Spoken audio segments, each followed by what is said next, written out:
Chapter 1. This cavern is vast, its ceiling adorned with stalactites of varying lengths, gracefully cascading downwards. Suddenly, amidst a tremor, a slender stalactite fractures, plummeting to the ground, where it lands upon an unusually shaped, one-dimensional oval egg. Accompanied by a series of cracking sounds, the fragile stalactite shatters into several pieces. It is evident that this egg is remarkably sturdy. Beside it, an array of eggs of different varieties, yet similar in size, is neatly arranged. They are meticulously stacked upon a conical pile of stones. At that moment, another tremor reverberates, and from around the corner of the cavern emerges a colossal creature. Standing several hundred meters tall, its imposing form is covered in dark red diamond-shaped scales. Each step of its robust hind legs sends vibrations throughout the cavern, while its thick, lengthy tail trails behind, effortlessly pulverizing any stones that obstruct its path.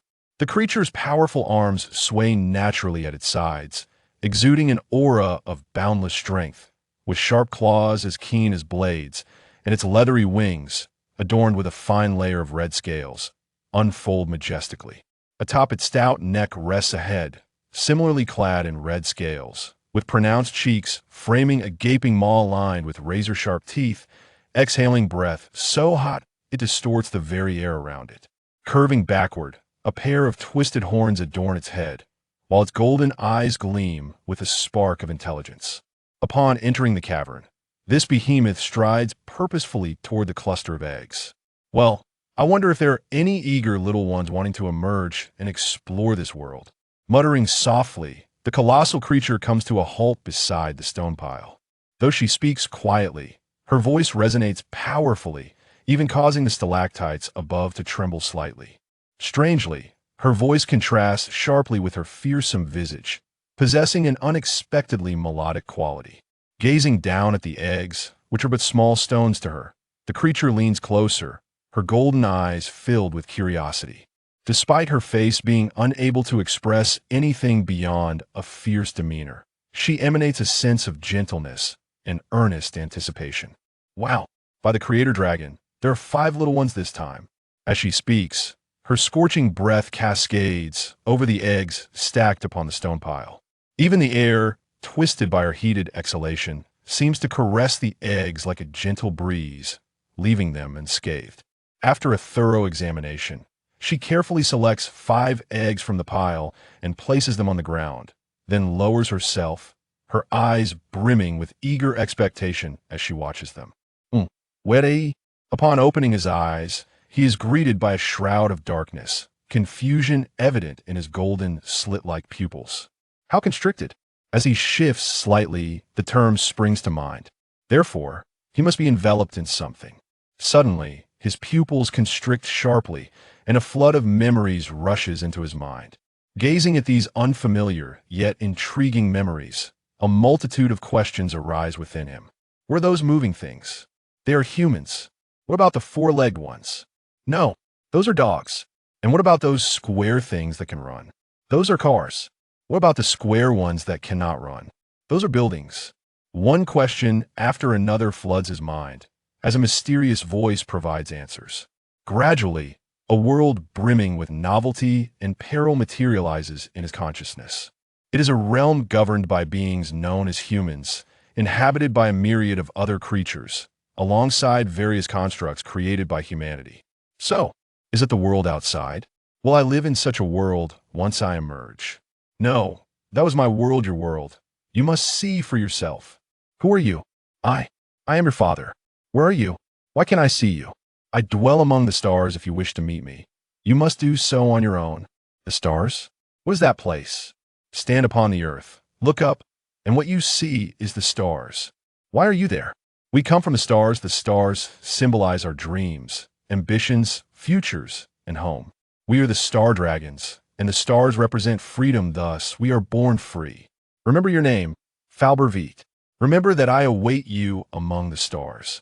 Star freedom. Vite murmurs those 2 words softly, his golden slit-like pupils shimmering with the light of dreams. Suddenly, a faint cracking sound reaches his ears. Dueo, accompanied by a youthful roar. A golden little life emerges into this world. Then, he turns to gnaw at the eggshell. Nearby, a small creature adorned with red crystals observes the scene, swallowing hard before cautiously approaching the golden little one. However, a sudden gust of wind topples the red crystal-clad creature. Then, a thunderous voice rings out. "No, Billy, that's not yours." The red crystal dragon, known as Billy, reluctantly averts his gaze upon hearing this. He notices the golden little dragon casting a glance at him, tinged with animosity. Observing the other's robust form, Billy wisely takes a few steps back. According to his ancestral memories, this golden creature, known as the golden dragon, is a being with muscles for brains. What a pity that none of his kin emerged among the four. Reflecting on this, he casts a glance at the other two creatures who have turned their attention this way. Then, he shifts his gaze to the final little companion, hoping for fellow kin. However, as he gazes at the silvery eggshell, he lets out a resigned sigh. If the ancestral memories are correct, the creature within this egg is likely more closely related to the golden one than to him. Suddenly, a cracking sound resounds. 5 pairs of eyes instantly fixate on the only remaining unbroken eggshell. Yet, amidst the anticipation, the eggshell cracks open and a silver little dragon emerges, glancing at them before proceeding to eat without any intention of engaging with them. Witnessing this, Winter's previously affectionate gaze shifts dramatically. "Dragon beast! Dragon beast!" Upon hearing this, the other 4 little dragons observing from below reveal a hint of sympathy in their eyes. For those endowed with ancestral memories, they understand all too well what the term dragon beast signifies. They also comprehend the dire fate that awaits a dragon that has transformed into a dragon beast. While the other dragons remain in stunned silence, Vite instinctively consumes the remnants of the eggshell that once protected him.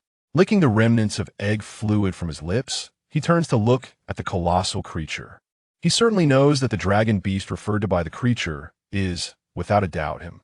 Yet, he remains oblivious to what a dragon beast truly is. Thus, what is a dragon beast? The little one, whom he had just identified as a dragon beast, speaks, causing Winter to momentarily pause in surprise. "By the creator dragon, you can speak." Vite looks at Winter with confusion. "Why can I speak? Moreover, what is a dragon beast?" As soon as he finishes speaking, Vite not only fails to receive an answer, but suddenly sees the towering creature extend its claw toward him.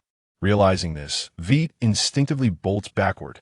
However, with his diminutive stature, even if Winter were to let him run 100 meters ahead, the creature could effortlessly capture him in a single stride. Thus, Vite's struggle is destined to be futile. He has been caught, yet his innate stubbornness fuels his unwillingness to be taken so easily, prompting him to bite down on the scales beside him. After a yelp of pain, Vite clutches his mouth and rolls around. Winter observes this scene, a glimmer of peculiarity flashing in his golden slit-like pupils. This little dragon must have some issues. The disparity in their physiques should have been sufficient to convey the differences between them, yet the other party continued to make a move against her. However, upon observing Wit, who lay beneath her claws, even as he rolled around with his mouth covered, his eyes still held a glimmer of defiance and ferocity, a flicker of something unusual passing through them. "Little one, tell me your name." Upon hearing the thunderous voice in his ears, a flicker of fear flashed in Wit's eyes, yet he remained obstinate. After all, he was a celestial dragon. Born to be free, how could he be intimidated by such a trivial scene? Before inquiring about another's name, shouldn't you first introduce yourself? That's the way to do it. Quite imposing indeed. Nevertheless, he must learn to control his voice, ensuring it does not tremble. With such thoughts, Wit stubbornly fixed his gaze upon the pair of golden vertical pupils, larger than his entire dragon form, and endeavored to keep his tail from quivering. Upon hearing these words, Wentz couldn't help but feel a mix of amusement and exasperation. Having lived for so long, though she had delivered countless young dragons, if not thousands, this was her first encounter with a hatchling so intent on bargaining. With that in mind, Wentz gently set Wit back down on the ground. "Call me Lady Wentz. Moreover, you should become acquainted with your siblings." At that moment, the other 4 hatchlings, who had been observing from the sidelines, finally comprehended that the last dragon to emerge was not a beast, but a colossal dragon like themselves. Thus, they scampered eagerly toward Wit.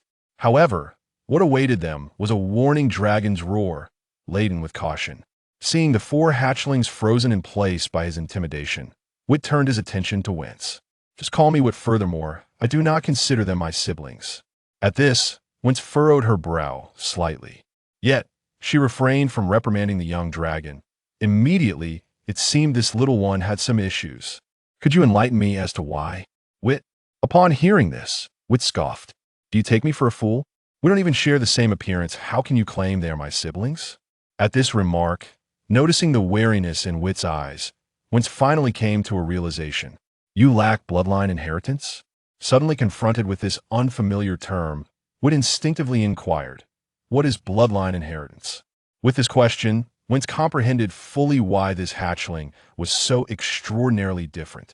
Reflecting on the education that lay ahead, she couldn't help but slap her forehead. Yet, it seemed she had forgotten that with her size, even a gentle movement was akin to a natural disaster for the five hatchlings. Thus, without any warning, the five little dragons were sent tumbling away by the sudden gust of wind. Fortunately, the vitality of dragons is remarkably resilient. Even a newly hatched dragon would not easily perish from a collision with a stone. In fact, amidst the impact with the stones, these newly born little ones emerged as the ultimate victors. Though ultimately, it bore little significance. Watching the hatchlings tumble about below, Wince finally recalled that these were not her companions. Hastily extending her claw, she intercepted the little dragons that were about to roll too far away. My apologies, I forgot you had just hatched. Wit picked himself up, rubbing his forehead where he had just collided with the stone. However, his attention was evidently not on that matter at the moment. In comparison to this, shouldn't you elaborate on what bloodline inheritance truly is? Upon hearing Vite's question, Wince contemplated for a moment. Well, how should I put it? Bloodline inheritance is the gift bestowed upon you by your parents. It aids you in swiftly navigating this perilous world. At these words, Vite breathed a sigh of relief. If bloodline inheritance is indeed that, then I possess it. You do? Wince paused, considering, and then inquired, since you possess bloodline inheritance, could you enlighten me about your race? The moment he heard this, Vite's interest was piqued, and he proudly raised his dragon head. I am a starry sky dragon. Wince gazed at Vite in disbelief. Regretting her inclination to trust the dubious claims of this little dragon and its supposed lineage as a starry sky dragon, observing Vite's proud demeanor, she felt compelled to deliver a harsh truth. Little one, there is no such thing as a starry sky dragon in this world. You are in fact a silver dragon. Upon hearing this, Vite was momentarily taken aback, but my father explicitly told me that we hail from the stars, that we are starry sky dragons. How could I possibly be a silver dragon? Witnessing Vite's disheartened expression, Wince felt a twinge of helplessness. Such matters must be clarified, as a misguided belief could ruin an exceptional dragon. With this thought in mind, Wince felt a flicker of resentment towards Vite's unseen parents. Although there are many dragons who mislead their offspring, encountering such a blatant deception was a first. Vite, take a closer look at AO.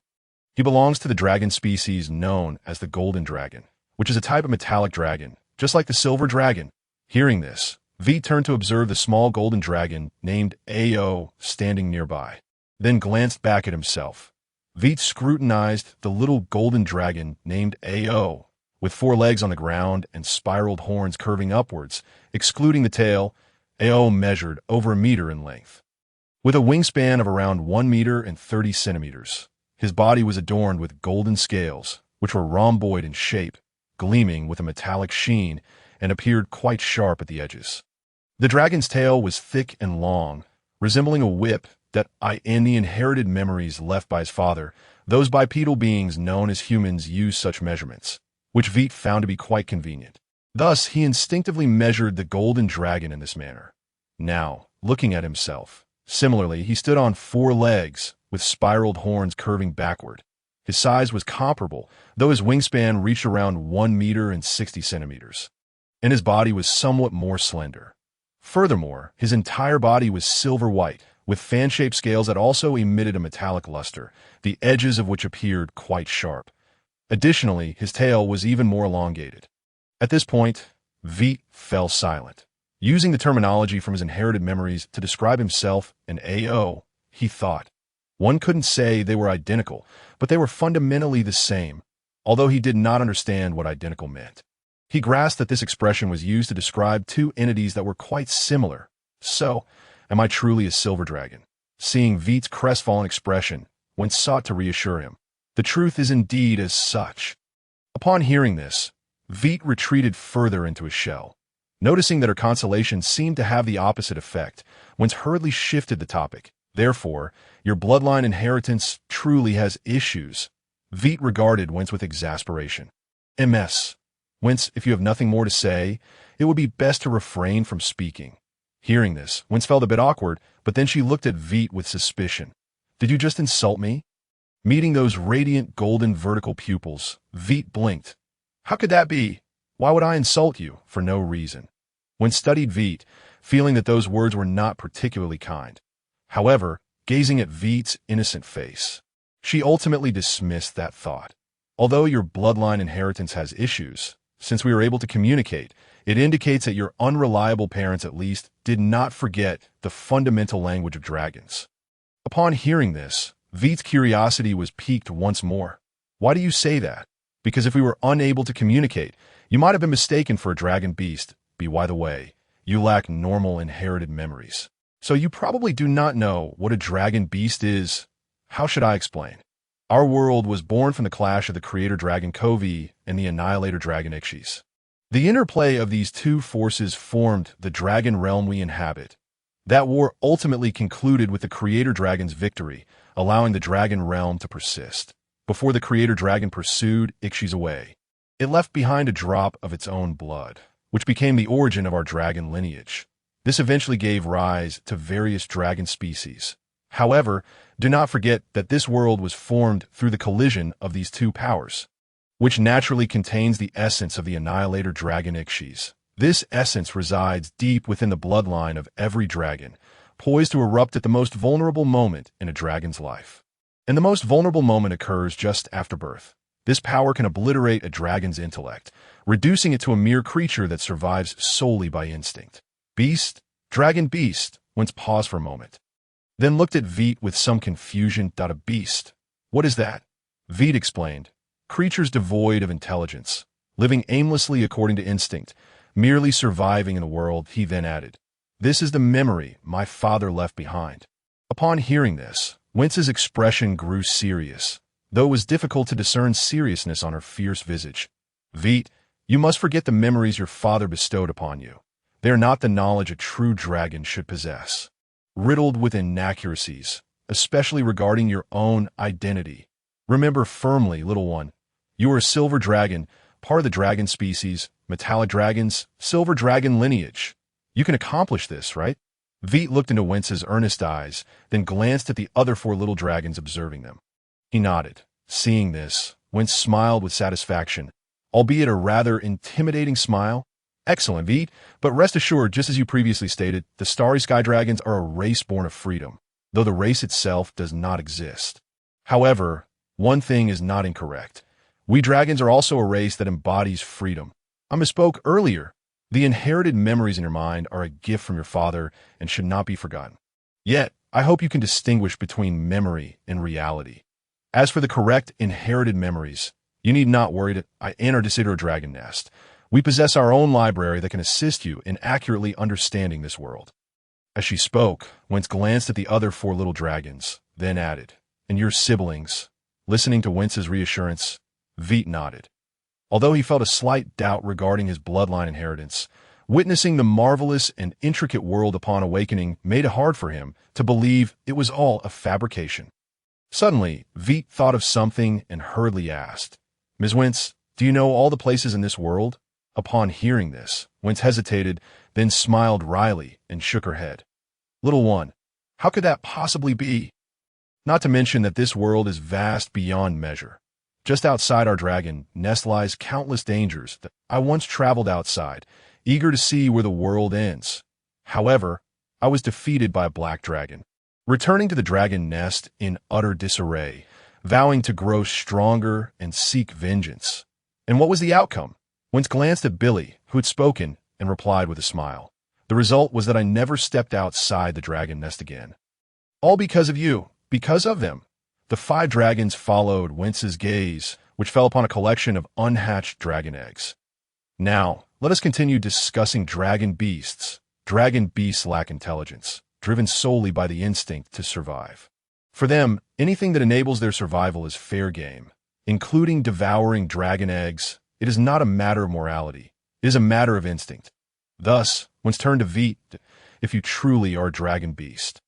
The best outcome awaiting you would be to be expelled from the dragon nest, living a life of aimless existence. And what would be the worst outcome? Wentz flashed a grin, revealing a row of sharp teeth. The worst outcome would be to become the prey of the predators lurking outside the dragon's lair at the very moment of their departure, particularly the innate dragon beasts born from dragon eggs.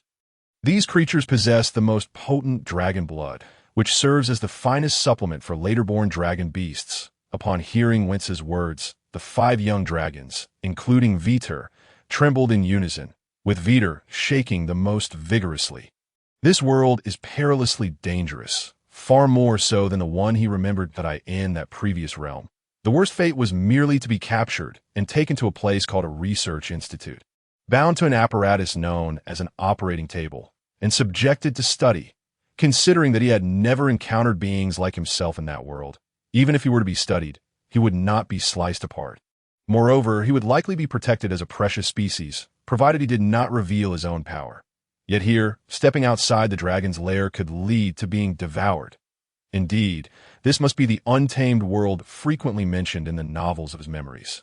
Thus, it follows that there must be a sinister presence lurking in some corner of this world, contemplating how to bring about its destruction.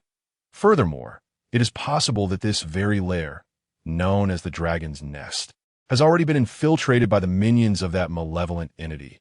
According to the descriptions found in web literature, if one were to think in darker terms, the strongest being in this dragon's nest might very well be the hidden mastermind intent on annihilating the world. In such a case, he might be groomed to become a harbinger of catastrophe. Escape from the dragon's nest? The moment this thought crossed Vite's mind, he glanced down at his own diminutive form, barely 2 meters in length, including his tail, and then at Wentz, whose towering physique spanned hundreds of meters. Very well. This plan must be abandoned. If memory served him correctly, the entity before him bore a striking resemblance to the chaotic and wicked red dragon depicted among the 5-colored dragons in web fiction. As for why this dragon did not embody the same chaotic malevolence as described in the stories, well, that was fiction, while this was reality. Dragons in real life would hardly lay bare their entire nature. Perhaps behind every gentle word spoken by this being lurked deeply sinister thoughts. Thus, the only course of action available to him was to cautiously cater to its demands while accumulating his own strength, biding his time for the opportunity to flee the dragon's nest. What was that saying? Lay low and taste the world. Damn, when there's time later, he must thoroughly organize the memories left by his father. Speaking of which, are there humans in this world? No.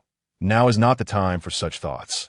He must carefully strategize to avoid exposing himself before any plans are set in motion. With this in mind, Vite turned to glance compassionately at the other 4 young dragons. Poor creatures, utterly oblivious to this world. They could only wait to become instruments of war for those who would dominate or even destroy it. Of course, if any of them happened to be particularly agreeable, he would not mind having an additional ally. Wentz was entirely unaware that a rather macabre jest had inadvertently planted a 20,000-word outline for an escape plan in Vite's mind. Observing the trembling young dragons, Wentz chuckled lightly, or perhaps menacingly. All right, little ones aside from Vite, do any of you have further questions? She then noticed a paw raised high. Vite, you need not raise your paw. Feel free to ask directly. What is the Datoro dragon lair? Vite inquired eagerly, hoping to glean some valuable information from this 5-colored dragon who skillfully concealed its wickedness and chaos. Wentz, taken aback by Vite's question, replied with surprise, "Your learning ability exceeds my expectations. I never imagined you would remember that name so quickly. This means I need not worry about your bloodline inheritance. As for Datoro, you are still young and need only know that it is a magnificent place." The specifics of its greatness will become evident in your growth. Tisk. Vite clicked his tongue inwardly, feeling a heightened sense of wariness towards this malevolent red dragon. Even newborn dragons like them were under such scrutiny. As for growth, it probably involved indoctrination. That should be the term. Of course, all these thoughts remained unspoken in his mind. He dared not voice them. He believed that should he utter such words, the dragon would become enraged and might very well swallow him whole. Disobedient young dragons met such fates.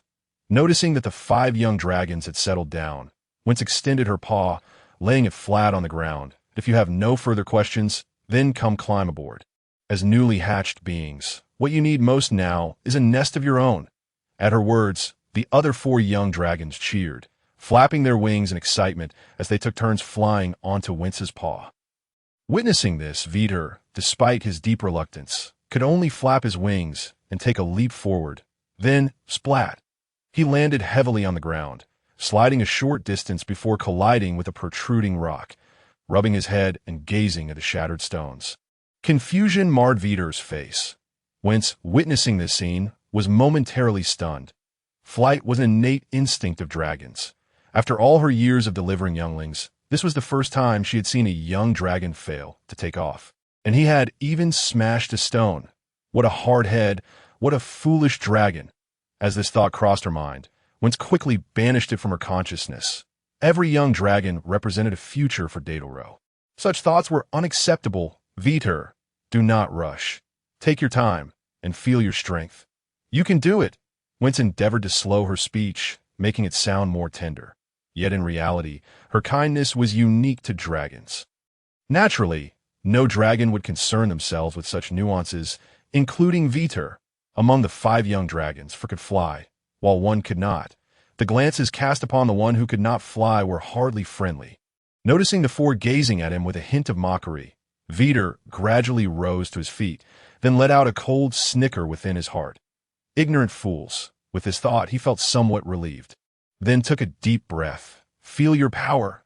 Following Wince's advice, Vite meticulously focused on his strength.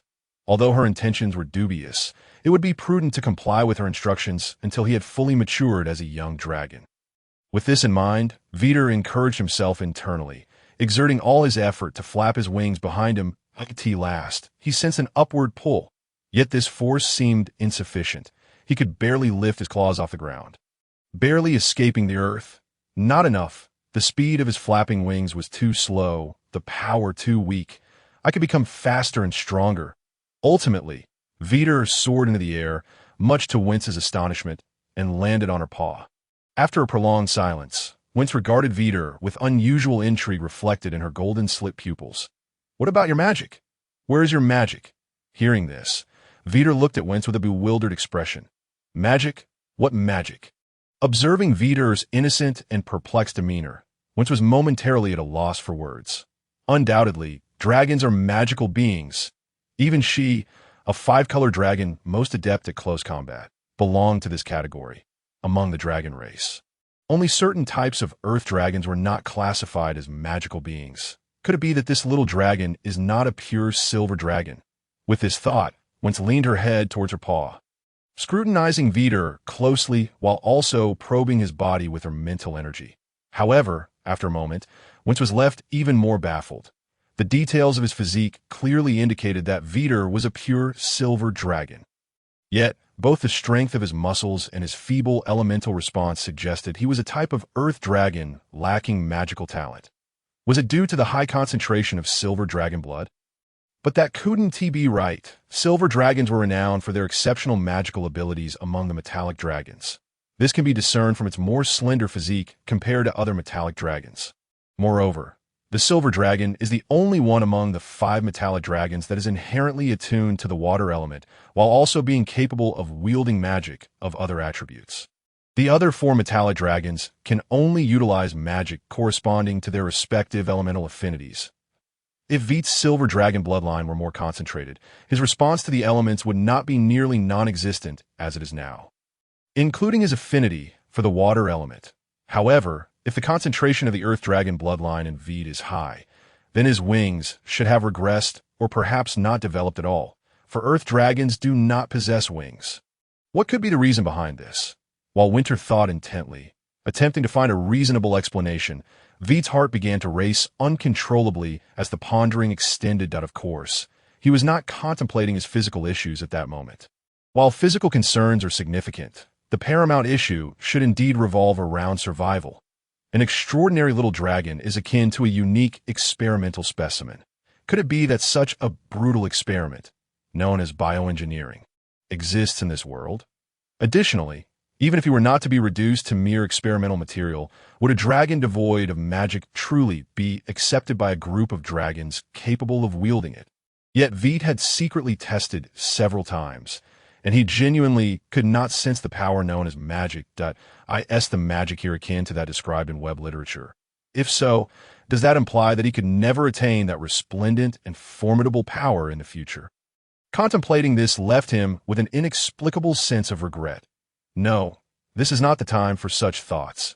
Just as Winter was pondering what category Vite truly belonged to, she inadvertently caught sight of Vite's ever-changing expressions.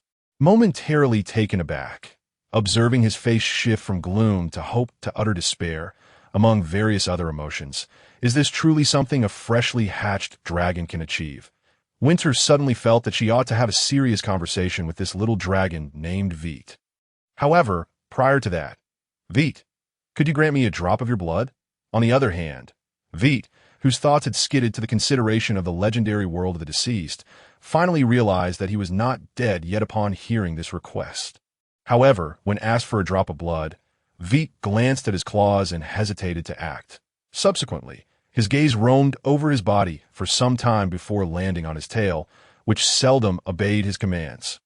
A few minutes later, with Winter growing somewhat impatient, Vite finally gritted his teeth, lightly scratched the tip of his tail with his claw, then squeezed out a drop, a tiny bit of blood, and looked at Winter with anticipation.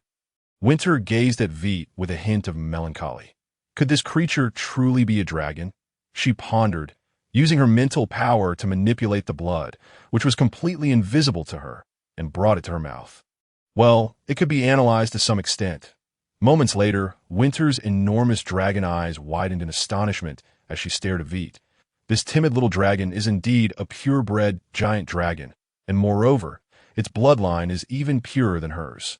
However, it is strange that she could not discern the species of this bloodline. Could there truly be a starry sky dragon? How could that be possible? Shaking her head, she dismissed this absurd notion from her mind. Then, her gaze fell once more upon Vite, hesitating for a moment before inquiring, "Little one, do you have any recollection of your father or mother in your inherited memories?" Upon hearing this, Vite was about to reply negatively. But at that moment, two figures surfaced in the depths of his mind. Point one was a silver giant dragon that looked identical to him, yet its size was unfathomably vast. The stars seemed like mere marbles in its claws. Akin to those round, glass-like objects, the other figure was significantly smaller, only about 10 meters in length, entirely crimson, resembling Winter in some aspects, but adorned with golden patterns reminiscent of molten lava. Though small in stature, Vite sensed a far more formidable presence emanating from this figure than from the silver giant dragon, a presence that made the stars tremble. Gazing at those two figures and feeling their gentle glances, Vite was overwhelmed with a desire to weep. Could these be his parents? Coming back to his senses, Vite realized that tears had trickled down the corners of his eyes, unbeknownst to him. Winter observed Vite's stubborn attempt to wipe away his tears, a flicker of compassion passing through her eyes. It is unexpected, but is also somewhat unbecoming of a dragon to weep so openly. Vite shook his head. No, in my inherited memories, I do have their appearances. My mother looks just like me. Upon hearing this, Winter's eyes lit up. Most likely a silver dragon. As for why it was most likely, just looking at the little dragon before her clarified that this was undoubtedly not a silver dragon. And my father resembles you closely. Winter was momentarily taken aback. A red dragon. No. Wait, you said resembles closely? Vite nodded. The resemblance is striking, but my father's body is adorned with golden patterns akin to molten lava, particularly around the chest area. At this point, Vite paused, not intending to mention the aspect of size. For even without a legitimate bloodline inheritance, He could discern that his parents' physiques were not typical of dragons. Upon hearing Vite's words, a glimmer of surprise flickered in Winter's eyes. A hybrid dragon. A hybrid dragon? Vite regarded Winter with curiosity, intrigued by this new term. Winter smiled and explained, dragons are broadly categorized into three types: giant dragons, earth dragons, and flying dragons. Among giant dragons, there are 5 subdivisions: metallic dragons, chromatic dragons, crystal dragons, elemental dragons, and hybrid dragons. The hybrid category encompasses all dragons that do not belong to the previous 4 categories. For instance, sacred giant dragons, magic dragons, and your father, among many others, fall into this classification. Initially, there were no hybrid dragons among the dragon race. However, through the blending and interaction among various dragon types, some unique individuals emerged that could not be simply categorized into those 4 types. They may possess a myriad of talents, making them the most extraordinary individuals among giant dragons, with some having appeared only once throughout history. Perhaps the power your father possessed is such a talent, which has now been inherited by you. Then, am I a hybrid dragon? Indeed. Observing the sudden spark in Vite's eyes, Winter quickly added, however, to ascertain precisely what kind of dragon you are, further testing will be required. Upon hearing this, Vite was initially taken aback, then curled his tail around himself, regarding Winter warily. More of my dragon blood? Winter feigned ignorance of his disheartened demeanor and cheerfully replied, if you wish to know what kind of dragon you are. Hearing this, Vite hesitated as he looked at his tail. To be honest, he had begun to harbor doubts regarding the starry sky dragon from his inherited memories, for both he and his mother bore the appearance of silver dragons. And while his father's presence was indeed immense, it bore considerable resemblance to that of a red dragon. Hence, he was more inclined to accept the notion of being a hybrid dragon, although being a silver dragon was not without merit. He undeniably yearned to discover his true lineage. With this in mind, Vite cautiously extended his claw, lightly scratching the tip of his tail, managing to squeeze out a small bead of blood. Yet when he looked up at Winter, she was still fixated on his tail, her gaze clearly indicating that such a trivial amount of blood was insufficient. Moments later, Winter satisfactorily collected a drop of dragon blood, casting a glance at the defeated Vite, who was clinging to his tail, then opted to say nothing further and moved towards the entrance of the cave. Now, it is time for you to behold your future homeland. It is a sanctuary we shall protect with our very lives. Di Cedro. As her words resonated, Winter had already reached the mouth of the cave. The sunlight dispelled the darkness within, and the rocky ceiling was replaced by a vast expanse of azure sky. The 5 little dragons gaped in astonishment at the sky above and the distant mountains. The once gloomy cave was not the entirety of their existence. This was the true world. Vite cast a disdainful glance at the 4 little dragons. Such a spectacle had long since bored him in his inherited memories. He knew all too well that the blue sky was not the limit. The starry sky held the ultimate truth. Though such words are spoken, in reality, Wit was secretly gazing at the sky. His father resided deep within the starry expanse. One day, murmuring to himself, Wit withdrew his gaze and then noticed Winter's eyes, which sparkled with a hint of amusement as they quietly regarded him. Startled for a moment, Wit let out a cold snort and turned away. Reluctant to acknowledge Winterth after being compelled to offer a significant drop of blood, he sought to ignore her. However, upon witnessing this, the amusement in Winterth's eyes only intensified. Wit appeared remarkably mature, but only in comparison to the other 4 young dragons. From her perspective, Wit's earnest attempts to project maturity merely revealed his naivety. Well, little ones, your gaze should not be fixed upon the heavens. There will be ample opportunities to observe it later, perhaps even to the point of weariness. Instead, you ought to look below, towards Desidero, upon hearing Winterth's words. The 4 young dragons exchanged glances before scampering towards the edge of Winterth's claws, as they clung to the scales along the edge and peered downward. A profound silence enveloped them. Curled up, Wit opened his eyes, and his gaze directed at the 4 young dragons. A mix of curiosity and apprehension emerged. He wished for Desidero to be an idyllic paradise. That term seemed apt, but he also feared that his prior thoughts might materialize. Looking up at Winterth, he found her beaming down with warmth and pride. Could a dragon displaying such a demeanor truly be a minion of some malevolent entity? What was uncertain, yet after a moment of silence. He gradually rose and approached the edge of the claw. Noticing Wit's movement, surprise flickered in Winterth's eyes before she relaxed. She had long been aware of Wit's strong wariness towards her, Desidero, and even this world. However, she had not attempted to explain anything. She was no stranger to such vigilance.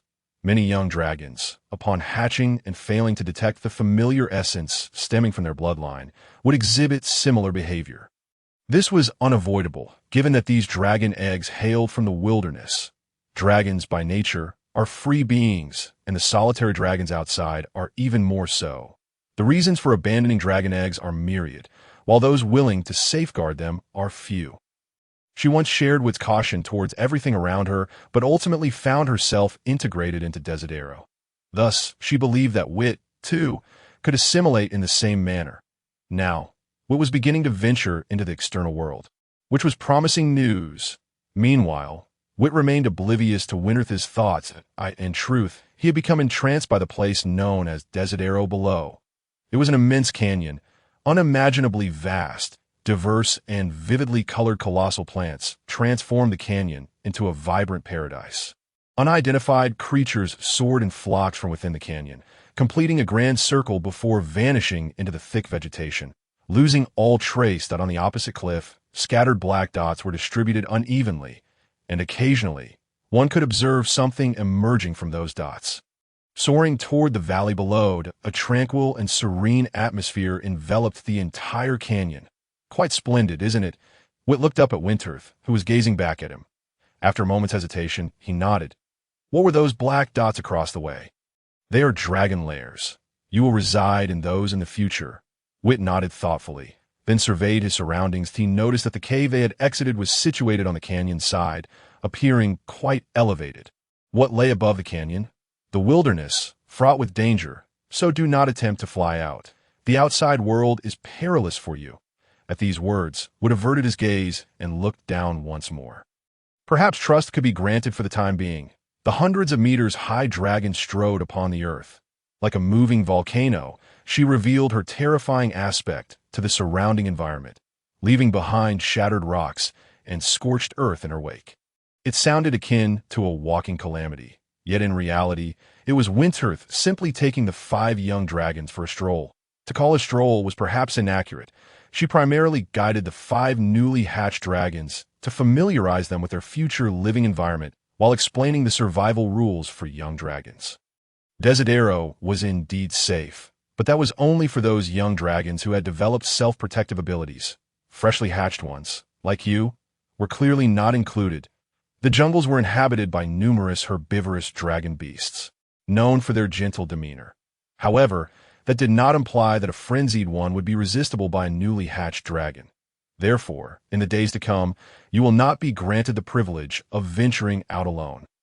Unless you can proficiently wield some basic magic. Is it because basic magic can fend off those rampaging dragon beasts? As she spoke, a flicker of excitement sparkled in Billy's eyes. Newly hatched dragons possessed an insatiable curiosity for all things, especially the instinct for battle etched deep within their bloodline.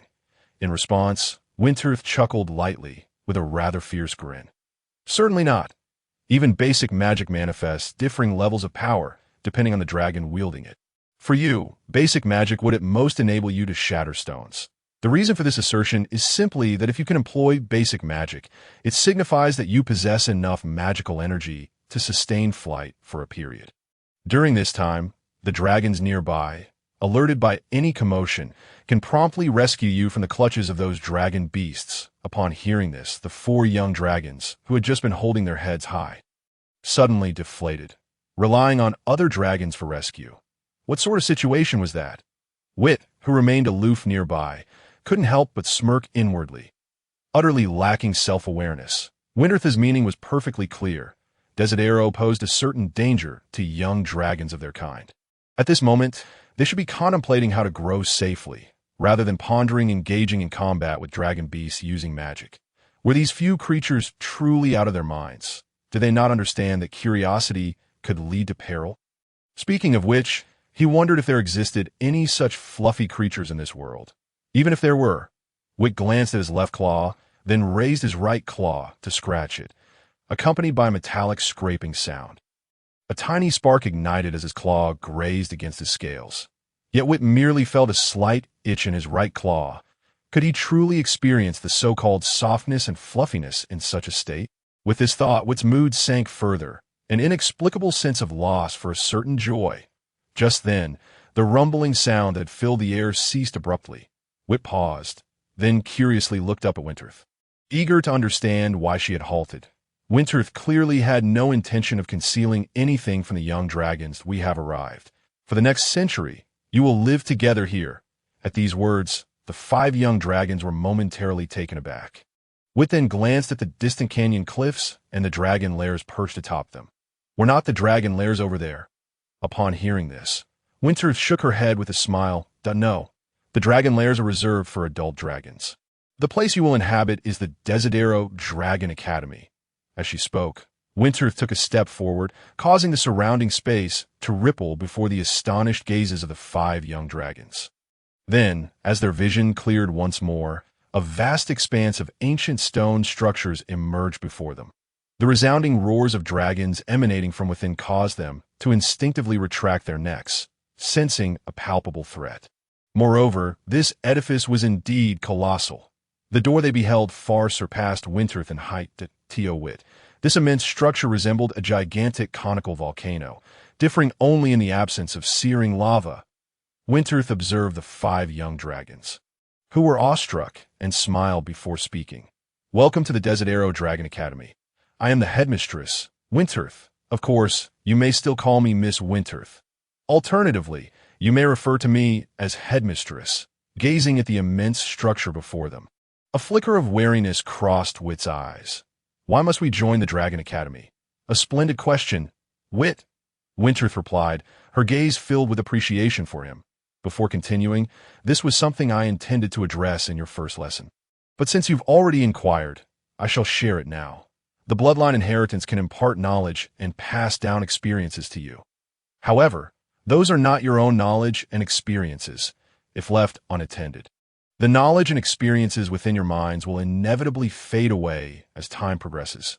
The Dragon Academy, however, is designed to teach you how to absorb the knowledge embedded within your bloodline heritage, transforming it into wisdom that truly belongs to you, impervious to the passage of time.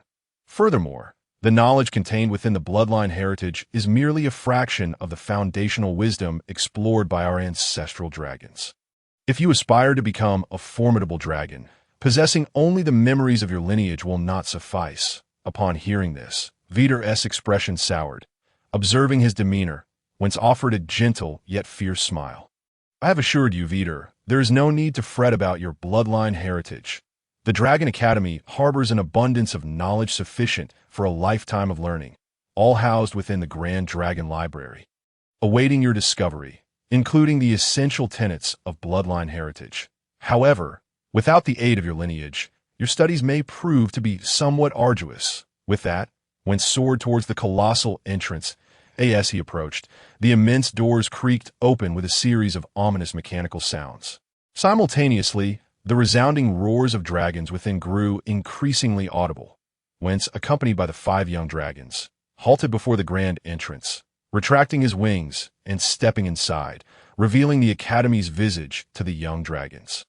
Before their eyes lay an expansive plaza, bustling with hundreds of dragons of various species and sizes, engaged in playful antics, fierce battles, or soaring freely through the skies, creating a lively atmosphere.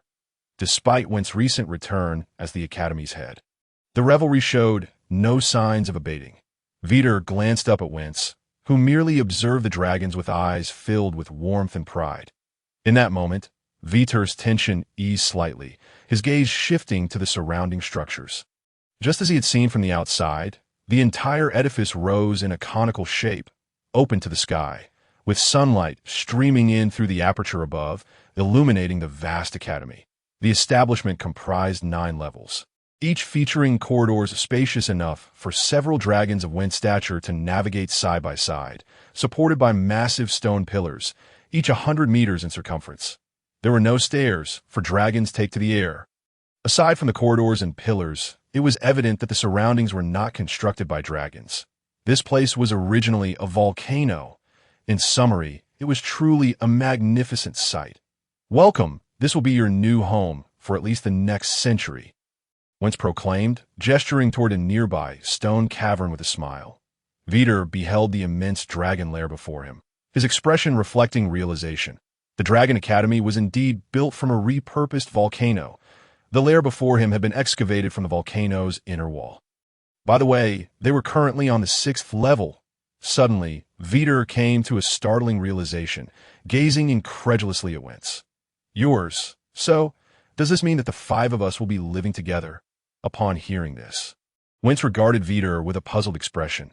You were all born in the same brood. Why shouldn't you reside together? Besides, he continued, placing the 5 young dragons on the corridor before pointing to the lair that they could all easily enter.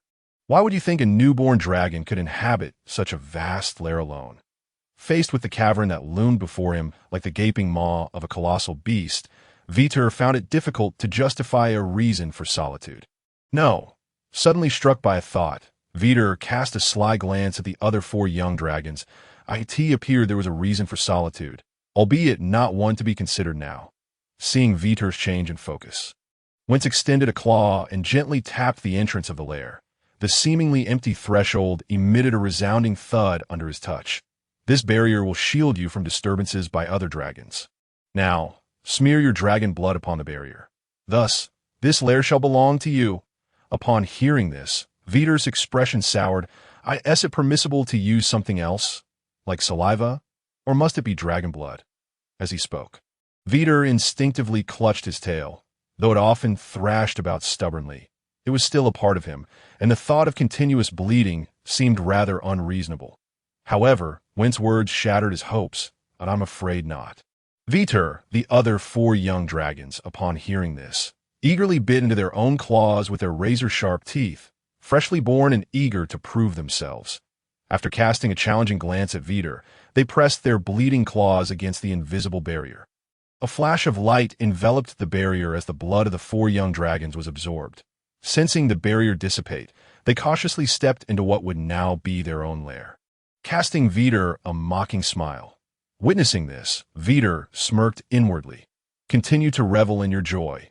Soon enough, when you're wailing for my mercy, I shall be the one to find a light, and perhaps even gain a lair of my own.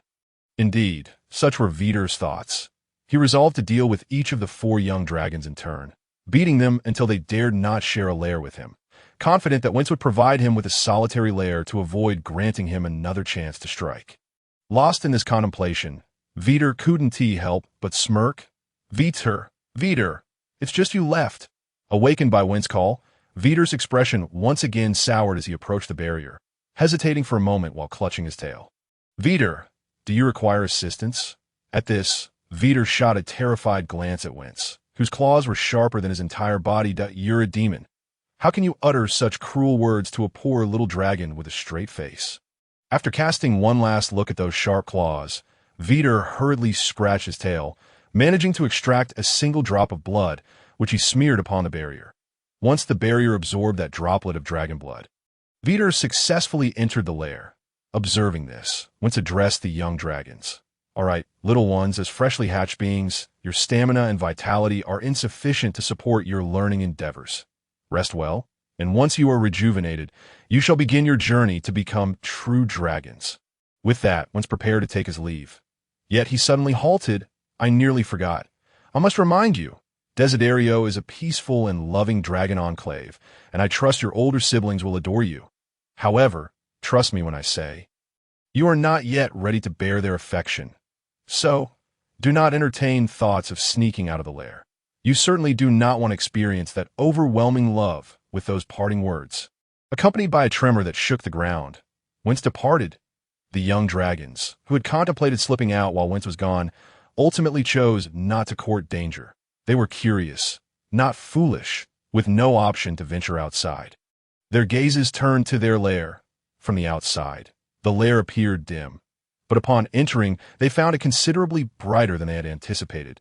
The angular stone walls were adorned with gems that emitted a soft, warm glow at regular intervals. The young dragon, named Billy, flew over to these stones, attempting to pry them loose.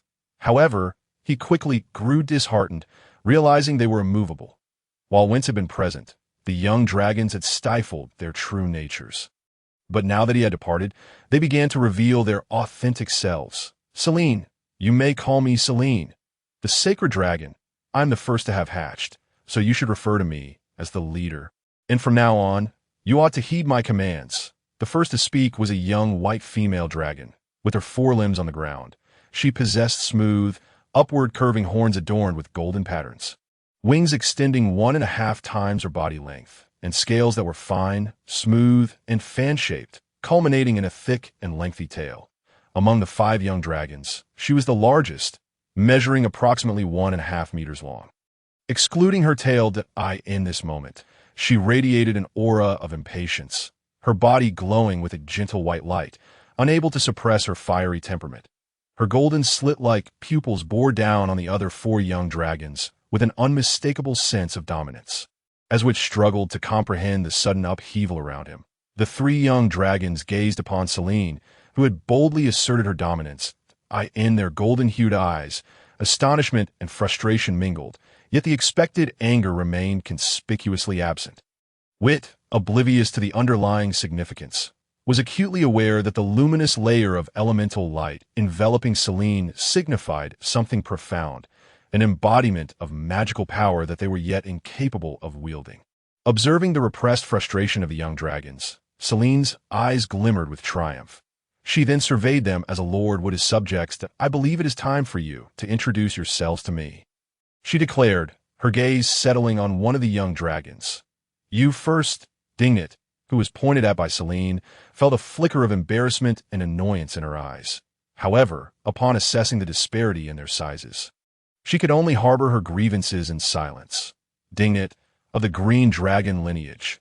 Her voice was melodious, carrying a hint of youthful innocence that instinctively stirred protective instincts in listeners. Wit found himself drawn to this enchanting sound.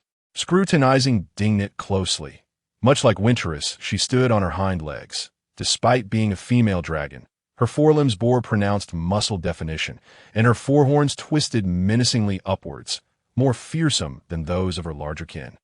Her wingspan was 1.2 times her body length, her scales of vibrant green, arranged in small, diamond-shaped patterns that were slightly raised. Her long, slender tail whipped through the air like a whip, creating a breeze with its movements. Noticing this, Wit felt a twinge of caution. This little dragon was far from the delicate creature her voice suggested, and a strike from that tail could very well be painful, as Wit observed Dingnit. Selene watched her with keen interest. Suddenly, she let out a soft laugh. I can sense your defiance. I will grant you the opportunity to challenge me. Should you prevail, I shall acknowledge you as the leader. At her words, a spark of temptation flickered in Dingnit's eyes, but she quickly suppressed it. This was hardly an opportune moment. In a scenario where neither could unleash their magical abilities, the advantage of size would be magnified. Moreover, Selene had begun to harness the elemental light within her, albeit sparingly, which could prove pivotal in battle. Engaging Selene directly now would be far from a wise decision. Observing Dingnit's silence, Selene let out a derisive chuckle. A wise choice. Now you, Billy, taken by surprise at being called upon, quickly responded, Billy, of the red crystal dragon lineage. Just to clarify, I have no issue following your lead, but your demands cannot be without limits. With that, he glanced warily at Selene's imposing form, unwilling to provoke her. Wit raised an eyebrow in astonishment. He had noted Billy's boldness in previous encounters, always the first to act, particularly when he had shown interest in the illuminating stones within the dragon's lair. Greed and audacity were Wit's immediate impressions of him. However, it seemed he would need to re-evaluate his perception of this peculiar little dragon. Indeed, peculiar it was. Billy's limbs, horns, and the edges of his wings were adorned with clusters of red crystals. Extending from his neck down to his tail, his horns appeared entirely crystalline, resembling a regal crown, albeit somewhat dulled now. His red-scaled body exhibited a smooth, crystalline texture, and a hexagonal crystal the size of a dragon's head protruded from his chest. His lengthy tail thickened at the end, resembling a meteor hammer, a potential concealed weapon of formidable strength. In contrast, Selene, possessing the legacy of dragon lineage, found Billy's appearance unremarkable. Crystal dragons were simply built this way, differing only in coloration. What truly piqued her interest were his words. "You are the most pragmatic of the lot. I hope you maintain this wisdom. As for your concerns, they are unfounded. I am no tyrant and would never impose unreasonable demands." A tyrant? Wit smirked. This little female dragon had an audacious imagination. He himself had never entertained thoughts of tyranny. After finishing her statement, Selene's gaze shifted to Ao, unlike some of the more lackadaisical dragons. The golden dragon's temperament was markedly fierce as Selene's eyes fell upon him. Ao rose, fully unfurling his wings, his golden vertical pupils gleaming with formidable battle intent. At Ao, the golden dragon, "Let us engage in combat. Should you best me, I shall acknowledge you as the leader. However, I have one condition. No magical element shall be employed in our duel." Selene regarded Ao, then chuckled lightly. "Of course, that is acceptable. But before we commence..." Her gaze finally landed on Wit. "Crybaby, I shall call you that. I trust you do not mind? We have introduced ourselves, and although you seem unaware of your own lineage, a brief introduction from you would be in order. Don't you think?" Selene's words drew the attention of the other three dragons to Wit. Among dragons, strength was paramount. They had already gleaned from the conversation between him and Winterus that Wit might never master magical powers. As for the supposed inherited physical prowess from his father, what a jest! Among the 5 young dragons, Wit was the smallest and most slender. Strength was invariably linked to size, and Wit's appearance bore no semblance of credibility. Thus, their gazes towards him were tinged with disdain. While the glory of dragons prevented them from bullying the weak, it equally rendered them disdainful of mingling with the feeble. Noticing their expressions, Wit's gaze hardened, and he smirked, revealing a set of sharp, white teeth. "I have no qualms with being called that, but I prefer to be addressed as Wit. Furthermore, I do not perceive you as particularly formidable." With that, Wit opened his eyes wide, coldly regarding Selene as the muscles in his limbs rippled. Observing this display, Selene's demeanor shifted, and she let out a scoffing laugh. "You intend to fight me? Do not jest. Silver dragons are inherently adept at magic, and you have not inherited any affinity for elemental power. What do you plan to use to combat me? Your frail physique?" Wit remained silent, planting his feet firmly before launching himself toward Selene with a powerful flap of his wings. His movements were devoid of hesitation, for this was his strategy: to overpower the 4 young dragons. Once they could no longer endure the onslaught, they would inevitably report to Winterus, who would be compelled to separate them. At that point, he would claim a lair of his own. The thought ignited a fierce glint in Wit's eyes. As Selene faced Wit's advance, her own eyes sparkled with determination. "If you seek battle, then let it be so. Dragons do not shy away from combat." A flash of cold light surged as sparks erupted from her draconic form. Wit, however, was undaunted. He was well aware of the resilience of his scales, and as fellow dragons, Selene's were unlikely to be inferior. Thus, securing victory through mere injury would prove challenging. As these thoughts coursed through his mind, Wit's slender form twisted nimbly, evading Selene's furious strike. With the entirety of a world's worth of ancestral memories behind him, he possessed commendable combat skills, and he would not engage Selene head-on until he fully understood her capabilities, especially given her size advantage of nearly 50%. On the other hand, Selene, equipped with the rightful legacy of dragonkind, had inherited knowledge primarily centered around combat, aside from basic dragon lore and some magical insights. This understanding was critical to the dragon's status as sovereigns of the skies. A saying echoed throughout the dragon realm: the moment a dragon hatches, it transforms from prey to predator. Thus, upon noticing Wit's evasive tactics, she discerned his intentions. With a cold laugh, she prepared for the clash ahead. With a sudden flourish, Selene spread her wings wide and, with a gentle flap, lifted herself off the ground. The immense strength of a dragon was matched only by their colossal weight, rendering their fleshy wings insufficient to fully support their massive forms. Thus, the act of flying for dragons was fundamentally reliant on an innate magical ability, with their wings serving only a minor role in the aerial ballet. More significantly, their wings functioned much like limbs, serving as tools for combat and hunting. Therefore, when Vite relied solely on his wings to ascend, Winter realized that Vite lacked elemental affinity. This realization did not escape Celine's keen observation. Faced with Celine soaring above, Vite had only two options: engage her in aerial combat or remain grounded, waiting for the opportune moment. The former option left him vulnerable, as without magical assistance, he could only depend on his wings. Once airborne, his agility would pale in comparison to hers, and his wings would become his most glaring weakness. Should he choose to stay on the ground, he would still be at a disadvantage against her aerial onslaught. Celine's radiant golden-slitted eyes fixed intently on Vite below. How would you choose? Upon witnessing Celine take flight, Vite quickly grasped the situation. He also understood that the legacy of true dragonkind undoubtedly encompassed combat experience. Otherwise, Celine could not have reacted so swiftly, especially given that aerial combat was his weakness. Thus, Vite's choice was to flee. With powerful limbs, sharp claws, and agile joints, he dashed forward, creating the sensation of gliding just above the ground. Moving like a streak of silver lightning, observing Vite's swift escape, Celine momentarily paused, then let out a cold laugh. Although Vite's speed took her by surprise, she thought it naive to believe that running could rival the speed of flight. With a swift beat of her wings, Celine surged toward Vite, her form surrounded by gathered light elements, bestowing upon her an aura of divinity. Yet, no one could doubt the ferocious strength concealed beneath that sacred veneer. Naturally, Vite was aware of Celine's pursuit. With a flicker of determination in his gaze, he abruptly halted, transitioning from frantic movement to utter stillness in an instant. The joints of his limbs creaked from the sudden stop. Muscles tensed in preparation. However, Vite paid no heed to these sensations. Instead, he lifted his gaze toward Celine, who hovered directly above him. Her expression one of astonishment, a grin spread across Vite's face as he suddenly unleashed the pent-up energy in his limbs. Like an arrow, he leaped upward, surpassing even Celine's altitude in flight.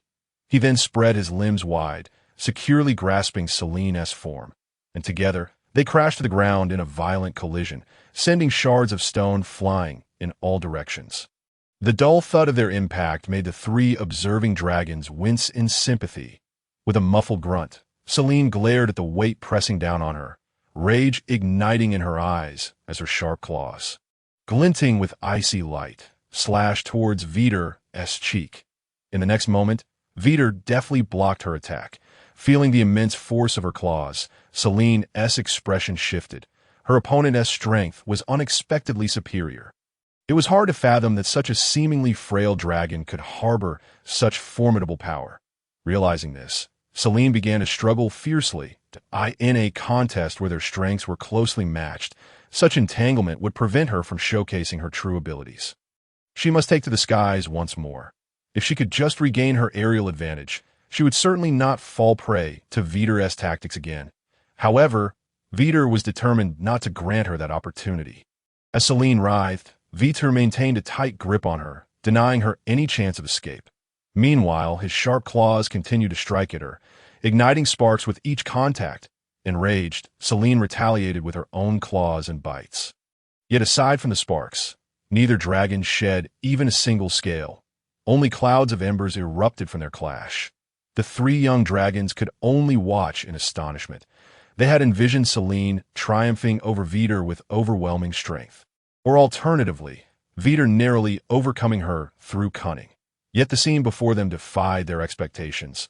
The two dragons were evenly matched. Moreover, for most of their struggle, Vite had maintained the upper hand, pressing down upon Celine.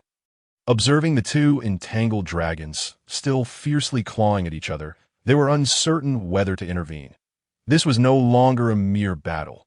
However, their dilemma was soon resolved. Despite the dragons' inherent resilience, they were still mere fledglings, and their stamina was limited. After a brief bout, both dragons lay panting, exhausted. Vite glared at Celine, frustrated. He had imagined various scenarios, yet he never anticipated that merely facing Celine would deplete his energy so thoroughly. At this rate, he wouldn't just fail to frighten the three young dragons. If it came down to a real fight, he might end up in tears himself. The disparity between his lofty aspirations and the stark reality was painfully evident. It seemed that the dream of claiming his very own lair was still a distant goal. Meanwhile, Celine regarded Vite, gradually regaining her composure. Dragons are proud beings. Though they yearn for victory, they disdain to hide their failures. For Celine, failing to conquer Vite meant defeat. Struggling to her feet, she held her head high, maintaining her proud demeanor, though the weariness in her eyes betrayed her disheveled state. I admit I underestimated you. And here, I sincerely apologize that I am sorry. With that, Celine's gaze hardened. However, I shall remember this defeat. Next time, it will be I who triumphs. She then turned her attention to a defeated dragon. I lack the right to accept your challenge as the leader. However, should you insist on challenging me, I shall gladly accept. After casting one last lingering glance at Vite, Celine gracefully made her way deeper into the lair. Watching her retreat, Vite silently rose and walked towards the cave wall. Upon closer inspection, one would notice the slight tremor in his limbs. Indeed, Vite was injured. However, it was not severe. In the vernacular of that world, one might describe it as a muscle strain, as a newly hatched dragon. Even with the potential inheritance of his father's formidable strength, the transition from frantic movement to complete stillness could not occur without consequence. Yet he bore the pain in silence. He could not afford to lose, nor allow himself to be defeated. Though others were oblivious, he knew all too well that his initial intention was to take on 4 opponents. Yet now, facing just Celine nearly left him helpless. The gap between his ideals and reality left Vite feeling dejected while simultaneously stoking his resolve. At the very least, he could not afford to lose face. Yet he was unaware that Celine's stamina was less than he had anticipated. Had her endurance matched his, he would surely have been the one to falter. With such thoughts swirling in his mind, Vite prostrated himself against the cave wall, spreading his wings to envelop himself completely. Observing Vite in this vulnerable state, the other 3 dragons exchanged glances, prepared to say something to ease the tension, but ultimately chose to retreat deeper into the lair.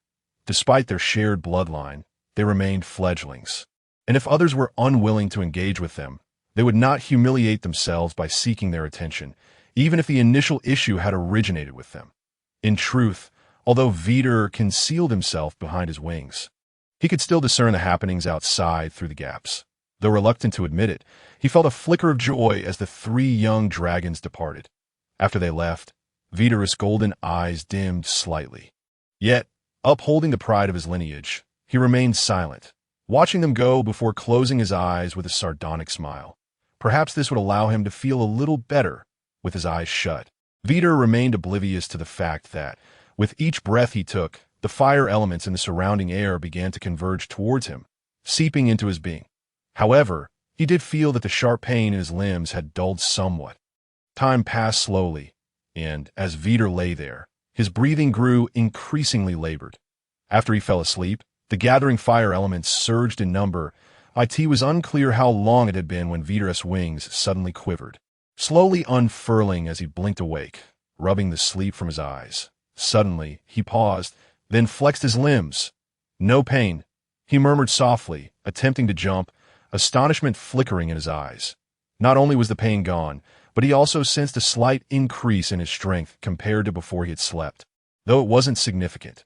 However, given that he had just been born, his strength was inherently limited, and this slight increase was remarkably evident. Vite felt a brief moment of joy at his newfound strength. Yet he was irresistibly drawn to glance deeper into the dragon's lair. Humph! With a cold snort, Vite forced himself to avert his gaze. Subsequently, he turned his attention to his own wings. Vite realized that without the aid of magic, if he did not make a change, the scene from the previous battle would endlessly replay itself. With this thought, Vite's gaze grew resolute. Stepping into the center of the passage, he spread his wings and began to flap them, not in preparation for flight, but rather to train them. Initially, it was easy, but as time passed, he felt his wings growing heavier, and a soreness began to creep into his back. Nevertheless, he persisted, gritting his teeth and continuing to flap his wings. If it was a weakness, then he would train it. If he strengthened it sufficiently, it would no longer be a vulnerability. Moreover, he had promised his father that he would seek him among the stars. If he could not even fly, how could he reach the heavens? With this thought, Vite's determination intensified that a pair of creamy white wings trembled and then unfurled. Selene yawned, flicking her tail behind her, producing a rush of wind. After a nap, she had fully replenished the energy expended during the earlier battle. Glancing at her belly, Selene's gaze flickered. She was hungry. Looking around, she suddenly felt a twinge of confusion in the dragon's lair. Apart from her, there were only Billy and Vite, who she had battled. Just then, her ears perked up at the sound of somewhat labored breathing coming from the passageway outside the lair. After a brief pause, Selene walked towards the exit. Soon, a familiar figure came into view.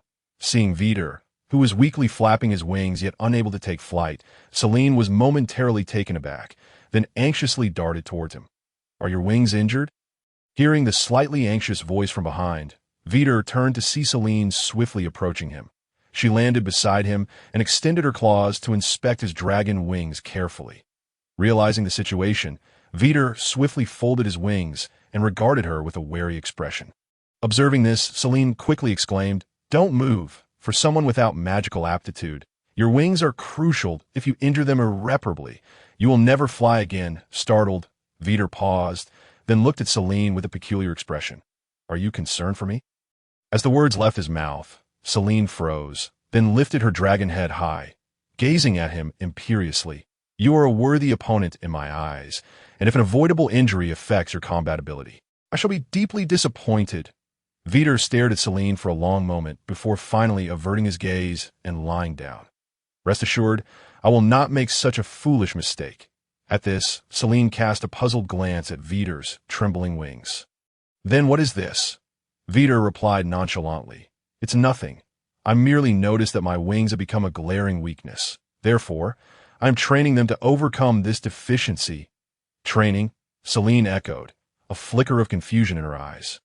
Vite noticed her bewilderment and, after a moment's contemplation, curiously inquired, "Do you not know the meaning of training?" Selene shook her head. "Of course I know, but we are dragons. We do not require training. Each slumber and awakening signifies a transformation of power. If one must speak of it, sleeping is our method of training.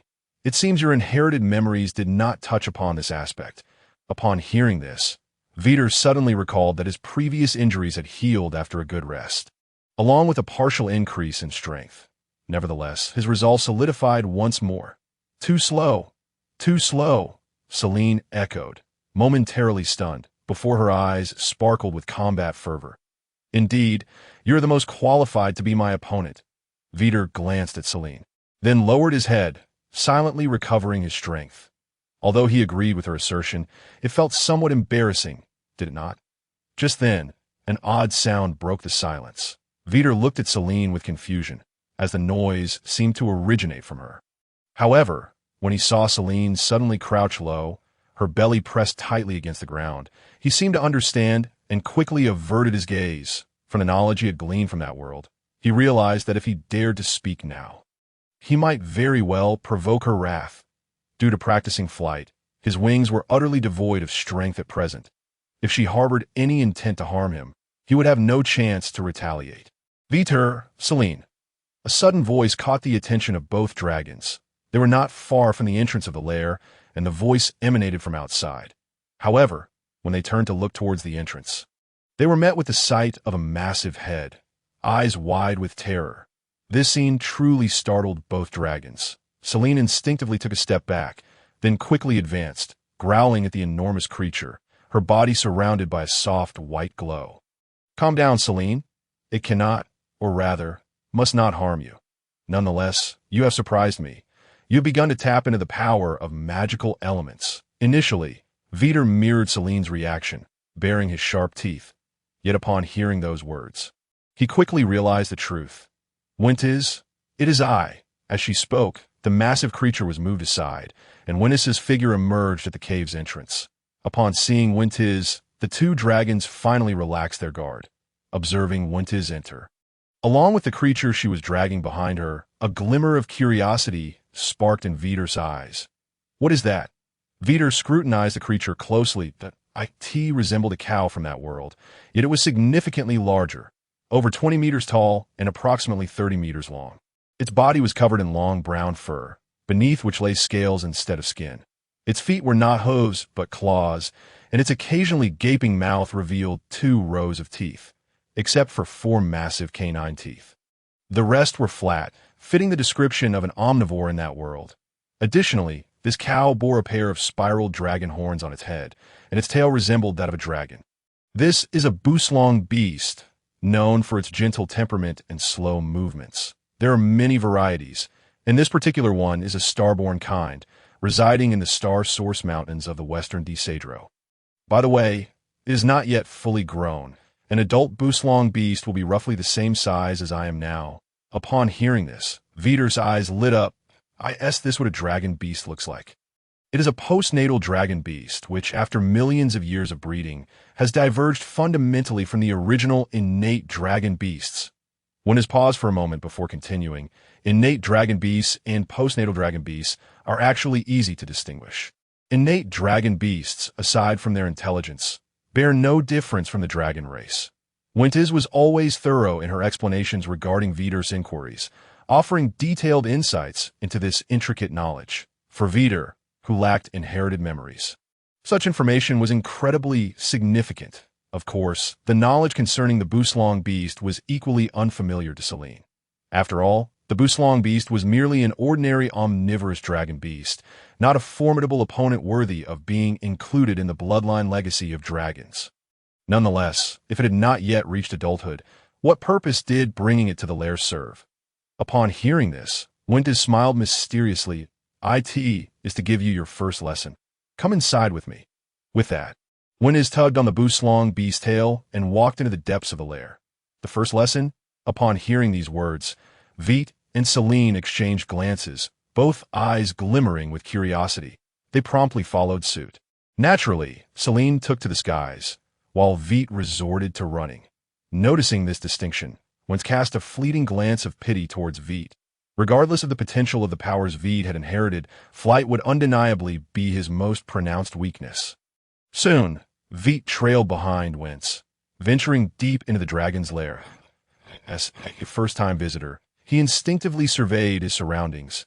The depths of the lair were remarkably spacious, appearing ample enough for even Wintiz to spread his wings. It was no wonder that 5 young dragons could reside within a single lair. Even 50 would not feel cramped. Wintiz's arrival stirred the slumbering Billy and his 3 companions awake. Upon awakening, the trio exhibited distinctly different reactions. Dinah greeted Wintiz before quietly lying down, curiously observing the booze dragon beast. Meanwhile, Billy circled the booze dragon beast with inquisitive excitement. As for O, disturbed from his slumber. He was decidedly displeased. Yet, with Wintiz being the source of his disturbance, he could only sulk in silence. With all 5 young dragons present, Wintiz seized the unresisting booze dragon beast and positioned himself not far from the quintet. Although he had just briefed Vite and Selene, it bore repeating. This was a booze dragon beast, specifically one that was still in its juvenile stage. Adult booze dragon beasts, varying in size due to their species, typically exceed 600 meters, with the largest varieties reaching up to 800 meters. Upon hearing this, Vite momentarily froze, a flicker of delight crossing his eyes. The length units in both worlds were largely similar. While he was uncertain if the concepts were identical, at the very least, it would make his future studies considerably easier. While Vite was lost in thought, Wintiz continued. Our first lesson is rather straightforward. It may seem simple to you, yet could also prove quite challenging. Pausing for effect, Wintiz then intoned gravely. The subject of our first lesson is slaughter, observing the 5 young dragons, all wearing expressions of shock. Wintiz elaborated. I previously mentioned to Vite and Selene that booze dragon beasts are docile, slow-moving creatures with a wide variety. However, I failed to disclose that the flesh of the booze dragon beast possesses immense nutritional value, capable of providing you, as young dragons, with substantial nourishment and energy. IT will enable you to grow stronger. Thus, rather than viewing this as slaughter, consider it a lesson in how to procure your own food, how to foster your growth. So, who will go first? Who will go first? Wince's voice was unusually somber.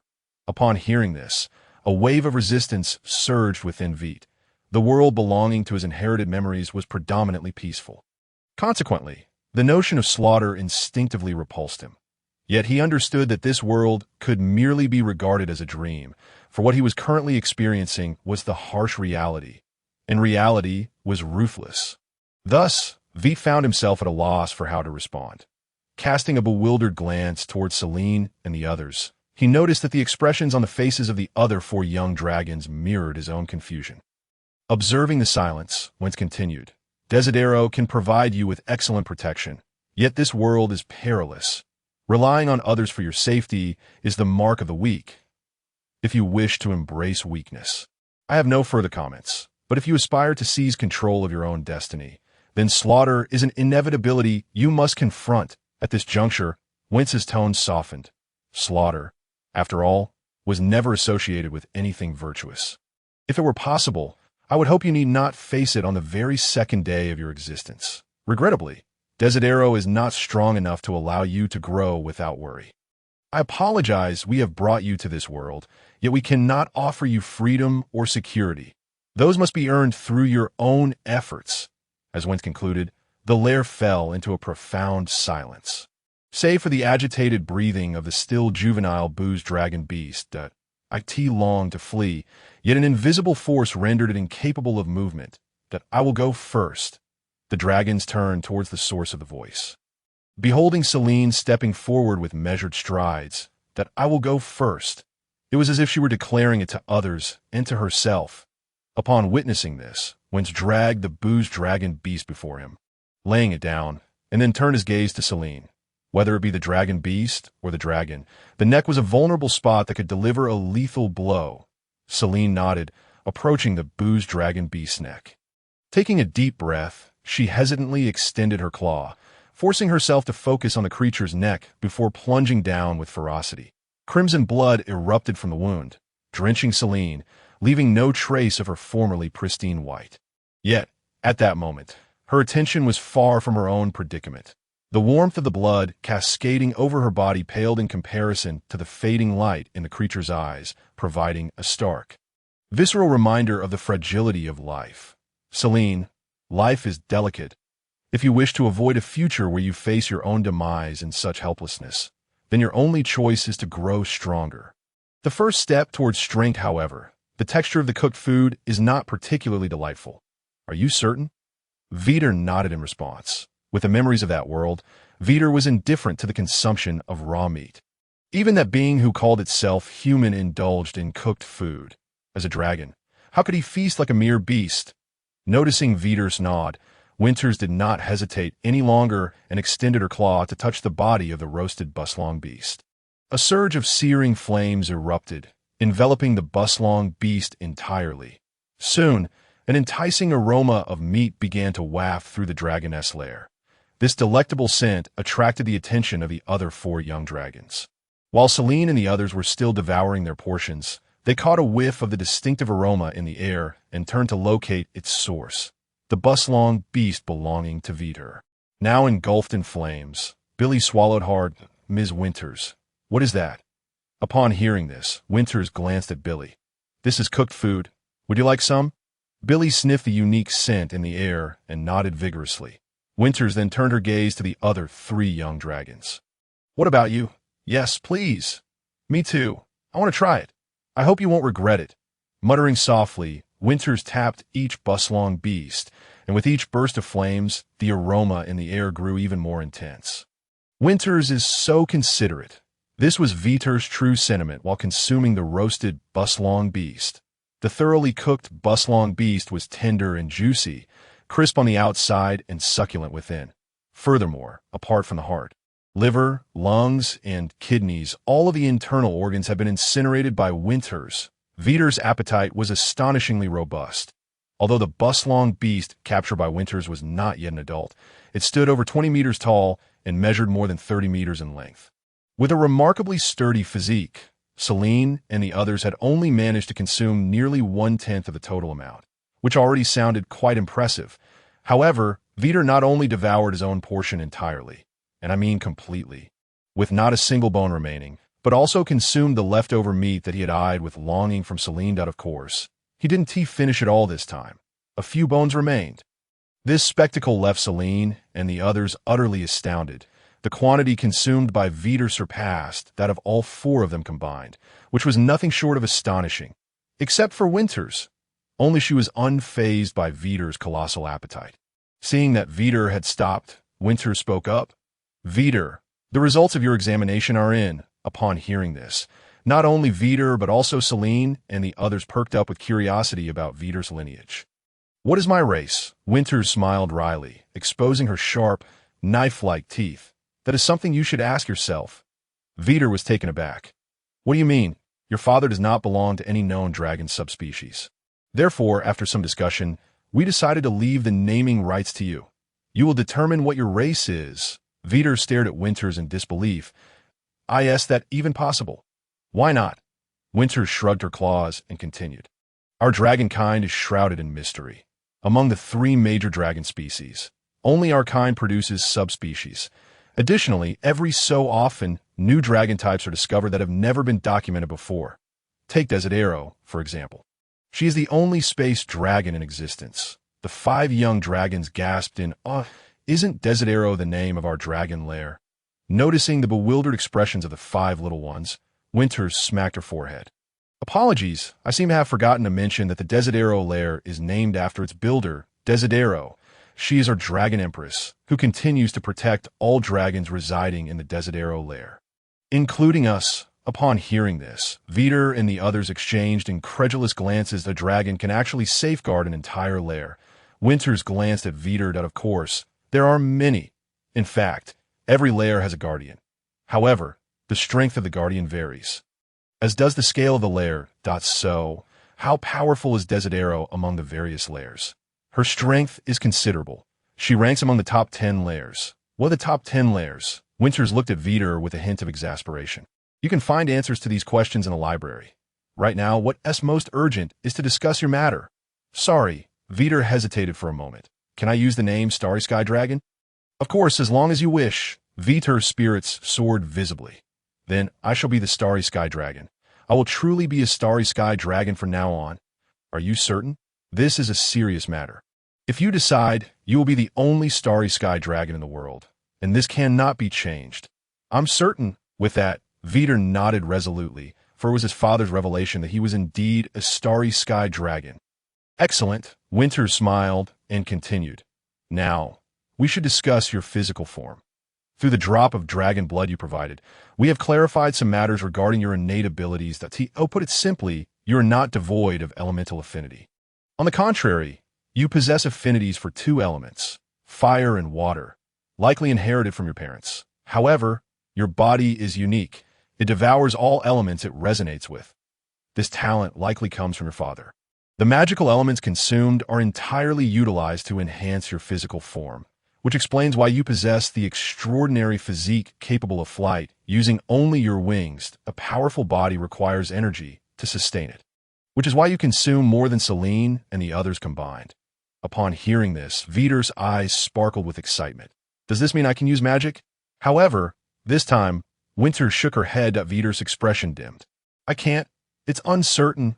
Winters elaborated. "We cannot determine at what point your body will cease this ravenous consumption of affinity elements. Perhaps it will disappear after the juvenile stage, or maybe it will persist into adolescence, or even into adulthood, or it may never vanish. No dragon can ascertain this, as you are the first dragon to exhibit this condition, or perhaps the second.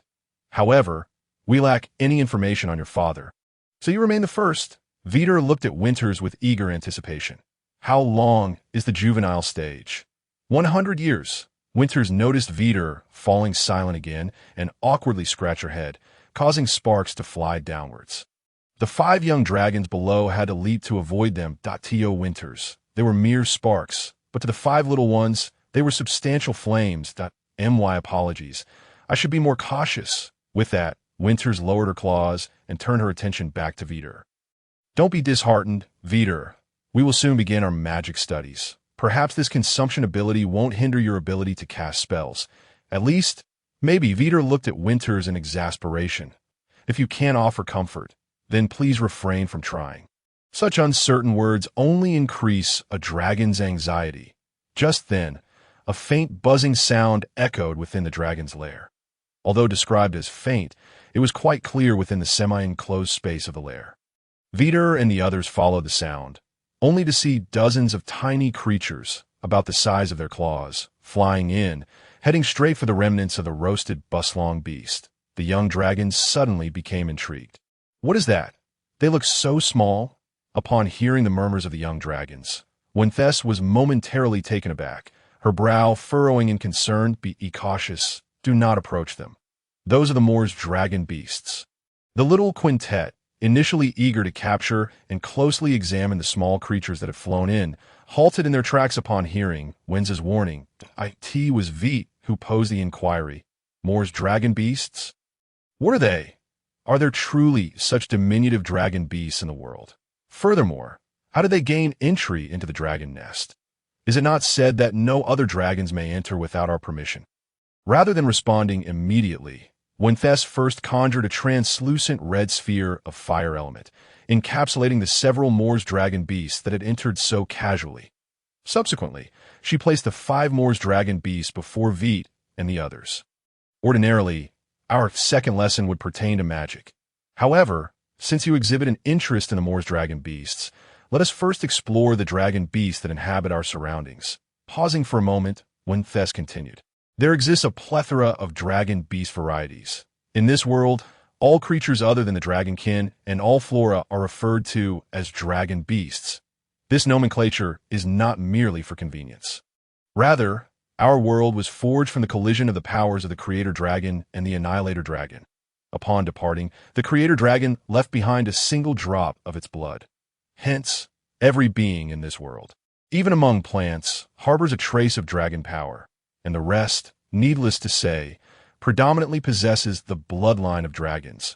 Those endowed with intelligence are the dragonkin, while those governed by primal instincts are the dragon beasts. The Moor's dragon beasts are classified as a smaller breed among the dragon beasts. The largest of them, the Sudmoor's dragon beasts, dwell in the southern jungles of this world and are thrice the size of the ISU Moor's dragon beasts you see before you. As Vite listened intently to Wenz's explanation, he scrutinized the Moor's dragon beasts floating before him. They bore a striking resemblance to flies from his world, albeit significantly larger, measuring approximately 5 centimeters in length.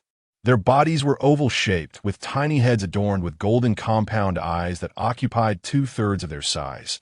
Behind the compound eyes were 2 delicate dragon horns, and at the rear, they possessed 2 pairs of transparent wings. Lacking any dragon tail, beneath their bodies were 6 slender dragon claws, each equipped with sharp barbs. According to Winthes, even the largest Moor's dragon beasts measured a mere 15 centimeters, a stark contrast to the 30-meter-long bust dragons that had yet to reach maturity, thus affirming their classification as a smaller breed. Yet, why are they referred to as ISU Moor's dragon beasts? Vite inquired in response. Winthes elucidated, the plains to the south of the Desidero dragon nest are known as the ISU Plains, which are encircled by the Star Source mountain range, the Warren Great Rift, the Moonshadow River, and the Shadowy Night Jungle. Consequently, the dragon beasts residing within the ISU Plains possess certain distinctive characteristics compared to those from other regions. Hence the designation of ISU Moor's dragon beasts. But why are they deemed dangerous? With those spindly legs, they likely couldn't even scratch my dragon scales. Moreover, I am more curious about their taste. As he spoke, Billy extended his tongue to lick the fire element sphere. In an instant, his tongue blistered from the heat. With a yelp of pain, Billy quickly retreated, covering his mouth, casting a wary glance at the sphere, and refraining from approaching again. Winthes, clearly taken aback by the audacity of a young dragon licking the fire element sphere, could only react once the incident had unfolded. Billy, I feel compelled to warn you that not everything should be placed in your mouth. This applies to the fire element sphere as well as the Moor's dragon beasts. Furthermore, has your bloodline heritage not informed you that a dragon's resistance to magical elements stems from its scales? As Vite and the others regarded Billy with a mixture of astonishment and caution, they instinctively distanced themselves from the fire element sphere, unwilling to suffer a similar burn. "I apologize. I shan't do it again." Chastised by Winthes, Billy promptly acquiesced, acknowledging his error. Winthes nodded in acknowledgement, refraining from further admonishment. The Moor's dragon beasts are the weakest of all dragon beasts. Virtually any creature, aside from plants, could easily dispatch one. However, this does not imply that they are devoid of danger. With that, Winthes gestured for the 5 young dragons to observe the other Moor's dragon beasts that had flown into tea that moment. They were feasting voraciously upon the remnants of the bust dragon carcass left behind by the quintet. Moreover, a steady stream of new Moor's dragon beasts continued to arrive. They were irresistibly drawn to the scent of blood, as even the faintest whiff would attract swarms of them. Yet, the true peril did not lie in their numbers, but rather in the plagues they carried, especially for newly hatched young dragons like yourselves. Your resistance to such plagues is virtually non-existent. Thus, whether it be the Moor's dragon beasts or anything they have touched, it is best that you keep your distance, particularly from this food, which is no longer safe for consumption. Should you be unfortunate enough to contract a plague, you would be left to drink those foul-smelling potions. Believe me, the taste of such potions will deter you from any desire to eat for several days. As Winthes recounted her tale, Vite noticed that amidst the newly arrived Moor's dragon beasts, there were others of distinctly different appearances. They were of a similar size to the Moor's dragon beasts, yet their forms were entirely dissimilar.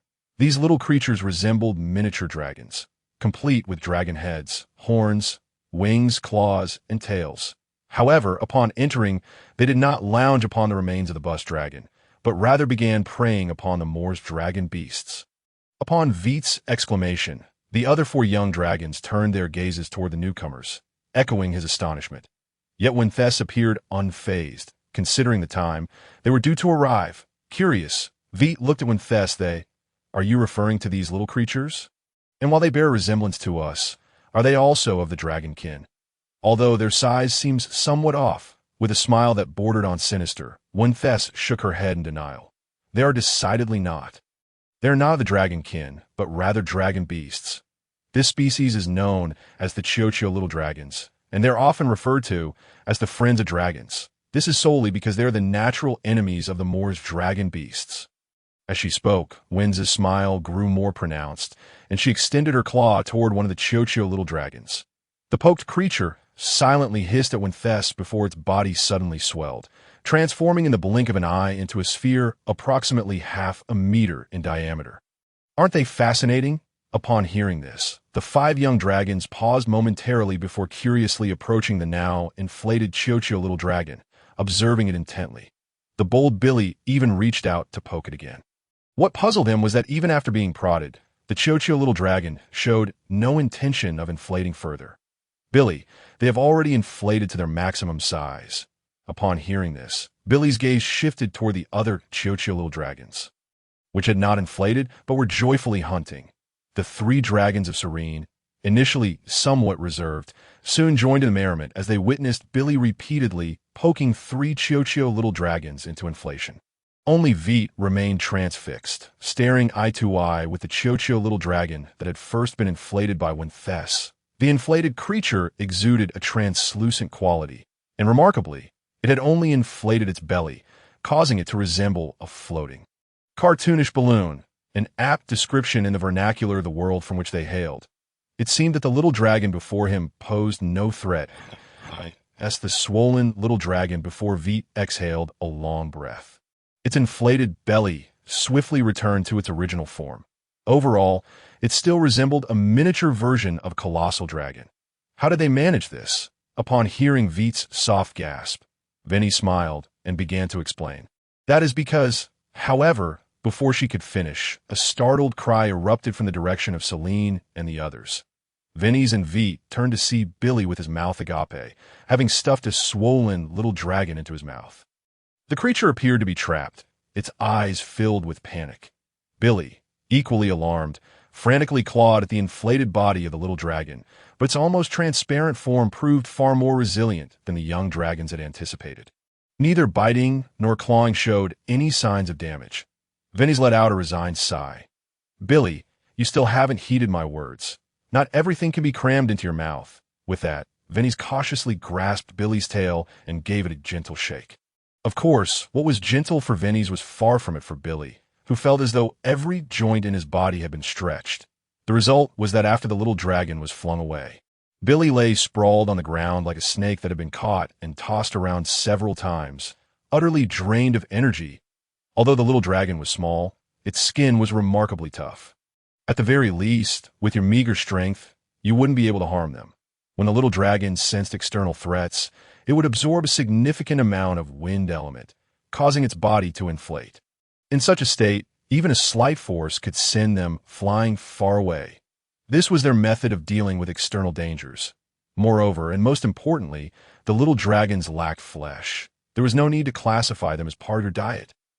At Vinny's words, Billy awkwardly covered his eyes, while Vite and the others couldn't help but chuckle. After the laughter subsided, Vinny's continued, "All right, little ones, while our unexpected guests have brought you some amusement, today's task is not merely to become acquainted with them." Hearing this, Billy's interest was piqued once more. "Vinny's, isn't our task today to fill our bellies? Of course not. Our most crucial undertaking today is to understand magic." Upon hearing this, Vite and the others' eyes instantly sparkled. Vinny's elaborated, "The prerequisite for using magic is learning, and the prerequisite for learning magic is understanding. Only by truly comprehending magic can you advance further along the path of magic. Naturally, I am aware that your ancestral memories contain detailed origins of magic and fundamental knowledge required for its practice. But I reiterate, the knowledge in your ancestral memories does not wholly belong to you. You still need to learn." At these words, Vite's eyes dimmed slightly. His ancestral memories did not include any foundational knowledge about magic, and he couldn't yet learn it. Was there truly any necessity for him to study this? It seemed that Vinny's had sensed Vite's thoughts and turned to him. "Vite, may I ask you a question?" After a moment's pause, Vite nodded eagerly. "Of course." Vinny smiled. "Can you tell me what you need to do most before defeating an opponent?" With that, Vinny's turned to the other four little dragons. "Of course. If you're interested, you may attempt to answer as well." Vite pondered for a moment before tentatively suggesting, "Is it to train oneself and become stronger?" "I believe it should be about magic." Billy interjected promptly. Upon the topic shifting to magic, he reverted to his previously aloof demeanor, merely lying on the ground and observing coldly, as if he hadn't just chased a little dragon around.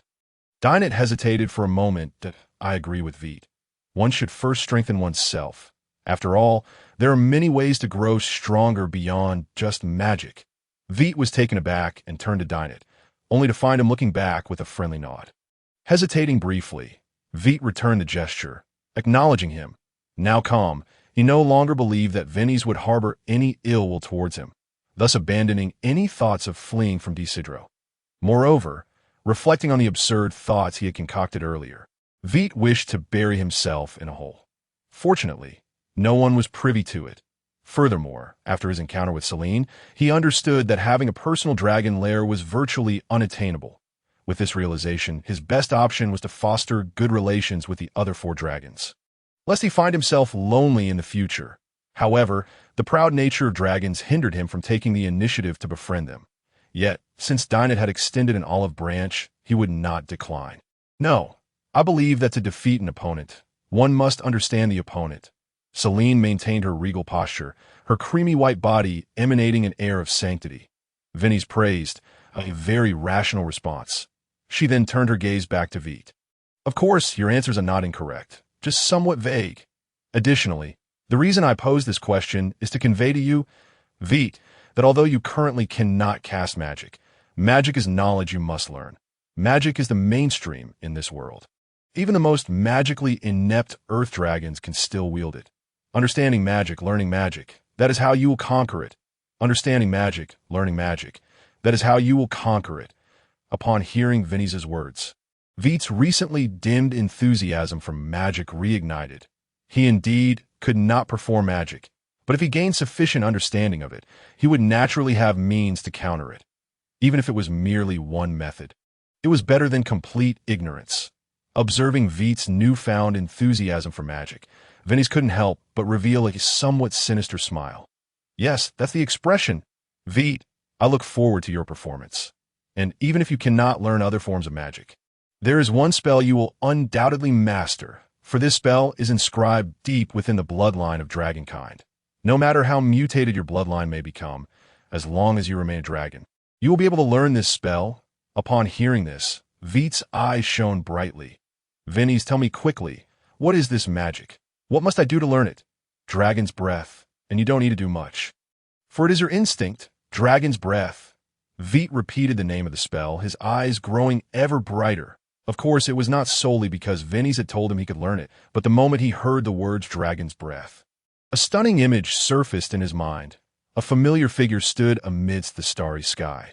It was his father, and opposite him loomed a terrifying creature of star-like proportions. Starry sky beast. Unbidden, the name of the creature emerged in his mind. Compared to that colossal beast, his father appeared diminutive, so small that he had no doubt that one breath from the starry beast would engulf him like mere dust in the air. Yet in the next moment, he saw the golden patterns on his father's body begin to glow, and a cascade of blazing white flames wafted from the corners of his father's slightly parted lips like flowing clouds. Then his father opened his mouth wide, and a thick, blazing white flame shot forth, instantly piercing through the body of the starry beast. The terrifying heat distorted the very fabric of the cosmos from his vantage point.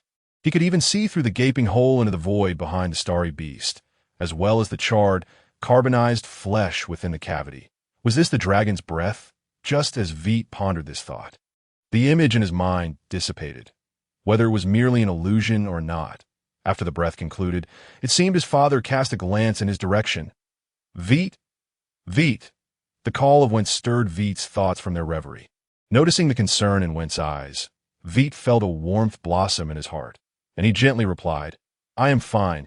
It's just that a fleeting image of my father using his dragon breath has surfaced in my mind.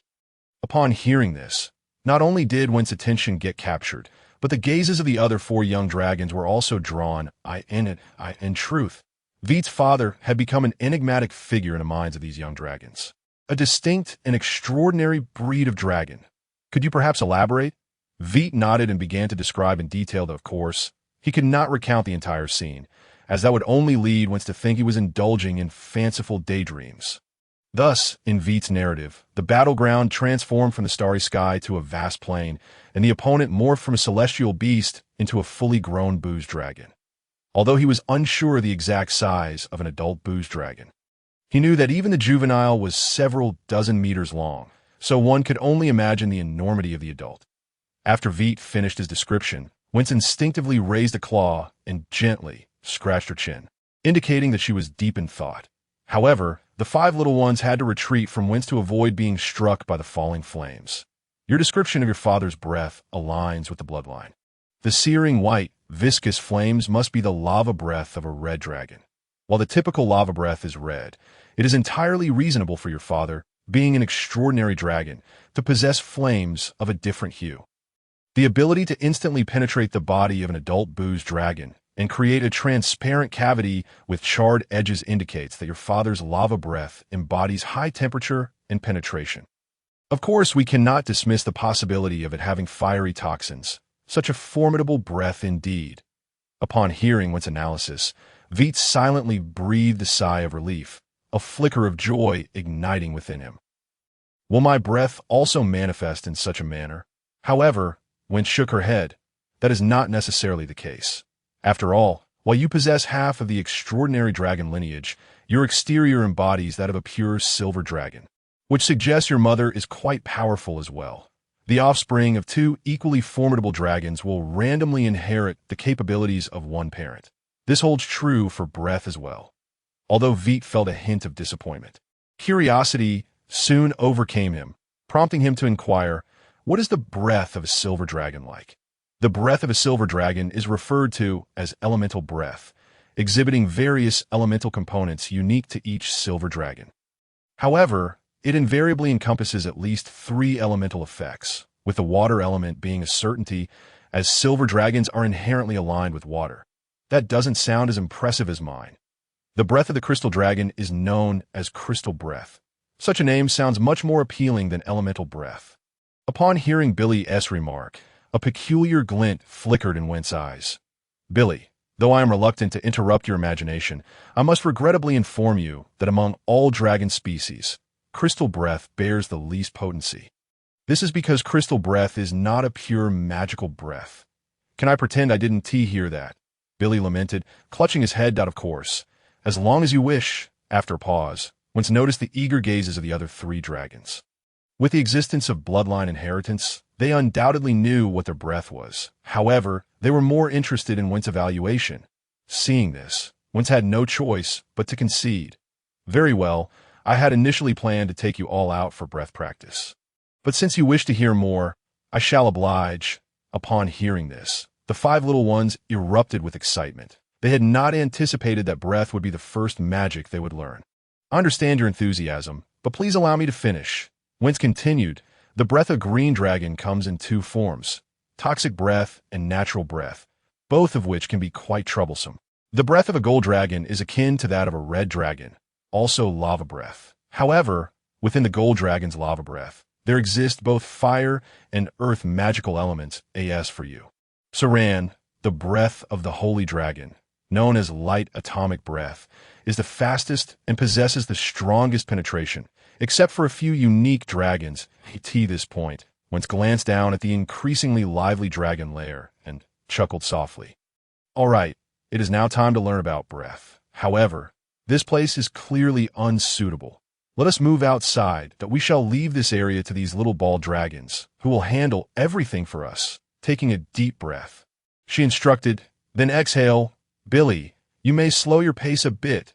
Beneath a towering tree adorned with broad, crimson leaves, Wentz lay on the ground, while Vite and the others aligned themselves opposite her, adjusting their breathing.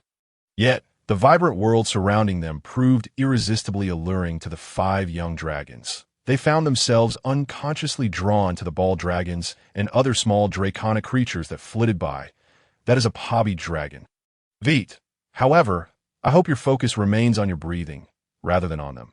They cannot assist you in successfully unleashing dragon breath. Upon hearing these words, Vite's face flushed. Fortunately, the thick skin of a dragon, coupled with a layer of scales, concealed his embarrassment from the others.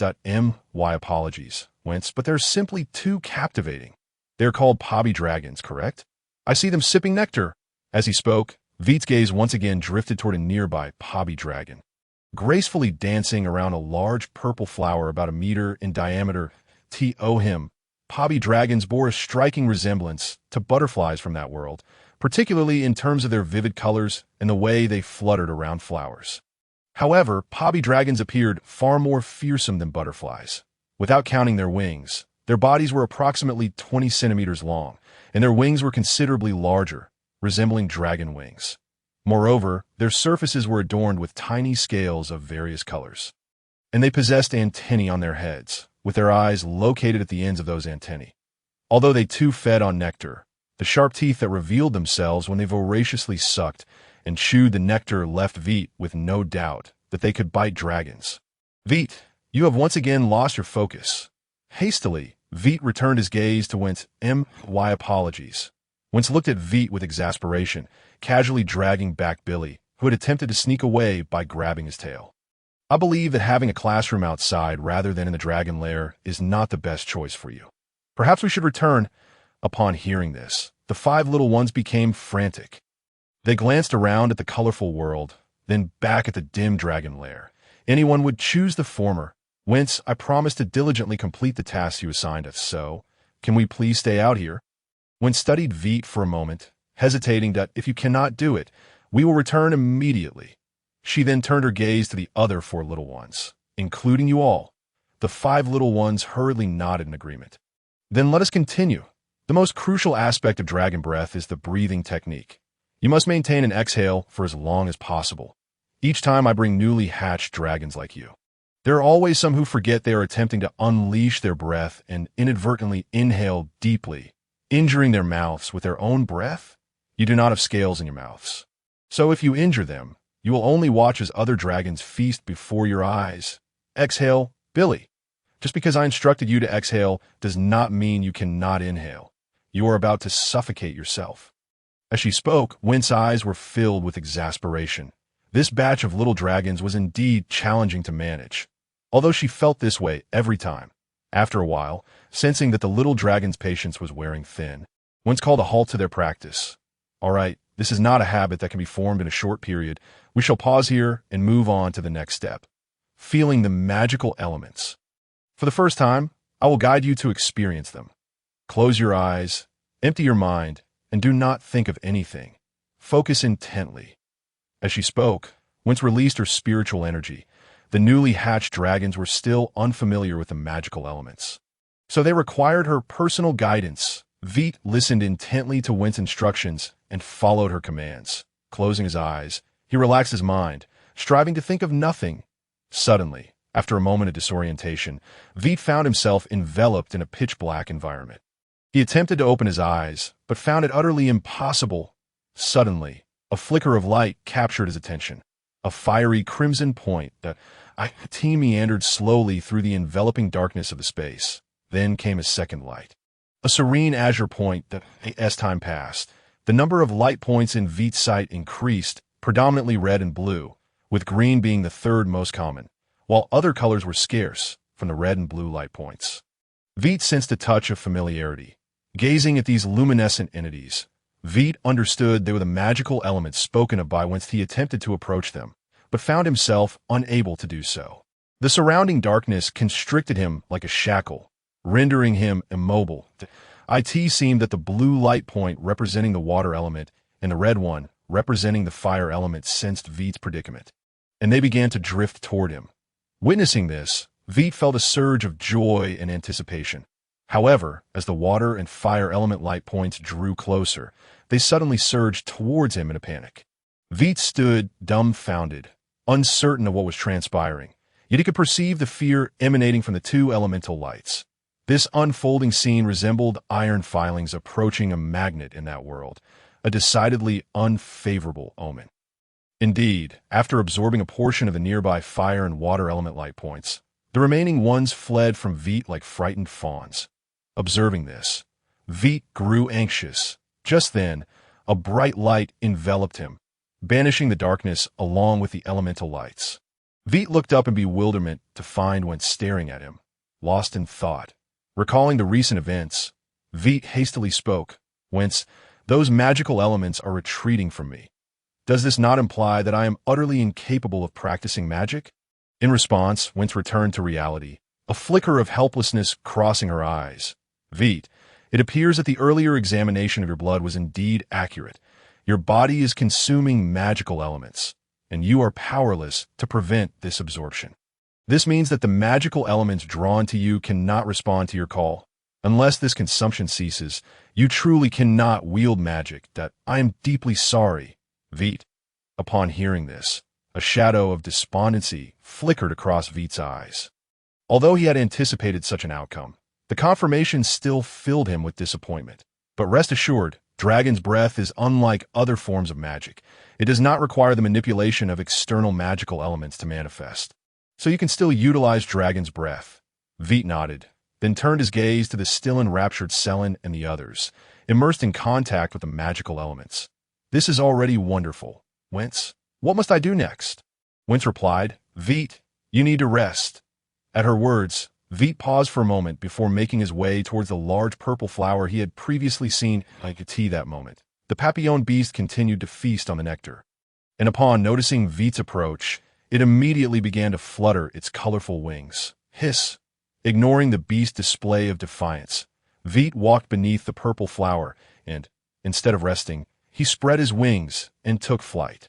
The papillon, which had attempted to intimidate him, became his training target. Of course, his goal was not to catch up in speed, as that was merely a dream for him. What Vite aimed for was simple, to hover in midair like the creature. This was easily achievable for other dragons that utilized magic for flight, yet he struggled. Merely flying drained a significant amount of his energy, Wince watched as Vite emulated the papillon's hovering stance. Pausing momentarily before ultimately refraining from further commentary, she could not hinder a dragon's determination to grow stronger. Meanwhile, Selene and the others continued to sense the magical elements surrounding them, and now they were not the only ones. Billy and the others had also begun to gather a small amount of magical elements. As time passed, these elements increased in number. In contrast, Vite, as his flying time extended, gradually began to tire. Nevertheless, he persisted. Suddenly, Vite felt a sharp pain in his back, his wings faltering, and he plummeted downward. Just as he thought he would be greeted by the hard ground below, a claw caught him securely. Well, Went's scales were certainly much harder than the earth. Taking a sharp breath, Vite cast a grateful glance towards Wentz. "Thank you." Wentz, observing the involuntary twitching of Vite's back muscles, Wentz sighed. "Vite, I do not oppose your training methods. However, you must ensure your own safety. Moreover, training is not something that can be accomplished overnight. I look forward to the day you become stronger, but it will not be tomorrow or the day after." With that, Wentz gently set Vite down.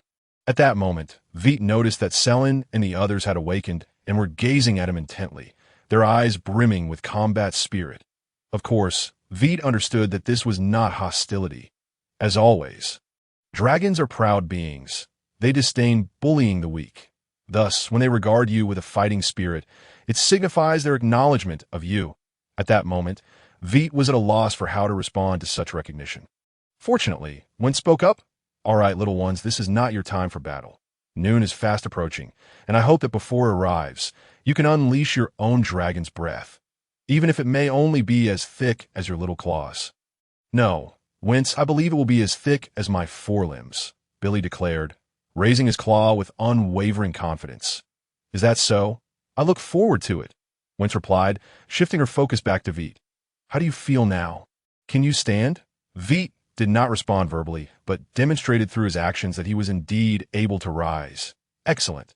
Then we can begin. You have all seen what magical elements look like. Now, what you must do is engage your mental strength to locate the magical elements within your bodies. This is the foundation for unleashing your breath. By the way, the magical elements within a dragon are stored in the dragon crystal, which resides atop your heads. If you have found it, please raise your claws." As soon as Wentz finished speaking, Selin raised her claw. She had sensed the magical elements the previous night, and upon doing so, her dragon crystal had responded. "Well done, Selin." Hearing this, a glimmer of pride flashed in Selin's eyes. Just then, Dine had also raised his claw, followed closely by Ao. However, to the dragon's surprise, the fourth claw raised was not Billy's, but Vite's. Indeed, he had also located his dragon crystal. It was nestled within his head, roughly the size of a fingernail. Yet he could distinctly feel the magical elements contained within, two types, fire and water. On the other side, Billy stared in astonishment at Vite's raised claw, then hurriedly began to search earnestly. Soon, he too raised his claw. "Hey, buddy, I swear if I had been serious from the start, I would have found it faster than you." Upon hearing this, the other dragons rolled their eyes and chose to ignore the lively character. Wentz seemed to breathe a sigh of relief and continued, "Now, we move on to the second step. At the center of your chest, in the middle of your lungs, lies the key to a dragon's ability to unleash dragon's breath. The elemental lung. Please raise your claws if you have found it." Vite followed Wentz's instructions, directing his mental strength into his chest cavity, and the scene within soon unfolded in his mind. A powerful heart pumped vibrant crimson dragon blood through the veins, nourishing his entire being, while robust lungs efficiently extracted oxygen from the air, delivering it throughout his body. Although he did not see any oxygen, knowledge from another world informed him that the air was rich in oxygen, essential for life. Nevertheless, Vite held a differing opinion. This world possessed magic. Soon, he located the elemental lung that Wentz spoke of. However, it was not a fleshy organ, but rather two chambers within his body. Vite's mental strength could not approach those two spaces. Yet he could distinctly perceive the starkly contrasting atmospheres emanating from the two realms. One realm exuded an intense heat capable of melting everything in its vicinity, while the other enveloped all in a frigid grasp that froze all matter. Vite was uncertain whether this was a normal occurrence, but at least the position was accurate. Upon witnessing these two realms, a surge of powerful intuition welled up within Vite, compelling him to channel the magical elements within the dragon crystal into one of them. This was his intention, and he acted upon it instinctively. opting for the fire element in that realm suffused with high temperatures. As he manipulated the elements, Vite's mental energy was rapidly depleted, causing him to abruptly exit his introspective state. In the outside world, Vite, now visibly weakened, involuntarily opened his mouth under the astonished gazes of Wince and the other four young dragons. The brilliant white flame began to escape from the corners of his mouth. In the next moment, a blinding flash of light flickered, and a scale on Wince's chin began to emit wisps of smoke. Vite then collapsed to the ground, gasping for breath. Wince, feeling the warmth radiating from her chin, looked at Vite with a mixture of astonishment and disbelief. Who was she? The headmistress of the Desidero Dragon Academy, one of the 5 legendary peak dragons of the Desidero Dragon Nest. What does legendary even mean? Among the 9 realms of existence, black iron, bronze, silver, gold, platinum, purple crystal, legendary, myth, and divine. The legendary realm is second only to myth and legend, and mythic-level dragons had not been heard of since her birth over 8,000 years ago. Legends were indeed known, and quite closely. The guardian of this dragon nest, Desidero, was the only legendary upper dragon within it. This underscores the tremendous strength she possessed. Indeed, her dragon scales could significantly mitigate damage from magical elements, especially fire. For her, withstanding a fire-based forbidden spell was hardly a challenge. Yet, the mere breath from Vite was enough to make her feel warmth. This indicated that this young dragon, barely 2 days old, could unleash a breath with temperatures rivaling high-level fire magic. And under the element of surprise, a dragon's breath from Vite could indeed harm opponents below the golden rank, including those of the golden rank. Although temperature does not wholly represent power, and being harmed does not equate to defeat, it is still profoundly astonishing.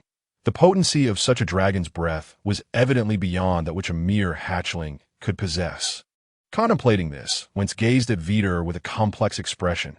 She had initially thought that, without the ability to practice magic, Vite would merely be an ordinary dragon. However, it seemed appropriate for her to re-evaluate Vite's potential future. Moreover, Vite, promise me, unless a dragon betrays Desidero, your breath must never be directed at the dragons of Desidero, especially. Here Wince cast a glance at Celine and the others. She did not continue. Upon hearing this, Vite, who had nearly exhausted all his energy from a single breath, paused momentarily before his eyes sparkled with realization that does that mean my breath is quite powerful? Wince nodded emphatically. Indeed, it is remarkably strong. No dragon that has not yet surpassed the hatchling stage could withstand your breath. Upon hearing this, Celine and the others regarded Vite with newfound wariness. They had completely failed to react to that previous breath, coupled with Wince's nearly exaggerated response, clearly indicating that Vite's breath far exceeded their expectations.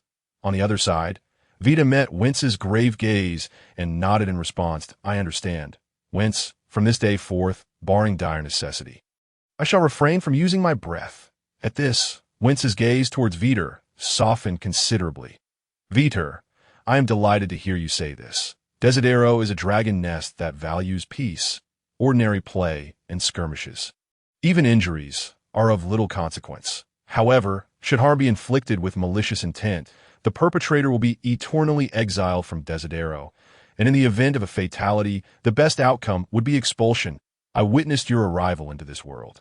And to me, you are all my children.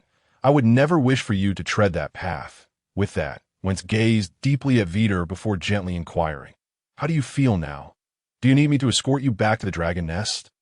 Vite shook his head. I merely feel a bit fatigued. Resting here for a while will suffice. Wince nodded, then turned her attention to Celine and the others. Vite has provided us with an excellent demonstration. So now it is your turn. Use your mental energy to guide the magical elements within the dragon crystal, infusing them into your elemental lungs. Then open your mouths and exhale. Remember, it is exhaling, not inhaling. You would never wish to discover the true might of a dragon breath. Under Wince's guidance, Celine and the others began to attempt their dragon breaths. Vite lay nearby, watching intently. He sought to discern whether the potency of his breath was an anomaly or if every young dragon possessed such strength. Soon enough, Celine, as expected, became the second young dragon to unleash her breath. It was strikingly similar to Vite's. A flash of white light erupted, and Celine's spirit visibly waned at an observable rate. However, Celine's breath lacked the brewing process. Likewise, there was no incandescent white flame. Whether by coincidence or design, this breath also struck Wentz's chin. Wentz, however, seemed entirely unperturbed. "Excellent, Celine. That was a powerful display." Celine observed the unaffected scale on Wentz's chin, her eyes glimmering with dissatisfaction. "How does it compare to Vite's?" Wentz was momentarily at a loss for words, unsure of how to respond without bruising Celine's pride. Yet in truth, this silence was far more injurious. Seeing Wentz's silence, Celine wordlessly moved aside and lay down. Her gaze fixated on Vite. Vite felt increasingly uncomfortable under her intense stare. Fortunately, Ao's actions diverted Celine's attention. Golden flames spilled from Ao's mouth, and then a fan-shaped stream of lava erupted forth. Most of the lava landed on Wentz's chin, with some cascading down onto the grass below. The flowing lava ignited the weeds on the ground, and even the pebbles melted beneath its searing heat. Excellent. The viscosity of the lava is commendable, and the temperature is quite high, not to mention the presence of fire toxins. Truly authentic lava breath. Hearing this, Ao glanced at Vite before reclining on the ground, narrowing his eyes slightly. However, upon closer inspection, one would notice that Ao's gaze continually flitted between Vite and Celine. The fourth was Billy. Unlike the previous three dragons, Billy's breath first gathered within his large mouth, forming a fiery red sphere. Subsequently, bright red energy shot forth from the sphere, rapidly morphing into numerous diamond-shaped projectiles, their edges appearing razor-sharp. The red gems, enveloped in fire, rained down upon Wentz's chin, shattering into fragments upon striking her dragon scales. Wentz observed Billy, who appeared both fatigued and proud, and could not help but twitch her lips. Well then, an authentic crystal breath. At this, Billy's expression immediately fell. If memory served him correctly, Wentz had stated that crystal breath was the weakest among all dragon breaths. Finally, it was Dynet's turn. A green beam, resembling a miniature waterfall, erupted from Dynet's mouth, landing squarely on Wentz's chin, evidently eliciting no reaction. However, Vite and the others regarded Dynet with a newfound seriousness. The seemingly innocuous breath had drained the life from the grass beneath Dynet, leaving it a lifeless, grayish white. After a moment of surprise, a flicker of joy crossed Wentz's eyes. Excellent, Dynet, a nature breath even more potent than venomous breath. Upon hearing this, Dynet let out a weary smile, neither feeling elated nor exhibiting any other reaction. After Wit and the others successfully unleashed their breath, Wentz did not immediately escort them back to the academy. Instead, he allowed them to roam within a radius of several hundred meters around the clearing. In Wentz's words, "Your talents are the finest I have ever encountered." Typically, young dragons succeed in unleashing their breath only after numerous attempts, sometimes even dozens, as a reward. I grant you the special privilege to frolic outside for half a day. Upon hearing this, the previously lethargic young dragons suddenly perked up. The legacy of their memories did not mention the ordinary, vividly colored plants. Thus, for Celine and the others, even though they were confined to an area of just over 100 meters, this small patch was still brimming with novelty. Even the usually taciturn Ao was affected. Wit, however, remained the exception. The enormous, somewhat peculiar plants did indeed capture the attention of the young dragons, but for Wit, they were merely plants. Although his father did not leave him with battle experience or the like, he did inherit an entire wondrous world that T.O. Wit. Those bizarre plants were just that, plants that in comparison. He yearned for his stamina to recover swiftly so he could resume his flying training. Of course, there was also the breath. His breath, while the most powerful among the five, was precisely why Wentz had imposed restrictions on it. Wit understood that Wentz meant well. However, to him, the breath represented an uncontrollable force. And an uncontrollable force was nearly equivalent to having none at all. Thus, Wit resolved to diligently train his breath, particularly in terms of its potency. Naturally, this training plan was set after his flying practice.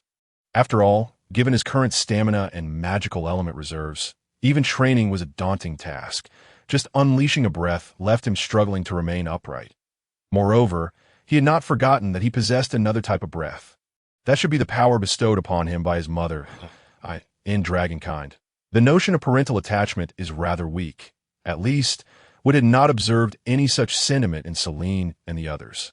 But what was different? With memories of that world, his parents held a significant place in his heart. This longing for the starry sky was also a reflection of that sentiment. Then aren't you going to join them in play?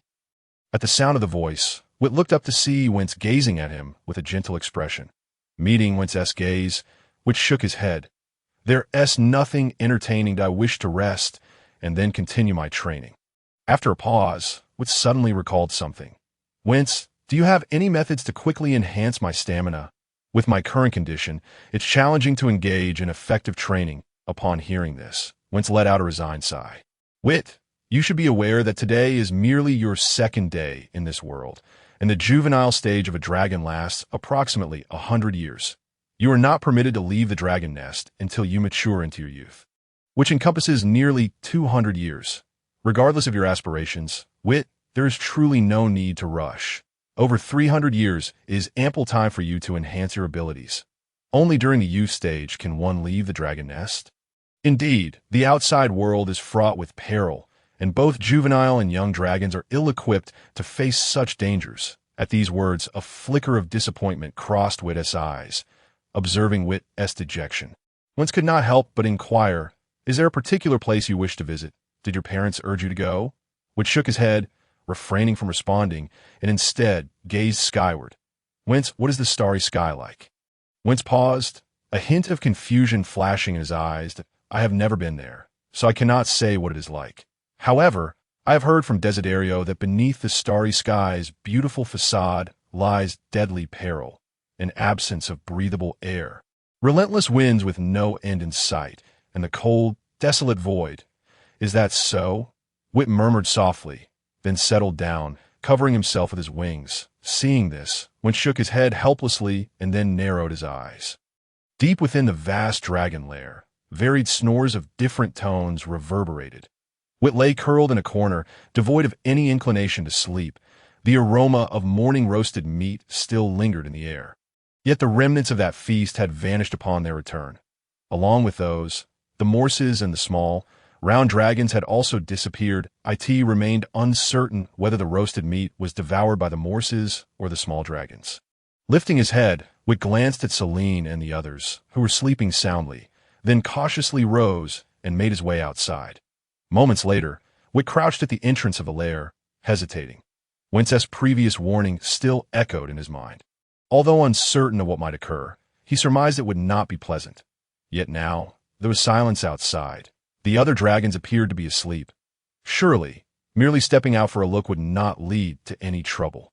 With this thought, Wit cautiously extended half his body, glancing around the spacious corridor, which lay empty. Seeing this, Wit carefully stepped out of the dragon lair. Approaching the edge of the stone corridor, he peered down. The once bustling square, alive with activity when he had returned during the day, was now devoid of any dragons. Wit's heart instantly lightened, and a glimmer of joy flickered in his eyes. Stretching his wings, Wit leapt downward. His body sank slightly, but soon steadied in mid-air, and then he soared upward. The Dragon Academy spanned 9 levels, with Wit and his companion's lair situated on the 6th level, while his current destination was the opening above the 9th level. From his vantage point, he could already see the starlight filtering through the opening. Though predominantly, it was the moonlight, just 3 levels. It should be manageable, Wit thought to himself. However, those 3 levels were far higher than Wit had anticipated. After ascending only 2 levels, he felt his stamina waning. Glancing up at the stone corridor on the 9th level, Wit grit his teeth and pushed himself toward it with all his might. Fortunately, luck was on his side as he successfully landed on the 9th level's corridor. Yet just as he breathed a sigh of relief, a low, gravelly voice suddenly echoed from behind him. Look, I've caught a young dragon wandering about at night. Wit froze, the unexpected voice causing every scale on his body to stand on end. Trembling, he turned to see a dragon emitting a faint green glow. Roughly the same size as Wentz, standing not far behind him. Of course, that was not the main concern. The crucial point was that he could see through the dragon's body to the stone wall of the corridor behind it. In an instant, Wit recoiled. Hello, you may call me Boko how did you faint? Opening his eyes, Wit stared in bewilderment at the unfamiliar surroundings. Who am I? Where am I? What am I to do? After a trio of questions, Wit managed to piece together the current situation. He had stealthily slipped out of the dragon lair, hoping to fly to the exit atop the academy to gaze at the stars. However, upon reaching the 9th level, his stamina had faltered, and he intended to rest briefly before flying out again. Yet a dragon, akin to a phantom, had appeared behind him.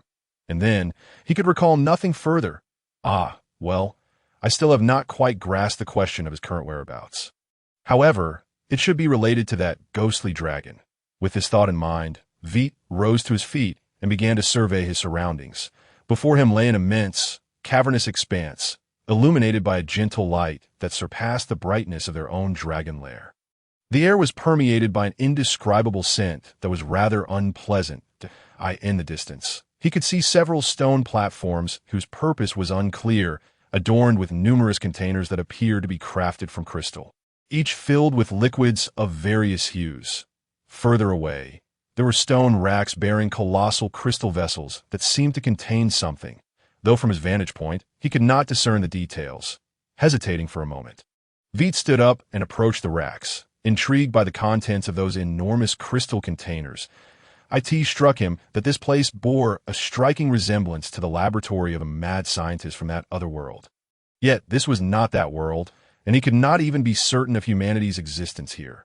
Surely, there could not be a mad scientist. However, reality proved him to be overly naive as Vite drew nearer. The contents of the crystal vessels gradually came into focus. Yet upon realizing what they contained, his dragon scales rose in alarm from head to tail, resembling rippling waves. What did he see? Eyeballs, those that could completely fill a cylindrical crystal container, overflowing with a pale green liquid, were floating within, each adorned with golden pupils. Each eyeball was the size of Vite's own head, leading one to assume that the owner of these eyes was far from small. But that was not all. The racks were lined with these cylindrical crystal vessels. There was more than just the one before him containing eyeballs. Moreover, each eyeball within the vessels was distinct, varying in size, pupil shape, and even pupil color. The last detail was of utmost importance. Although Vite had no inherited memories, both he and Celine, as well as Winters, all exhibited pupils of a radiant golden hue.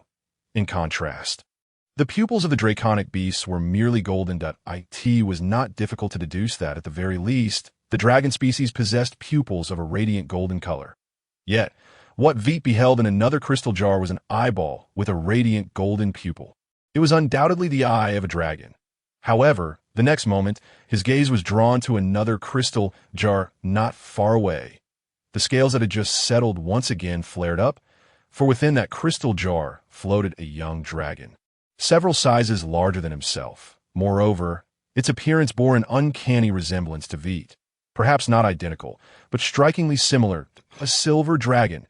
It was the one I discovered deep within the Star Source Mountains. The sudden voice startled Vite greatly. Turning to look, he saw the ghostly dragon he had glimpsed before losing consciousness, now floating nearby, gazing with a sense of nostalgia at the silver dragon imprisoned within the jar. "Did you slay it?" Vite could not help but inquire, his voice dry and raspy, barely registering his own words. Of course not did I succumb to a plague. A young dragon infected by such a disease cannot survive without the care of an adult dragon.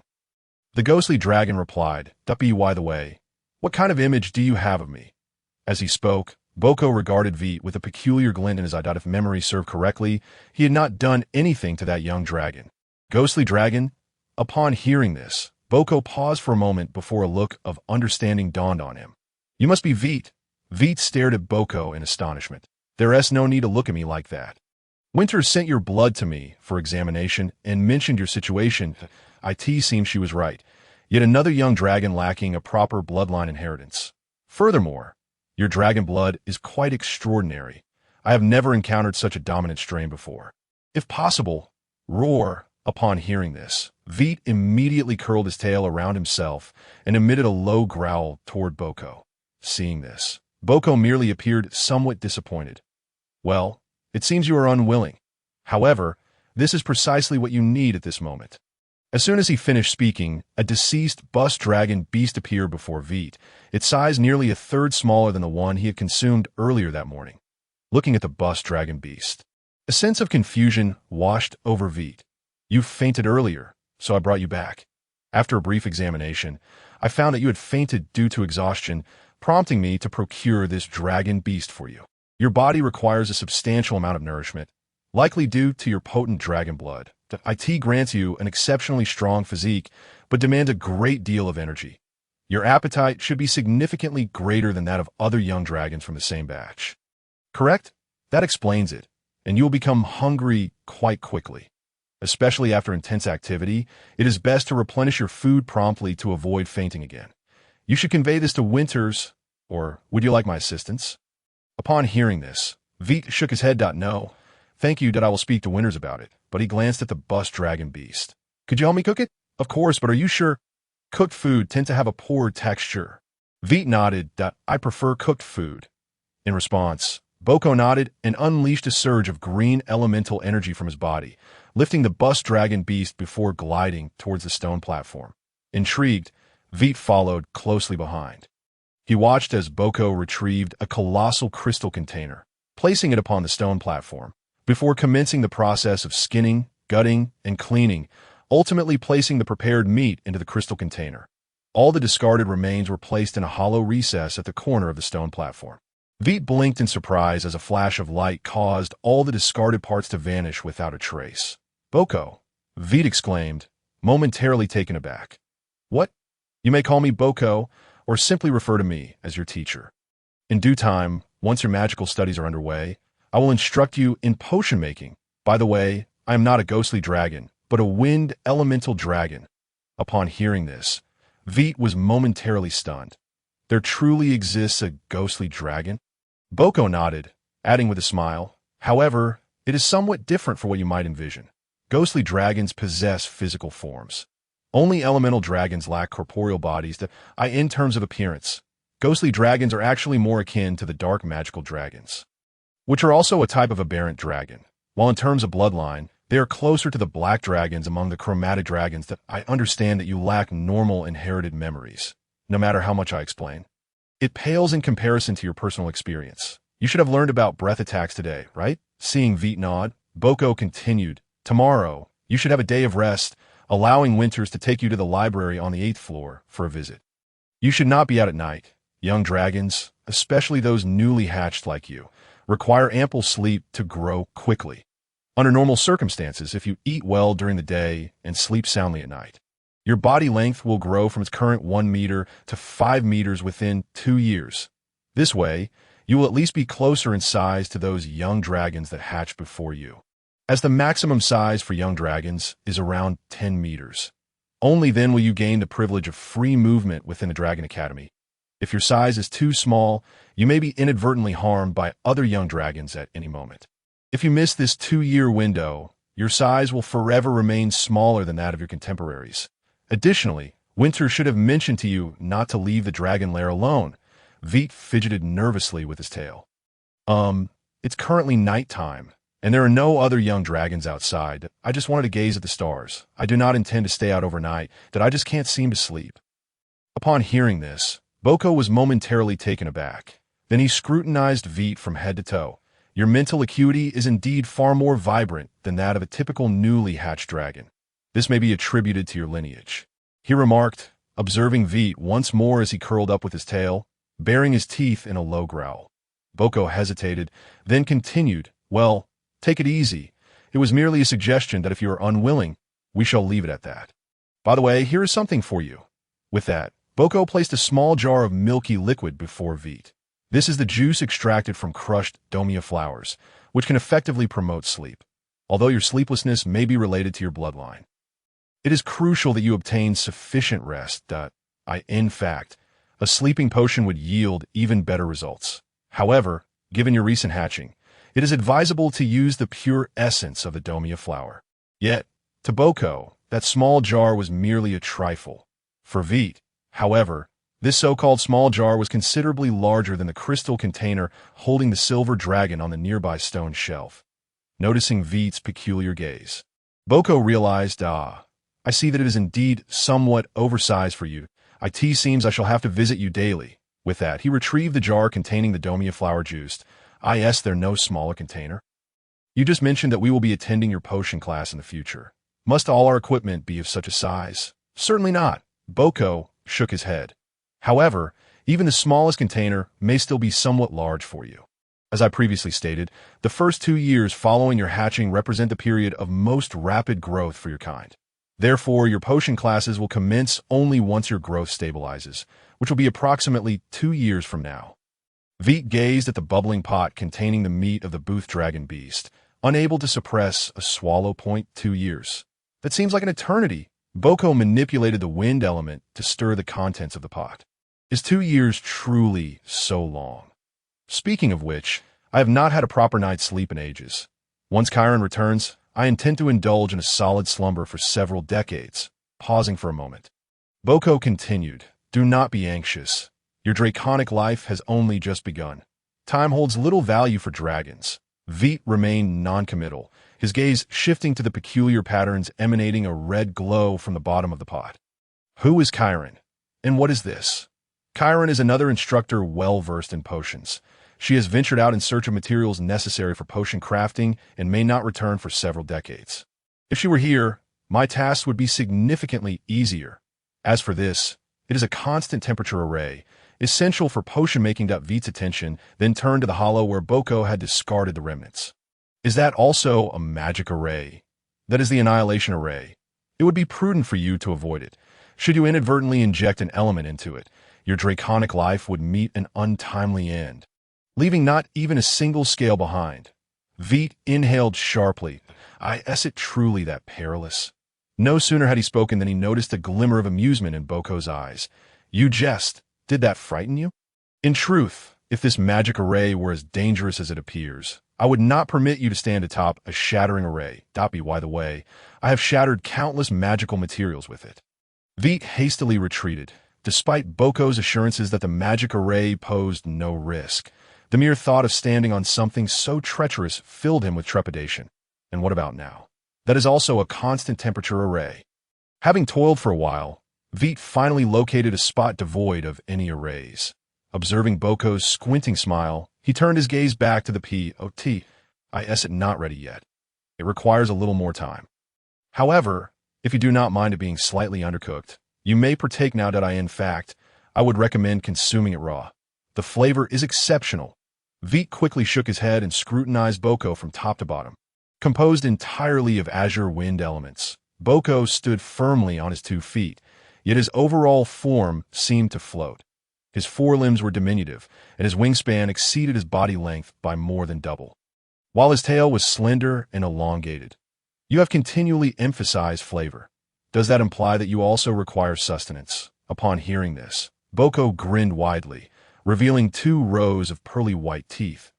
Then, to Vite's astonishment, he suddenly solidified. The overall appearance remained unchanged, still adorned with azure scales, yet now possessing the tangible form of flesh. In truth, this is the true visage of an elemental dragon. And what about earlier? This is a unique ability of the elemental dragon, elementalization. As he spoke, Boko's form became transparent once more. I simply find it more comfortable to be in this elemental state. After a brief pause, Boko's gaze shifted back to the pot atop the constant temperature array. It is ready, but we will need to add a bit of this. With that, he retrieved the jar of domia flower juice and, casting a glance at Vite, added, just a single drop. Fear not. You may eat it. I shall escort you back shortly. Vite turned his gaze towards the crystal container housing the silver dragon on the distant stone shelf. Then back to Boko. Just to be clear, you're not permitted to take my dragon blood while I am asleep. Opening his mouth wide, Vite yawned, then swatted away the tail that was playfully brushing against his face. Only then did he open his eyes and survey his surroundings. Recognizing the familiar environment, Vite paused, recalling the events of the previous night. Well, it seems that after eating, I became utterly oblivious. The domia flower juice must be incredibly potent. Perhaps I should request Boko to use less next time. Domia flower? What is that? And who is Boko? Moreover, when did you end up sleeping beside me? The sudden voice jolted Vite fully awake, turning to see Celine gazing at him with curiosity. He hastily stood up and scanned the area, realizing that he was now standing in the spot where Celine had slept the previous night. I suppose I dozed off and inadvertently rolled over here. Do you believe me or not? Celine, however, seemed unconcerned as she flicked her tail. More than that, I am curious about what the Domia flower and Boko are. Hearing this, Vite glanced at the still sleeping Billy III, and, after a moment of hesitation, replied, Boko is the potion instructor at the academy, while the Domia flower is a material used for potion crafting. Upon hearing this, Celine's eyes brightened. Did you venture out last night? Vite quickly advanced to place a paw over Celine's mouth, then cautiously glanced at the other 3 dragons. Once he confirmed they had not been disturbed, he exhaled in relief. However, this relief was evidently premature. As Vite covered her mouth, Celine was not one to relent. She opened her mouth wide and bit down hard on Vite's paw, resulting in Celine clutched her mouth, her eyes glistening with tears as she glared angrily at Vite. My teeth hurt. That was too hard. Vite stared at his paw, momentarily taken aback. If his memory served him correctly, during their previous altercation, Celine's bites had caused him considerable pain. Yet now he felt nothing, flapping his wings. Vite noticed they felt stronger than the day before, and oh wonder Boko indicated that sleep is remarkably important for newly hatched dragons. Merely a single night's rest had significantly enhanced his physical strength. However, this was not the time for such reflections.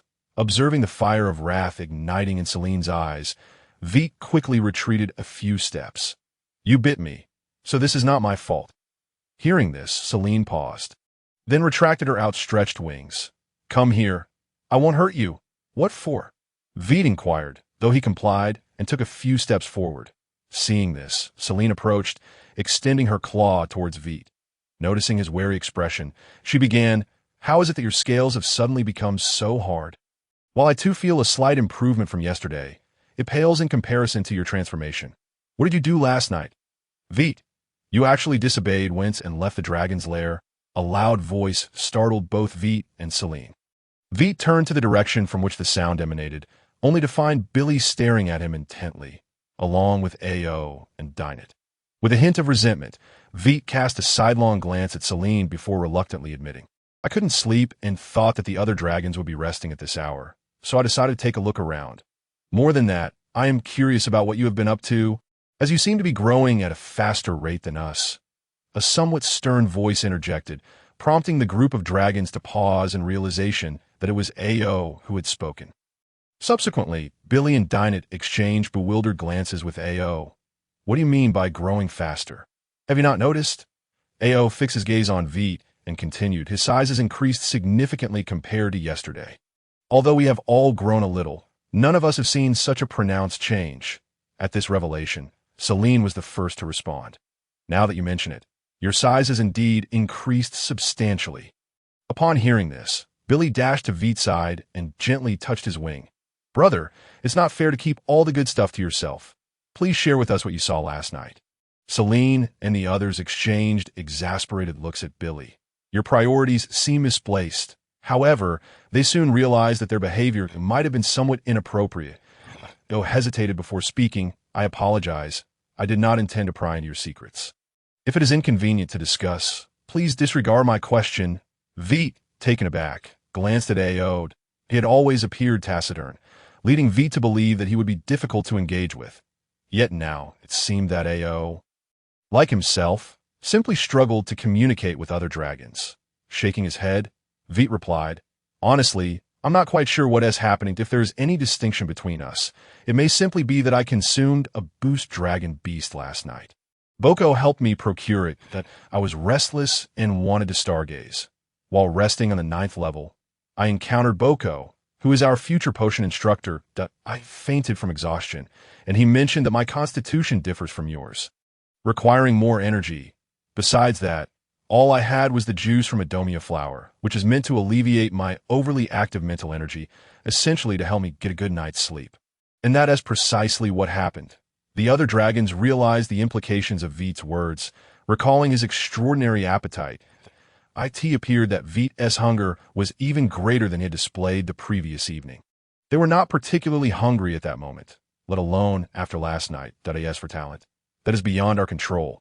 However, brother, could you possibly take me with you tonight when you go out? That's too close, too close. Vite stepped back a pace and then looked at Billy. I wouldn't recommend that. In fact, Boko mentioned that starting tonight, he will come every evening to provide me with domia flower juice. I wouldn't be able to take you along, let alone venture out myself. Additionally, Boko informed me that for the first 2 years after hatching, daily sleep is crucial for us. Insufficient sleep could permanently hinder our growth, making us smaller than our contemporaries. Billy chuckled awkwardly in response. Then I suppose I'll just take a nap. With that, he returned to his previous corner and lay down.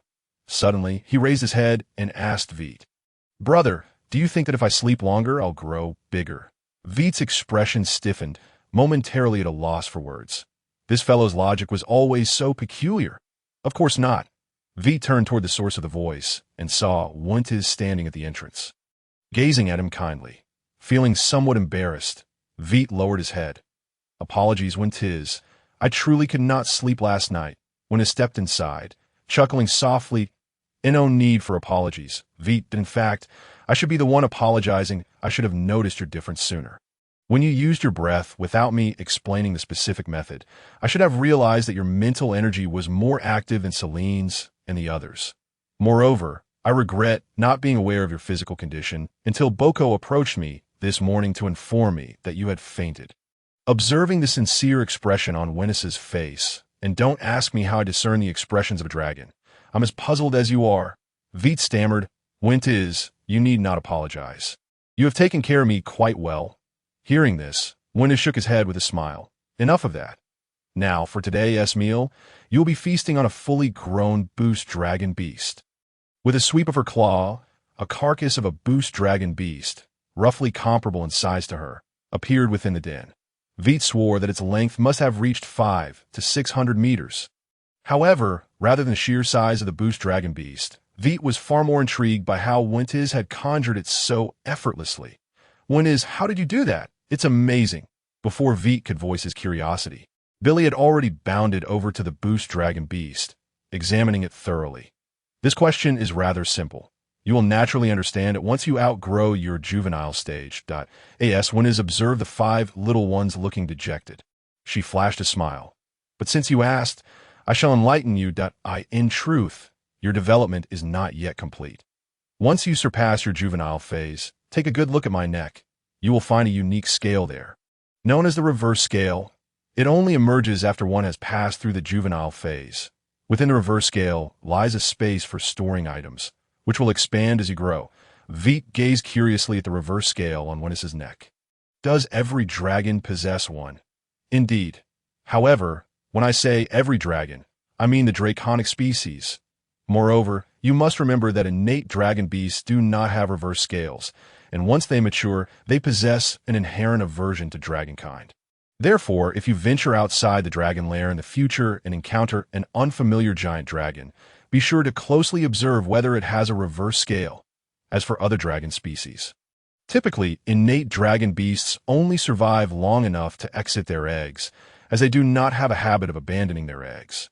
Upon hearing this, Vite and the others exchanged glances, then nodded in understanding. Noticing this, Wintiz smiled. "Now, let us commence with the meal selection. Aside from Vite, who desires cooked food?" This time, only Celine raised her claw, clearly indicating that not all dragons preferred cooked fare. Vite watched as Wintiz began to magically roast the meat. Swallowing hard, "Wintiz, it feels like we won't be able to finish all this." Wintiz blinked. In fact, I was hoping to enjoy some food today as well." Soon after Vite and the others had eaten their fill, Wintiz swiftly consumed the remaining meat. "Wintiz, did Boko really say we could rest today?" Wintiz shook her head. "They may rest, but you, on the other hand, need to accompany me to the library. While bloodline inheritance is not mandatory, it can certainly be quite convenient in certain aspects. Tomorrow, your formal study of magic begins, and you need to familiarize yourself with the foundational knowledge related to it beforehand. Additionally, there are some general concepts you ought to understand. Vite, you will soon find yourself very busy. As for me, I have never been fond of the library. Seeing those books makes me drowsy." As she spoke, Wintis's brow furrowed in distaste, clearly expressing her aversion to the library. Vite nodded in understanding. He had long been prepared for this. Just then, Celine approached. Went is, may I join as well? Certainly, but let me make it clear in advance. It is truly quite dull there. With that, she extended her claw, gesturing for Vite and Celine to hop on. However, the newly hatched dragons, brimming with curiosity, also took to the air. Wintez grinned. This is the choice you made, stepping out of the dragon's lair. Wit and his companions cast their curious gazes down upon the bustling square below, which was as lively as ever. In fact, the moment they were escorted out of the academy by Ventus yesterday, they had already sensed the fervent enthusiasm of their kin. Almost every little dragon would swoop down to greet Ventus, yet their eyes were invariably drawn to the 5 young ones.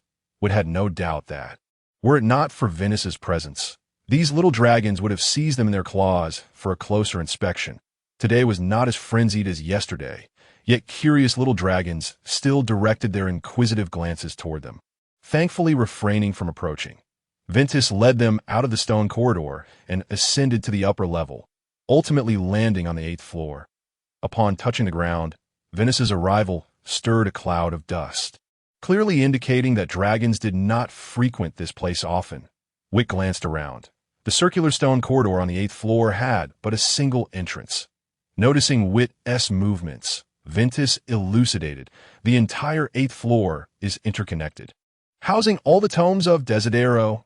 As she spoke, Ventus entered through the entrance.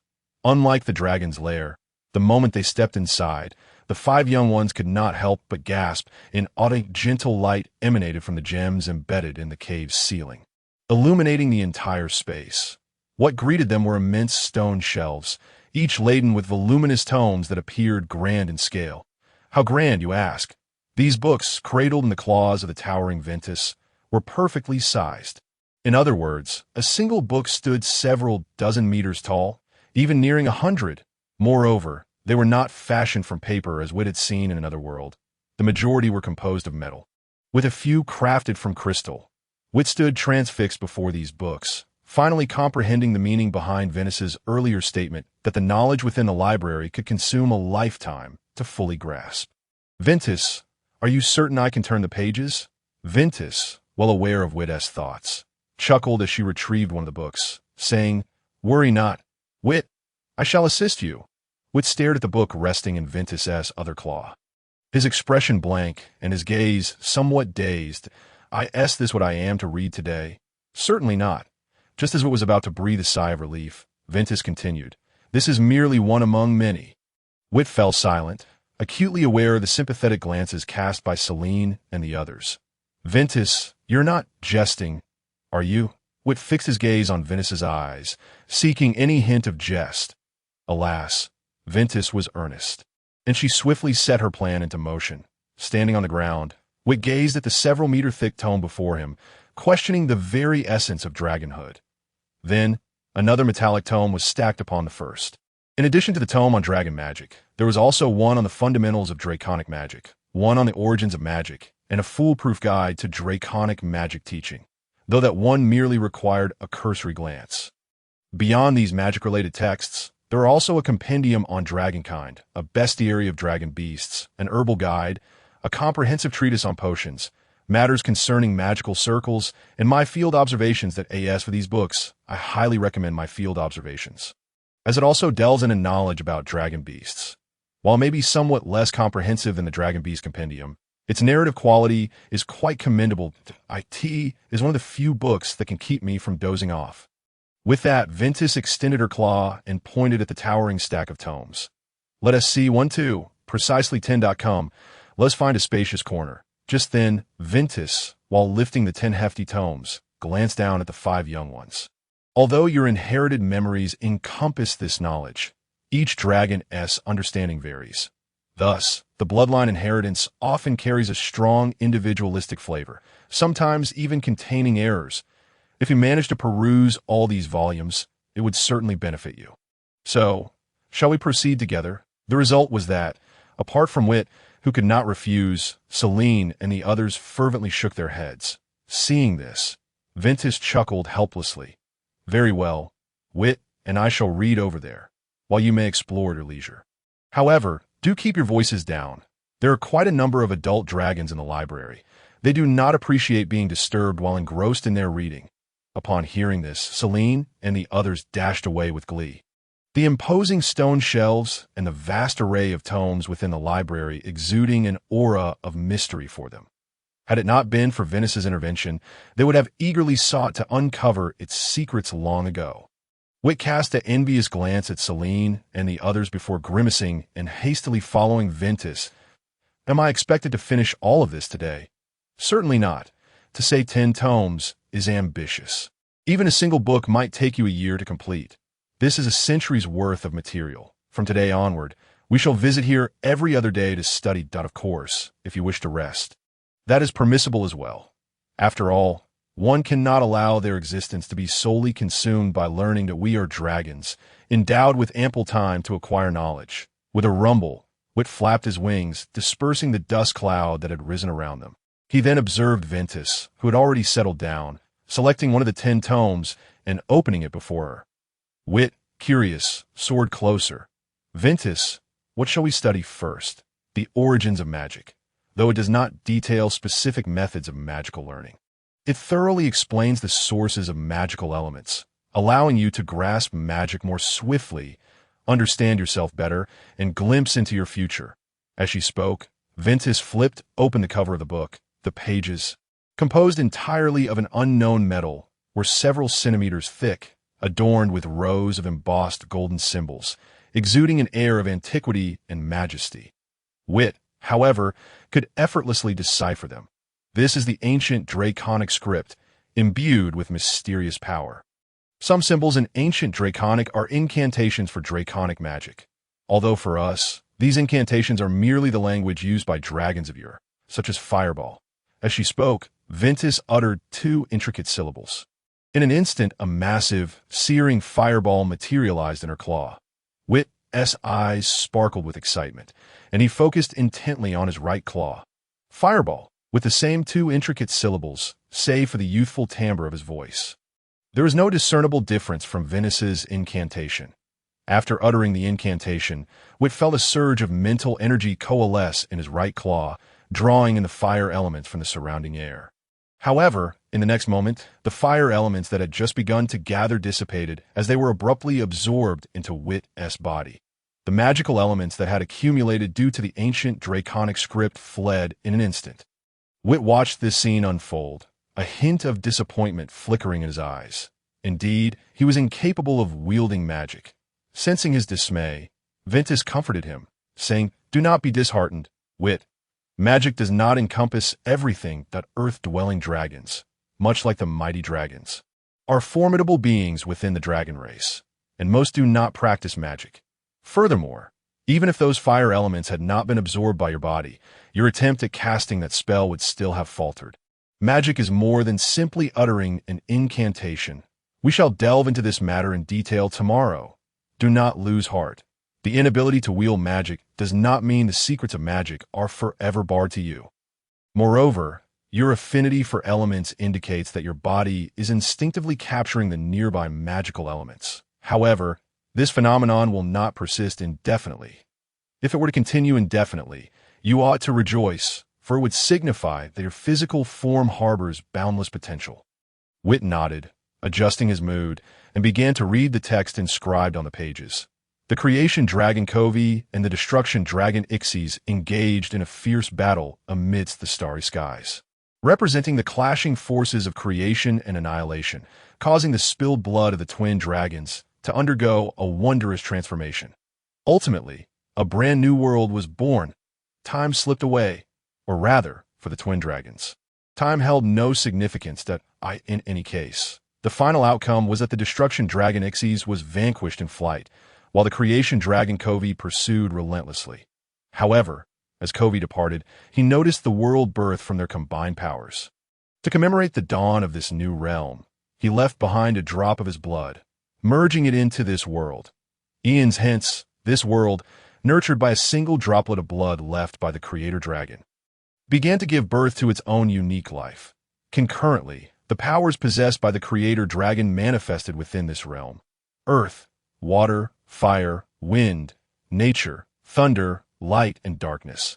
The emergence of magical elements accelerated the genesis of life. Thus, she was born. Known as the mother of dragons, the first of her kind, chemosis, Vite turned to Wentz, inquiring, "Is what is written here true?" Wentz yawned, finding the act of reading quite laborious. Upon hearing Vite's question, Wentz perked up. No dragon can ascertain the truth of it. Furthermore, this passage was not penned by the author of this tome.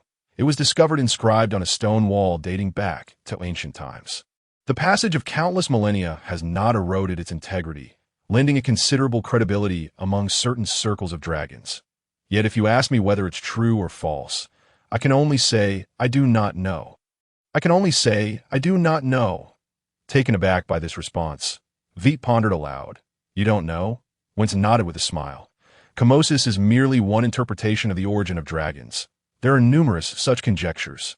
This is but one perspective within the dragon mother origin theory, which posits that chemosis birthed the original dragon lineage.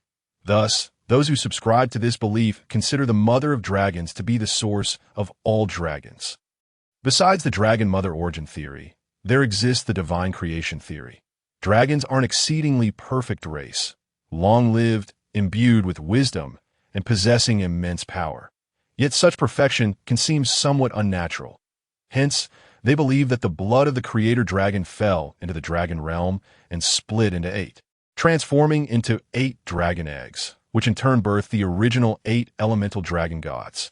These 8 deities then united to create the dragon race. Because of their divine creation, they are deemed perfect. Moreover, there are countless other theories, such as the evolution theory and the extraterrestrial theory, among others. Extraterrestrial. Vite's mind stirred. In the memories he inherited, his parents were colossal dragons from the cosmos.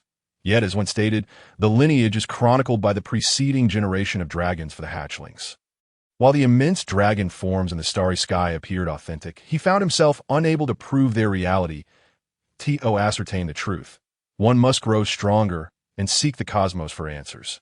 But for now, Wentz, which theory do you believe to be true? At this, Wentz chuckled.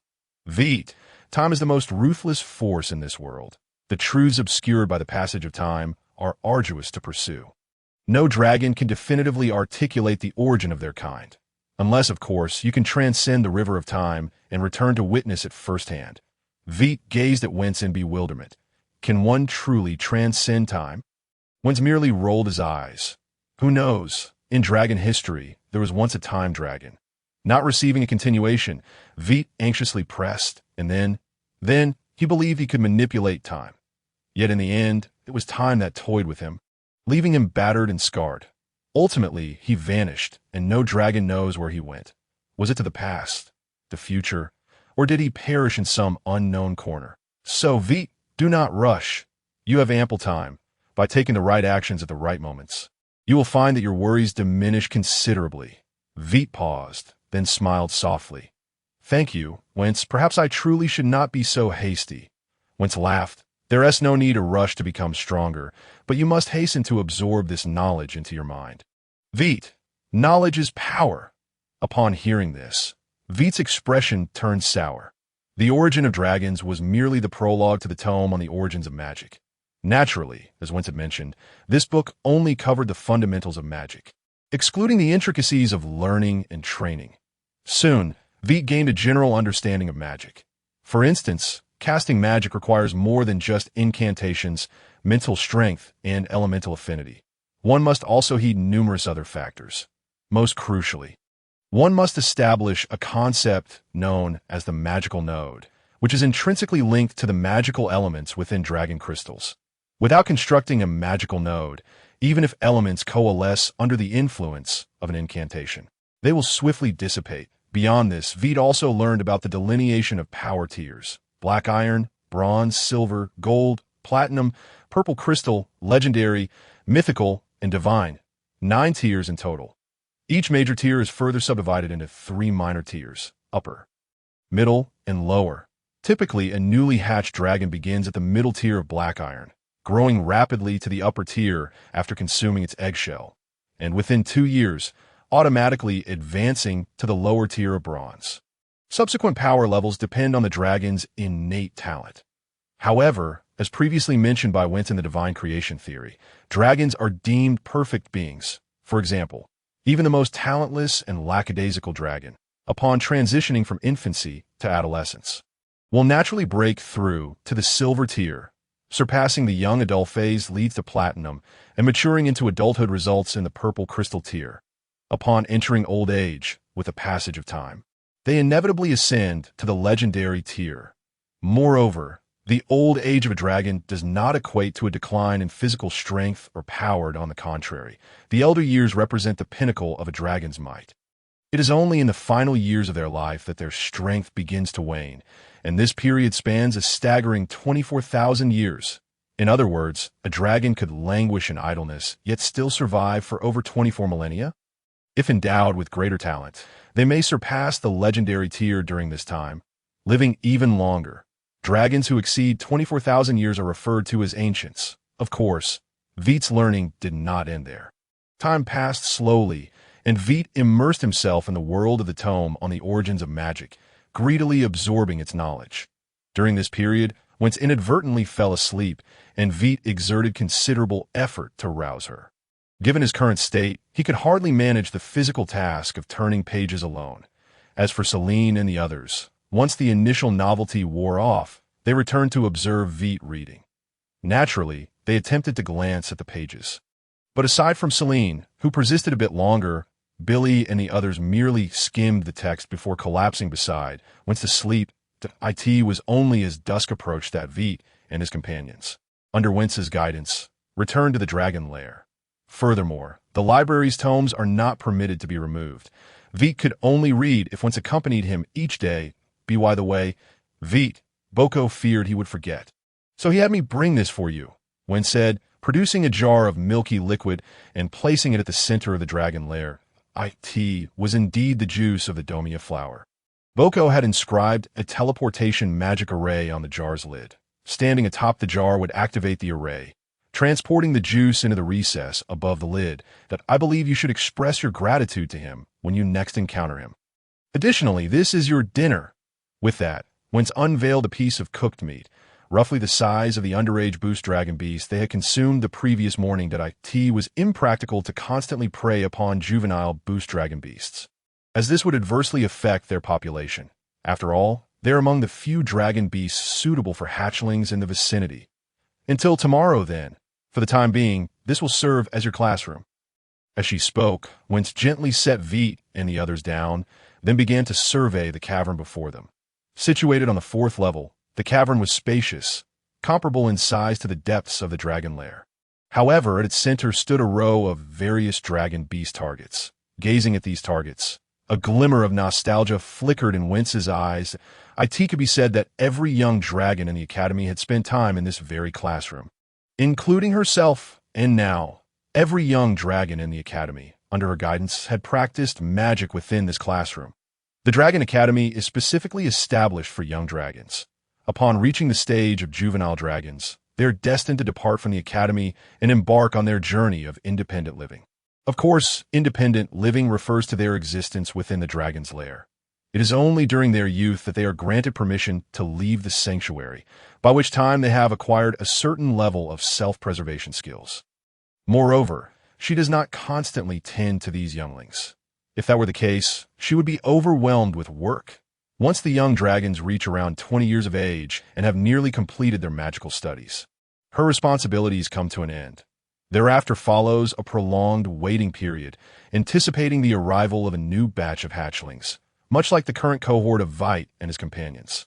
The reproductive rate of dragons has always posed a challenge. An adult female dragon typically lays no more than 3 eggs, and some may not lay any at all. There are myriad reasons for this, but fundamentally, the gestation of a single dragon egg is exceedingly arduous. Among dragonkind, the giant dragon species exhibits the lowest egg-laying rates. Furthermore, giant dragons possess a distinctive trait. They rarely nurture the eggs they lay. After laying an egg, they are likely to conceal it in a secure location before departing. As for whether the hatchlings will survive, it is a matter of chance. In truth, they tend to hide their eggs in proximity to the giant dragon's lair. Consequently, every dragon lair is equipped with a team tasked with scouring the wilderness for eggs abandoned by negligent parents. Occasionally, they even rescue some hatchlings, whether it be an egg or a young dragon. Survival in the perilous wilderness is a formidable challenge, particularly for the latter. If an egg is well hidden, it can remain relatively safe.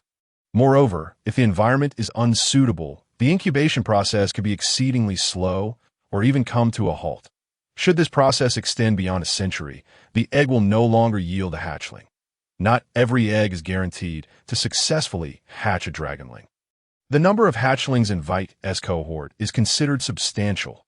Thus, the time she must wait for the young dragons to emerge may vary greatly, ranging from lengthy to brief times. The entire giant dragon academy may find itself devoid of any hatchlings. The current situation at the academy is almost unimaginable to her, with a staggering 103 young dragons. It is no wonder she feels this way. In fact, most of the disappeared dragon lairs did not succumb to attacks from other dragons, but rather due to a lack of successors. As Wentz gazed toward the promising future of the dragon lair, Vite and his companions were captivated by the targets in the classroom, Celine and Dinette. Being young female dragons, perhaps exhibited a touch of modesty, merely observing the targets with curiosity, recognizing the dragon beasts depicted upon them, as they held ancestral memories, in stark contrast to their cautious examination. The young males displayed a distinctly more aggressive demeanor. Vite attempted to claw at a target, leaving a series of white marks upon its surface that AO, with great fervor, dug his claws into the target, creating deep gashes, then cast a glance at Vite, proudly raising his head high, AS for Billy, upon regaining his focus. Wentz furrowed her brow at Billy's antics. Billy, have you forgotten what I told you? Why do you keep putting everything in your mouth? Furthermore, AO, these are targets meant for practicing magic, not for sharpening your claws. They can withstand magical impacts, but to your claws, they are no different from dirt. There's nothing to be proud of. And you, Vite, well, given that you did not damage the target, I shall refrain from reprimanding you. However, please remember that not everything can be grasped with your claws. If you fail to heed this warning and find yourself in trouble later, do not say, I did not forewarn you. With that, Wentz regarded the trio of young dragons with a sigh. Indeed, newly hatched dragonlings possess an insatiable curiosity. Their gaze can hardly be diverted for long. After receiving a few admonishments, Vite and his companions awkwardly ceased their activities, particularly AO, whose head nearly drooped to the ground. Celine gazed at them with a smug expression. Young dragons often exhibit a strong sense of rivalry in various peculiar aspects, and at that moment, Celine felt like the victor. Dinette, however, quietly rested in front of target, smiling at the gathering young dragons, as she always did. All right, it is time for us to commence our lessons. You may each select a target that appears appealing to you, but of course, you are not to claw or bite them, but rather use them to test your magical abilities. With that, Wentz paused momentarily before continuing. As for magic, you are not strangers to it, for it is an ability inscribed within our very bloodline. Vite, you too, dragon breath is a form of magic.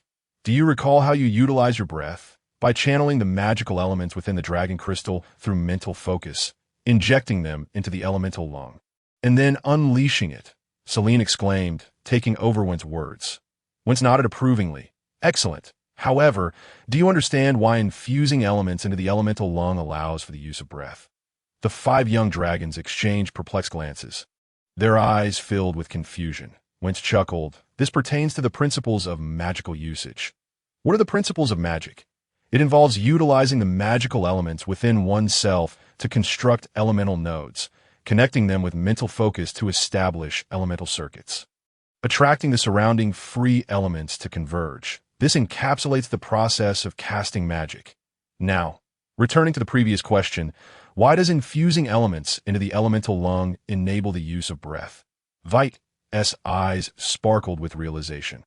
Within the elemental lung, there exist pre-constructed elemental nodes. Wentz smiled, you are quite close. In fact, the elemental lung does indeed contain elemental nodes for dragon breath, and these nodes are naturally formed. Do you remember the essence of a node? It is magical elements. Thus, the elemental lung serves as our giant dragon species' second reservoir for magical elements. However, the magical elements within the elemental lung exhibit inertia.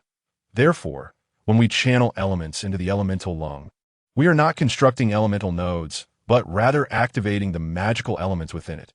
Once activated, these magical elements automatically form the elemental nodes for dragon breath and draw in surrounding elements, thereby culminating in the complete manifestation of dragon breath. This magic is exclusive to the giant dragon species and is referred to as origin magic. This magic is exclusive to the giant dragon species and is referred to as origin magic. After a brief pause, whence continued, of course, it can also be termed bloodline magic. Our giant dragon species, in addition to breath, possesses another form of origin magic, flight. At this juncture, whence glanced at Vite with a hint of exasperation, stating, unlike breath, flight necessitates the utilization of free magical elements present in the air. Thus, you are unable to wield this magic. Nevertheless, do not lose heart, Vite. Trust me, everything will turn out well. It is not that she is being verbose, but rather that Vite is still young and could easily fall into self-doubt, questioning why other dragons can achieve what he cannot. To ensure Vite develops positively and optimistically, one must frequently express these reassurances. Indeed, upon hearing one's words, Vite, who had just felt a pang of disappointment, regained his spirits once more. All right, let us continue. Breath and flight are the origin magics of our giant dragon species. However, this does not imply that non-giant dragons lack origin magic. Every type of giant dragon, and indeed, most dragon beasts possess some form of origin magic. Have any of you considered this before? Upon hearing this, the 5 young dragons began to ponder intently, and soon Vite's eyes lit up. The balloon dragon, whence chuckled, excellent, Vite. It is indeed the inflation of the balloon dragon. Upon sensing danger, they rapidly inhale a substantial quantity of wind elements into their bodies. Such a swift transformation of elements cannot merely be explained by elemental flow. Although it may seem inconsequential to us, with power too minimal to notice, it is indeed a form of origin magic. Origin magic does not require study. It simply necessitates practice. Moreover, origin magic cannot be learned later in life. Even if the magical effects are similar, origin magic remains unreplicable. Thus, only 2 species can wield dragon breath: the giant dragon species and the innate dragon beasts birthed from giant dragon eggs. The 5 young dragons were taken aback. Innate dragon beasts can actually utilize dragon breath? Once cast a glance at Billy and then corrected herself. Only those innate dragon beasts that are born from giant dragon eggs can wield it. Those born from the eggs of other dragon species cannot utilize dragon breath. Additionally, they can only harness breath and flight as their 2 forms of origin magic. As for the reason, whence paused before continuing. There are 2 types of magic: the origin magic commonly employed by dragon beasts and the dragon language magic utilized by dragonkind. The essence of origin magic symbolizes innate talent, while draconic magic epitomizes wisdom. Dragons, lacking intelligence, are therefore unable to wield draconic magic. Winterth glanced appreciatively at Celine. Indeed. Thus, the magic we shall endeavor to learn is none other than draconic magic. By the way, the potency of draconic magic is contingent upon several factors, one being personal strength, another being the mastery of the magic itself, and yet another aspect relates to the concentration of dragon bloodline. The concept of dragon bloodline concentration is rather abstract. No dragon can articulate what dragon bloodline truly is, nor can we pinpoint its location within our bodies. Yet it undeniably exists. The concentration of dragon bloodline does not manifest in elemental affinity or physical prowess, although there is some correlation. Allow me to illustrate. With that, Winter turned her gaze toward Wit. During the test 2 days ago, I observed your elemental affinities clearly. Celine possessed the highest affinity, followed by AO, then Dynit, followed by Billy, while Wit exhibited the lowest. Elemental affinity signifies the degree of elemental cohesion when casting magic.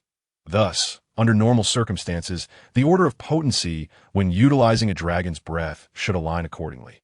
However, the reality is that Wit, with the lowest elemental affinity, produced the most powerful dragon's breath. The reason for this anomaly lies in the concentration of dragon bloodline, Wit's dragon bloodline concentration surpasses all of yours, even mine, reaching an astonishing level of over 90%.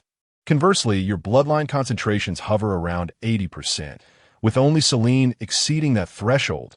At this juncture, Wintruth noted a flicker of dissatisfaction on Ao's face and chuckled softly. There is no need for such expressions. For under normal circumstances, most dragons are in the 70 percentile range. Much like myself, who has not attained 80. In contrast, many hybrid dragons exceed 80%, just like Selene and Vite. Consequently, some scholars of the dragon race posit that hybrid dragons are a form of ancestral regression in bloodline. As for whom they regress to, it is widely believed to be the progenitor dragon, Covey, while others speculate it may be the dragon mother. However, such matters are of lesser importance. What truly matters is that through Vite, we can discern that the concentration of dragon bloodline is among the critical factors influencing magical potency. Otherwise, we would be at a loss to explain why Vite's breath is so formidable. He was, after all, the last among you to be born, implying that in terms of mental capacity and magical element reserves, he possesses the least among you. Of course, this is merely temporary. If you, Billy, continue to gnaw at that target rather than attentively listening, it won't be long before Vite surpasses you in both mental capacity and magical element reserves. Billy chuckled awkwardly and promptly prostrated himself obediently. Yet the incessant swaying of his dragon tail betrayed his restless spirit. Wintruth shook her head in exasperation, then turned her serious gaze toward Selene and the others. Although it currently cannot utilize magic, this does not imply that he shall forever remain unable. Rather, it is inevitable that Vite will eventually wield magic. For elements are not the sole condition for magic. Beyond elements, there exist rules and laws. While some concepts may surpass your current comprehension, Vite, as long as you can step into the realm of legend, elements will no longer restrict your magical abilities. Effort will. Should you attain the ability to wield magic, bolstered by a bloodline concentration exceeding 90%, your magical potency will far surpass that of your peers. Akin to your breath, listening to Wintruth's words, Vite's eyes sparkled with extraordinary brightness. Legend. Having encouraged Vite, Wintruth breathed a silent sigh of relief. This was, in fact, a reminder from Boko. It had been many years since she had fully exerted herself, nearly forgetting that the path to legend is not solely through elements, but rather through rules that transcend them. Moreover, legend is not confined to magic. Physicality can also attain legend, and rules are the hallmark of legendary power. Furthermore, as she gazed at Vite, Wintruth recognized that such a rich dragon bloodline would not only serve magical purposes. Observing Vite's expression of excitement, a gentle smile graced Wintruth's face. Very well, Vite, while you may be capable of employing magic, that is a matter for the future. For now, what you must do is calm your mind and diligently study magic. Upon hearing this, a blush of embarrassment crept across Vite's face, and he promptly settled down quietly, looking at Wintruth with eager anticipation. Selene and the others, witnessing this, also adopted a serious demeanor. They had witnessed Vite's dragon breath. If he could indeed wield magic in the future, it would surely be extraordinarily powerful. At this moment, the pride of the dragon race continually spurred them on. If Vite's magic could become formidable, then how could theirs fall short? Satisfied with their response, Wintruth nodded approvingly. Very well, let us continue today's lesson on draconic magic. We have just learned that the concentration of dragon bloodline is a significant factor influencing magical potency. However, under typical circumstances, this influence is not particularly pronounced. Vite is an exception, aside from bloodline concentration. Another factor affecting magical strength is personal power. So what constitutes power? To put it simply, power is the amount of elements stored within your dragon crystal. The greater the amount stored, the more elements you can summon, resulting in stronger elemental nodes. Consequently, the attraction to free-floating elements increases, enhancing the potency of the magic you cast. However, this is merely something for you to be aware of, as in your newly hatched state. This factor is nearly negligible. In the coming 2 years, your bodies will undergo rapid growth. Simultaneously, elements will accumulate swiftly, and soon you will reach the lower ranks of bronze. However, in the subsequent 90 years, your elemental accumulation will slow considerably. This is the reason why, 2 years hence, you will be able to enter and exit your dragon lairs with a 20-year-old young dragon, aside from casting experience, will not be significantly stronger than you at 2 years old. By then, you need not worry about them accidentally harming you, of course. It is certain that the older one becomes, the greater the elemental accumulation. 2 years. Upon hearing this, Wit felt a stirring within. He resolved to heed Winterth's counsel, to temper his growth rate and abandon the unrealistic notion of rapid advancement. Yet this did not imply a disinterest in the starry skies. In 2 years, he would gain the freedom to roam, and at that time he could gaze up at the stars without restraint. Meanwhile, Winterth continued her lecture. Therefore, for the time being, we need not concern ourselves with the impact of strength on magical potency. That will be covered in the lessons 2 years from now, once your element stabilized. So, what must we learn? It is the third factor that can influence the potency of magic, the level of mastery over magic. The degree of mastery is specifically reflected in the construction of elemental nodes. The draconic language within draconic magic is the ancient dragon tongue. The ancient dragon tongue harbors power, a fact you are all surely aware of. And it is the most crucial aspect of bloodline inheritance, which even Wit's legacy encompasses. Thus, we shall proceed directly to the next step, constructing elemental nodes. How does one construct elemental nodes? In truth, elemental nodes are contained within each phonetic articulation of the ancient dragon tongue. The key to arranging nodes lies in the interplay of the ancient dragon tongue, mental power, and the elements within you. While reciting the ancient dragon tongue, envelop the elements with your mental power. Then, at each phonetic articulation, control the elements to remain still. This position will serve as the node to illustrate more vividly. The air before us is akin to a sheet of paper. The ancient dragon tongue is a string of characters inscribed upon it.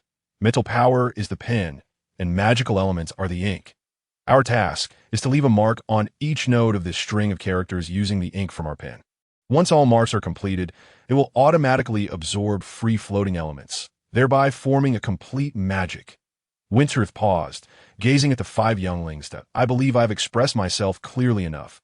Thus the next step is for you to practice your respective magics according to my instructions.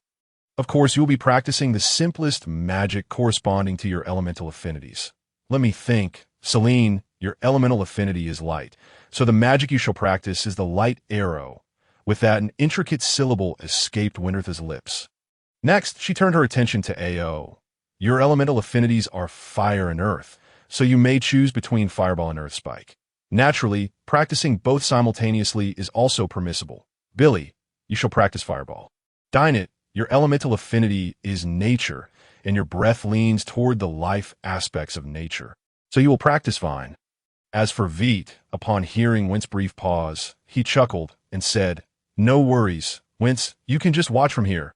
However, Wint, somewhat at a loss for words, replied, "Vite, do not entertain thoughts of idleness, since the aim is to learn magic. Practice is an indispensable step. Theory alone cannot unravel the mysteries of magic. My hesitation stems from pondering whether, in your elemental affinity, besides the fire element, there exists the water element. If so, that would pose a predicament. You must first listen to the cultivation of water element magic." Vite looked at Wintz with a glimmer of surprise. "But can I not cast magic?"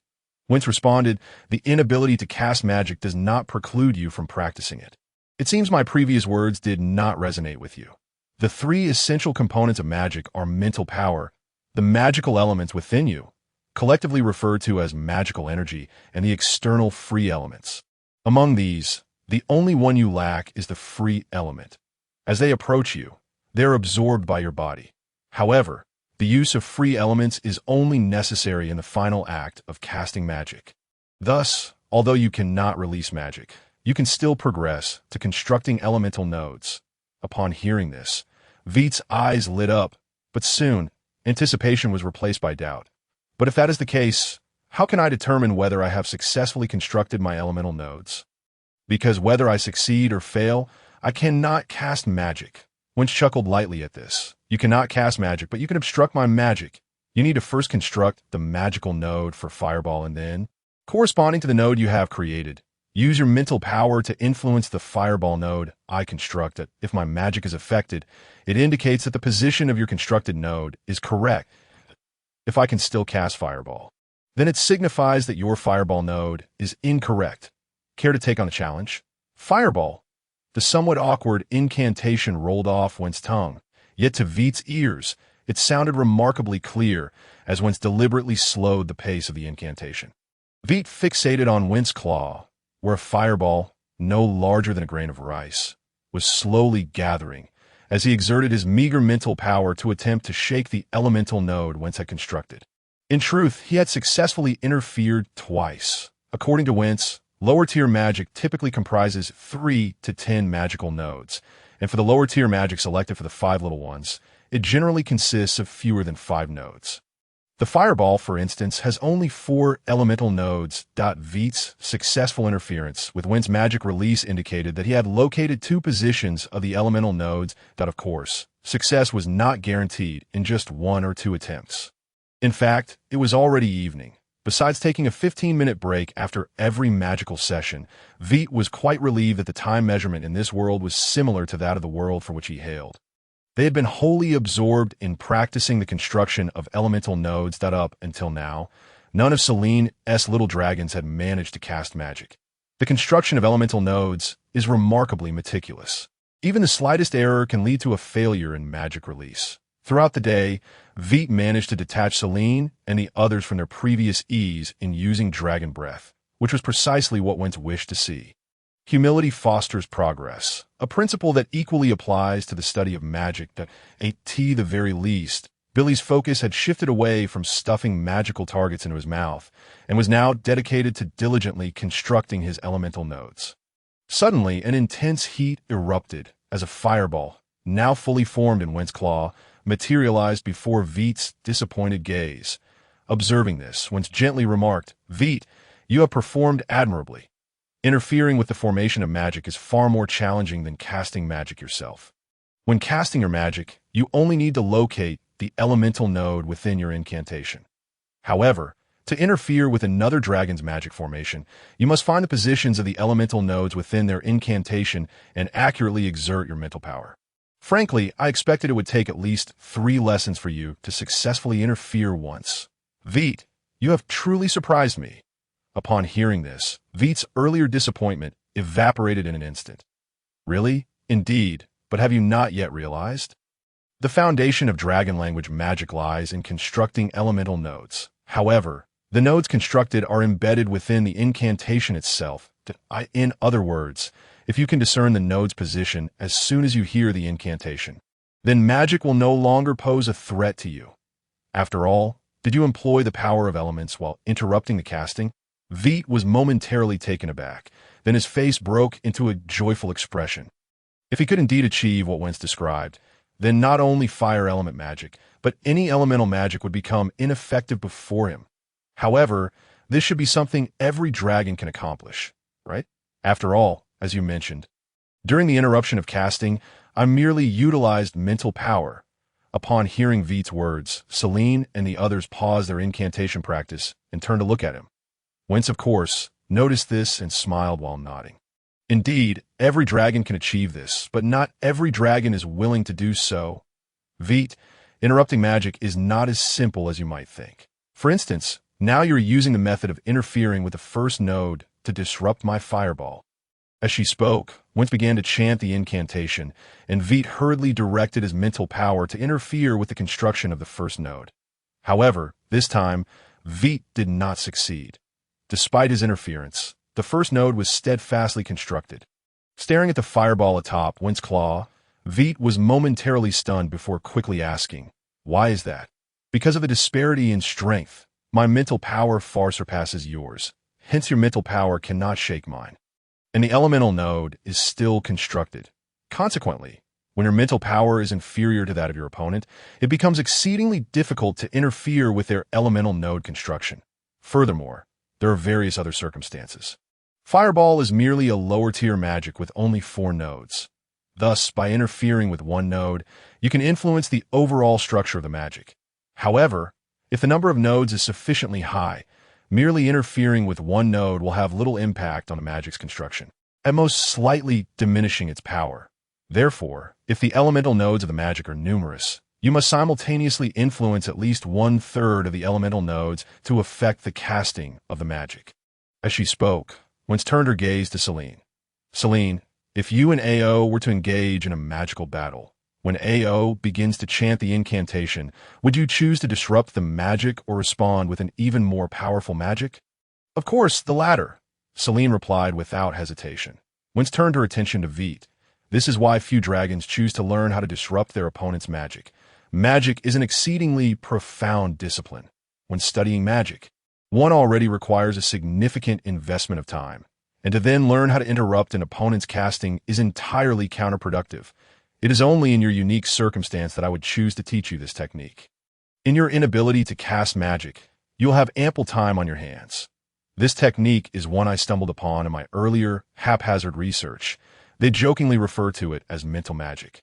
I thought I would never use it in my lifetime. Yet here I am, encountering you.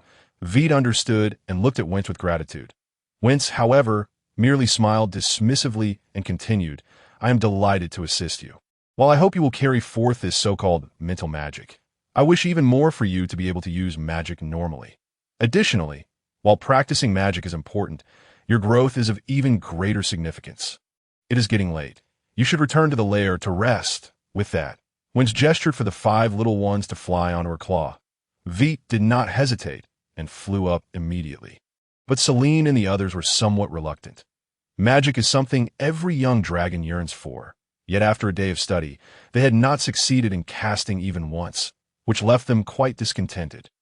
However, upon seeing Wince's unyielding demeanor, Celine and the others hesitated for a moment before ultimately flying up. Just in case, I will rest with you today.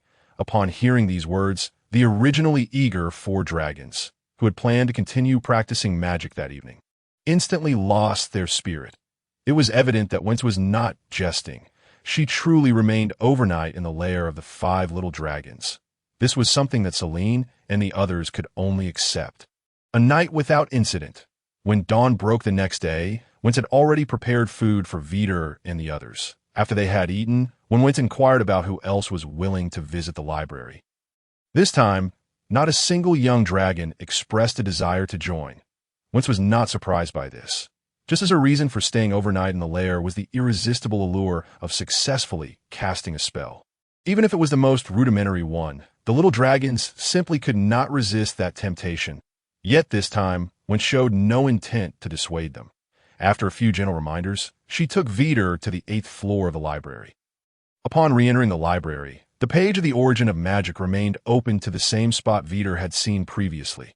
The books Wince had selected were still stacked beside it. However, as Vite leaped onto the book, he found himself momentarily lost in thought instead of diving into his studies. Perhaps he was contemplating why they could practice magic all day while he needed to be here reading. Wince's words pulled Vite back to reality. He sheepishly nodded, admitting that was indeed what he had been thinking. Wince smiled gently. There is no need to feel embarrassed. I once walked this path at your age. I understand your thoughts, or rather, the thoughts of every young dragon. However, you really need not be concerned. The magic you are learning is my personally created mental magic. Naturally, your progress will not be entirely the same as theirs.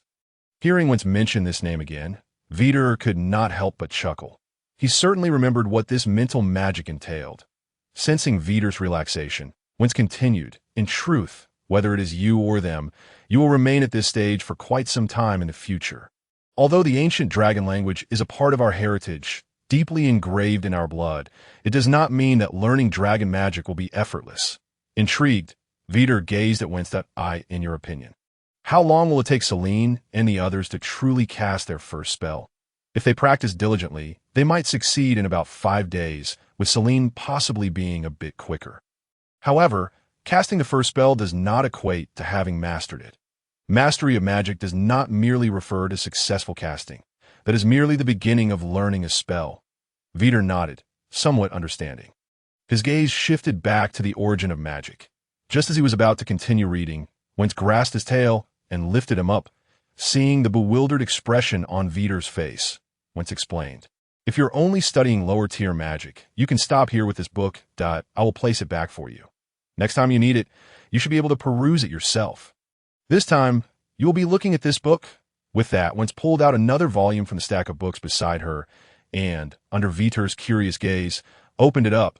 The Encyclopedia of Dragons? Wince nodded with a smile.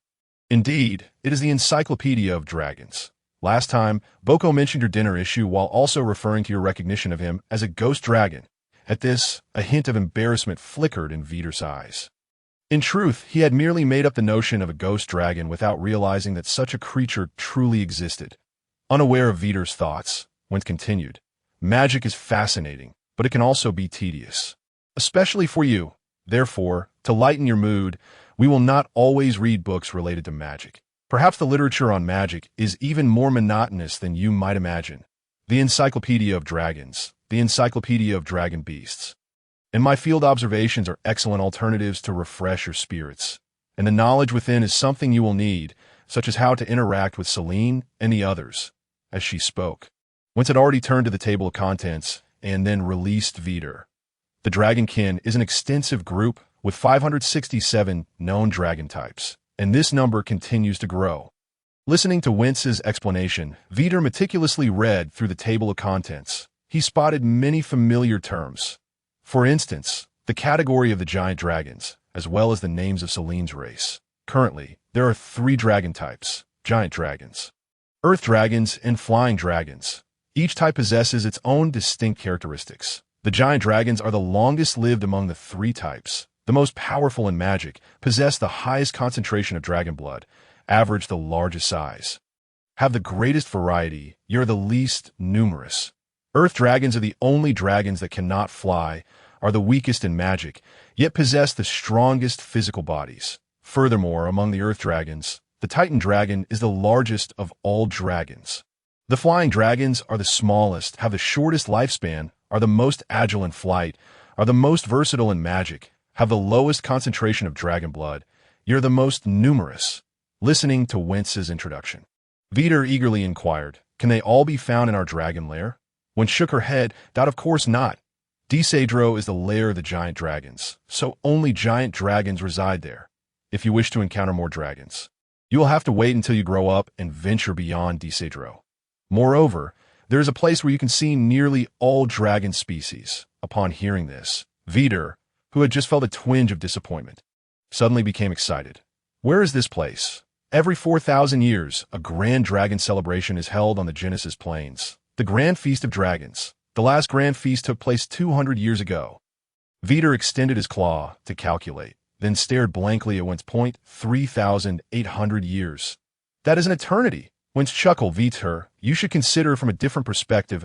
In 3,800 years, you will have grown and be able to participate personally. If it were to be held within the next century, as a young dragon, you would not even be permitted to leave the lair." Realizing this, Vite came to terms with the fact that he was indeed a young dragon and was not allowed to leave the lair. With this thought, his mood brightened considerably. Seeing this, Wentz continued, "Now let us proceed. The earth dragons and flying dragons are still too distant for you. However, you must remember some characteristics of the giant dragons. The giant dragons are divided into 5 major categories: metal dragons, 5-color dragons, crystal dragons, elemental dragons, and mixed dragons." "Mixed dragons?" Vite queried, looking back at Wentz in confusion. Mixed dragons are those of mixed lineage. Initially, during classification, many dragons did not fit into the previous 4 categories and were hybrids. Thus were simply defined as mixed dragons. This does not imply a muddled bloodline, but rather a variety of types. Hence the name. The metal dragons consist of 5 types: bronze dragons, brass dragons, copper dragons, gold dragons, and silver dragons. You should particularly focus on understanding the gold and silver dragons. The former due to the existence of AO, and the latter because you might be curious about your mother's lineage. Vite nodded. "However, I am more interested in the silver dragons. The gold dragons are secondary." Listening to this somewhat awkward statement, Wentz chuckled softly. "Though you not like AO?" Vite hesitated for a moment. "It's not that I dislike him.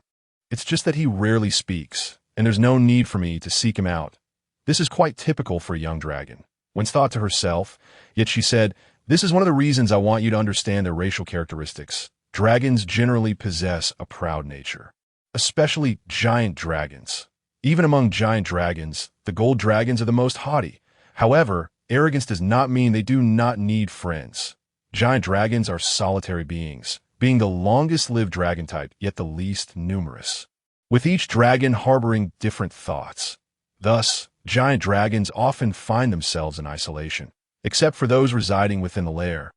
Lonely giant dragons are always in search of companions, yet prolonged solitude has made us accustomed to being alone. So, what is the significance of seeking companionship? Friends, even if separated by hundreds or thousands of years, giant dragons still yearn for friendship. Thus, it appears that despite their apparent indifference towards you, deep within, they yearn for acknowledgement. However, the pride stemming from their very lineage makes them reluctant to take the initiative. If you are familiar with the characteristics of the golden dragon, this notion becomes readily apparent, much like with Selene and the others. When they last visited, you may not have noticed that initially, AO was hesitant to join them in their playful antics. Yet, Billy took the lead, inviting him to join in, and both Selene and Dinette had no objections. A flicker of confusion and helplessness crossed Vite's eyes. Whence, have I done something wrong? Whence shook her head. You are certainly not at fault, nor is AO. You simply lack understanding of one another, as I have said. Time is abundant, and the relationship between you can be nurtured gradually. It is noteworthy that as members of the same brood of hatchlings, you are natural allies. As she spoke, Whence pinched Vite's tail and lifted him up. Then began flipping through the pages. Soon, she paused, placing Vite atop the book. Here is the description of the golden dragon, complete with illustrations, four-legged, with spiraled horns curving upward. Their wingspan is 1.3 times their body length. Their entire form is resplendent in golden hues, with diamond-shaped scales that exhibit a metallic sheen and sharp edges, and their tails are thick and lengthy. They favor arid environments, basking in the sun, which is their most cherished activity. Take heed, when golden dragons bask in sunlight, do not intrude, or you may find yourself in trouble. While perusing the introduction, Vite's gaze was drawn to the fierce and formidable golden dragon depicted in the illustrations. Is this what AO will look like as an adult? Winch chuckled, perhaps even more striking than the creature depicted in this illustration. To be candid, the one in the drawing appears somewhat portly. Vite smirked, then his attention was captured by the silver dragon illustrated on the other half of the page. The silver dragon bore a striking resemblance to him, yet as an adult, it seemed to lack the delicacy he possessed as a hatchling, instead exhibiting a more fearsome demeanor. However, what surprised Vite was that although the silver dragon in the illustration resembled his mother, upon closer inspection, it differed slightly. The scales of the illustrated silver dragon appeared a pure silvery hue. Yet in his memories, his mother-esque scales, while initially appearing silver, shimmered with a spectrum of colors upon closer examination. Vite suddenly conceived a possibility. Perhaps his mother was not a silver dragon, but rather a variant dragon. It indeed seemed plausible. However, Vite chose to keep this revelation to himself. After all, his current lineage was not that of a silver dragon, but of a starry dragon, rendering the nature of his mother's identity irrelevant. Once Vite had finished reading, Whence once again grasped his tail, lifting him up as she continued to flip through the pages. As she turned, she remarked, "Metallic dragons excel in magic, while their chromatic counterparts are more proficient in close combat. Though their magical abilities are not to be underestimated. The chromatic dragons include black, blue, green, red, and white dragons, and I am a red dragon among them." Vite observed the illustration of the red dragon in the book, then turned to compare it with Whence. "You don't seem to be as robust." Whence replied with a smile, "Of course, this is merely an ordinary adult red dragon. Does it share the notorious temperament common to chromatic dragons?" Upon hearing this, Whence's smile faltered slightly. While it was true that chromatic dragons, in general, had a somewhat volatile disposition compared to other dragons, it varied from individual to individual. She did not perceive her temperament as particularly poor. With that, Whence promptly lifted Vite again and continued to flip through the pages. Vite, somewhat exasperated, remarked, "Whence, I haven't yet examined the section on green dragons, and yet you've already turned to the chapter on crystal dragons." A hint of embarrassment flickered in Whence's eyes, yet she showed no intention of pausing. The description of green dragons in the book differed somewhat from Dinette's character. They were portrayed as cunning and treacherous, adept in the use of toxins. But do you find Dinette to be that way? Vite pondered for a moment before shaking his head.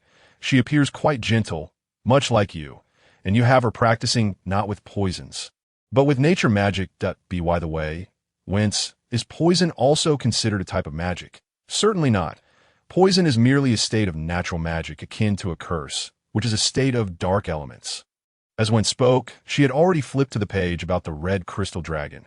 Crystal dragons, like elemental dragons, possess various types of attributes. However, the differences between types are primarily in color. Otherwise, they are remarkably similar. Billy is a red crystal dragon, with an affinity for fire elements. Vite looked at the image of the red crystal dragon, a look of confusion crossing his face. Its color seems far more vivid than Billy's. That is because the crystals on a crystal dragon's surface serve not just an aesthetic purpose. They can store vast amounts of elements. The more elements they store, the more vibrant the color of the crystal becomes. Thus, in terms of combat, crystal dragons possess the strongest endurance. Whence added, it is important to note that crystal dragons have a particular affinity for shiny, luminous objects. I believe you have already observed this. Vite nodded in agreement, recalling how Billy had been fascinated by the luminous stones embedded in the cave walls upon his first entry. Now, let us finally explore the category of mixed dragons. The mixed dragon category encompasses the most diverse types among the dragon species, and with the passage of time, their variety continues to grow, which is what you most need to understand, with 4 limbs on the ground. Their entire form is a milky white with smoothly curved horns adorned with golden patterns. Their wingspan 1.5 times their body length, their scales fan-shaped, fine and smooth, and their tails thick and long. Vite meticulously compared these descriptions to the illustrations in the book. As Wentz had instructed, it was essential to match names with appearances, as many variant dragons bore striking resemblances to one another. For instance, the Frost Giant Dragon bears a close resemblance to the Holy Giant Dragon, with the only noticeable difference being that the Frost Giant Dragon has white scales rather than milky white, and the patterns on its horns are a light golden hue. Indeed, without careful observation, one might easily confuse the two. Furthermore, with regard to variant dragons, one cannot rely on elemental attributes for identification. While the Holy Giant Dragon has never exhibited any attributes beyond light, the Frost Giant Dragon has shown individuals with affinities for light elements. Given the proud nature of dragons, misidentifying another's lineage could easily lead to conflict. Thus, Vite had mistakenly identified the Holy Giant Dragon and the Frost Giant Dragon for the 5th time, prompting Wentz to insist he continue observing their differences. Wentz, I believe I need a moment's respite. They have completely blurred into indistinction before my eyes, Vite lamented, turning to Wentz with a pained expression. Observing this, Wentz felt a sense of helplessness, despite the clear differences in appearance between the 2 dragons. Vite consistently misidentified them. Suddenly, she conceived an idea. Vite, I believe it is imperative that we seek out Boko. Vite paused, taken aback. Why should we find Boko? As Wentz stood up, she spoke somewhat ambiguously, to have him assist you in examining this. I suspect this is not a normal situation. Noticing Wentz's reluctance to elaborate, Vite refrained from questioning further. He obediently flew on a Wentz claw, continuing his contemplative frown over the distinctions between the Holy Giant Dragon and the Frost Giant Dragon. The transition from the 8th to the 9th level was exceedingly simple for Wentz. Upon hearing footsteps approaching from behind, Boko turned in confusion, only to see Wentz entering. Wentz, what brings you to my lair? Wentz raised her claw, her tone somewhat peculiar as she replied, I have discovered some issues and brought this little one to you for examination. Only then did Boko notice Vite, who was perched on Wentz's claw. Deep in troubled contemplation it's you. How have you been? Sleeping well? Upon hearing Boko's inquiry, Vite snapped back to reality, responding weakly, I suppose so. I slept until dawn. His feeble response immediately set Boko on edge. Surely, this little one hasn't contracted the plague. Wentz hastily shook her head, of course not. He merely struggles to distinguish between the Holy Giant Dragon and the Frost Giant Dragon. He has been scrutinizing them for an entire morning and still cannot tell them apart. I suspect, here, Wentz glanced down at Vite, who was attentively listening, before pausing. She knew that Boko would understand. Indeed, that is the case. Boko appeared momentarily bewildered, yet he comprehended why Wentz was being so cautious. Just a moment. Allow me to retrieve those items. It has been quite some time since I last utilized them. With that, Boko turned and ventured deeper into the laboratory. After a brief interlude, he returned with several metallic plates in hand. Take a look at this. Whites, he exclaimed, placing one of the metallic plates before Vite's. Vite listened to the cryptic exchanges between Wentz and Boko. A sense of unease began to stir within him. However, upon gazing at the metallic plate, a look of astonishment crossed his face. Boko, how did you manage this? This must be my portrait, Vite exclaimed, realization dawning upon him. This illustration intended to be included in that volume of the Dragon Encyclopedia? By the way, were all the illustrations within that book crafted by you? Upon hearing this, Boko and Wentz exchanged a glance, a flicker of concern passing through their eyes. And oh rush, let us examine this drawing further. Although Vite was uncertain of Boko's intentions, he spoke candidly. This must be Vite. Boko laid all the metallic plates upon the experimental table, momentarily at a loss for words as he regarded Vite, who looked utterly perplexed. Wentz let out a sigh. Vite, I have both good news and bad news. Which would you prefer to hear first? Taken aback by this, Vite hesitated, his tail swaying anxiously. He was no fool. Wentz's sudden decision to bring him to Boko for inspection, coupled with his current tone, raised alarm bells in his mind. Are those two not me and Vite? Wentz nodded in affirmation. Vite stood there, momentarily stunned. His tail losing its vigor. Is it very serious? Not extremely serious, but will have some impact on your life. However, there is no need for concern. The effects are not overly significant. Wentz's apprehension stems from a fear that you might develop feelings of inadequacy due to your uniqueness. Yet, from our brief interactions, I believe Wentz is overthinking this. You, who cannot wield magic, are still leading a joyous life, are you not? Upon hearing Boko's words, Vite let out a sigh of relief, his gaze towards Wentz filled with gratitude. Though he couldn't help but voice a mild complaint. Wentz, you nearly frightened me. I thought I was doomed. If it's merely a matter of being different, then you are truly overreacting. I am an aberrant dragon. Identical in appearance to a silver dragon, yet unable to use magic, despite possessing elemental affinity. Wentz, I have always been unique. Wentz paused, then broke into a somewhat fierce grin, speaking gently, my apologies. I should have had more faith in you. You have consistently performed admirably. Now, can we discuss what my actual condition is? Wentz nodded, a hint of resignation evident on his face. Vite, you may have contracted a rather rare affliction among dragons known as prosopagnosia. Prosopagnosia? A peculiar glimmer flickered in Vite's eyes. He was not unfamiliar with the term, yet had never imagined it could apply to him in this world. Does this mean I cannot recognize other dragons by their facial features? Wentz nodded, then shook his head at it is true that you cannot identify other dragons in that manner, but it is not solely limited to facial features. To clarify, you can still discern different species of dragons. However, when it comes to dragons of the same species, you will only be able to identify them by their size. For instance, the two images I just showed you were merely common silver and green dragons. Yet, you mistook them for yourself and Vite. Currently, this is not an issue. Thus far, within the Dragon Academy, there are only you 5 juvenile dragons of the same age, and your sizes differ significantly from the others. So you should not confuse them. However, 2 years from now, most green dragons in your eyes will appear as Vite, and the same will occur for them regarding you. Vite, this is an incurable condition that will bring considerable complications to your life. Listening to Wentz's words, what was Vite's reaction? He felt nothing at all. Indeed, Vite did not perceive prosopagnosia as a significant inconvenience. Compared to being unable to use magic, it hardly seemed an issue. Observing Vite's calm demeanor, Wentz was momentarily taken aback. Do you not find this troublesome? Vite flicked his tail dismissively. Wentz, I am special, and I have always been aware of this. It truly is not a major concern.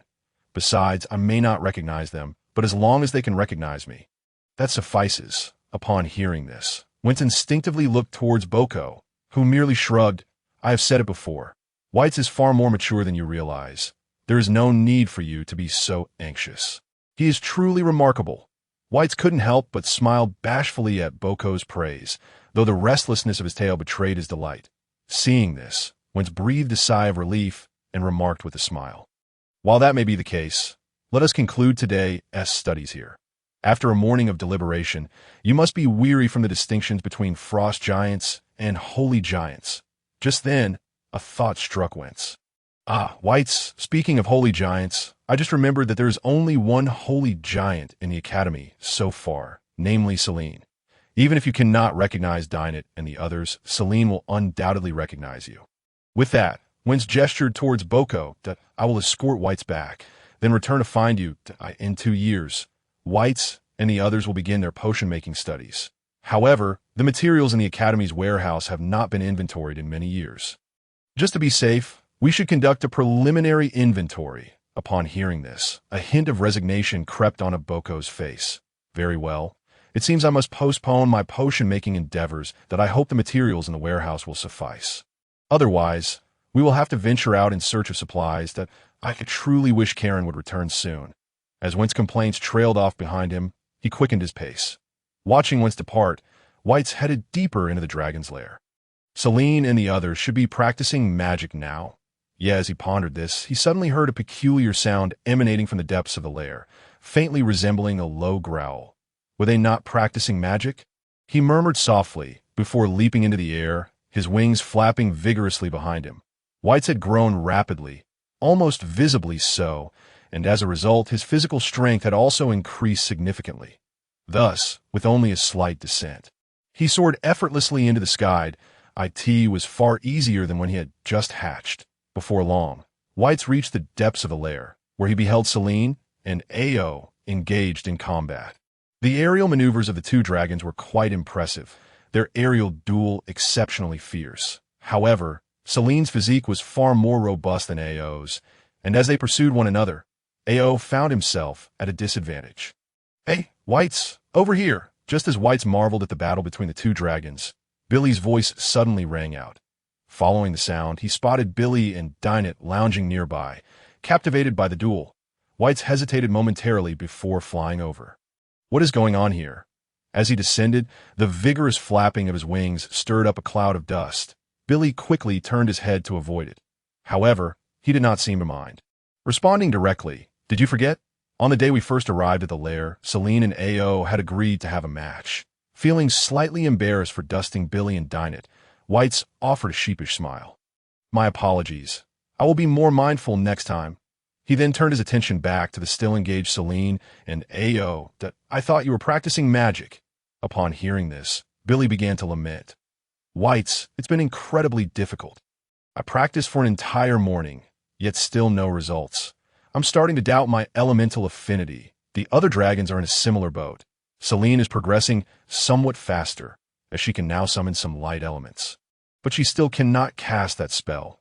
During their break, Ao suddenly proposed a battle, and Selene readily agreed. "Speaking of which, how did you return so early?" Hearing Billy's words, Dinah also cast a curious glance his way. Clearly, she too was intrigued by Vite's premature return. Vite casually reclined. "Nothing much, just encountered a slight issue. Moreover, Wentz had matters to attend to, so she sent me back." Just as he was speaking, a head abruptly appeared before Vite, startling him to the point where he almost swatted it away. Shrinking his neck back, he finally recognized it was Billy. Observing the inquisitive expression on the latter's face, Vite let out a resigned sigh. "All right, it's my body that's having problems again." Pausing momentarily, Vite inquired, "Do you know what face blindness is?" Billy shook his head. "What is that? Can you eat it?" Vite rolled his eyes at its a condition. A dragon afflicted with it cannot recognize other dragons. For instance, if Dinah were also a red crystal dragon, I would be completely unable to tell you apart. Upon hearing this, Billy scratched his head, producing a crisp sound. "Is that all?" Nodding, Vite replied with a smile, "That is precisely it." It didn't sound too serious. Vite's tail swayed as he added, "Wentz thinks it's quite serious, which is why she took me to see Boko. I am grateful to her. That is quite ordinary. I believe Wentz favors you more than us." At this, Vite was taken aback. Favor? Upon reflection, he realized it was indeed true. Since his birth, Wentz had shown him more attention than other dragons. Contemplating this, Vite replied, "I don't think that's the case. She pays attention to each of us, just like you, me." Billy pondered for a moment, his eyes displaying a hint of confusion. Vite chuckled, "Of course, like you." "Billy, I feel I must warn you." "Billy, you still haven't taken my words to heart." Mimicking one's tone, Vite spoke, "Hey, tea this." A flicker of embarrassment crossed Billy's eyes. "All right, Vite, I know I've done many foolish things. But at the time, I just found it amusing. Let us not dwell on that. They're about to determine a winner." As they spoke, Celine, hovering in midair, seized the opportunity to grab Ao's tail and slammed him down onto the ground. The resounding crash made Vite and the others click their tongues in disbelief. That must have hurt. Ao got back up, casting a reluctant glance at Celine. However, the pride of the Golden Dragon prevented him from exhibiting such poor sportsmanship as refusing to acknowledge his defeat. "I will challenge you again." Celine, unfazed, nodded and replied earnestly, "I look forward to your challenge." With that, she made her way toward Vite and the others. Seeing this, Ao hesitated momentarily, then followed suit, albeit in a much more disheveled manner. Even stumbling as he walked, that last fall had truly hurt. His right hind leg was now completely numb. "Vite, how did you return?" Just as Vite was about to congratulate Celine on her victory, she preemptively asked, casting a glance at Ao, who was also looking at him with curiosity. Vite sighed and repeated what he had previously told Billy and the others. After hearing Vite's words, Celine gazed at him in astonishment. "Such a condition exists? It wasn't mentioned in my ancestral memories." Vite flicked his tail dismissively. "The world is vast and full of wonders. Besides, if Boko has those metal plates for testing face blindness, it indicates that dragons in the academy have suffered from this condition before. Moreover, it doesn't significantly affect me. When said that, as of now, you are the only sacred dragon in the academy." Upon hearing this, Celine appeared to be in a daze, then approached and patted Vite's wing, casually stating, "Don't worry, I'll look out for you." Hearing this, Vite rolled his eyes and dodged Celine's impending paw. "Do you even understand my point? It's not a matter of protection. I might simply confuse Billy and the others, but with you around, I wouldn't make a mistake, that's all." Celine, however, waved her paw dismissively. "Vite, you don't need to explain so much. Just rely on me." Just as Vite was about to say more, he noticed Celine's gaze suddenly igniting with fervor. "Vite, would you like to have another battle?" Upon hearing this, Vite instinctively stood up, ready to agree. However, when his gaze fell upon Ao, he let out a resigned sigh. "Never mind, you just fought with Ao, and your energy must be nearly depleted. Fighting you now would be somewhat unfair. Besides," Vite glanced around, "and aren't you all practicing magic?" Upon hearing this, not only Celine but all the little dragons appeared deflated, like punctured balloons. Billy covered his head, banging it against the ground. "Vite, you are so cruel. I was clearly trying to avoid this topic, yet you brought it up again." Celine and the others shared a similar sentiment. Nevertheless, they understood the importance of magic and did not give up. After a few complaints, Billy retreated to a corner of the dragon den to continue his struggle with his fireball. Celine and the others did likewise. As for Vite, with once absent, he had no means to practice mental magic and could only find an open space to continue strengthening his wings. Time passed gradually, and soon, the sky outside darkened. Having disappeared for an afternoon, whence returned with food for Vite, Celine and the others tried a few bites, but could eat no more. They simply weren't hungry. Once Vite finished eating, whence offered a few words of advice before leaving. Having raised countless young dragons, she was well aware of their behavior. No young dragon would stay up late to practice magic after a monotonous day of practice with no progress. So she naturally didn't need to remain to supervise. And indeed, that was the case. After whence departed, Celine and the others ceased practicing magic and prepared to rest. Vite was no exception. However, if he wished to rest, he required a drop of dalmaya flower juice. Yet today was different. Just as Vite approached the crystal jar containing the dalmaya flower juice, Billy intercepted him. Vite looked at Billy in confusion. "Do you want some too?" Billy grinned mischievously and leaned in close to Vite. "Vite, just one night without sleep shouldn't affect our growth, right?" Upon hearing this, Vite stared at Billy in astonishment, his voice involuntarily rising. "You want to go out?" Billy quickly covered Vite's mouth and cautiously glanced at Celine and the others' positions, relieved to see no movement. "Keep it down. We shouldn't disturb them. Going out too often can lead to trouble. If one catches us, it would be a headache." Vite pried Billy's paw away and instinctively lowered his voice. "You mean just the two of us?" Billy nodded, noticing Vite's hesitant expression and softly urged, "Dante, you want to see the starry sky?" Vite paused, then looked at Billy in surprise. Billy wore a triumphant expression. "The starry sky dragon. The knowledge passed down through our bloodline has a significant impact on young dragons like us. Besides, you snuck out that night. It's not hard to guess you have a certain obsession with the starry sky." Upon hearing this, Vite felt enlightened, and his expression began to soften. Seeing this, Billy felt a rush of joy and continued to persuade. "Moreover, we're not really going to stay awake all night. Just a quick look outside, and upon returning, you might find you won't even need the Damaya flower juice to sleep peacefully." Hearing this, Vite's interest was piqued, and he nodded vigorously. "All right, but you must listen to me. Absolutely no noise, and we cannot linger on the 9th floor." Billy smiled with delight. "Of course, I will heed your words. After all, it is my first time." Having made their pact, the two dragons cautiously glanced at Celine and the others before making their way toward the dragon's lair's entrance to avoid waking the other 3 dragons. They refrained from flying and instead tiptoed cautiously outside. However, just as they were about to enter the passage, a sudden cough startled them. Vite and Billy froze in place, slowly turning their heads to find 3 pairs of shimmering golden-slit pupils fixed intently upon them. At that moment of uncertainty, Billy cautiously inquired, "Shall we go together?" With a rustle of wings, Celine and the others appeared before Vite and Billy, gazing at them with a mix of disappointment. "You didn't call us." Vite and Billy exchanged an awkward glance. Thus, their expedition transformed from a duo into a quintet of dragons. This time, Vite had experienced significant growth over the past few days.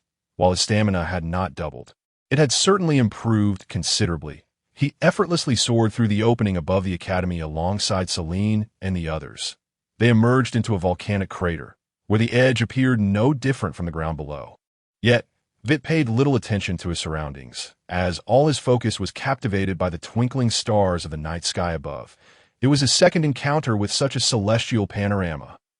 The night breeze caressed Vite's body, sending a delightful shiver throughout him. The moon hung large and white, resembling a jade plate, while countless stars formed a shimmering ocean of light, in the world his father had left him. The bright moon and the starry sea never coexisted, but this world was evidently different. Vite lay sprawled on the ground, gazing up at the starry sky, his eyes shimmering with a unique brilliance.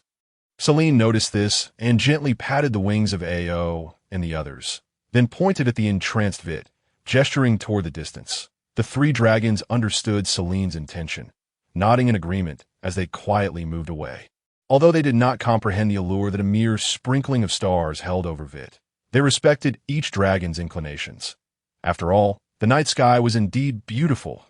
As the night breeze swept by, they gazed at the stars, sharing their hopes for the future, all while savoring this rare moment. The frustrations of being unable to use magic during the day gradually dissipated into the wind. Carried away, time passed, and Celine stifled a yawn, her eyelids growing heavy, while the others felt similarly drowsy. In truth, Vite had long noticed that Celine and the others had intentionally given him a space of his own. Thus, while he admired the night sky, he occasionally glanced at them, seeing the 4 dragons nearly in tears from exhaustion. Vite stood up. "All right, we should head back if we fall asleep here. Winter will undoubtedly catch us tomorrow." At this, Celine and the others shook their heads, forcing themselves to stay awake. Vite couldn't help but chuckle at the sight, but before his smile could fully form, it froze on his face. 1, 2, 3. "Where's Billy?" Vite's startled exclamation jolted Celine and the others awake. They exchanged glances, realizing that Billy was missing. A cold sweat broke out on their foreheads. Did anyone notice when Billy disappeared? Celine shook her head, then craned her neck, scanning the surroundings. Ao and Dinah also shook their heads. They had previously wondered why Billy, who often found himself in trouble, had been so silent this time, thinking perhaps he had finally learned his lesson. Now it seemed they had been overly naive. He had simply pulled a disappearing act on them. Just as Vite was about to suggest they split up to search, Celine, who had been scanning the area, suddenly spoke up. "Over there." Following the direction of Celine's claw, Vite and the others spotted Billy approaching, clutching something as he flew toward them from afar. They were currently positioned in a circular volcanic crater. and Billy was ascending from the lower edge outside. Noticing their gazes, Billy waved whatever he was holding and quickened his pace. Soon, he was right in front of the group. "Look, I found something!"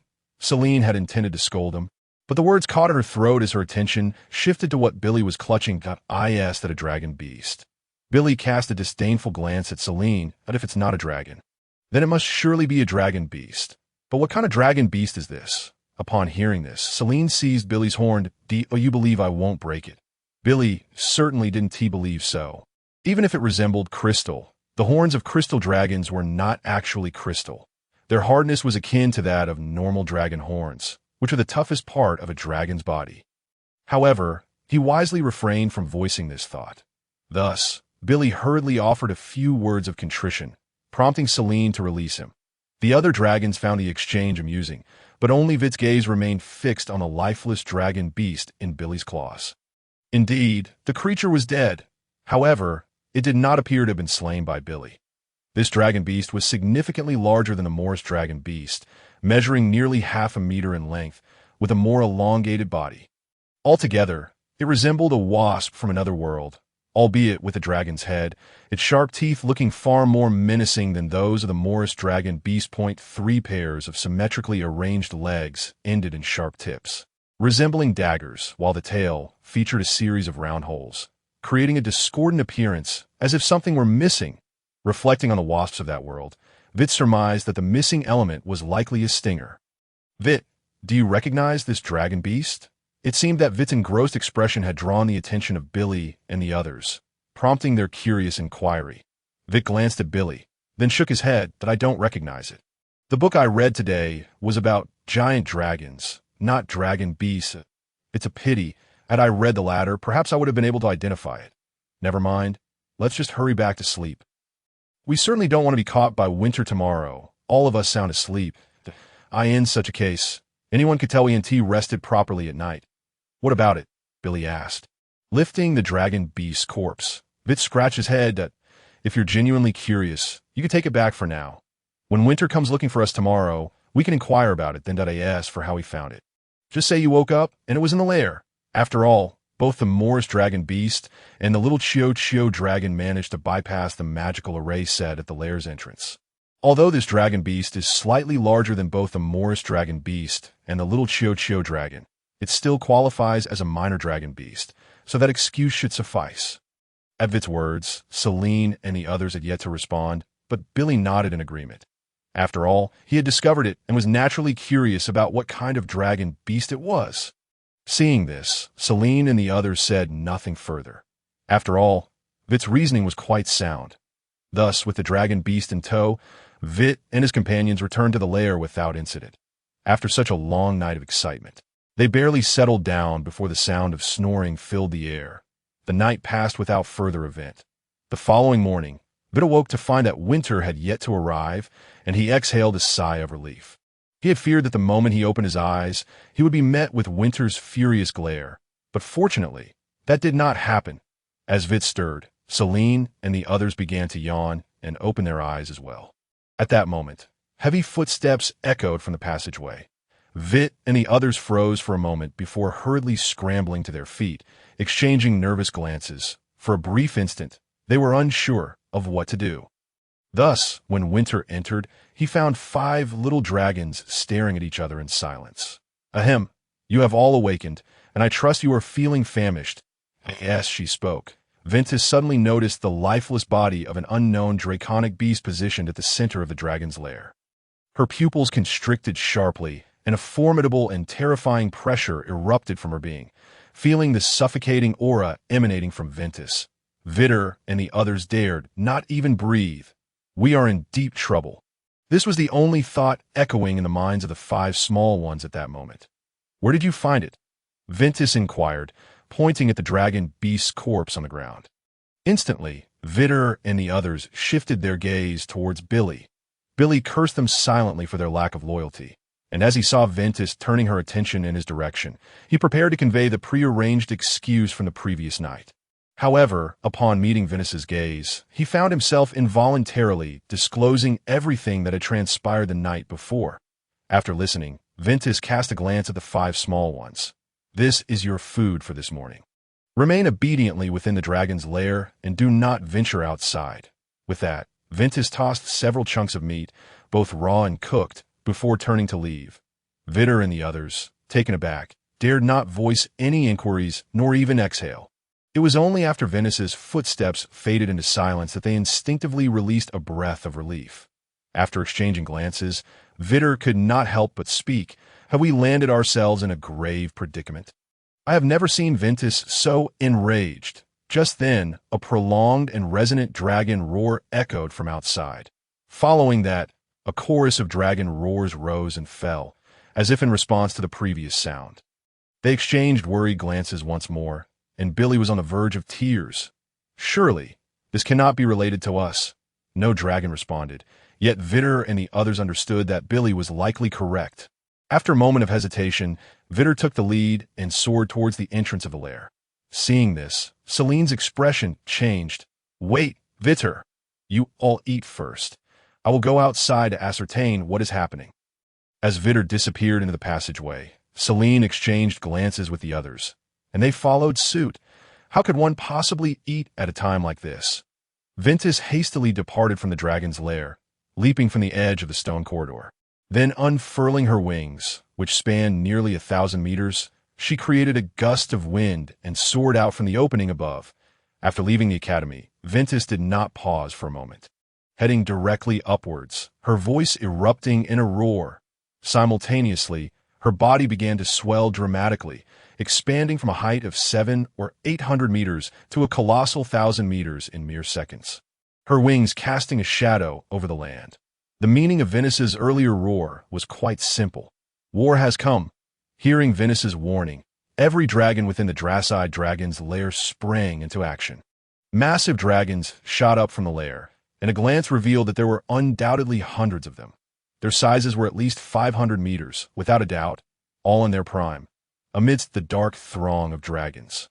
Ventus was undoubtedly the most eye-catching, her 1,000-meter frame spanning the sky, exuding an overwhelming presence. At that moment, a dragon, its forelimbs firmly planted on the ground, shimmering in a brass hue with diamond-shaped scales glistening like metal, approached Ventus.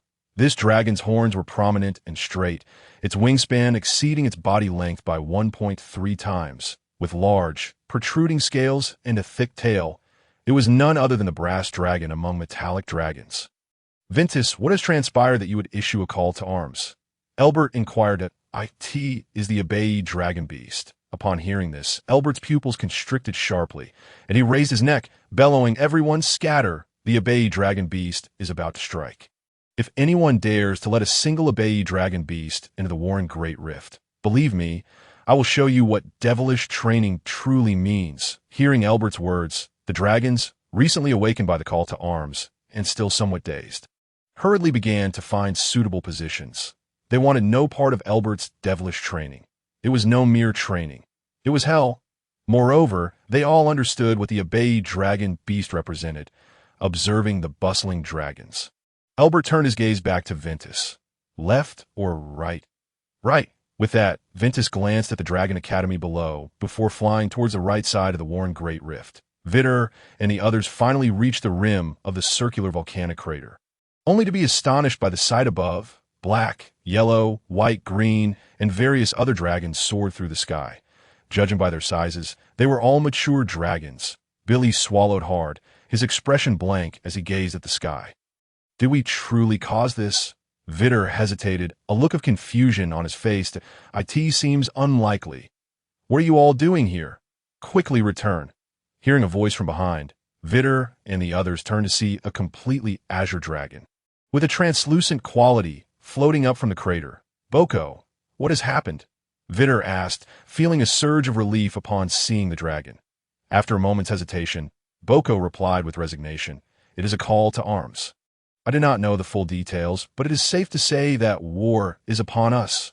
Hurry back, for during wartime, young dragons are likely to become targets." Suddenly, Billy recalled something and drew out a corpse from beneath him. What kind of dragon beast is this? To his surprise, upon seeing the corpse at Billy's feet, Boko's expression changed dramatically, and without another word, he enveloped Vitter and the others and flew downwards. By the time Vitter and the others realized what was happening, They found themselves standing at the entrance of the dragon lair. Boko, without uttering a word, led Vite and the others deep into the lair and only set them down once they reached the depths. Listen, from now on, you're not to step outside the lair, unless Ventus comes to find you. Vite hurriedly asked, is it related to the dragon beast from earlier? Boko nodded. That was an embody dragon beast, typically ranging from 1 to 2 meters in size, known for its numerous varieties and its tendency to form colonies. The corpse we just saw belonged to the Isa breed, the smallest of the embody dragon beasts, with adults measuring only about half a meter. Most importantly, all embody dragon beasts are known as young dragon killers. Young dragons are a delicacy in their diet. Thus, the embody dragon beast is the only type of dragon beast audacious enough to assault a dragon's lair. Upon hearing this, the expressions of the 5 small ones turned grim. And oh wonder, both Ventus and Boko had insisted they stay within the lair upon seeing the dragon beast's corpse. It seemed the target was indeed them. The young dragons above the Warren Great Rift. Ventus hovered silently, her wings occasionally stirring the air behind her. Suddenly, a brilliant light flickered in her golden vertical pupils. Gazing towards the Izu plains, Ventus unleashed another earth-shattering roar. They are coming! Hearing Ventus's warning, the many dragons soaring above the Warren Great Rift turned their attention towards the Izu plains. Soon, accompanied by a cacophony of unsettling buzzing, a massive dark cloud rose from the horizon of the Izu plains, surging directly towards the Warren Great Rift. As the cloud approached, the sunlight illuminating the Izu plains gradually dimmed. Observing the scale of the cloud, Ventus's pupils narrowed slightly. Attention! It is a medium-sized dragon nest. Meanwhile, upon hearing Ventus's warning, Elbert roared, "Blizzard, prepare!" At Elbert's command, several dragons began to chant loudly, and with each melodious dragon song, a series of chilling magical arrays began to materialize in the sky above the Warren Great Rift. As the chanting continued, the radiant magical arrays gradually expanded. Before long, these magical arrays stacked themselves in the air above the region where the Warren Great Rift met the Izu plains. Even before the magic was formally unleashed, a thick frost had already formed on the leaves and blades of grass below. Venomous marsh! Elbert's voice resonated once more. Another round of low chants followed, as if deities were whispering. Continuing on, a series of verdant magical circles pulsated with fervent brilliance upon the ground beneath the blizzard's domain.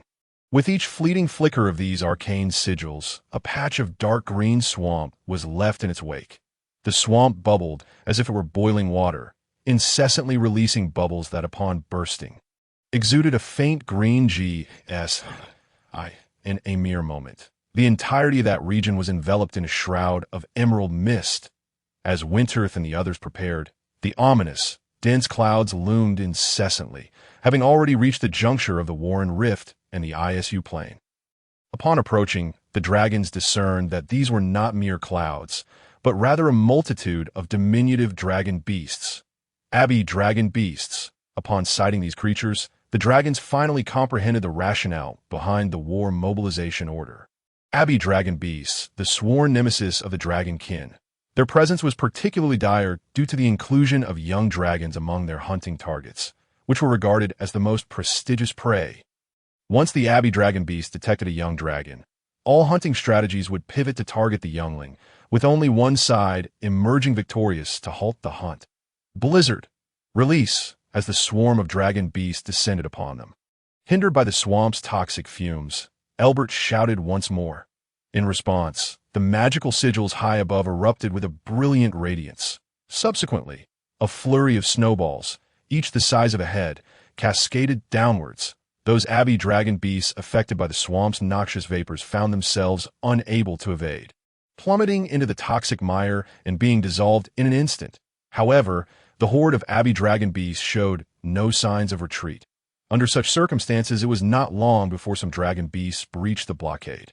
Yet the dragons were well prepared, with one or more assigned to cleanse specific areas. Soon, those who had managed to break through the defenses met their demise beneath a barrage of diverse magical assaults. Yet as time progressed, the potency of both the toxic swamp and the blizzard waned, and the number of encroaching dragon beasts increased. Dragon breath to clear the field. Toxicity, blizzard, gravity, and earth spikes were all deployed. Elbert's command remained measured and deliberate. With the emergence of dragon breath imbued with various essences, all dragon beasts, whether charging forward or lagging behind, were annihilated beneath the overwhelming might of the dragon's breath. At that moment, Winterth made her move. Her colossal form, towering at a kilometer high, stood against the sky as a crimson lava breath erupted forth from her maw, casting a shadow over the world. Then, the breath sliced through the air like a radiant sword, creating a chasm in the assault of the Abbey dragon beast that spanned hundreds of meters. Seizing this opportunity, magical sigils radiating a rich ochre light materialized high above, supplanting the blizzard. As the dragon breath ceased, the dragon beasts, poised to charge the blockade once more, began to descend as if their wings had been clipped. The prepared earth spikes emerged, each appearance met with a chorus of anguished cries.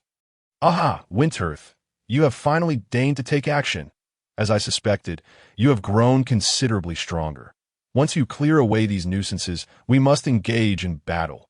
Winterth rolled her eyes. "I am not as idle as you. With a brood of young dragons awaiting my care, a brood, speaking of which, how many have hatched this time?" "5. Upon hearing this, Elbert burst into laughter. "This is splendid news. I eagerly anticipate their growth." Hearing this, Winterth also smiled, remarking, "They will not disappoint you. They are all the future of Cedro." At this, Elbert roared triumphantly. "Did you hear that? The Academy has welcomed 5 new hatchlings. Do not let me down," as his words echoed. A cacophony of dragon roars erupted, even enhancing the might of the magic unleashed. The nests of the Abbey dragon beasts are categorized into 4 types. Small nests, typically housing between 200,000 to 300,000 individuals. Medium nests, with populations ranging from 1 million to 2 million. Large nests, containing 5 million to 10 million individuals. Nests exceeding 10 million are classified as colossal. Under normal circumstances, giant Abbey dragon beast nests are a rarity unless ample food sources are present. Moreover, the growth cycle of the Abbey dragon beasts is remarkably short.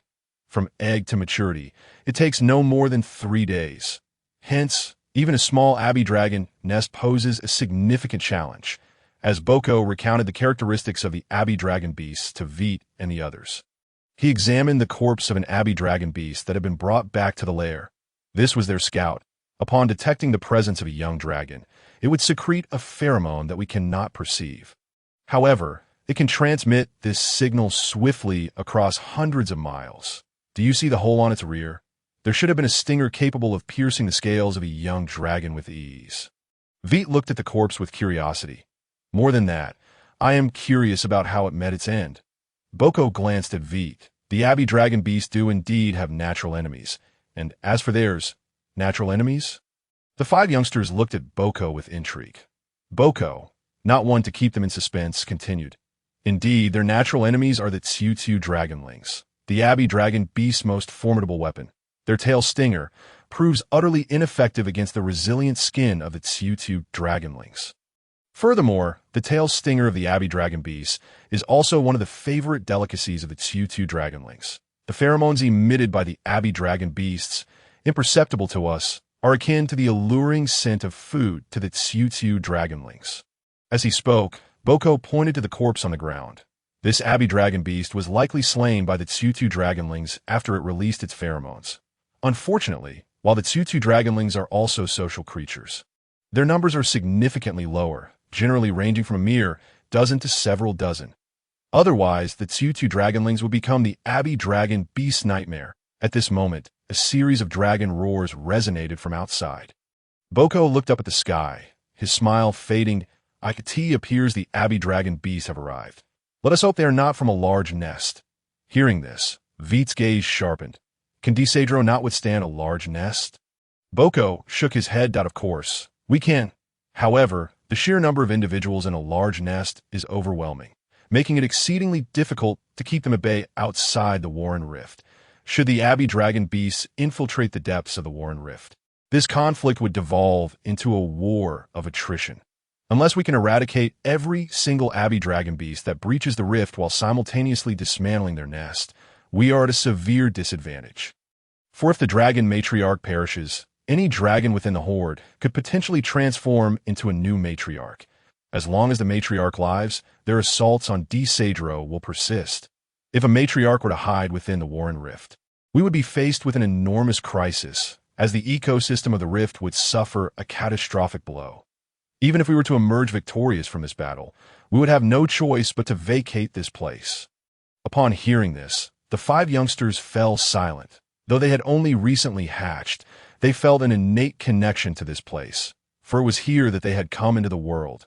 The notion of relocating, a concept that had never crossed their minds, now lay starkly before them. Sensing the heavy atmosphere, Boko spoke with a reassuring smile. You need not worry excessively. Giant nests are still quite rare. Disadro has resided here for over 10,000 years and is well acquainted with the surrounding circumstances. Logically, there should be no Abbey dragon beast nests near the ISU plane. The sudden emergence of one suggests they are intruders and have not been here long. Otherwise, Elbert would have already led his young dragons to eliminate the nest. Under these circumstances, the approaching forces will primarily consist of small nests, with perhaps one medium nest at most. With Boko's comforting words, Vite and the others felt their spirits lifted considerably. Their focus shifted from the scale of the nest to other matters. Who is Elbert? Seeing that Vite and the others' attention had indeed turned to Elbert, Boko sighed in relief. Elbert is one of the 5 legendary peak dragons of Disadro, and his primary duty is to safeguard Disadro, which includes conducting regular patrols around the Warren Rift. Naturally, this encompasses the discovery and eradication of Abbey dragon beast lairs. Additionally, he is responsible for the search for wild dragon eggs. Perhaps one or more of you are retrieved by him personally. Furthermore, once you transition out of your juvenile phase, he will assume leadership over you. A period that will span your entire adolescence. Certainly, if anyone is interested in research pertaining to potions or magic, upon reaching adolescence, they may apply to leave the Dragon Guardian Corps and act freely. At that time, you will also gain the qualification to depart from the dragon's lair and venture into the world beyond. Upon hearing this, Vite's eyes sparkled with excitement. He was far more intrigued by the outside world than the confines of the dragon's nest.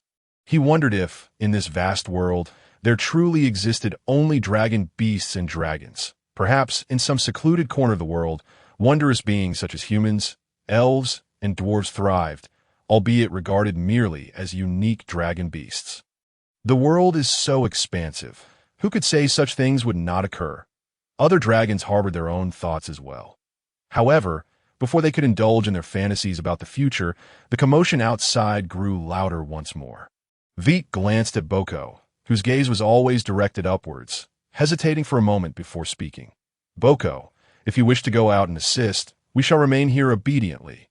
Hearing this, Boko paused, then chuckled and shook his head. My duty is to protect you. What about the other young dragons? Boko looked at Vite, unable to suppress a smile. Oh, you truly believe that in such a vast academy, it is only I and Wentz who are present. In fact, apart from Wentz, who is responsible for teaching the newly hatched dragons, and myself, who oversees potions, there are 2 other instructors who teach alchemy and magic arrays. Furthermore, after I found you at the volcano's mouth, I would never believe you would stay here quietly. Upon hearing this, Vite and Celine exchanged glances, both feeling slightly awkward. Given their past misdeeds, they indeed did not merit Boko's trust, with their questions answered. Vite and the others had nothing else to occupy their time and could only train individually. Of course, Celine and the others practiced their magic, while Vite exercised his wings. Boko simply lay at the end of the corridor, silently observing. However, from the occasional glimmers of admiration he displayed, it was clear that Boko was quite satisfied with Vite and the others' performance. Time passed slowly, and the noise outside gradually diminished. This was a very positive sign. By noon, the commotion outside had completely ceased. Vite and the others could not help but glance at Boko, who remained with his eyes closed, ignoring their inquisitive gazes. It wasn't until a heavy footfall echoed from outside that Boko finally stood up. It was Wentz, perhaps feeling a bit guilty. Upon seeing Wentz, Vite and the others trained even harder. Wentz found this rather amusing. Thank you for your efforts, Boko. These little ones shouldn't have caused any trouble. Right? Upon hearing this, Vite and the others perked up their ears. They recalled that Wince had instructed them to stay inside the dragon's lair, yet they had ventured out on their own, only to be brought back by Boko. Of course, they behaved. With those words, Boko's favor among the 5 young dragons soared instantly. He departed, leaving Vite and the others gazing at him with gratitude.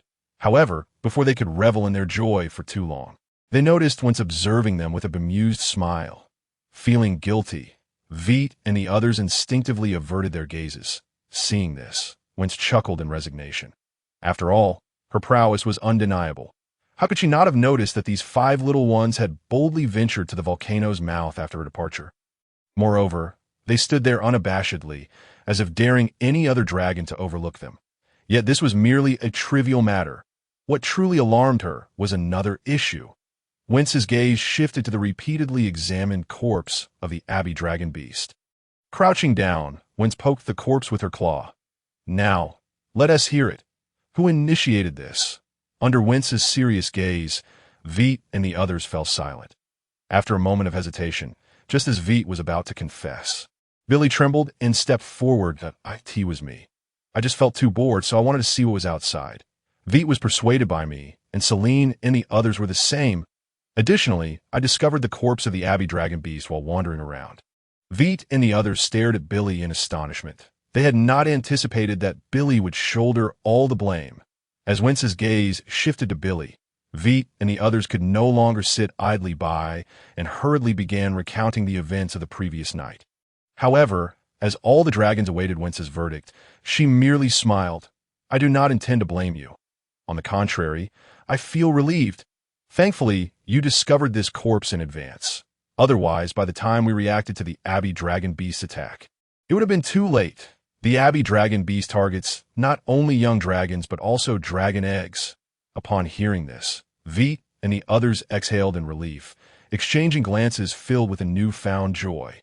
They had not caused trouble. Rather, they could be considered reluctant heroes. However, noticing Vite and the others' expressions tense once more, Wince extended her claw and gently tapped each of their heads. This does not mean that your nighttime escapades and aimless wandering are commendable. Therefore, you shall spend the entirety of tomorrow in the library. As for what sort of punishment awaits you, you will find out tomorrow. Vite's heart stirred. If there was punishment, then surely there would be rewards as well. Wince glanced at Vite and nodded with a smile that of course there are rewards, but given your current circumstances, you will not be able to claim them. Once you have passed through your juvenile phase, the reward will be duly bestowed upon you. Now, let us not dwell on that. Let us commence with today's lesson. With that, Wince stood up, gesturing for Vite and the others to come to her claw. The fate of the Abbey dragon beast was something Wince did not intend to disclose to Vite and the others. It was not a matter for young dragons to concern themselves with. Upon hearing this, the spirits of the other dragons, aside from Vite, immediately drooped, for their magic was still incomplete. Due to the Abbey dragon beast's impending attack, the second magic class had been reduced to merely half a day. In that half day of practice, Celine and the others made little progress and still could not successfully cast their magic. Only Vite had successfully identified the third node. Of course, this did not imply that Vite's magical talent surpassed that of Celine and the others. It was merely that the feedback from the disrupted node formations was exceedingly apparent, allowing him to more easily ascertain the correct positions of the nodes. After listening to Wince's explanation, Celine and the others reluctantly regained some confidence. However, today's magic practice had come to an end. They could only place their hopes on the next magic class. As for tomorrow, they still had to face an unknown punishment. Upon returning to the dragon's lair, the exhausted Celine and the others quickly fell asleep. After finishing dinner, Vite initially planned to consume the juice of the domia flower for a good night's rest. Yet, recalling the resplendence of the starry sky he had witnessed the previous night, he hesitated. Standing by the crystal jar, Vite glanced at the raucous Billy. If I sleep a little less, it shouldn't be an issue. I'll just take a look for a few minutes, truly just a few minutes. With that thought, Vite ultimately could not resist. Leaving the dragon's lair, he soared towards the exit above. This time, Celine and the others were indeed in deep slumber, not stirring when Vite emerged. The starry sky remained breathtaking. Moreover, tonight's sky was not entirely the same as the previous night. However, After gazing for a while, Vite ultimately resisted the temptation to linger a bit longer and prepared to return to sleep. Just then, a faint sound reached Vite's ears. He froze for a moment, and his expression gradually grew grave. Could it be the Abbey dragon beast again? Thinking this, Vite carefully approached the direction for which the sound emanated. The volcano's mouth was a circular rock platform. Following the sound, Vite reached the edge of the platform and looked down at the apex of the food chain in this world. Dragons possessed exceptional vision. Even under the cloak of night, the scene below remained vividly clear to Vite. He was soon taken aback. Oh! The golden scales of the dragon glimmered conspicuously beneath the night, radiating a metallic sheen. This is a characteristic unique to the metallic dragon, the golden dragon. Other dragons, despite having similarly huge scales, lack this metallic luster. As for size, this dragon was slightly smaller than him. Indeed, it was AO. However, wasn't AO supposed to be asleep in the dragon lair? Contemplating this, Vite found himself in a quandary. Should he return to the lair to ascertain whether AO was truly asleep, or should he follow and observe the intentions of the other dragon? From his vantage point above, he could see a steep, rocky slope.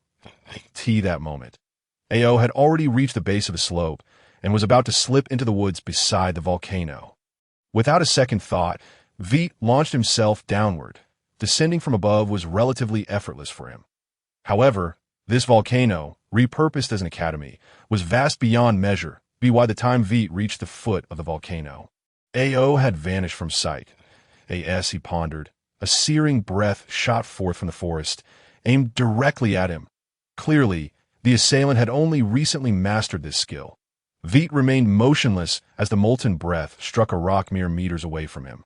Subsequently, a golden figure, gleaming with a metallic sheen, emerged from the foliage, its proud demeanor indistinguishable from AO's.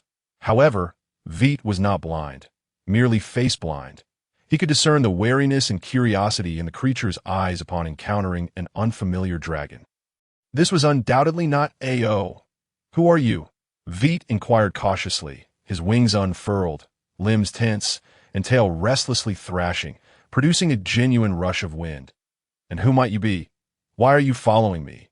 Upon hearing this, Vite was momentarily taken aback, and the peculiar glint in his gaze shifted as he regarded the golden dragon. Her voice was crisp, akin to birdsong, unmistakably that of a female dragon.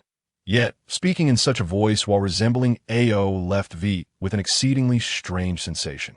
"I am speaking to you." The impatience in her tone became evident. Observing her fidgeting, Vite quickly gathered his wits. "I am Vite, a new student at the Dragon Academy."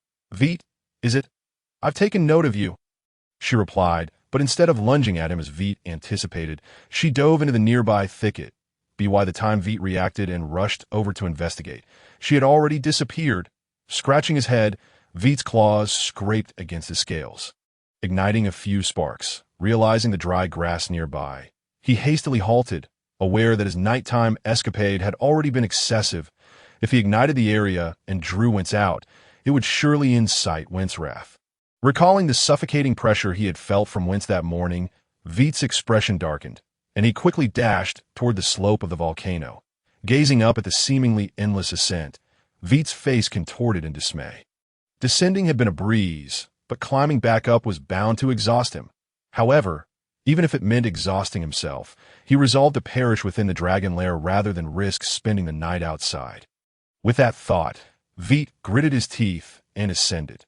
The golden figure darted erratically through the woods, occasionally illuminated by the moonlight filtering through the trees, reflecting her metallic sheen. She was the little golden dragon who had just eluded Vite. Suddenly, her expression shifted, and after a few turns of her eyes, she obediently halted in place. Soon after, a colossal figure descended from above, causing the surrounding trees to creak under the strain, bathed in moonlight. The figure shimmered with a golden metallic sheen. "Isha, you've been mischievous again." A massive claw settled beside the little golden dragon. Upon hearing this, she let out a few nervous chuckles. "The lair is too dull. Staying inside drives me mad. Shall I take you to the academy?" Isha hesitated for a moment. "Never mind, I just encountered a silver dragon of comparable size. He's from the academy, and if he's out at this hour..." It indicates the academy is equally tedious. Is that so? How peculiar. If I recall correctly, Headmaster Wint is quite strict. I certainly wouldn't have dared to sneak out during my time. That's because you were timid. The moment your mother spoke, Vite could not recall how he returned to the dragon lair. He only knew that he fell into a deep slumber. When he opened his eyes again, a gigantic eye startled him. It was Wint's. What a fright. As the enormous eye gradually retreated, revealing its owner, Vite couldn't help but mutter under his breath. Hearing this, Wintz looked at Vite with a bemused expression. And you dare to complain? Did you not venture out last night? Vite's heart sank, and he sheepishly scratched his head, responding, No, of course not. I merely accidentally consumed a bit too much of the Domia flower's nectar. Is that so? I suspect the nectar you drank last night was freshly picked. As Wintz teased, Vite sensed trouble and turned to look at Celine and the others, only to find them suppressing laughter, their gazes fixed on his tail. Wait, my tail. Vite glanced back at his tail, discovering fragments of green leaves wedged between his scales. After a brief silence, he turned to Wintz. Wintz, I believe I can explain. Wintz looked at him with amusement. In a place devoid of greenery, I am quite curious to hear your explanation. At this, Vite lowered his head. All right, I did go out, but only for a short while. The reason for the leaves is that I spotted a golden dragon. I mistook her for Ao and chased after her. Upon hearing Vite's words, Celine and the others began to scrutinize Ao. Embarrassed by their gaze, Ao concealed her tail before saying, I fell asleep quite early last night. It couldn't possibly have been me. Vite quickly added, Indeed, she is not Ao. She's a female dragon who bears an uncanny resemblance to Ao. Initially, I was too far away to discern her true identity. Celine and the others paused, recalling Vite's little quirk. However, if Vite could mistake her for Ao, it indicated that the little dragon's size was comparable to Ao's. Yet, wasn't there only the 5 of them? Newly hatched? At that moment, when spoke up, you must be referring to Isha. She's a golden dragon born around the same time as you. Seeing the 5 little ones gaze at her in confusion, Wintz hesitated for a moment before explaining, Not all hatchlings come to the academy. Remember what I mentioned before. Your dragon eggs were retrieved from outside the dragon lair. However, the great dragons residing in the lair also have their offspring, and they care for their own eggs. After hatching, only a select few dragons will send their hatchlings to the academy. Upon hearing Wintz's words, Vite and the other spirits visibly sank. That Wintz's message was unmistakable. They were all children without parental care. Observing their expressions, Wintz felt a twinge of regret. This was precisely why she had hesitated earlier, yet Vite and the others had the right to know. Now, why the long faces? You still have me. Moreover, hurry and eat. Don't think you can escape today's punishment with those expressions, especially you, Vite. You sneaked out again last night. Therefore, your punishment will be doubled. Wintz's words lightened the mood for Vite and the others. Particularly for Vite, upon hearing that his punishment would be doubled, he no longer had the heart to ponder why his parents had abandoned him. Could you reveal what our punishment entails? Copying texts. Specifically, the Encyclopedia of Dracology. Vite, you must copy it twice. A day's time was clearly insufficient for the 5 little ones to transcribe an enormous tome that towered above them. Thus, the act of transcribing books serves as a protracted punishment. For Vite, the task is even more burdensome, as he must replicate the text not once, but twice. Yet, this is not the crux of the matter. The pivotal aspect lies in the fact that for the dragonkin, transcribing is far from a mere exercise of penmanship on paper. What Wintz has prepared for Vite and his companions are enormous, blank tomes crafted from metal. They must etch each character into the hard metallic pages using their own claws, forcibly digging out the letters that be why the end of the day, Vite and his peers can only cradle their swollen, aching claws, succumbing to fatigue and swiftly drifting into slumber. Even in their dreams, their claws continue to tremble incessantly. Wintz is not jesting. This is indeed a punishment. Fortunately, Vite and his companions find solace in their rapid growth phase. No matter how grievous their injuries, after a night of restorative slumber and adequate energy replenishment, they are assured to recover completely. Moreover, they discover that following the ordeal of injury and recovery, their claws have become significantly sharper than the day before. When they inquired with Wintz whether this was a deliberate outcome, She merely smiled, offering no words to Vite and his companions. This silence was tantamount to acquiescence. Consequently, their grievances regarding the punishment of transcription diminished somewhat, albeit this sentiment lasted only until the second round of writing. As time progressed, Vite and his companions established a semblance of routine in their lives. Eating, practicing magic, sleeping, eating, and transcribing to Vite's only deviation from the norm was an additional meal in the evening. If there were to be any noteworthy events, it would be during their fourth class session, when Selene successfully conjured her first spell, the light arrow. Encouraged by Selene's achievement, that very day, Ao also completed his inaugural spell, the fireball. Subsequently, in the next magic lesson, Dinah and Billy followed suit, each mastering their respective spells. Unsurprisingly, Vite consistently maintained the fastest progress, having already identified the 4 elemental nodes of the fireball spell, upon Billy's successful casting of the fireball. Wentz joyously proclaimed the official commencement of Vite and his companion's journey into the realm of magic, and thus, life continued in its orderly fashion. However, as time elapsed and Vite and his companions matured, the span of their routine lengthened. Their sleep duration grew more substantial, their appetites expanded, and the time devoted to practicing magic grew shorter. The punishment of transcription gradually faded from the memory of all dragons, including Wentz. Yet, Wentz remained unfazed by this transformation. She understood it to be a natural phenomenon in the growth of young dragons. Finally, one day, a year after Vite and his companions' hatching, Wentz entered the lair, as usual. Bearing an abundance of meat, to her surprise, she did not find 5 young dragons, but rather 5 glowing cocoons of elemental light. Wentz smiled softly and quietly withdrew from the lair, knowing that for the coming year, Vite and his companions would not awaken. Time does not halt for their slumber. It continues to progress, adhering to a rhythm that may or may not exist, steadily moving forward. Within the lair, the luminous cocoons gradually expanded as time passed. Yet the brilliance they contained dimmed with each passing moment. Last, a gentle crack shattered the year-long silence within the lair.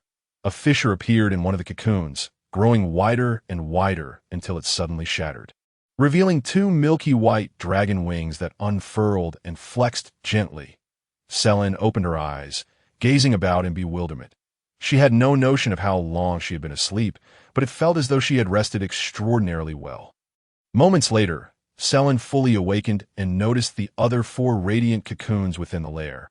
For a brief instant, she was taken aback, then attempted to rise. However, her attention was quickly diverted by another matter: her own body. As she began to move, she felt an unprecedented heaviness. Yet, this sensation soon dissipated, even as it continued to captivate Selene's focus. She observed that her dragon form was completely transformed from how it had been before her slumber. The color of her body remained unchanged, but her scales appeared significantly thicker, and her claws sharper, capable of leaving white marks upon the rocky ground with ease, a feat that had been impossible before. The entire academy was safeguarded by an earth element magic circle. Otherwise, the mischievous young dragons would undoubtedly attempt to damage anything visible to the naked eye with their claws, while astonished by the newfound strength of her claws. Selene's attention was swiftly captured by another object, the crystal jar Vite used to contain the juice of domia flowers. Of course, the jar itself was not the focal point. Rather, it seemed to her that it had diminished considerably in size. No, it must be that she had grown. With this realization, Selene excitedly measured herself and quickly concluded that her tail now measured 5 meters in length. The characteristic of her dragon breed is that the length of the tail is approximately equal to that of the body. Even allowing for minor discrepancies, it would not be significant. Thus, her current body length must be 5 meters. Just as Selene marveled at her growth, a familiar voice suddenly broke through the moment. "Selene, it seems you are the first to awaken. Are you hungry? Here, is the food prepared for you?" Upon seeing Wentz enter, Selene was about to inquire further, but her gaze was quickly captured by the meat Wentz presented, as though she had been starved for a year. Selene dashed forward, ravenously tearing into the food. Well, this was indeed the case. Wentz observed Selene devouring her meal with amusement. "Take your time. There is plenty of food." After a brief moment of voracious consumption, Selin managed to rein in her hunger, regaining a semblance of decorum in her eating, though her pace remained swift. "Wince, what has happened to me?" Selin questioned. Wince smiled and replied, "You have been in slumber for an entire year. Naturally, your size has increased considerably." At this, Selin recalled the growth patterns of young dragons that Wince and Vite had mentioned. Suddenly, anxiety washed over her. "Wince, is my size normal?" "Of course, your size is perfectly normal, and indeed larger than that of many dragons your age." Wince reassured her. As her words fell, a faint cracking sound resonated once more. The noise was subtle, yet it captivated both Wince and Selin's attention. However, as the cocoon shattered, Selin gazed at Wince in stunned disbelief, her eyes reflecting a sense of betrayal. "If I am normal, then why is he so large?" The second to awaken was not Ao, nor Dinah or Billy, but rather Vite. Upon awakening, Vite displayed a demeanor similar to Selin's. Yet he felt an intense hunger, the kind that caused his stomach to convulse violently.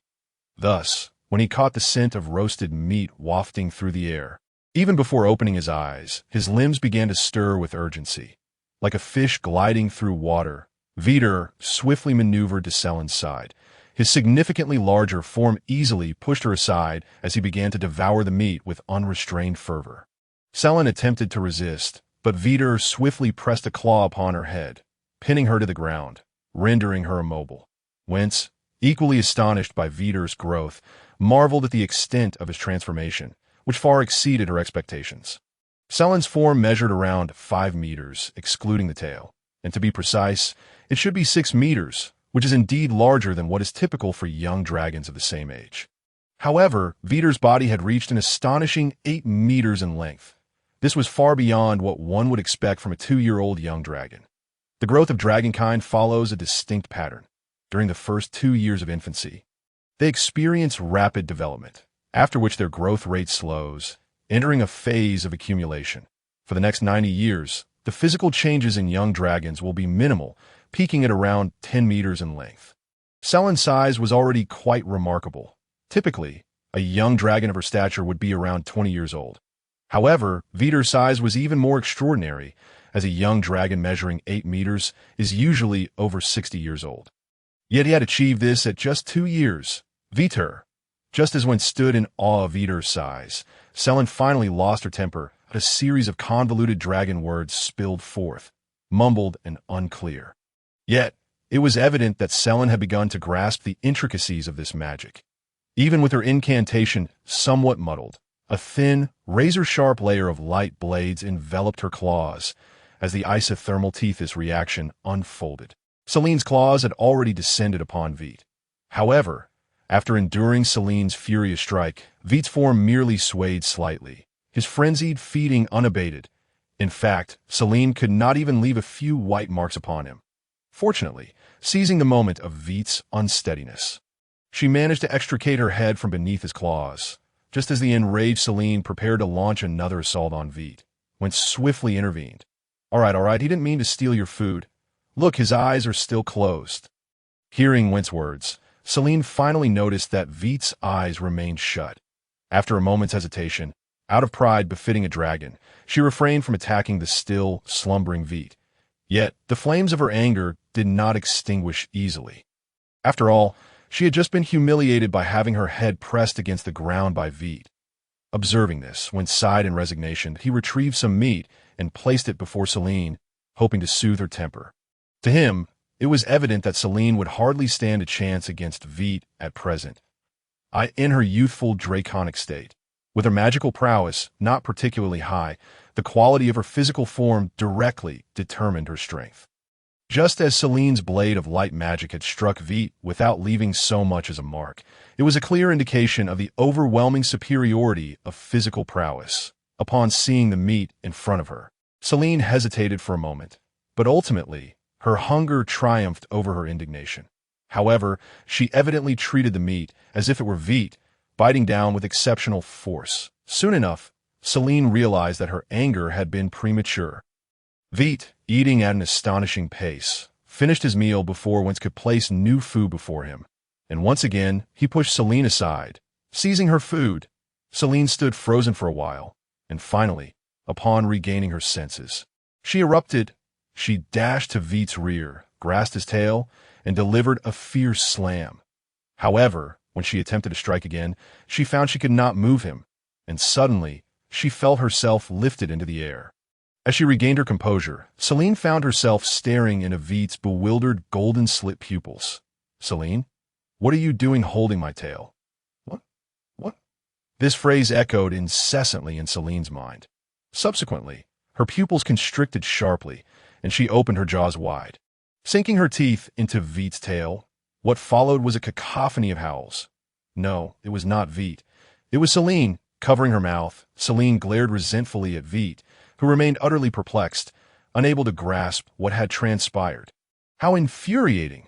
Whence, witnessing Celine's attempt to bite Vite's tail, could not help but close his eyes in sympathy. Given the crushing disparity in physical prowess, the outcome of such an act was all too predictable. Thankfully, this experience allowed Celine to recognize the gap between them, and she refrained from further attacks. As for Vite, gazing at the furious Celine, he turned to Wince with a look of utter confusion. Noticing Vite's gaze, Wince sighed in resignation. "You just stole Celine's food, twice." Upon hearing this, Vite finally began to comprehend the situation, and he awkwardly glanced at Celine to "I'm sorry, it wasn't intentional," just as he spoke. The gradually awakening Vite noticed the size difference between himself and Celine, leading him to blurt out instinctively, "Celine, why do you seem smaller?" Celine's expression froze, and once again, the ancient tongue resonated through the dragon's lair. Upon witnessing this, Vite swiftly darted to Wince's feet. "Calm down, Celine. If I said something wrong, just tell me, but please refrain from using magic." With Vite cowering beside Wince, Celine had no choice but to halt her incantation, casting a fierce glare at Vite before returning to her meal. Observing this, Vite exhaled in relief. After a moment's hesitation, he cautiously approached Celine's vicinity. Seeing that she merely shot him a glare, he finally felt at ease. Then, Vite looked up at Wince, his eyes brimming with curiosity. Wince, however, retrieved a large piece of meat and placed it before Vite. "Eat while I explain the current situation." Following this, she elucidated everything that had transpired. Once Vite grasped what had occurred, he turned to Celine, feeling somewhat embarrassed. Nevertheless, Celine was evidently still furious, so he decided to postpone any apologies until she had calmed down a bit. He resumed eating. Although he felt as though his body had been hollowed out, hunger gnawing at him like a knife. At that moment, a faint cracking sound echoed once more. In the dragon lair, the 5 young dragons, having feasted, lay resting on the ground. Yet, Vite felt quite uncomfortable. This discomfort stemmed from the fact that Celine and the others' gazes continually fell upon him, intentionally or not. There was no escaping the fact that before they slept, their sizes had been comparable. Yet upon awakening, Vite had grown significantly larger. Among the 5 young dragons born together, 2 years later, they had diverged into 3 distinct tiers. Vite was the largest, measuring 8 meters in length. Placing him in the first tier, Celine followed at 6 meters in the second tier, while Ao, Billy, and Dinette, though larger than the average 2-year-old young dragon, exceeded 5 meters but did not reach 6, categorizing them in the third tier. "All right, you need not stare at Vite. He is different from you." Finally, Wince, who had just stepped out for a moment, returned. Observing the scene within the lair, Wince's tone bore an added note of exasperation. She then turned her attention to Vite. "Do not worry, Vite. Boko has already examined you, and your development is perfectly normal. The reason your size surpasses that of Celine and the others is due to your bloodline, that if all goes well, it is the power from your father's lineage that is manifesting. Furthermore, while your father's bloodline is potent, he still belongs to the dragon race. Thus, your development adheres to the growth patterns of dragons. However, it is not without its challenges. The power of your bloodline has elevated the limits of your physical form, which means you will require more energy during your growth. Should energy be insufficient, your development will stagnate. Therefore, Vite, if you are hungry, do not hesitate, and do not fear causing trouble. Simply tell me, as this pertains to your healthy growth." Upon hearing this, Vite nodded gratefully that I understand. "Thank you, Wince." Wince smiled and shook her head. "This is my duty. Ensuring the healthy growth of every young dragon is my responsibility." After a moment of pause, Wince surveyed the group of dragons. "Additionally, there is another announcement. From now on, you will each be taking on 3 new subjects, potions, alchemy, and magic arrays, alongside my magic class, resulting in a total of 4 subjects. Each subject will have a full day's instruction without breaks. Consequently, your schedule will shift from 1 day of class followed by a day of rest to 4 days of class followed by 2 days of rest. Moreover, Vite, do not worry about keeping pace with those 3 subjects that I in the inheritance of bloodlines. The knowledge most frequently passed down pertains to dragons and dragon beasts, followed by magic. Beyond that, other subjects are only briefly mentioned. Therefore, in potions, alchemy, and magic arrays, you will all begin on equal footing. Upon hearing this, Vite paused momentarily, then inquired with confusion, whence, if I recall correctly, among the several books you had me read, there was a complete guide to potions and one regarding magic arrays.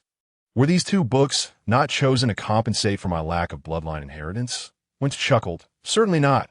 Initially, I was troubled about how you would learn magic and completely overlooked the method of mental magic. Thus, these 2 books were selected to provide you with additional avenues to understand magic in situations where you cannot learn it directly, especially with regard to magic arrays.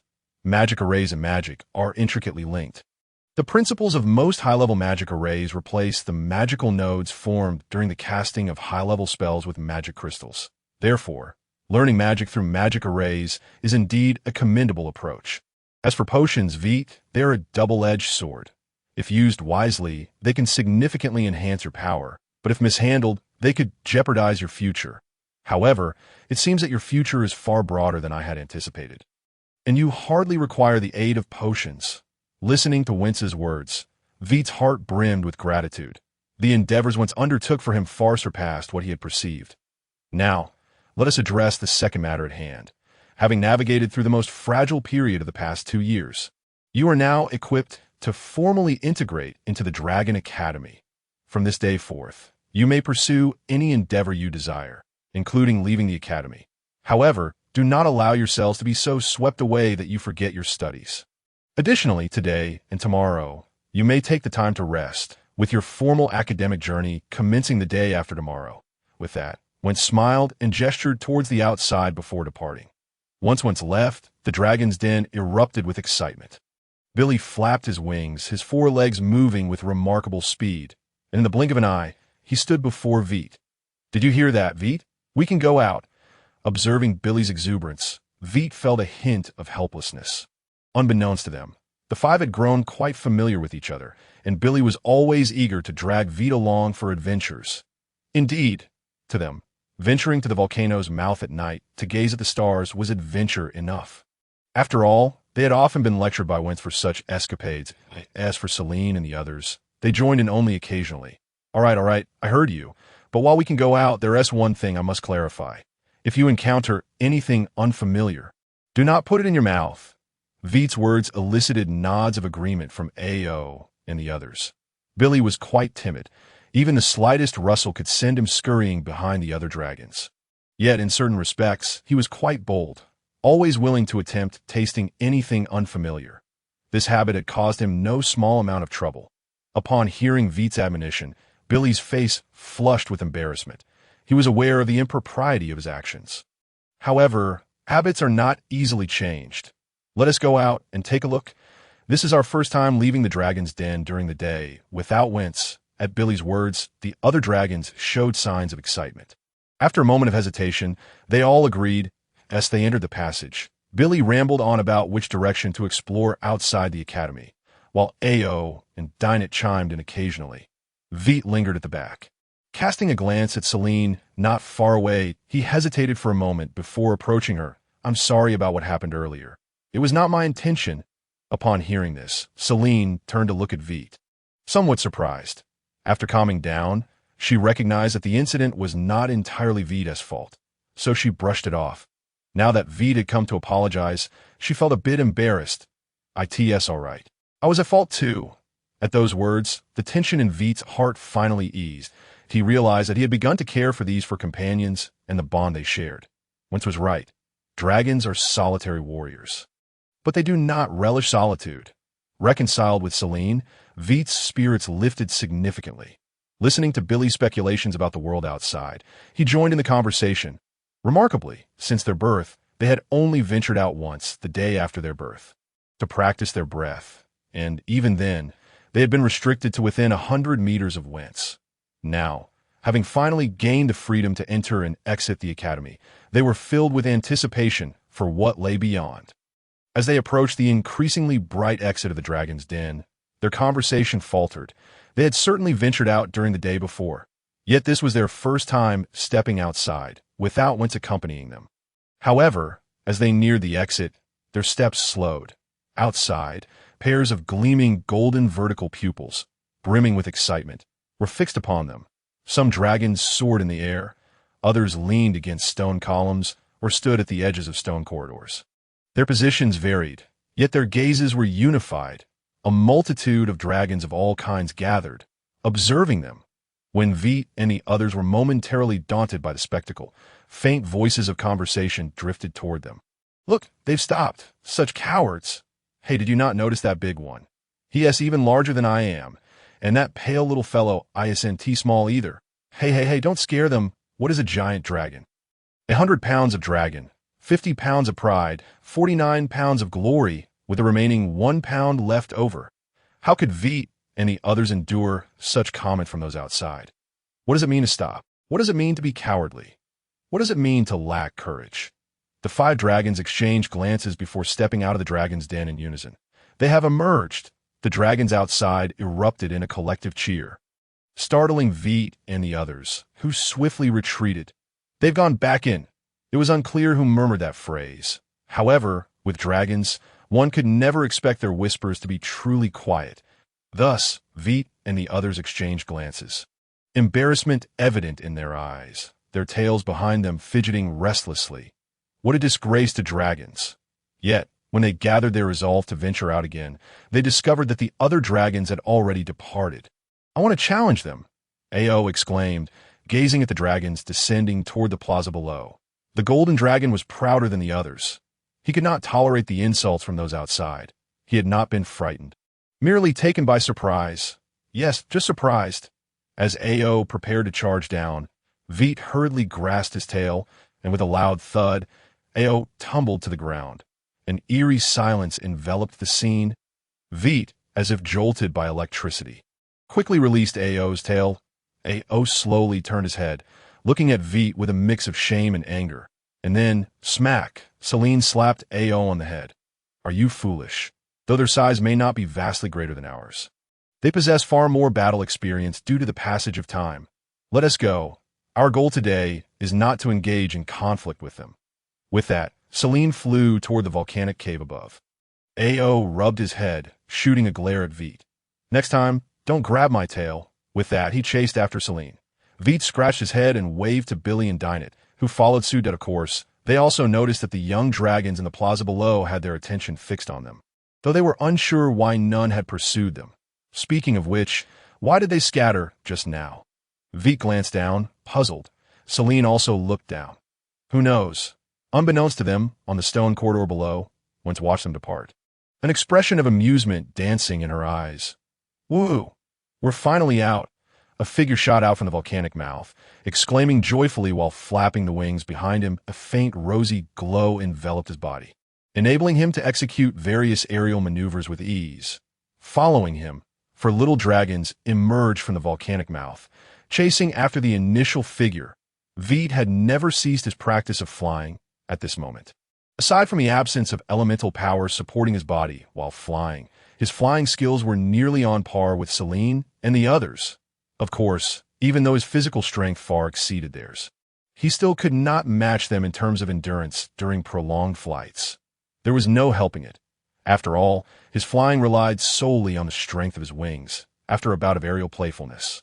Vite felt his stamina waning and gradually slowed his pace, intending to rest in the woods below. Celine and the others, noticing this, also decelerated, following Vite downwards. Seeing this warmed Vite's heart. He understood that Celine and the others were looking out for him. After all, they had not flown for long, and their elemental reserves were surely sufficient. However, where's Billy? Upon hearing Vite's words, Celine and her companions exchanged glances, only then realizing that one dragon was missing.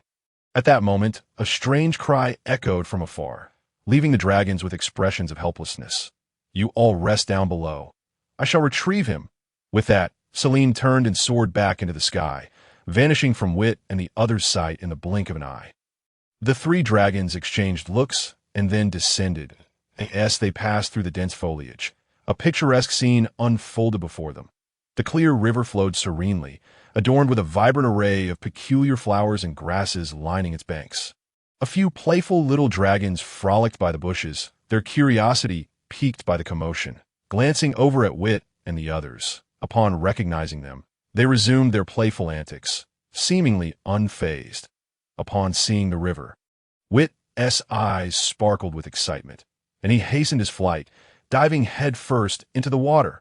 After soaring at such high speeds, his dragon body was exceedingly warm. Plunging into the water was akin to a red-hot iron falling into a cool stream, creating a splash that sent vapor rising from the surface. The sudden chill elicited an involuntary gasp from Wit, who then joyfully began swimming. It is worth noting that silver dragons have a fondness for water. With at least a quarter of his bloodline flowing from silver dragons, Wit seemed to have inherited this affinity, despite his mother not appearing to be an ordinary silver dragon. Care to join me? After a swift dive, Wit burst forth from the water, splashing a mouthful onto the approaching Ao and Dinit Ao. Quick to react and preferring drier environments as a golden dragon, deftly shielded himself with his wings just in time. With a look of disdain, he summoned the fire element within him to evaporate the water on his wings. He then retreated a few paces, eyeing Wit warily. "If you splash me again, I shall challenge you to a duel." Wit cast a regretful glance at Ao before shifting his gaze to Dinit. Dinit, unfazed, allowed the droplets to land on him. Green dragons favor swamps and toxic marshes, where humidity reigns, thus they do not despise water. Meeting Wit's eager gaze, Dinit smiled warmly, then charged, leaping gracefully into the water. His streamlined body moved with the fluidity of a fish. While silver dragons merely enjoy water, green dragons thrive in marshy habitats. In terms of agility, the green dragon proved more adept in the water. Moreover, Wit already exhibited considerable differences from silver dragons, particularly with the cumbersome wings trailing behind him. After a lively, splashing match, Wit found himself in a predicament, unable to escape Dinit's agile advances on the shore. Observing Wit and Dinit's playful antics, a flicker of envy passed through Ao's eyes. He certainly wished to join. Yet as he gazed at the river, hesitation crept in. He genuinely disliked water. Beneath the surface, Wit noticed Ao's conflicted expression, gesturing towards Dinit and then to Ao before diving deeper. Dinit paused briefly. Then, with a spark of realization, followed suit on the shore. Ao wrestled with indecision, but ultimately chose to heed his instincts. He cast a disdainful glance at the river. What's so amusing about splashing water at each other? Just as he pondered this, he noticed that the once turbulent surface had fallen eerily silent. After a moment of confusion, Ao approached the riverbank, wondering if the two had truly drowned. That seemed unlikely, as green dragons are naturally adept in water. Even if it were to drown, Dinit could easily rescue him. Yet, if they weren't drowning, Ao's gaze fell upon the two dragons grinning beneath the surface, and he quickly comprehended the situation. Before he could react, a robust tail shot forth from the depths, ensnaring his forelimb, followed by an immense force pulling him under. Boom! A resounding splash erupted as Ao tumbled into the water. Meanwhile, Wit and Dinit swam off playfully, unaware of Ao's impending wrath. To their astonishment, Ao began thrashing wildly, his limbs flailing in a panic. Wit turned to Dinit, questioning silently if Ao couldn't swim. Though unspoken, his confusion was clearly conveyed through his gaze. Dinit rolled her eyes. How was she to know? This was her first outing and her first experience in swimming. As they watched Ao's movements slow and his body sink towards the riverbed, panic set in. Realizing they had caused a mishap, Wit and Dinit quickly swam towards Ao, one on each side. Moments later, they hoisted him from the water onto a clear patch of riverbank. Ao struggled to open his eyes, trembling as he pointed a claw at Wit. "I challenge you to a duel," he declared before promptly fainting. Wit exchanged an awkward glance with Dinah. What now? Dinah approached, testing AO's breathing with her claw near his nose. He was alive. Then she glanced at AO's swollen belly. He must have overindulged. Hey, someone come help. Just then, a shout from Billy echoed from afar. Due to the dense branches, Wit and Dinah could not discern the commotion. Glancing at the incapacitated AO, Wit said, "You stay here. I'll go assist." Without waiting for Dinah's response, he took flight upward. Navigating through the thick foliage, Wit soon spotted Celine and Billy. Impossible to miss. They were struggling to carry the massive corpse of a dragon beast. Unlike any they had encountered, the team measured around 100 meters, resembling a wild boar from another realm, yet unmistakably draconic.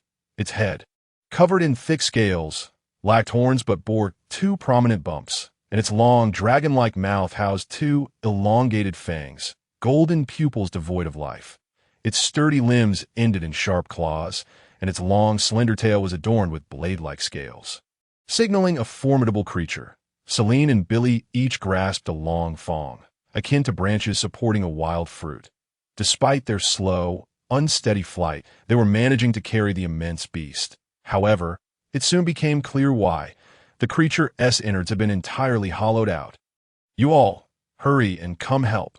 Billy's about to collapse. Upon hearing Celine's words, Wit rushed over, taking Billy's place before inquiring, "What kind of dragon beast is this? Where did you find it?" Billy gasped for breath, but didn't reply, instead asking, "Where are the others?" Wit faltered for a moment, then offered an awkward chuckle that, just a minor incident. "I came alone." He then turned to Celine. "Can you hold on?" Celine frowned slightly. "I can manage, but what on earth did you do?" Wit chuckled. "That's a long story. Let us first get this dragon beast down." Hearing this, Celine refrained from pressing further. After a while, utterly exhausted, Celine glanced at the unconscious AO and the awkwardly standing Dinah. "What on earth happened?"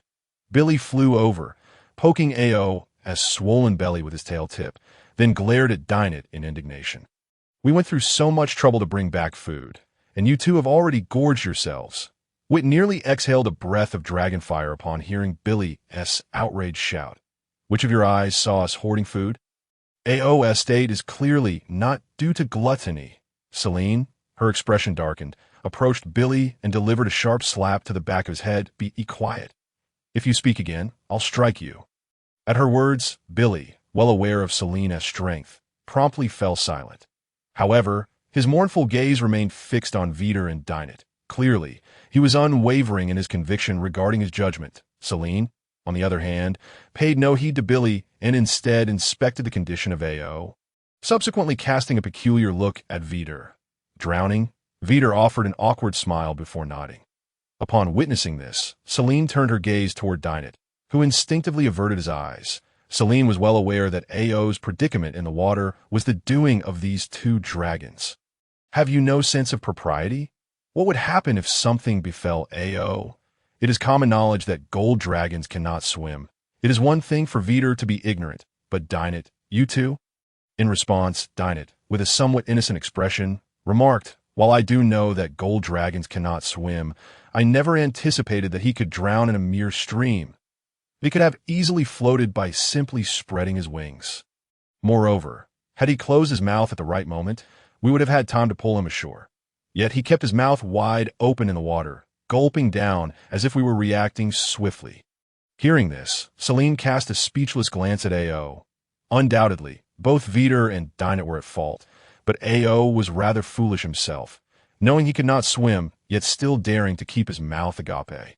Alas, with a sigh, Celine beckoned Vite over and pointed at AO's prominently swollen belly, saying, "Press hard." Vite slapped his forehead. Of course, he felt as though he had forgotten something. With that thought, Vite hurriedly approached and began pressing down forcefully. Humans cannot do this. With just one push, AO's mouth opened wide, releasing a torrent of water. Moments later, O opened his eyes. Upon seeing Vite standing nearby with an awkward grin, a flash of fury ignited within his gaze. "A duel, I demand a duel with you." Immediately, Vite scratched his head and, glancing at his own physique, quietly inquired, "Are you certain?" AO's expression faltered as he looked at Vite's body, then at his own, his heart filled with indignation. Why on earth does this creature grow so large? Seeing this, Dinah quickly interjected, "Apologies, AO, this time is our fault. You know, Vite lacks inherited memories. He is unaware of your situation. AS for me. I was too excited in my play and momentarily forgot, which led to your unfortunate fall into the water. Please forgive us this time. We truly did not mean to." Upon hearing this, Celine also chimed in, "AO, do forgive them. I have already reprimanded them on your behalf. And such an incident shall not occur again. By the way, Billy and I encountered a gold dragon, and after some conversation, he gifted me a Bohuan dragon beast, which we consumed this morning. This dragon beast is sufficient for our needs." AO reluctantly nodded in agreement. For the sake of Dinah and Celine, he would let this matter slide, but should there be a next time, I shall certainly demand a duel. Well, in truth, AO was merely seeking a way out. Once he calmed down, he realized that engaging in a duel with Vite would be utterly foolish. As Winter said, at the juvenile dragon stage, their magic could not even pierce the magical resistance of dragon scales. Thus, physical prowess became the decisive factor, and in terms of physical quality, Vite's was far superior. Even Celine could not compare. He understood that Dinah and Celine were merely offering him an escape route. AO could comprehend this. Vite was no fool, so how could he not understand? Therefore, he made no mention of the duel. However, Vite's eyes twinkled as he leaned closer to AO, raising his claw to drape over AO's shoulder. "By the way, would you like me to teach you how to swim?" Taken aback by this suggestion, AO's eyes flared with anger once more. Yet upon seeing the seriousness in Vite's gaze, his fury diminished slightly. "Are you serious?" Vite nodded. In the world of dragons, it is wise to have many skills. What if you find yourself in a situation where you must engage in a water battle? What will you do if you cannot swim? Dry the water up?" Vite's lips twitched. Well, that was quite dragon-like. However, that would require tremendous effort, not to mention that in a small stream or river one might manage. But what if faced with the ocean? "Do not tell me you intend to remain hidden in the dragon's lair." AO fell silent. He indeed harbored thoughts of leaving the dragon's lair. In truth, every juvenile dragon harbors such desires. Wandering is inherent to the nature of dragons. However, some dragons abandon this notion as they grow, pursuing other goals. "Can you truly teach me?" Vite patted AO's shoulder. "Let's give it a try. Who knows, you might learn. If you're going to teach, can I join too?" "I cannot swim either." Upon hearing Celine's words, Vite paused for a moment before nodding. Of course. Hearing this, AO hesitated briefly before reluctantly nodding in agreement. "Very well, However, before AO could finish, a piercing scream echoed from afar. The four dragons paused momentarily. Why does that scream sound so familiar? Vite scanned the surroundings, and his expression suddenly changed. It's Billy. Billy had mysteriously vanished once more as the words left his mouth. Vite hurriedly flew toward the source of the scream, realizing that the intensity of the cry indicated that Billy had undoubtedly landed himself in significant trouble. Celine and the others quickly followed Vite. Yet before they could fly very far, they spotted Billy frantically approaching them, drooling profusely as he flew. The expressions of the four dragons instantly darkened. This fellow had undoubtedly stuffed something into his mouth again. As Billy flew closer, Vite swiftly called out, "What have you eaten now?" Yet Billy did not respond, instead soaring past Vite and the others, plunging headfirst into the river with a scream. The four dragons snapped back to reality, gazing at the bubbling river, glancing at one another in confusion. By the way, can crystal dragons swim? Celine slapped her forehead. Regardless of whether crystal dragons can swim, Billy is a red crystal dragon. Upon hearing this, Vite and Dinah exchanged glances and hurriedly rushed toward the river. Moments later, the dragons surrounded a bloated Billy, whose lips were swollen and drooling excessively, looking utterly bewildered. AO glanced over, his expression darkening as he slipped away to the side. Surely he and T looked like this earlier. Oh, how he wished to die. Well, AO ultimately abandoned the thought of dying, because before him stood a creature in an even more pitiable state, capturing the attention of all the dragons. Vite, following the previous method, expelled all the water from Billy's stomach, once again reminding humans cannot do this. Watching as Billy gradually regained consciousness, he spread his claws. Well, it seems you all need to learn how to swim. Fully awake, Billy let out a wail of despair. But soon, he stopped, staring with wide, bewildered eyes. Hey, what happened to my soaring? With that, Billy hastily covered his mouth, looking terrified at the surrounding dragons. The other 4 dragons wore expressions of confusion. But soon Vite glanced at Billy's swollen lips, I think he is asking, what happened to my mouth? Upon hearing Vite's words, Billy nodded vigorously. The dragons exchanged exasperated glances. Celine delivered a sharp smack to Billy's head. How dare you even ask? What did we say before we left? Never put unfamiliar things in your mouth. You truly have a poor memory for punishment. Now, tell me, what did you eat this time? With a woeful expression, Billy gestured for everyone to follow him. Soon, they arrived beside a plant, and Billy pointed to the bright red fruit hanging from It. It looks very appealing. He must have meant to say, it looks delicious. Billy nodded, affirming Vite's makeshift translation, confirming that he simply couldn't resist the allure of the fruit. Vite hesitated for a moment as he eyed the bright red fruit before reaching out to pluck one. Celine furrowed her brow upon seeing this. What are you doing? Vite pointed to the large area of the plant that had been stripped bare. I'm going to taste it to see what caused this situation. This fellow must have eaten quite a lot. I'll try a little. If I end up like him, it means this thing is poisonous, and we need to head back quickly. If nothing happens to me, it means he just overindulged. Moreover, my control over my physical form far surpasses his. If it truly is poisonous, I will be able to discern as for the danger. Thus far, this fellow remains lively and sprightly. So it is not a lethal poison. Rest assured. Upon hearing these words, Celine hesitated for a moment, but ultimately chose to remain silent. Billy, on the other hand, gazed at Vite with tearful eyes. What a good brother! He has even risked his life for me by testing the poison. Vite was oblivious to Billy's thoughts. Had he known, he would have certainly given him a slap to clarify his standing. In truth, Vite merely wished to preserve this rare vacation. Casting a glance at his anxious companions, he gingerly took a bite of the fiery red fruit. The taste was sweet at first, followed by a sharp, prickling sensation that burst forth in his mouth, not unpleasant, but rather possessing an inexplicable flavor. Upon closer inspection, he discerned no special energy that could harm his body. It bore no poison. It was merely an ordinary fruit. Suddenly, Vito's expression shifted as a thought struck him. This sensation bore an uncanny resemblance to a condiment known as chili pepper from another world. Of course, the appearance was entirely different. Otherwise, he would have recognized it at first glance. Yet, perhaps this could indeed serve as a substitute for chili. With this revelation, Vite regained his composure, only to find Celine and the others watching him with expressions of sheer terror. Vite paused for a moment and quickly touched his lips. Well, it seems nothing is amiss. Vite, your face looked rather grim just now. Is it poisonous? Upon hearing this, Vite was momentarily taken aback. Then he shook his head with a mix of amusement and exasperation. There was no poison, and the flavor was delightful.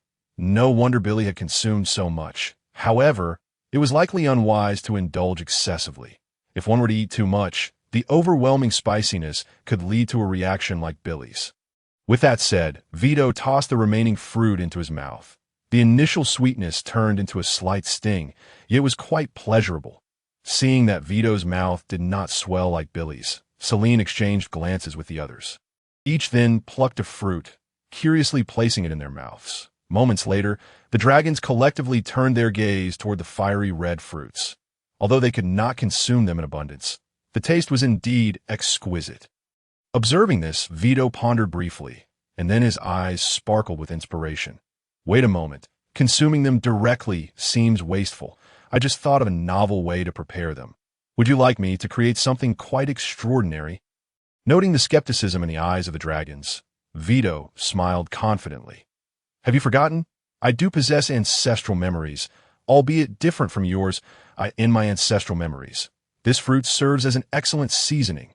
Vite, of course, would not divulge the truth. Revealing his memory inheritance would only be met with disbelief and ridicule. It was far easier to convince the dragons through this approach. Indeed, upon hearing Vito's words, Celine and the others exhibited less suspicion and more anticipation. Moments later, the dragons gathered by the riverbank, eagerly watching Vito. Vito then turned to Ao. Ao, your magical flames should be quite adept, right? Although Ao appeared puzzled, he nodded. Compared to Billy, he indeed had better control over his magical fire. Vito smiled. Then I would appreciate your assistance. Shortly thereafter, under Vito's guidance, Ao transformed into a magical grill akin to a golden once trouble arises, I shall come to your rescue. And do remember, do not venture too far. Celine looked at Wit in astonishment. Ah, yes, that all? Wit shook his head and, with a hint of amusement, replied, Of course not. This is merely to help you acclimatize to the sensation of being in water. He then turned to Ao. You go first. That fellow Billy Wit glanced at Billy, whose limbs trembled with residual energy, and continued, Let him prepare a bit more. Entering the water in such a state would surely lead to mishap. Ao nodded, took a deep breath, and leaped into the water. With the cautionary tale of Celine in mind, Ao performed significantly better, quickly finding his balance without much need for Wit's guidance. Following Wit's instructions, he began to gently flap his wings. Ao's entry into the water was remarkably smooth, evidently having observed intently just moments before. Seeing this, Wit said nothing further, allowing him to familiarize himself with the water. Just as Celine had done. The last one, Wit thought to himself as he turned his gaze towards Billy. Observing his still trembling limbs, he sighed in resignation that D.O. not be afraid. Look at A.O. He has accomplished it with such ease. Besides, with me around, even if you lose your balance, I shall simply lift you up. What is there to fear? Billy wore a woeful expression. I do not wish to tremble, but I cannot control myself. Wit scratched his head. Very well. Then just jump straight down, or do you require my assistance? Billy hastily shook his head. After a moment of hesitation, he closed his eyes and plunged into the water, immediately sinking downwards. Wit slapped his forehead, then dove into the water, wings folded tightly against his back, swiftly appearing beneath Billy. Extending his claws, he hoisted Billy upwards. Soon, Billy emerged, gasping for air, only to cry out, Help! Help! The shrill scream made Wit roll his eyes underwater, while Celine and the others looked on in exasperation. Wit pushed Billy entirely above the surface. All right, stop shouting. If you continue, I shall toss you back in to make sure you drink your fill. Upon hearing this, Billy promptly closed his mouth. Have you calmed down? If so, follow my instructions. Spread your wings. Fully extend them. As long as it did not touch the water surface, Billy had no issue following Wit's advice and opened his wings wide. Now, there is but one thing you must do. Do not move. Under any circumstances. If you dare to move even a little, I shall immediately throw you back into the water. Billy nodded fervently, tightly shutting his eyes. Observing this, Wit gradually descended, while Billy remained as still as a statue, even holding his breath. As Wit made contact with the water, Billy shivered but quickly suppressed the urge to tremble. Sensing the liquid surrounding him, Billy's fear intensified. Yet the anticipated sensation of suffocation never arrived. All right, you may open your eyes now. At this, Billy's eyelids fluttered before he cautiously opened them, only to be met with Wit's beaming smile. He quickly looked down at himself, only to discover that he was floating on the water surface. I am not sinking. Wit, I did it. Wit, relieved to see Billy's excitement, thought that as long as he no longer feared the water, learning to swim was merely a matter of time. He then lifted his gaze towards the shore, where Dinah stood, momentarily taken aback. Hey, A.O., when did you get to the shore? I haven't. I've been in the water the whole time. Hearing this, Wit was momentarily stunned, then turned towards the source of the voice, only to find A.O. still floating on the surface like a large, flailing moth. He then glanced back to the shore, where another A.O. stood not far from Dinah. Memories buried deep within his mind resurfaced. Wit's expression shifted drastically as he leaped from the water, positioning himself between the golden dragon and Dinah. It is you. Witnessing Wit's defensive stance, the other dragons finally reacted. Dinah rushed to Wit's side, growling softly, wings unfurled, watching the golden dragon warily. A.O. and Celine mirrored Wit's actions, bursting from the water before awkwardly flapping their damp wings to join him. And then there was a pause. The four dragons turned their heads towards the river, where Billy was attempting to imitate Wit and the others, trying to leave the water's surface. However, due to his clumsy movements, he was already sinking to the riverbed, with only his tail stubbornly remaining upright above the surface, slowly submerging. Wit slapped his forehead. "You all keep an eye on her. I shall go rescue him." Saying this, Wit dove head first into the river. Wit departed. Celine and the others exchanged glances before once more focusing on the golden dragon across from them, while there was a hint of wariness in their gaze. Curiosity prevailed. After a moment's hesitation, Celine spoke first. "I am Celine, the sacred dragon. And you?" Hearing Celine's words, the golden dragon, who had been searching for an escape route, paused, then turned to face her. Her creamy white form, though not as dazzling as the gold, radiated a gentle glow that instinctively drew the dragons closer. "You're a female dragon too. A fun fact. Among the giant dragon species, there are no distinct markers to differentiate males from females of the same type. Only vocal differences provide clarity." After a brief pause, the golden dragon cheerfully responded, "I am Isha, and seeing you with that troublesome fellow, I assumed you were just another dim-witted male dragon, consumed by thoughts of violence." Ao furrowed his brow, ready to retort, when suddenly a massive splash erupted from behind them. Wit had one claw pinching Billy's mouth shut, while the other held onto the protruding crystal formation on his back. Despite resembling crystal, its hardness rivaled that of dragon scales. After depositing Billy on the ground, Wit finally exhaled in relief. Noticing the stares directed at him, he helplessly explained, "This fellow cannot control his mouth underwater, so I had to help him shut it. Fortunately, I reacted quickly, and he did not swallow much water. As for his unconsciousness, that was due to me knocking him out. He was thrashing about too much." Pausing, Wit turned his attention back to Isha, his brow furrowing. "Be cautious. This fellow enjoys launching surprise attacks with his breath." Upon hearing this, Isha's previously cheerful demeanor evaporated in an instant, without a moment's hesitation. She lowered her body, mouth slightly agape, vibrant flames igniting deep within her throat, her gaze fixated fiercely on Wit. Meanwhile, Wit, the intended target, was equally unyielding, also crouching low, though his form did not possess the streamlined elegance of Dynades. The silver dragon was renowned for its agility, as well. Of course, Wit did not forget Winter's admonition and had no intention of using his dragon breath. However, he was confident that should the other party make a move, he could swiftly pounce and subdue them. As the tension between the two dragons escalated, Celine quickly intervened. "Wait, do not engage just yet. I believe there is a misunderstanding between you. Let us sit down and discuss this." Hearing Celine's words, a flicker of hesitation crossed Isha's eyes, and she halted the buildup of her dragon breath, though she remained vigilant towards Wit. "I do not perceive any misunderstanding. He was the one who pursued me." What was taken aback? "Who pursued you?" "I merely mistook you for Ao, which is why I followed. After doing so, before I could regain my footing, you unleash your breath upon me." "Oh, you mean that fellow over there? Open your eyes and look closely. How do we resemble each other? His scales are far less lustrous than mine, and though he is a golden dragon, he cannot even properly care for his own scales. Yet he has the audacity to claim to be a golden dragon." Celine facepalmed.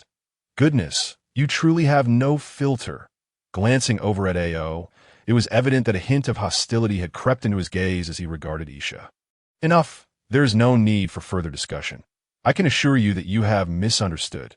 Wit suffers from a condition known as face blindness. He is entirely incapable of distinguishing the differences between you and Ao." As she spoke, Celine disregarded whether Isha believed her or not, turning her attention to Vite. "Vite, we did not come out here to fight." Upon hearing this, Vite hesitated for a moment, relaxing his guarded stance before directing his gaze towards Ao. "Ao, let us continue." With that, Vite turned his attention to Billy, who was feigning death behind him. "If you do not wish to learn, no dragon will force you." Upon hearing this, Billy instantly perked up. "Really?" Vite nodded helplessly. "If you can tolerate it, we will play in the water, while you can only watch from the shore." At this statement, Billy's enthusiasm waned once more.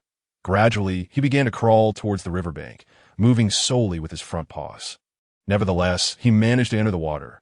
Though he quickly sank again, Vite, with a sigh, plunged into the water to lift him once more, and then began to instruct him step by step that A.O. was able to stay afloat.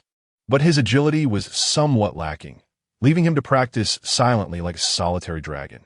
Celine observed all of this, turning her head helplessly towards Isha. She found Isha staring blankly at Vite. He will not trouble you for the time being. Let me introduce you. She is Vite. Hello. Greetings. It is a pleasure to meet you. While the words were cordial, Isha's gaze remained fixated on Vite. Fortunately, Vite was not perturbed by this. She merely smiled and walked towards the riverbank, leaving Vite, a solitary dragon, feeling somewhat uneasy watching the two land dwellers. Noticing Vite's departure, Isha finally realized her earlier misstep. However, she was at a loss for words, her anxious eyes seeking help from Celine. Upon seeing this, Celine suddenly recognized that there must have been a misunderstanding on Vite's side as well. The Isha before her bore an uncanny resemblance to their own newborn selves, especially Vite. She recalled how he had initially been filled with rejection and wariness towards everything around him. It was only through Winter's guidance that he gradually began to accept them. As for Isha, she likely had no one to accept, which explained her current demeanor. Realizing this, Celine's gaze towards Isha softened with a touch of sympathy. Undoubtedly, Isha was fortunate. After all, she had parents, yet parents could not possibly be with her at every moment. Unlike them, who, despite lacking parental figures, had Winter caring for them like a mother, and when Winter was absent, the five of them could still keep each other company. During the times when Isha was without parental company, she would likely have to endure this period alone as a solitary dragon. With these thoughts in mind, Celine reassured her, "Do not worry. Vite is not angry. She has merely gone to assist Vite." Upon hearing Celine mention her name, Vite turned her head in confusion when she saw Isha looking at her with a face full of unease.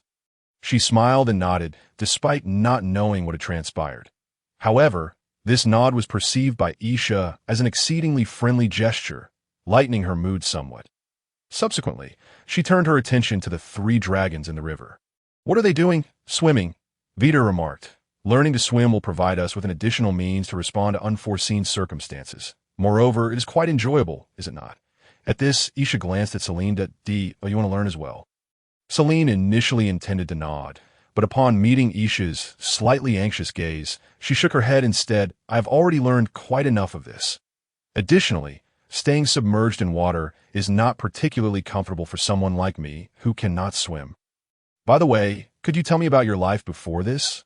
Life at the academy is dreadfully dull, especially after we were punished by Winter to transcribe books." She continued, "Winter is the instructor responsible for our care and teaching us magic at the academy.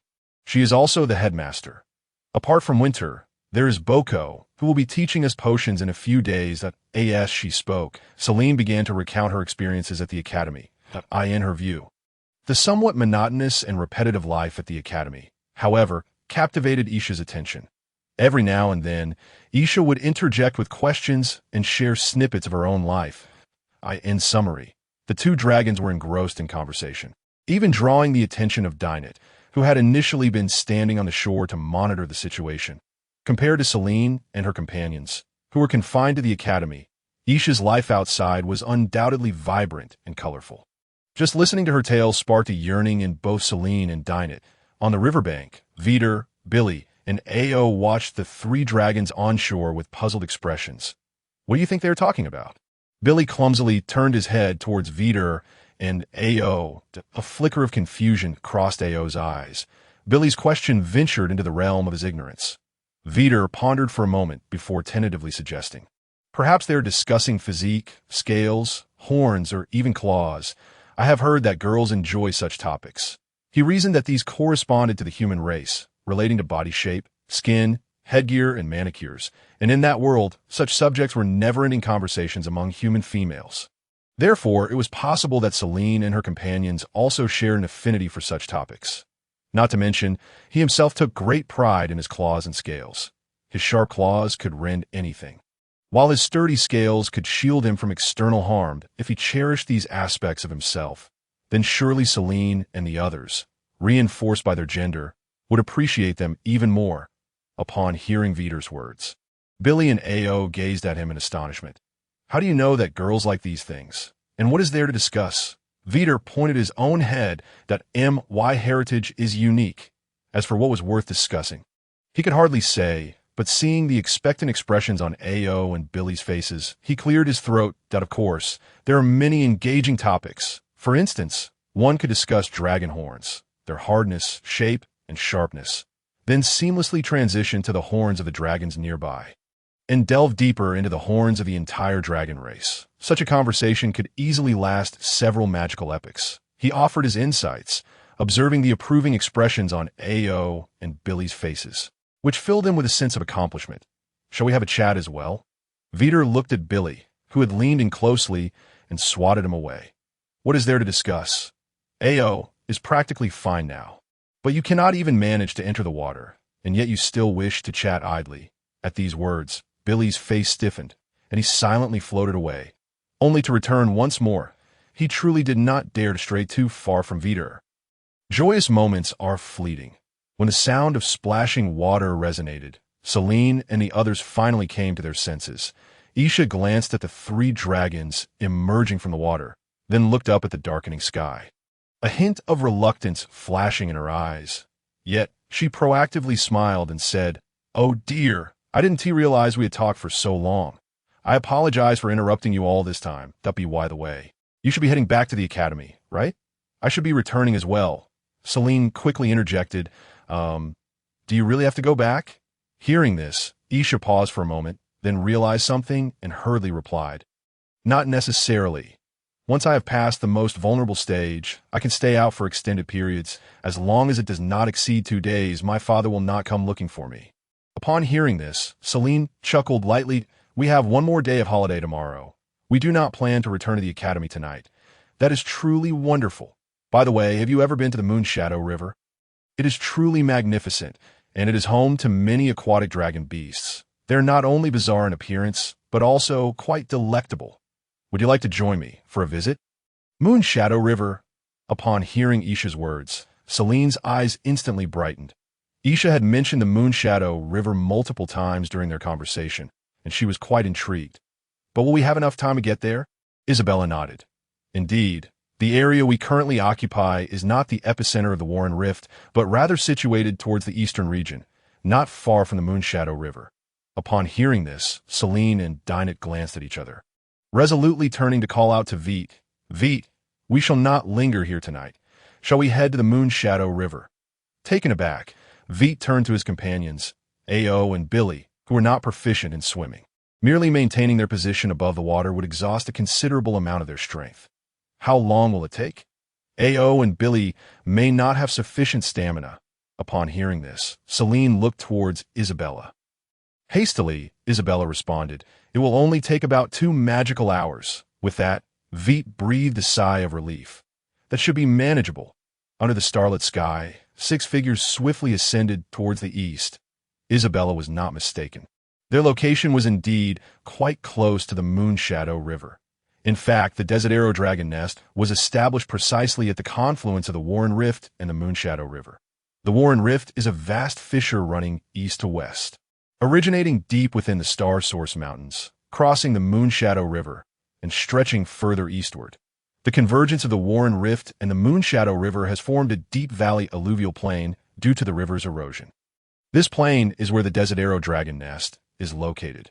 Within the nest, the location of the Dragon Academy lies to the east, also in close proximity to the Moonshadow River, though referred to as the Moonshadow River. It is, in reality, a broad expanse of water that further expands on the side of the Warren Rift, leading me to prefer the term Moonshadow Inner Sea. Throughout their journey, Isabella engaged in conversation with Celine and Dinah. They flew ahead, while Vite and the other 3 dragons trailed behind, also able to hear Isabella's descriptions. Thus, they were filled with eager anticipation for what lay across the Moonshadow River. However, Vite noticed that whenever Isabella spoke to Celine and Dinah, she would glance towards him, either intentionally or unintentionally. Although he could not decipher her intentions, a sense of wariness began to brew within him. Fortunately, their journey proceeded without incident, as they gradually approached the Moonshadow River. The surrounding scenery began to transform. The once lush jungle gradually thinned, revealing the ground, which transitioned into fine sand and gravel, while peculiar small dragon creatures began to appear in greater numbers, soon, accompanied by the gentle sound of rippling water. An expansive, placid surface of water came into view that we have arrived, gazing down at the Moonshadow River. Isabella was the first to descend, followed by Celine and the others, with Vite's trio closely behind, as they landed on the ground. A chorus of astonished exclamations erupted from the dragons. Vite curiously observed the sandy beach below. This setting was not entirely unfamiliar to him. In the world that resided in his memory, such places would attract throngs of humans. Now he finally understood why such locales drew so many visitors. The beach beneath him possessed a soft texture entirely distinct from the solid earth, and as the grains of sand slipped through the gaps in his scales and made contact with the skin beneath, an oddly delightful, tingling sensation coursed through him. He found it rather enjoyable. In fact, Vite adored this sensation. Unable to resist, he lay down and began to roll, attempting to let more grains of sand slip beneath his scales. In truth, he succeeded, experiencing a sensation so exquisite it defied description. Suddenly, a large head appeared before Vite. "Hey Vite, look at me. Swimming in this feels even more comfortable than on the water surface." Vite was momentarily taken aback, but upon focusing, he saw that it was Billy, burrowing into the sand and swimming with remarkable agility. Indeed, he was far more nimble than he had been in the water. Observing this, Ao scoffed, and with a swift motion, he dove into the sandy shore. The sand, upon contacting Ao's body, flowed as gently as water. Although the golden dragon and the red crystal dragon belonged to different species, they shared the same elemental affinity of earth and fire. Achieving a water-like quality on the ground was not overly difficult. Vite quickly realized this and could only watch his two companions in exasperation. There was little he could do. Not only did he lack magical ability at present, but even if he did, his own dual affinity of water and fire would not allow him to replicate their feats. However, he decided to let it be. Vite rubbed himself against the sandy beach before reclining back. Preparing to gaze at the stars, glancing over at Celine and her trio, who were also frolicking nearby, Vite ultimately chose to remain prone, for lying down was rather unseemly. Despite being under the same starry sky, lying on the beach felt vastly different from lounging on a volcanic crater. A cool breeze, mingled with moisture, caressed him as the soothing sound of gentle waves reached his ears, prompting Vite to comfortably close his eyes. Alas, there always seemed to be those who disrupt the ambience. Just as Vite was quietly admiring the night sky, he suddenly felt a jarring sensation of being spun around. When he regained his bearings, only his neck and head remained above the surface. Nearby, Billy's head emerged from the sand, looking quite pleased with himself as he regarded Vite. "So, how does it feel to be drowning?" Vite rolled his eyes, relinquishing control over his body temperature. Almost immediately, the temperature around him began to rise, wisps of steam rising from his surroundings as the sand grew increasingly hot. Subsequently, Vite reined in his temperature, allowing it to decrease once more. Soon, the sand around him cooled down again. The now solidified sand clung together, forming a fragile whole, merely shifting slightly. Accompanied by a faint crackling sound, the cohesive sand crumbled apart. Emerging from the debris, Vite stretched his wings, casting a smirk at Billy. "Care for another round?" Billy silently sank back into the ground. Indeed, this fellow's physique was not only large. The characteristics he displayed earlier were magnified. Vite's growth had not been ordinary. During the year leading up to his slumber, certain traits that were not typical for him began to manifest. For instance, his body temperature. Among all dragon species, the red dragon boasted the highest body temperature. Vite's temperature even surpassed that of other red dragons of the same age. These differences were also evident in his weight, the thickness and hardness of his scales, and the sharpness of his claws. Among other aspects, all these factors indicated that he was undeniably not a silver dragon. Noticing Billy's retreat, Vite hesitated briefly before making his way towards the water's edge. He was hungry. "Dine it. Shall we dive under the water to search for food?"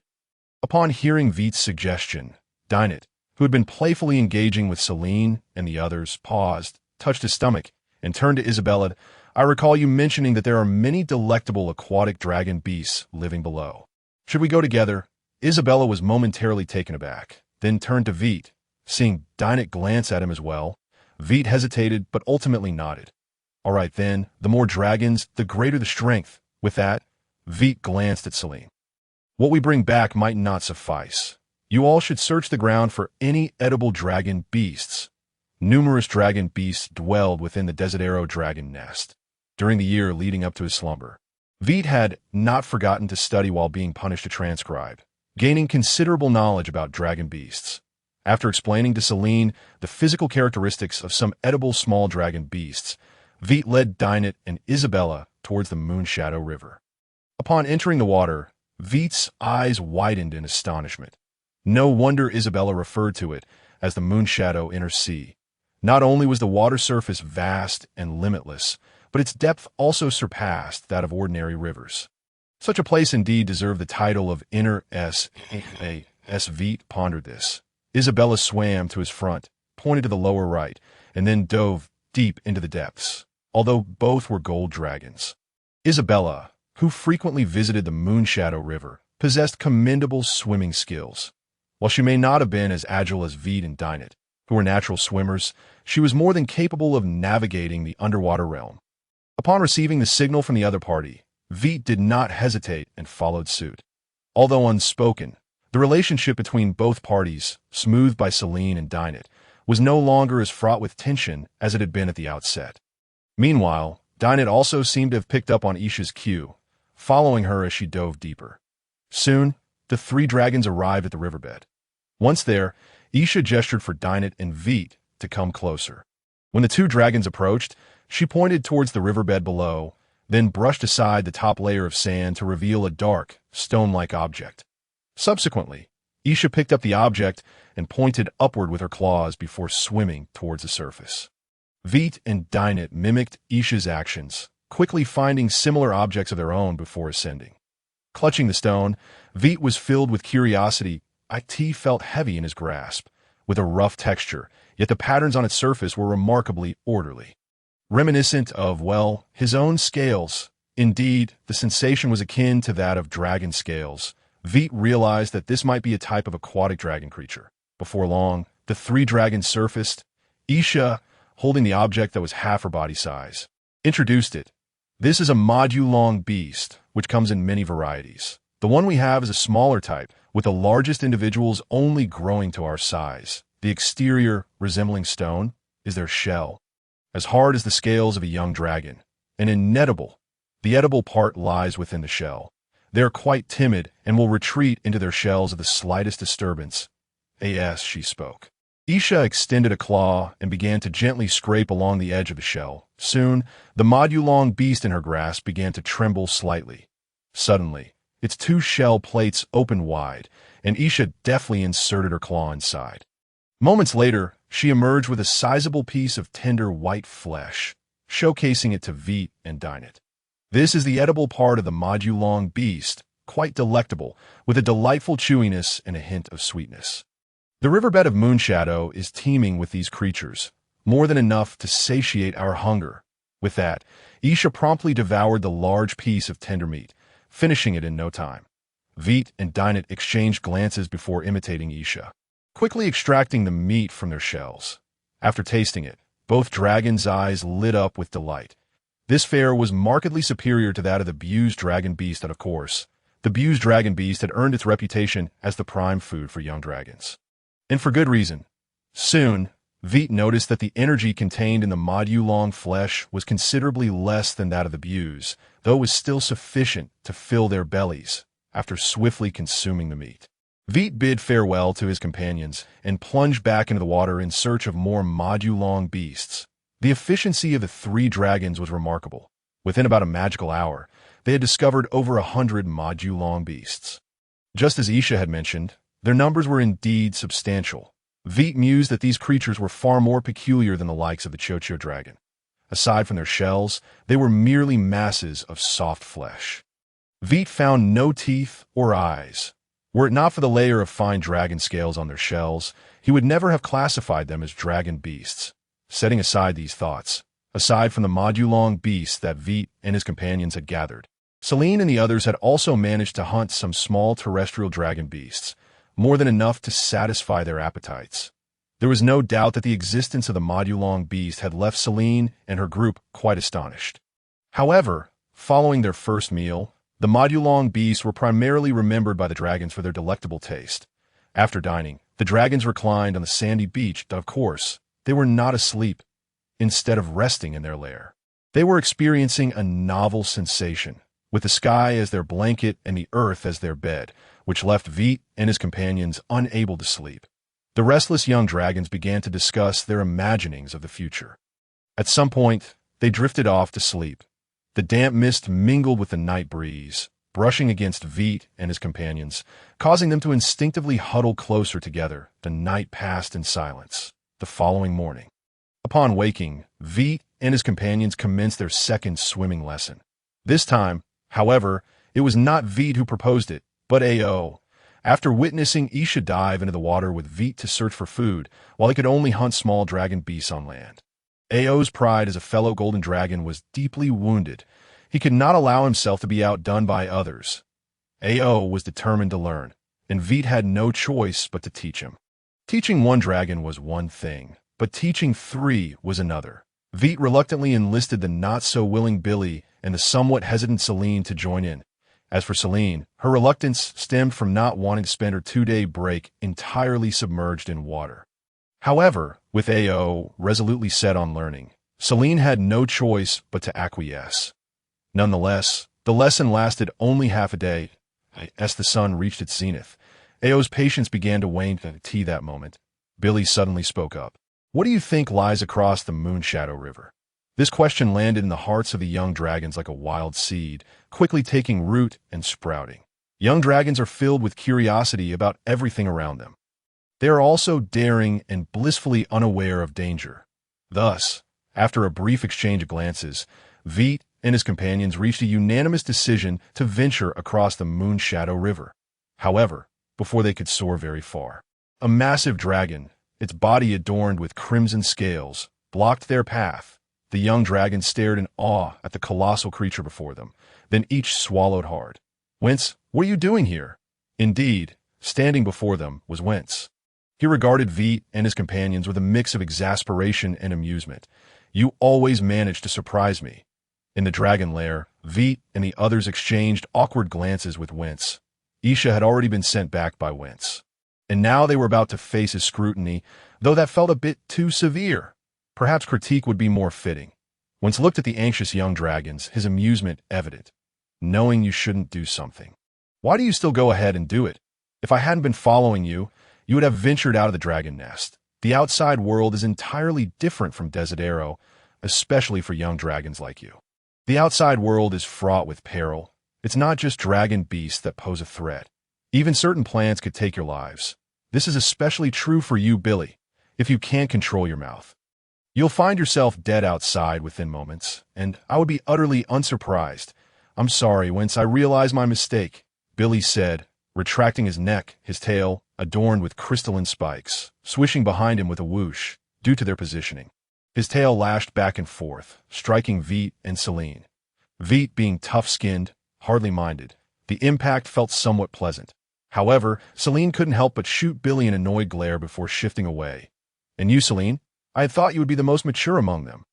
Hearing her name, Selene immediately drooped her head, the brilliant light surrounding her dimming slightly. "I'm sorry." Whence sighed. "Forget about you all for now. Remember, until you've passed your juvenile phase, you must not leave Desidero even a step. Doing so would cost you everything. Additionally, you have half a day left. Tomorrow, your academy life will officially commence. Look forward to it." With that, Whence turned and departed, leaving the 5 dragons staring at one another in bewilderment. "What should we do now?" Billy asked cautiously, having been the first to suggest crossing the Moonshadow River. Thus, he spoke with a hint of uncertainty. Of course, Vite and the others were not inclined to blame Billy for this. While Billy had proposed the idea, the decision to explore across the Moonshadow River was a collective one. As dragons, they were not so devoid of accountability. After hearing Billy's words, Selene frowned. "Since Whence won't allow us to go out anymore, we might as well just stay at the academy. I'll practice magic." There's not much else to do in the afternoon. Dinah turned to Celine, but let's do it together. Regarding this matter, Celine expressed no objections. On the contrary, having a dragon accompany her during her magical practice was indeed preferable. O cast a glance at Vite before gesturing towards the outside. I want to go into battle. Billy could only gaze at Vite with eager anticipation. Upon noticing this, Vite hesitated for a moment and then suggested, if you are willing, let us visit the library together. Given my current physique, I can barely manage to turn the pages. I am prepared to give it a try. Should that prove unfeasible, I intend to seek out Boko to inquire about tomorrow's lessons. Reading books, Billy's eyes visibly dimmed. I would much rather fight alongside A.O. To this, A.O. remained silent. After reaching a consensus, the 5 dragons departed from the dragon's lair once more. Upon arriving at the library, Vite attempted to engage with the books, and to his surprise, he found that after his recent slumber, his strength had indeed increased significantly. In the past, he struggled to turn a page, but now he could barely manage to drag a hefty tome. Turning pages was certainly within his capabilities. After pondering for a moment, Vite did not immediately begin reading. Instead, he sought out Boko. Boko, busy in the laboratory manipulating potions, looked up with a hint of confusion upon seeing Vite. Shouldn't you be enjoying your rare holiday at this hour? What brings you here? Vite, feeling somewhat awkward, scratched his head and recounted the events leading up to this point. After listening, Boko erupted into hearty laughter. One's always worries about you encountering danger. Vite flew up to the experiment table and gazed at the crystal tubes filled with bizarrely colored liquids, bubbling away on the constant temperature array, casually asking, isn't it dangerous outside? No, it is indeed perilous, but not to the extent Wentz has described. She merely wishes to prevent you from taking risks, and leaving the dragon's lair inherently involves danger. Such actions are fraught with hazards. Vite suddenly understood, then looked at the liquid in the crystal tube and inquired, what is this? It appears rather dangerous. They're not dangerous to AS for what they are. I cannot disclose that just yet, as they pertain to tomorrow's lesson, specifically your lesson. So let us keep a bit of mystery. Vite paused, then stared at Boko in astonishment. I came here to ask you about our lesson tomorrow. But I didn't expect you would be the one teaching us. Are we really going to learn about potion making tomorrow? Boko chuckled lightly. Of course not. Potion making is an exceedingly intricate task that demands absolute precision. Even the slightest error could result in disastrous outcomes for your concoctions. Should a potion go awry, losing its intended effects is the mildest of issues. More severely, it could lead to unpredictable changes within your bodies. Our principle is that you must test the potions you create yourselves. That I once had a little fellow, much like you, who upon brewing his first potion, ended up crying for 10 consecutive days to a punishment for his disobedience. I did not offer him treatment. I always advise every dragon in their first potion class that not every dragon is suited for potion making. However, if you are willing to listen, at the very least, you won't brew potions that could harm yourselves. That I hope you could be somewhat obedient. It will save you from much suffering. Vite stared at Boko in disbelief. How do you manage to deliver such terrifying statements with a smile? At the same time, he mourned silently for Billy. When it came to disobedience, he could hardly think of another dragon besides Billy. Moreover, the most critical point was that Billy's favorite pastime was to put unknown things into his mouth. With this thought, Vite hesitated before saying, Boko, if possible, please keep an eye on Billy tomorrow. He might attempt to put anything in his mouth. Boko pondered for a moment. Billy, if I recall correctly, is that red crystal dragon. If he enjoys stuffing things into his mouth, then potion class will indeed be a calamity for him. You are right. I should pay more attention. Of course, if you hadn't mentioned it, I would have been more than happy to observe him do so. It would teach him that many things should not be ingested. Vite chuckled awkwardly before bidding farewell to Boko. Since tomorrow was Boko's class, it was imperative for him to peruse the herbal encyclopedia. As twilight descended, upon exiting the library, Vite noticed that the square below remained lively. However, he chose not to descend. Based on his observations, the Dragon Academy was predominantly inhabited by metal and chromatic dragons, with a considerable number of crystal dragons as well. Being face-blind, even if he went down, he would be unable to locate A.O. and Billy. Thus he flew directly back to the dragon's lair. Upon returning to the lair, He realized just how right his decision had been. For both A.O. and Billy were present. Though their spirits were high, their physical states were far from optimal, as several of their scales were fractured. Particularly, Billy's crystalline back exhibited numerous signs of breakage. Additionally, within the lair, not only were Celine and the others present, but Wentz was there too. Upon seeing Vite, Wentz smiled and said, "You have finally returned. I was about to send Celine to fetch you." Vite looked at Wentz with curiosity. "Is there something you would like us to do?" Wentz nodded. "Your academic life is about to officially commence. However, do you understand the situation within the academy?" Vite paused, then shook his head in confusion. He only knew that their lair was on the 6th floor, that the 8th floor housed an entire library, and that Boko's laboratory was on the 9th floor. While their magical classes were held on the 4th floor, beyond that he was utterly ignorant. Wentz chuckled. "Thus, our next task is to get acquainted with the true essence of the Dragon Academy." As she spoke, Wentz spread her claws. After Vite and the others adeptly took to the skies, Wentz led them out of the dragon's lair. As they walked, Wentz began to narrate. "On the 9th floor, you should be aware that it houses Boko's laboratory. However, it is not limited to just that. Besides Boko's potion lab, the 9th floor also contains Lofa's alchemy lab, Janice's magical array lab, and my magical laboratory. By the way, they are also your instructors for alchemy and magical arrays. You will meet them later. Do not enter these laboratories lightly, especially the alchemy and magical array labs, as they contain many hazardous materials. You are likely familiar with the 8th floor, so I shall not elaborate further. The 7th, 6th, and 5th floors are all dragon lairs, where the young dragons rest.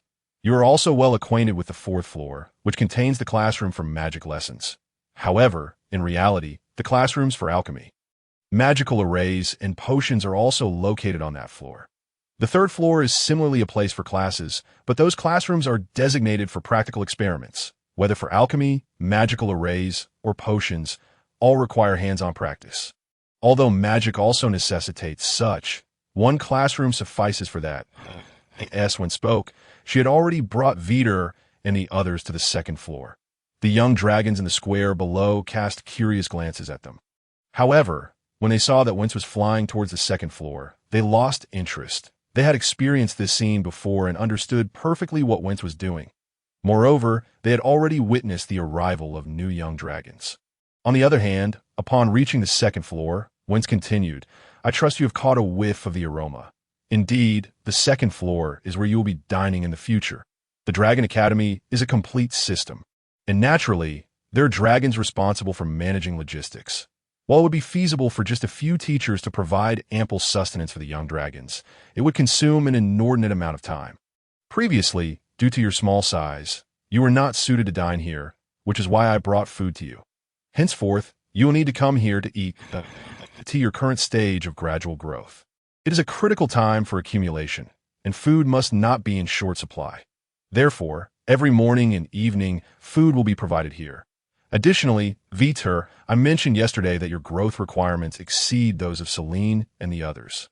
If you ever feel hungry, do not hesitate to inform me." Upon hearing those words, Vite nodded slightly.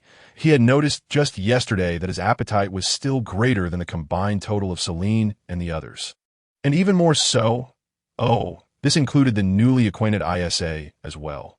Seeing Vite nod, Wentz smiled and led Vite and the others into the dining hall that as they stepped inside, they were immediately enveloped by an atmosphere of vibrant liveliness.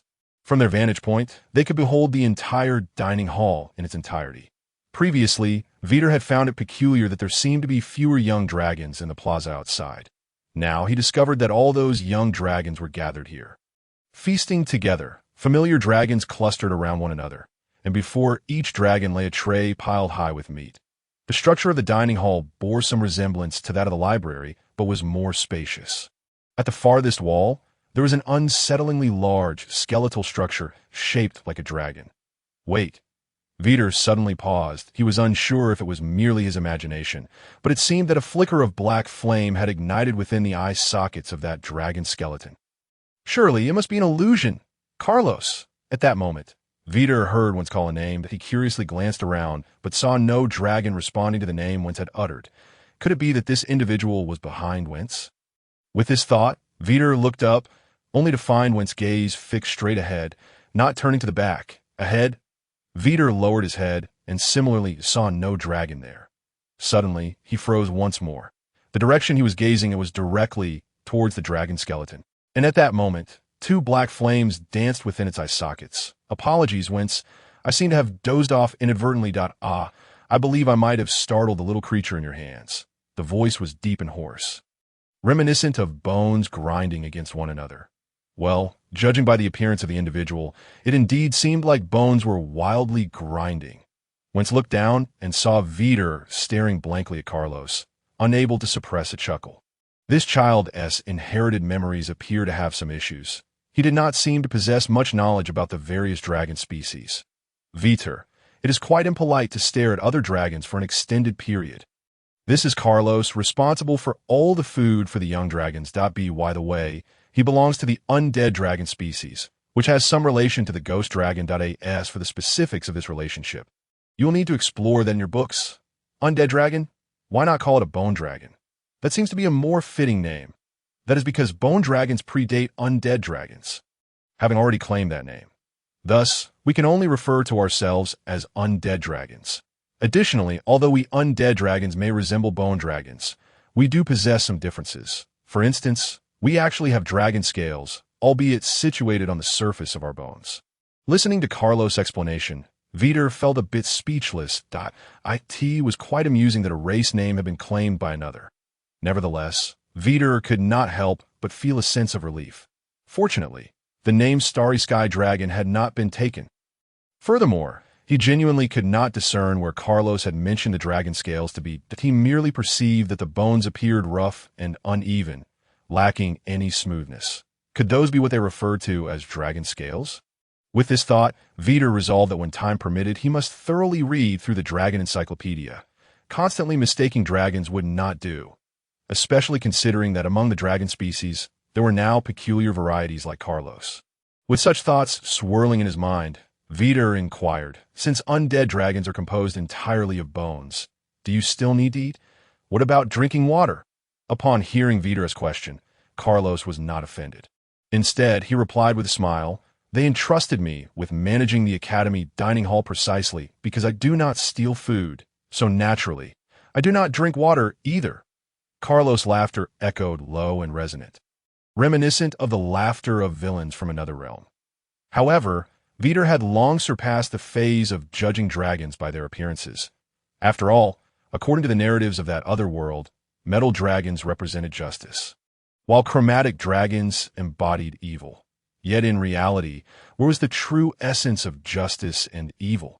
It was merely a matter of differing perspectives, just like the previous invasion of dragon beasts, to the dragons.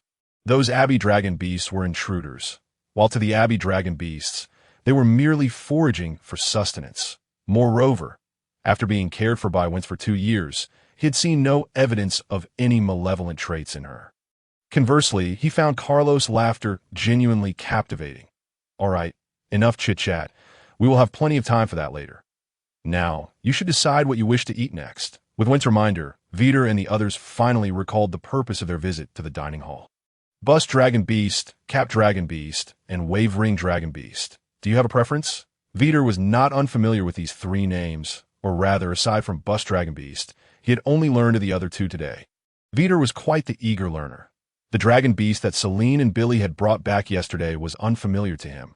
But earlier that afternoon, before perusing the potion compendium, he had glanced through the Dragon Beast encyclopedia. Wavering Dragon Beast was indeed the name of that dragon beast. Among dragon beasts, it was classified as medium-sized, with an adult size of around 100 meters, a rather ferocious temperament, high aggression, short limbs, and sluggish movements, making it a prime target for most dragon species and dragon beasts. Like Bust Dragon Beast, it was also one of the best sources of meat during their juvenile stage. Cap Dragon Beast was similarly one of the best sources of meat for young dragons. It was massive in size, yet still smaller than Bust Dragon Beast, with an adult size ranging from 300 to 400 meters. Resembling a sheep from another world, the difference was that Cap Dragon Beast possessed sharp teeth, claws, and scales covering its fur, allowing for agile movement and a diverse range of species. Moreover, it was an omnivorous dragon beast. occasionally preying on smaller dragon beasts that in addition, Vite had found information about a certain red fruit in the herb encyclopedia. The red fruit, named red fringe fruit, served as a primary food source for fire attribute herbivorous dragon beasts. That fruit indeed possessed no toxicity and could be found abundantly in the wild. With all this in mind, Vite pondered for a moment before deciding to try the cap dragon beast, which he had never tasted before.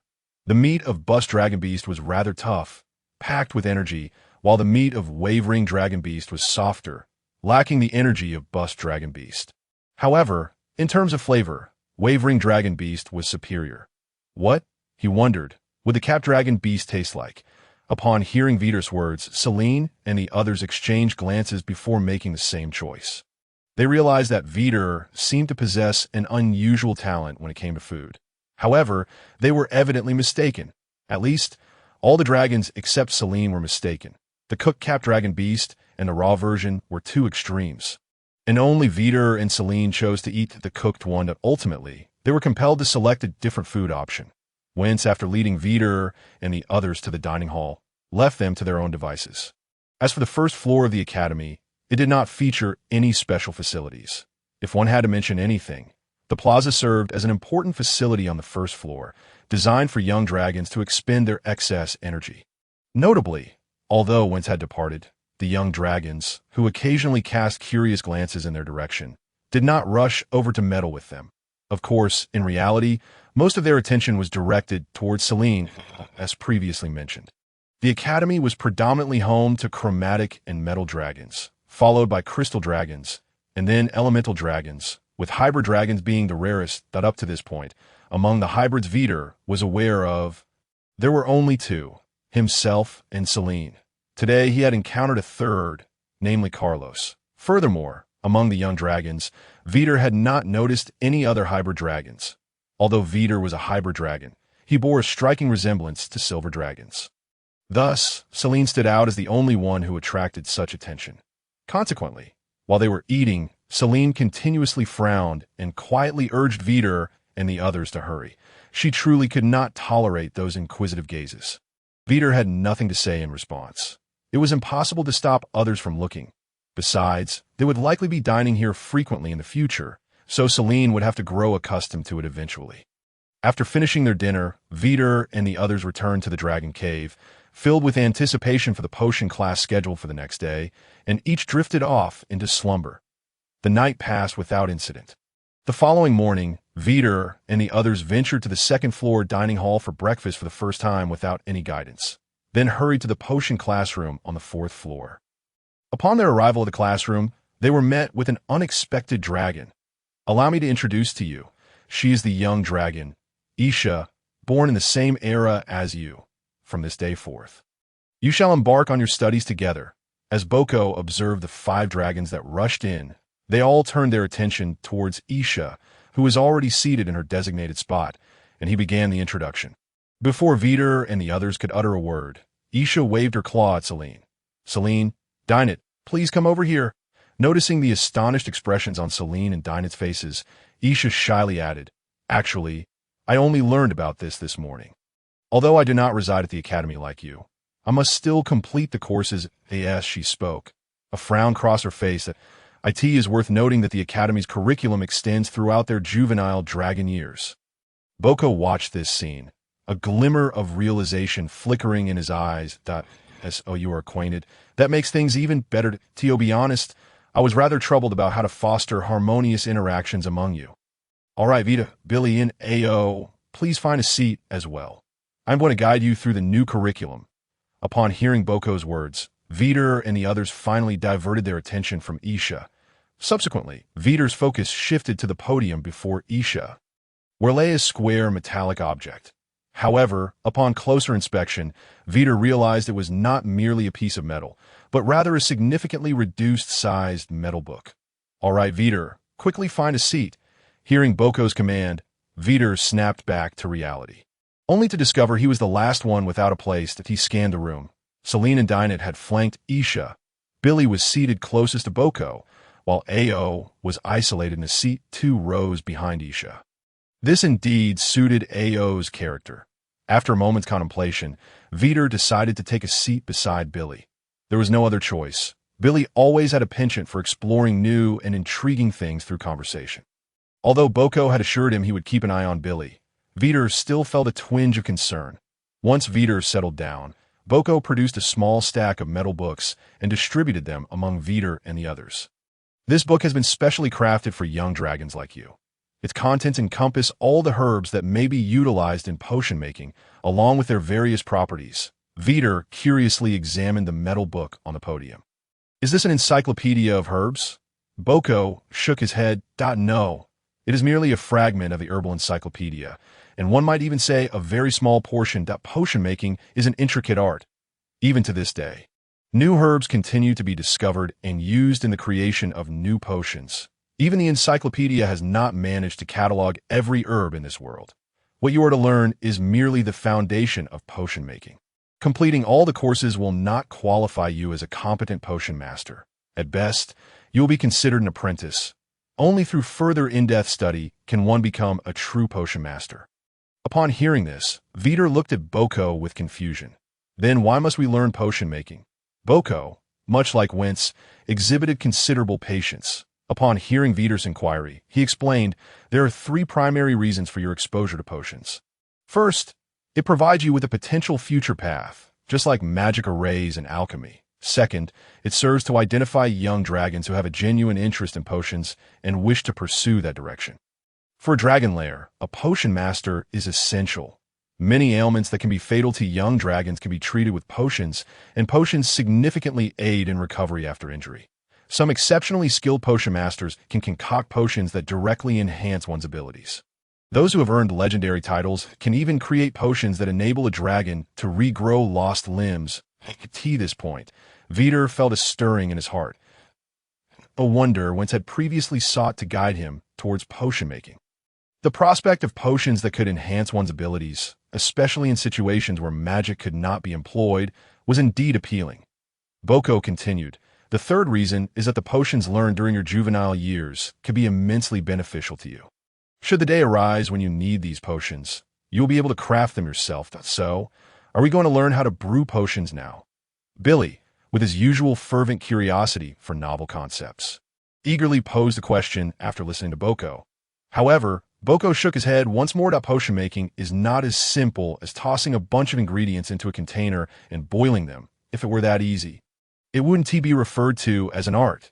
Therefore, before you learn how to brew potions, there are numerous preparatory tasks you must undertake.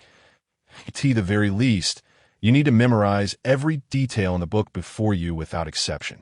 Additionally, you will need to learn some new magic. Upon hearing this, Vite and the others momentarily froze. Does potion making also require magic?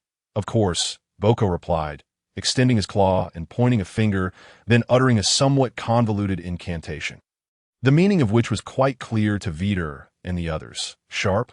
They then observed as Boko's finger elongated slightly, becoming thinner and exuding a more menacing aura.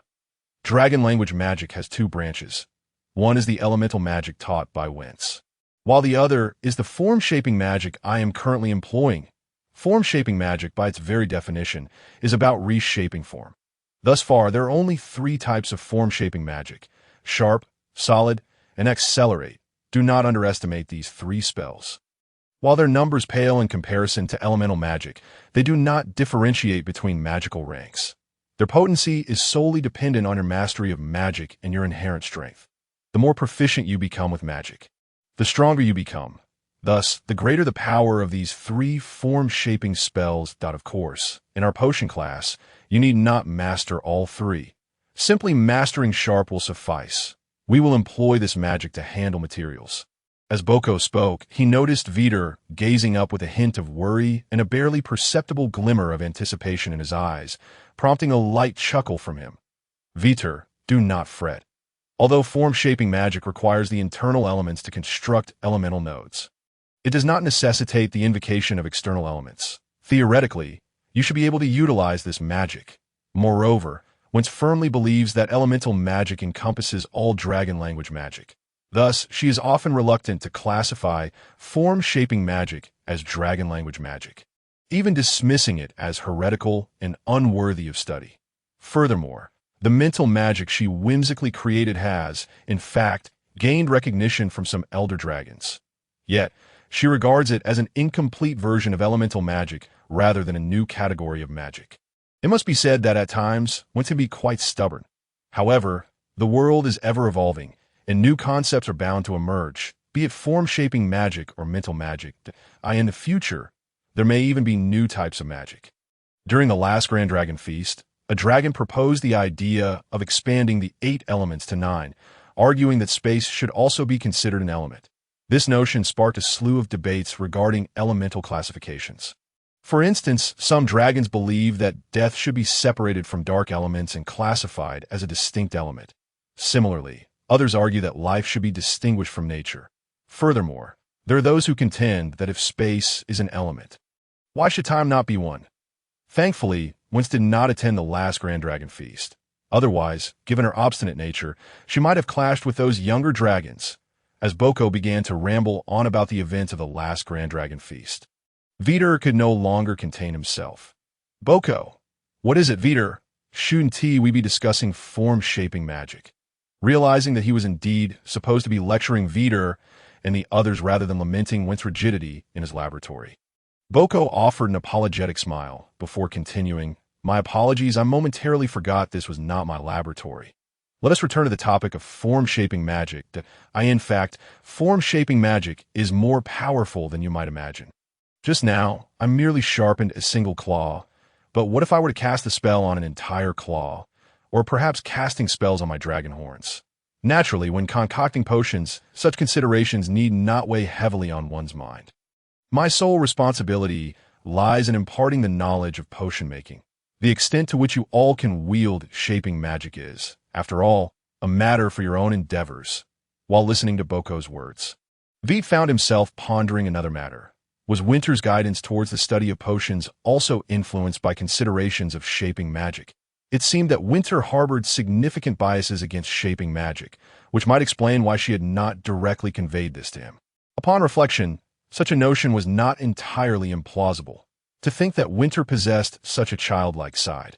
Lost in thought, Vite's peripheral vision caught sight of Billy, who was drooling over the metallic tome before him. Vite hastily prodded Billy with his tail. When Billy looked over in confusion, Vite pointed at the metallic tome and shook his head.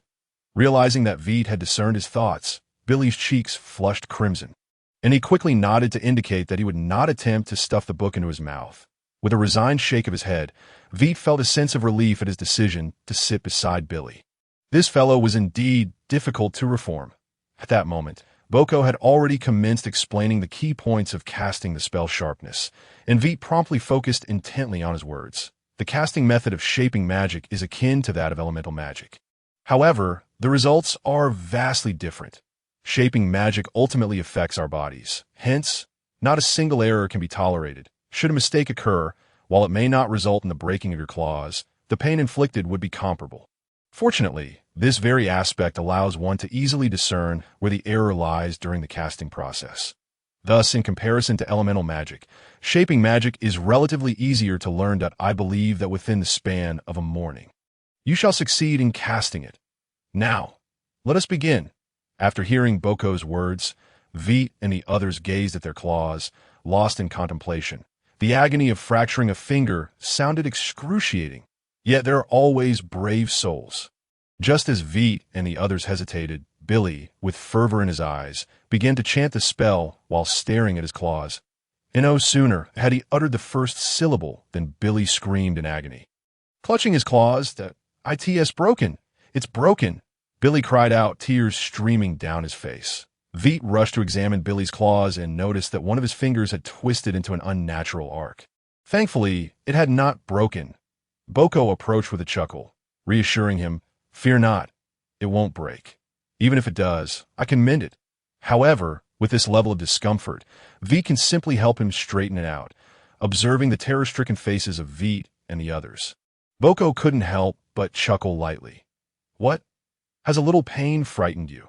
You might not realize that in the days to come, such discomfort is merely the beginning. If potions are improperly concocted, they will explode.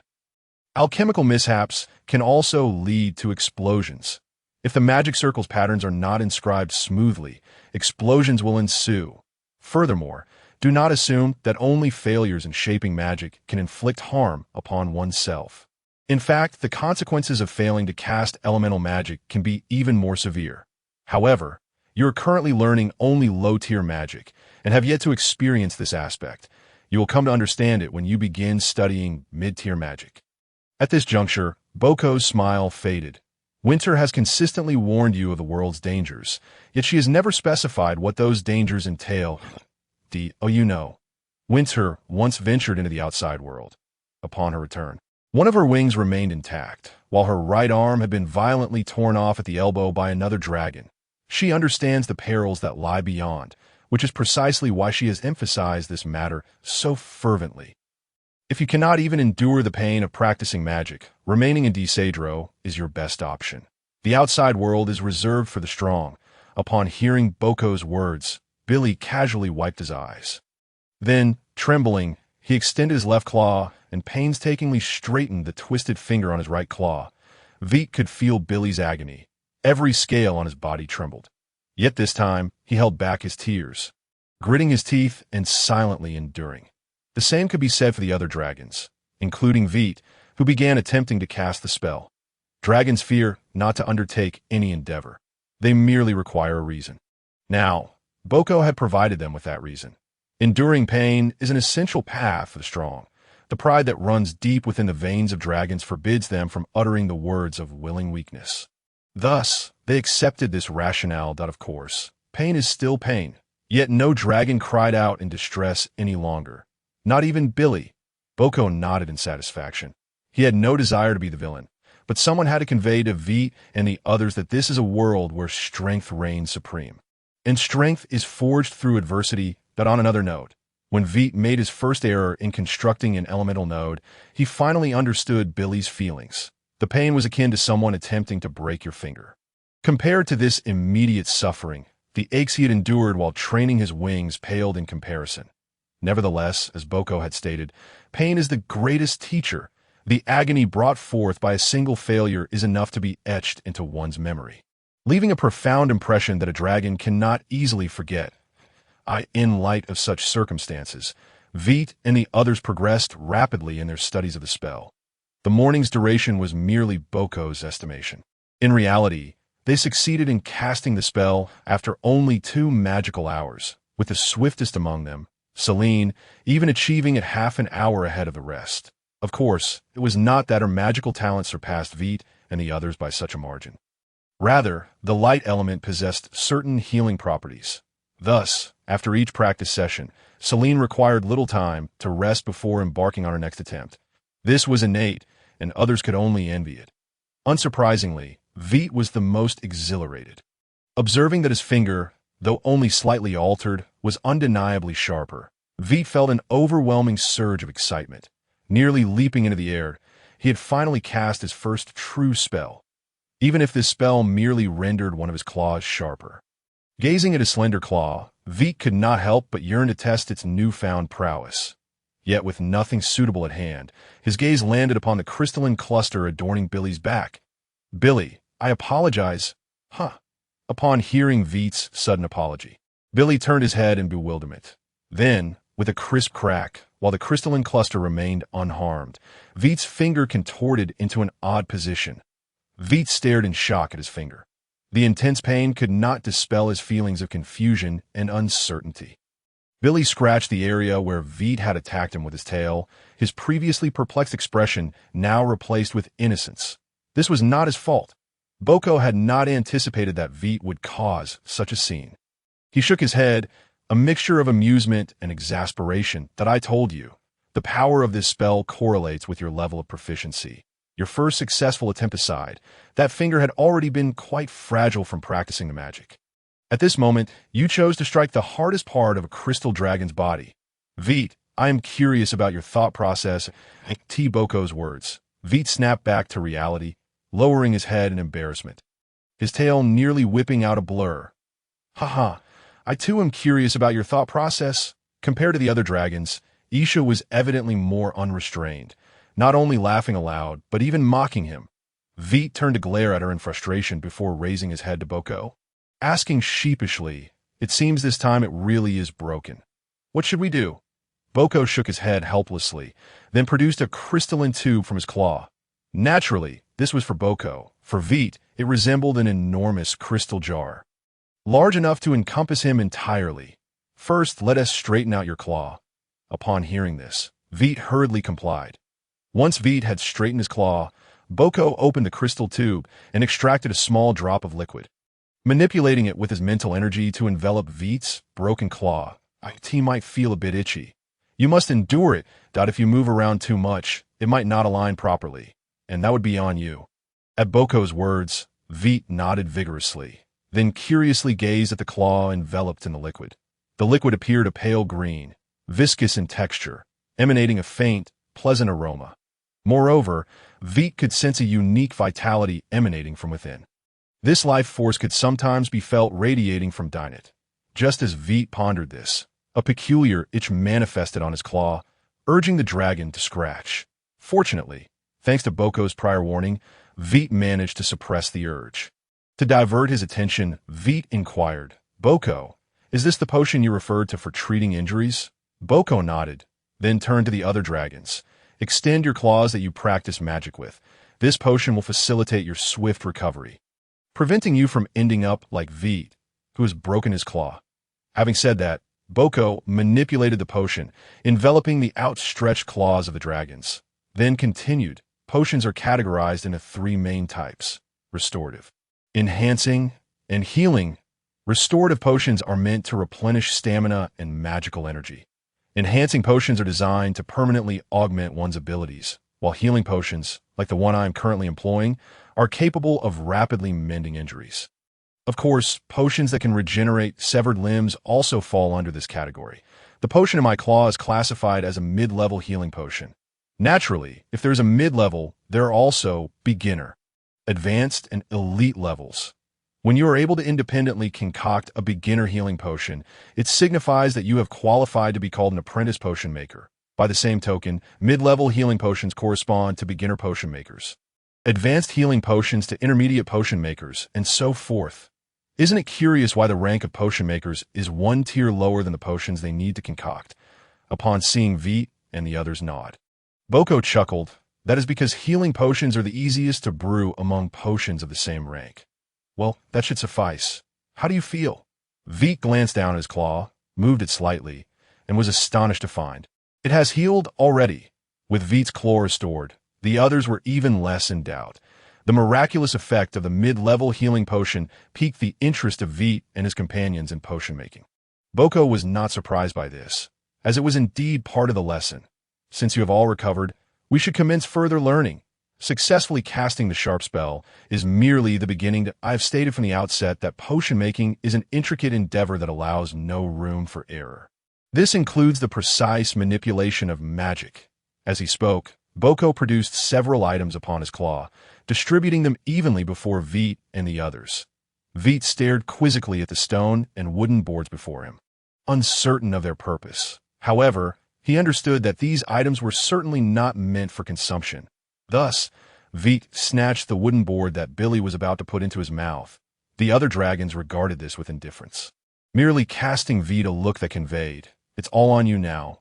Billy, a bit slow to realize, scratched his head and offered an embarrassed smile, yet it truly was an instinctive action.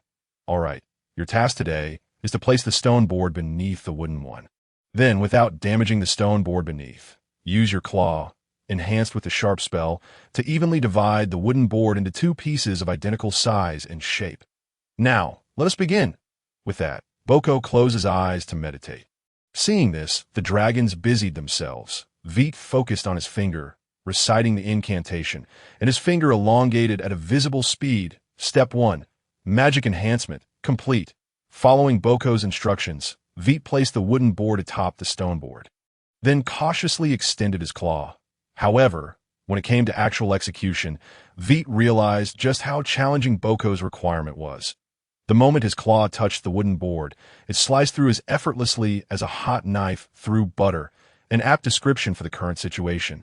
His claw smoothly penetrated the wooden board, with the stone board below meeting the same fate. Due to limited materials, you will practice with the first wooden board, when you can cut the wooden board without harming the stone beneath. Or if both the wooden and stone boards are rendered unusable, I will provide you with a second. Boko encouraged, "Now, continue." Clearly, Boko had anticipated this scenario. Vite and the others were compelled to persist in their arduous practice. "Too hard, too soft, still not right, awry," Vite muttered, leaving a series of scratches on the wooden board, his golden eyes filled with determination. Before him lay a considerable pile of battered wooden strips and stones. In fact, it was not just Vite. The other dragons faced similar challenges as Boko had remarked. Shaping magic is easy to learn but difficult to master, particularly regarding control. However, during the practice, Vite noticed that unlike elemental magic, shaping magic exhibited impressive sustainability. As long as the elemental energy within the elemental node was sufficient, this magic could be maintained indefinitely. This revelation opened a new path for Vite regarding magic. Before he could unleash elemental magic, shaping magic allowed him to harness the power of magic. Of course, the prerequisite was that he could master all three shaping spells and wield them proficiently. "Vite, you seem distracted." Boko's voice jolted Vite back to reality. Looking down, he realized he had split both the stone and wooden boards in half, leaving a faint white mark on the stone table beneath. Embarrassed, Vite scratched his head. "My apologies." Vite cradled his head, feeling a sharp sting, and involuntarily inhaled sharply. He had forgotten that his claw was imbued with the sharp spell. As he scratched his head, his sharp claws coincidentally lodged between the scales, injuring the skin beneath. Fortunately, a dragon's skin, akin to its scales, possesses remarkable defensive capabilities, so it merely caused discomfort without breaking the skin.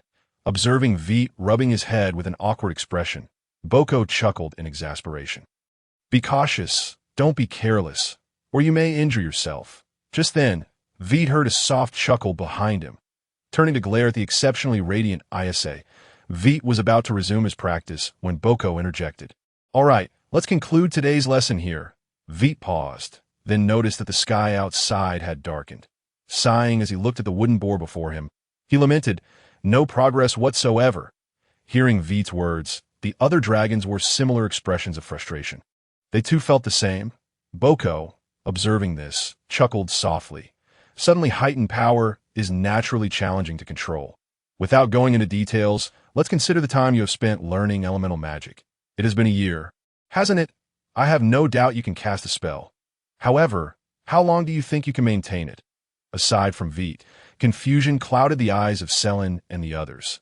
Nevertheless, their lack of knowledge did not hinder the dragons from making attempts. Light Arrow, the first to make a try, was Selin, choosing the first spell she had learned. However, when she followed Boko's instructions to maintain the magic before her without releasing it, the light arrow exploded instantly. It barely lasted a second, a fact that left Selin feeling quite disheartened. The other dragons shared similar sentiments. Boko, witnessing this, remarked with a smile, "The power of the spells you cast reflects your strength. However, strength alone does not guarantee complete expression. To fully realize your potential requires sufficient control. This control is not something that can be honed overnight. Furthermore, there are various ways to train your control beyond what I provide. And time is not limited to classroom hours. In fact, there is only one more class left. In other words, during the third session, I will formally introduce the relevant knowledge of herbs. Well, you all performed decently today, except..." As he spoke, Boko deliberately elongated his tone, tantalizing Vite and the others before shifting his gaze toward Billy. "Billy, it is not a good habit to put things in your mouth, especially when learning about potions. I will be keeping a close watch on you, and if you cannot control this habit, I shall apply some special potion to the items I prepare for you. Trust me, the taste of those potions will be anything but pleasant." Billy awkwardly lowered his head. He did not wish for this to happen, yet at times, he found himself unable to restrain his emotions. "All right, you may each take that book home to familiarize yourselves with its contents in advance. However, remember to bring it to class from now on." With that, Bok nodded towards the young dragons and turned to leave the classroom. "Isla, would you like to join me for a meal at the cafeteria? By the way, will you be residing in the academy as well?" Upon hearing Selin's words, the gazes of Vite and the others shifted towards Isla. "Isla, In response, first nodded, then shook her head. As for meals, I will be dining in the academy, but I will not be living here. At this point, Isla paused, aware that the young dragons who resided within the academy were all hatchlings brought back from dragon nests, without parents. Consequently, she refrained from mentioning anything related to parents. However, the other dragons were not oblivious, and quickly discerned that Isla was being considerate of their feelings, leading them to refrain from further inquiries. Instead, under Seelan's invitation, the young dragons made their way to the cafeteria. After dinner, Isla departed from the academy, while Seelan and the others prepared to return. However, Vite bid farewell to Seelan and the others, handing his book to Seelan to take back before soaring towards the laboratory on the 9th floor where Boke was situated. You mentioned wanting to learn 2 additional shape-shifting spells, standing at the experiment station. Vite nodded. My physical form is considerably stronger than that of other hatchlings my age.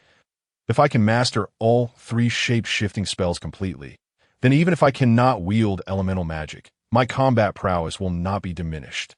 Boke, who was concocting potions, glanced at Vite upon hearing his words and continued his work while responding. That is an admirable ambition. Though there are only 3 shape-shifting spells, if one can truly master them, they can indeed rival elemental magic. Moreover, in terms of versatility, they surpass elemental magic. However, have you considered the pain associated with learning sharpness? I doubt you will forget the agony of that afternoon anytime soon. Learning fortification acceleration will be even more challenging and will entail even greater suffering. Vite resolutely nodded. I believe what you said in class was quite accurate. The outside world is reserved for the strong, and strength is never attained without effort. I aspire to become strong, and for that, I fear nothing. Upon hearing this, Boke paused his work, looking at Vite with evident admiration. That is a commendable determination. Then let us begin at once. Now. Vite was taken aback by Boke's words, then turned his gaze to the potion simmering on the constant temperature array, bubbling away. Is it truly acceptable for you to teach me magic while attending to this? Boke chuckled and shook his head. You are the one learning magic. My only responsibility is to ensure your safety, which does not interfere with my potion making. Furthermore, the rapid growth phase of the past 2 years has concluded. In the time to come. Until you leave the hatchling stage, sleeping will no longer be a necessity. This means that if you desire, you could dedicate all your sleeping hours to practicing magic, honing your physical form, or perfecting other skills without hindering your growth. So, do you wish to start now? Upon hearing this, Vite stared at Boke in astonishment, eager to discern whether the latter was jesting or if it was indeed the truth. If this were the case, he would need to make some new adjustments to his schedule. Yet, upon seeing the unmistakable mirth in Boke's eyes, he realized that the elder was merely teasing him, with a resigned roll of his eyes. He remarked, I almost believed your words just now. Boke laughed heartily. It is certainly impossible to forego sleep. Our dragonkin possess robust bodies and store considerable elemental energy within. Thus, even with minimal activity during the day, we expend a significant amount of mental energy. When mental energy is depleted, fatigue naturally follows. Of course, this applies to you during your hatchling phase, as you require sleep to replenish the mental energy expended through daily activities. However, this is merely passive recovery. Once your mental energy reaches the silver level, sleep will not only restore your mental energy, but also enhance that point. Sleeping will become a method of cultivation for you. Nevertheless, I was not joking when I stated that not sleeping will not impede your growth. It will merely leave you somewhat weary, prone to dozing off at any moment, proud, lethargic, and greedy. These are the traits that other dragon races attribute to us dragonkin. However, I believe only the latter trait holds true. The so-called prideful nature is only characteristic of a portion of our kind, while lethargy is not sleep. It is a form of cultivation. Vite gazed at Boke with curiosity. Then why is it said that dragons are greedy? As soon as he finished speaking, Vite noticed a handful of gleaming golden coins suddenly appear on Boke's claw, each coin about the size of Vite's head. The brilliant golden hue captured Vite's complete attention. What is that? Coins. Do you desire them? Vite nodded fervently, his eyes fixated on the pile of coins in Boke's grasp. If you want them, you must trade your blood for them. Upon hearing this, Vite snapped back to reality, yet the clarity brought forth a sense of bewilderment as he clutched his tail and gazed up at Boke. How much is needed? However, as soon as the words left his lips, the coins in Boke's claw vanished. Vite stared forlornly at Boke's empty claw, only then realizing why he had reacted so impulsively moments earlier. Looking at his tail, Vite's eyes were filled with confusion. He had always detested giving his blood to other dragons. Yet upon seeing that pile of coins, he had instantly abandoned his resolve. Boke, fully aware of Vite's thoughts, chuckled and patted his claw to draw Vite's attention back. "Do you feel anything?" Vite hesitated for a moment, then quietly replied, "It feels as though that is not me." Boke laughed. "That is indeed you, albeit a desire stemming from the depths of your dragonkin bloodline. However, you are still young. This intense desire may cloud your judgment. Once you outgrow the hatchling phase, this sensation will fade. Yet if coins truly lay before you, you will still harbor the urge to possess them, albeit not as intensely as before. Therefore, I believe describing dragonkin as greedy is not inaccurate. We are indeed greedy. However, we simply refer to it as liking." Vite took a deep breath, calming himself before inquiring, "Is every dragon like this?" Boke nodded, then shook his head. "Every dragon experiences this, but their preferences may differ. Some dragons favor gold, while others prefer gold coins. Some are drawn to gems, while others favor items crafted from gems. Still, some dragons enjoy crystals, and there are those who cherish everything. These are merely different tastes, and you and I happen to share a common interest. Moreover, I will not share my treasures with you. If you desire them, you must wait until you grow up and collect your own. Dragons do not share their treasures with any other dragon, be it a mate or offspring." Hearing this, Vite nodded and then descended from the experiment station, moving to an empty space nearby to begin learning the other two shape-shifting spells. Vite was already familiar with the incantations for the two spells. The reason he had not practiced privately was due to the profound impression sharpness had left on him. It is best to start with a scale from your body for fortification, while acceleration cannot be circumvented. You must practice using your own wings that I must remind you that if fortification fails, it is highly likely to cause elemental imbalance, leading to an explosion. Conversely, failing acceleration may result in broken bones in your wings. Vite nodded in acknowledgement, indicating he had taken note, and then began to search for a suitable spot on his body to cast the spell. Ultimately, Vite chose his tail. Due to the smaller scales on his tail, it would be considerably easier to shape it with magic. Moreover, there are moments when Vite genuinely feels as if his tail possesses a life of its own, flailing about erratically whenever his attention drifts to other matters. This has led to him receiving his fair share of scolding from Saran and the others. Today, he seizes the opportunity to make it more obedient. By the way, the tail doesn't hurt. Solidify. With one paw clutching his tail and the other pressing against the scale, Vite intones the peculiar dialect of ancient dragon language. And then his tail exploded. Vite's tail erupted. Not entirely, but rather the scale that he had infused with magic. The explosion was quite powerful, shattering a small circle of surrounding dragon scales and scorching the skin beneath, though thankfully there was no bleeding. However, Vite's head, having been positioned rather closely, bore the brunt of the blast, leaving the scales on his face a dark, soot-covered mess. Though he was unharmed, he was momentarily dazed by the explosion. Once he regained his senses, a flicker of relief crossed Vite's eyes. Thankfully, he had not chosen another part of his body. The tail was the least sensitive area on him, but even so, he felt a sharp sting, glancing at the small bald patch revealing flesh on his tail. Vite's gaze shifted to another scale. Indeed, he had no intention of giving up. Practicing magic on his tail wasn't too painful, and considering the tail was roughly the same length as his body, the blasted area was merely the size of a palm. It was hardly significant. With this thought in mind, Vite resumed his practice. Solidify was undoubtedly more challenging than Sharpen, the latter possessing only 7 elemental nodes, while the former required a full 10 that according to the classification of elemental magic. Lower-tier spells maxed out at 10 nodes. This day, Vite and his companions had yet to begin learning spells with 10 nodes. The most advanced among them, Saran, had only mastered a powerful spell, the Light Blade, which consisted of 8 elemental nodes. Of course, Vite understood that shaping magic differed from elemental magic. Shaping magic did not adhere to the divisions of low, medium, or high tiers.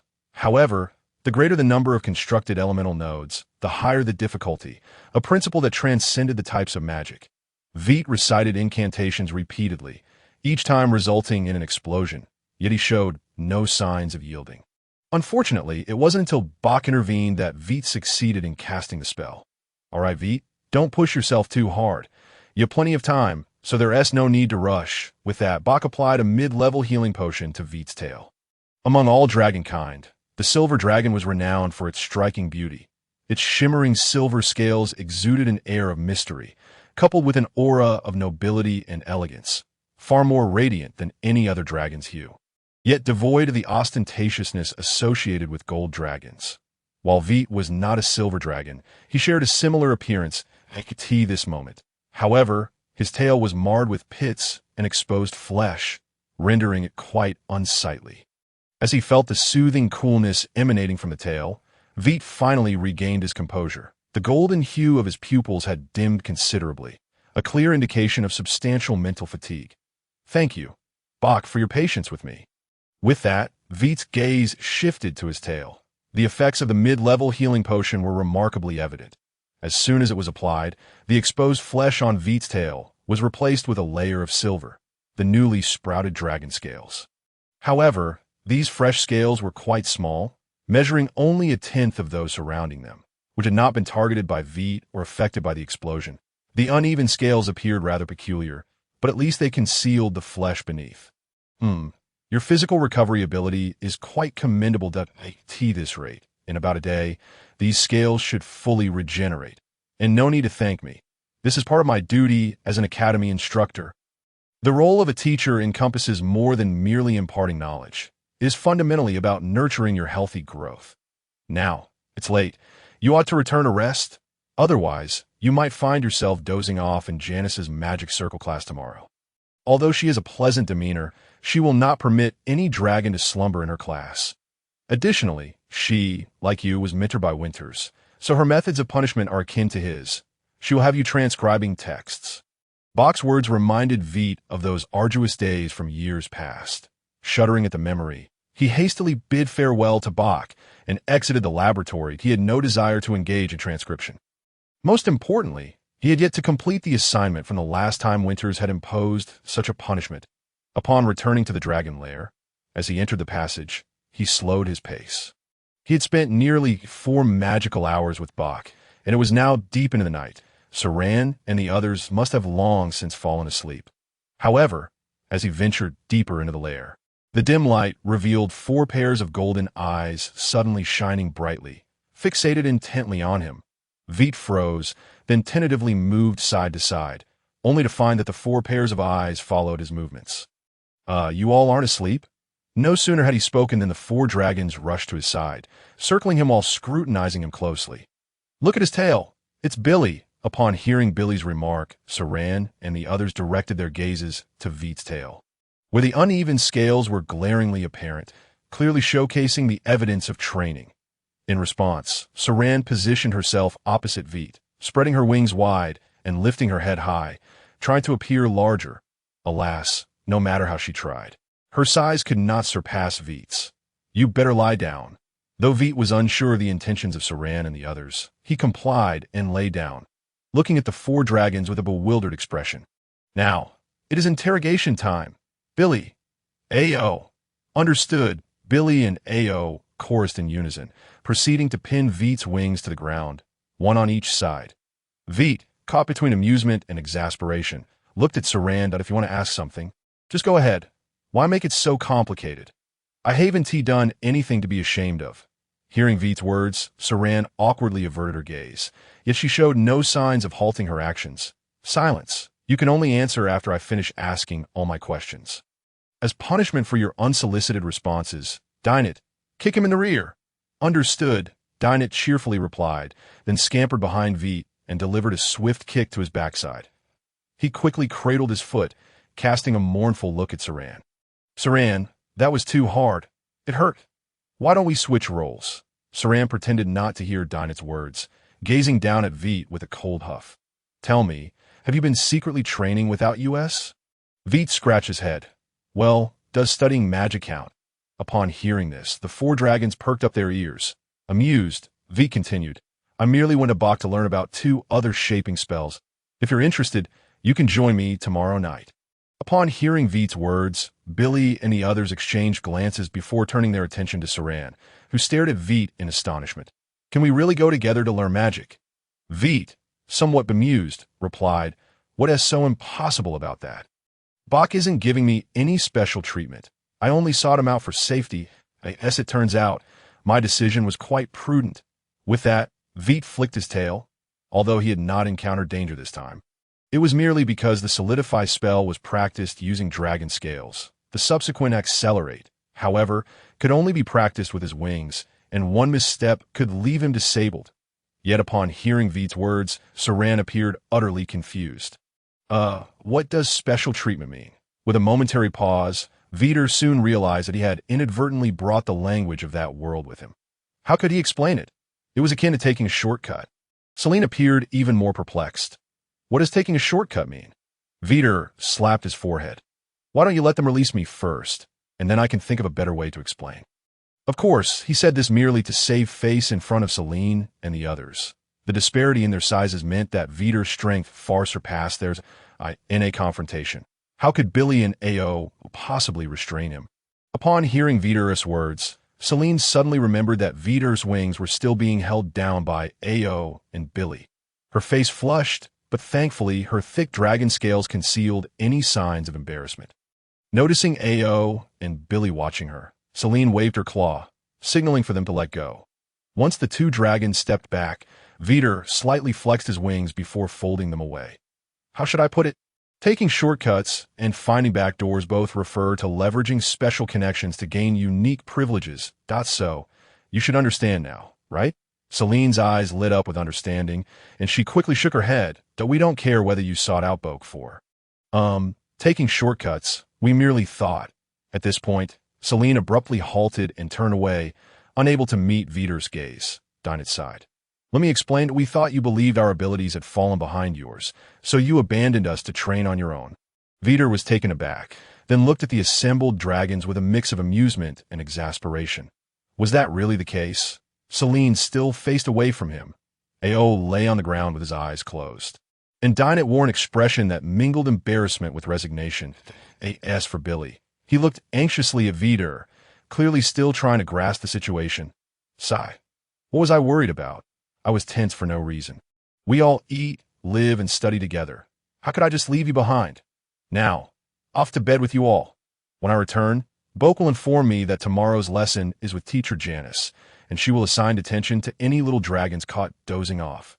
I believe you are all well acquainted with the experience of copying texts. Upon hearing Vite's words, Celine and the others were initially taken aback, but their worries were swiftly dispelled.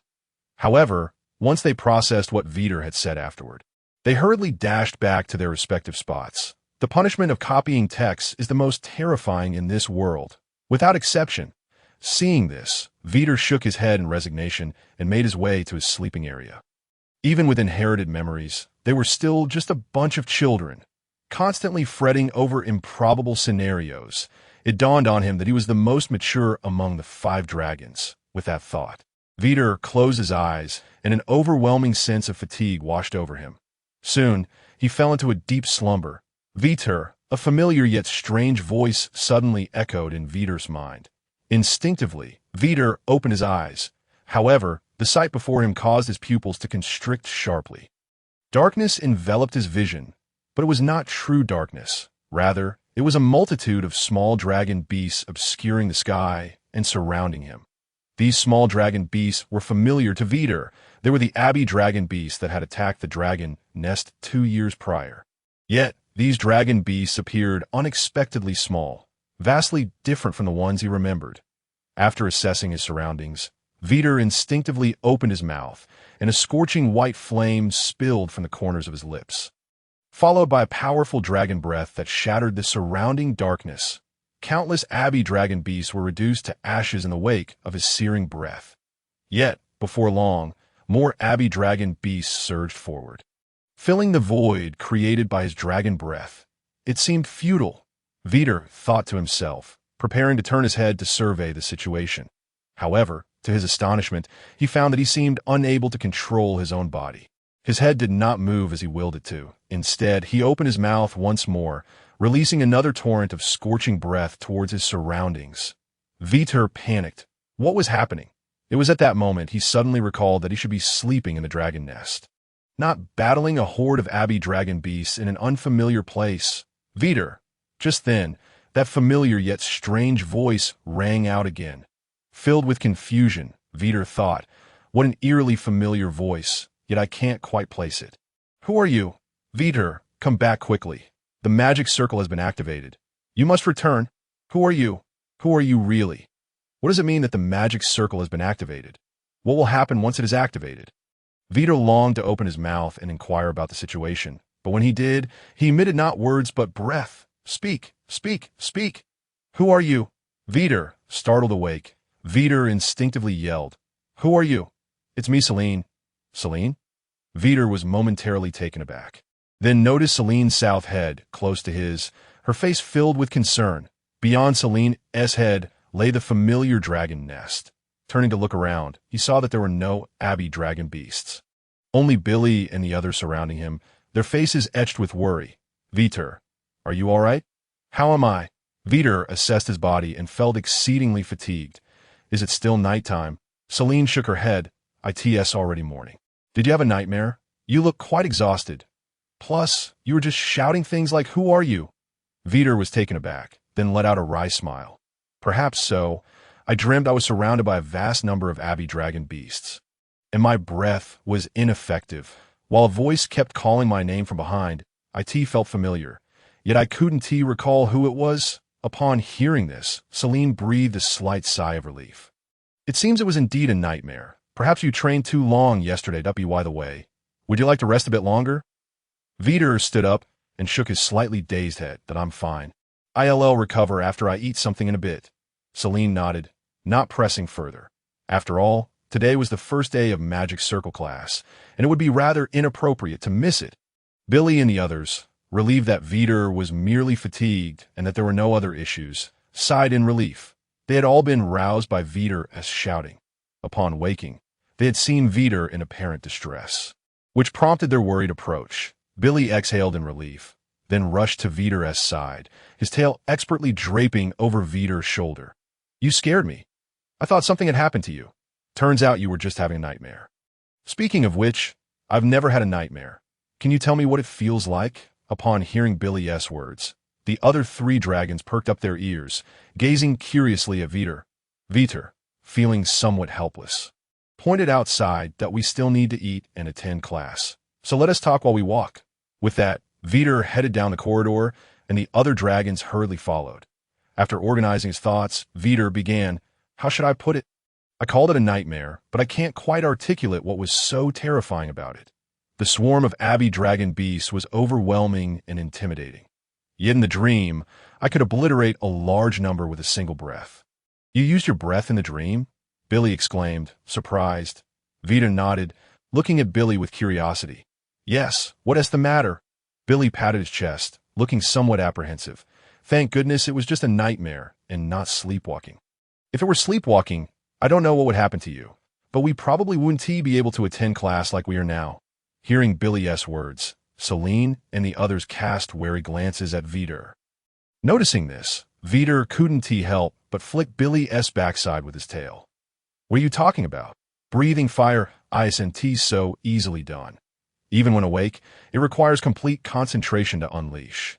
If I could breathe fire while asleep, I'd have to be incredibly adept at it to manage that.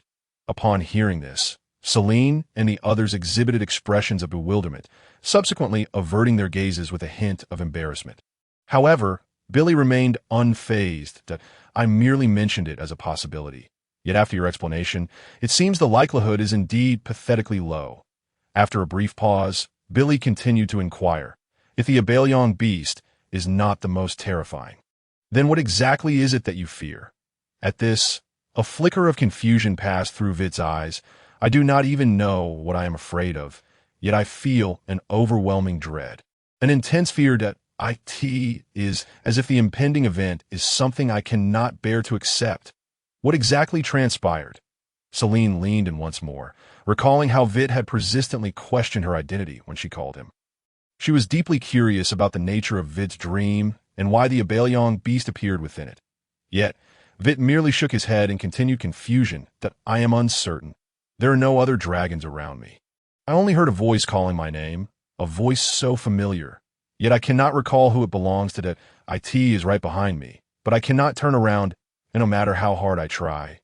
In my dream, I can only exhale breath, as if I am repenting for something. IT this point.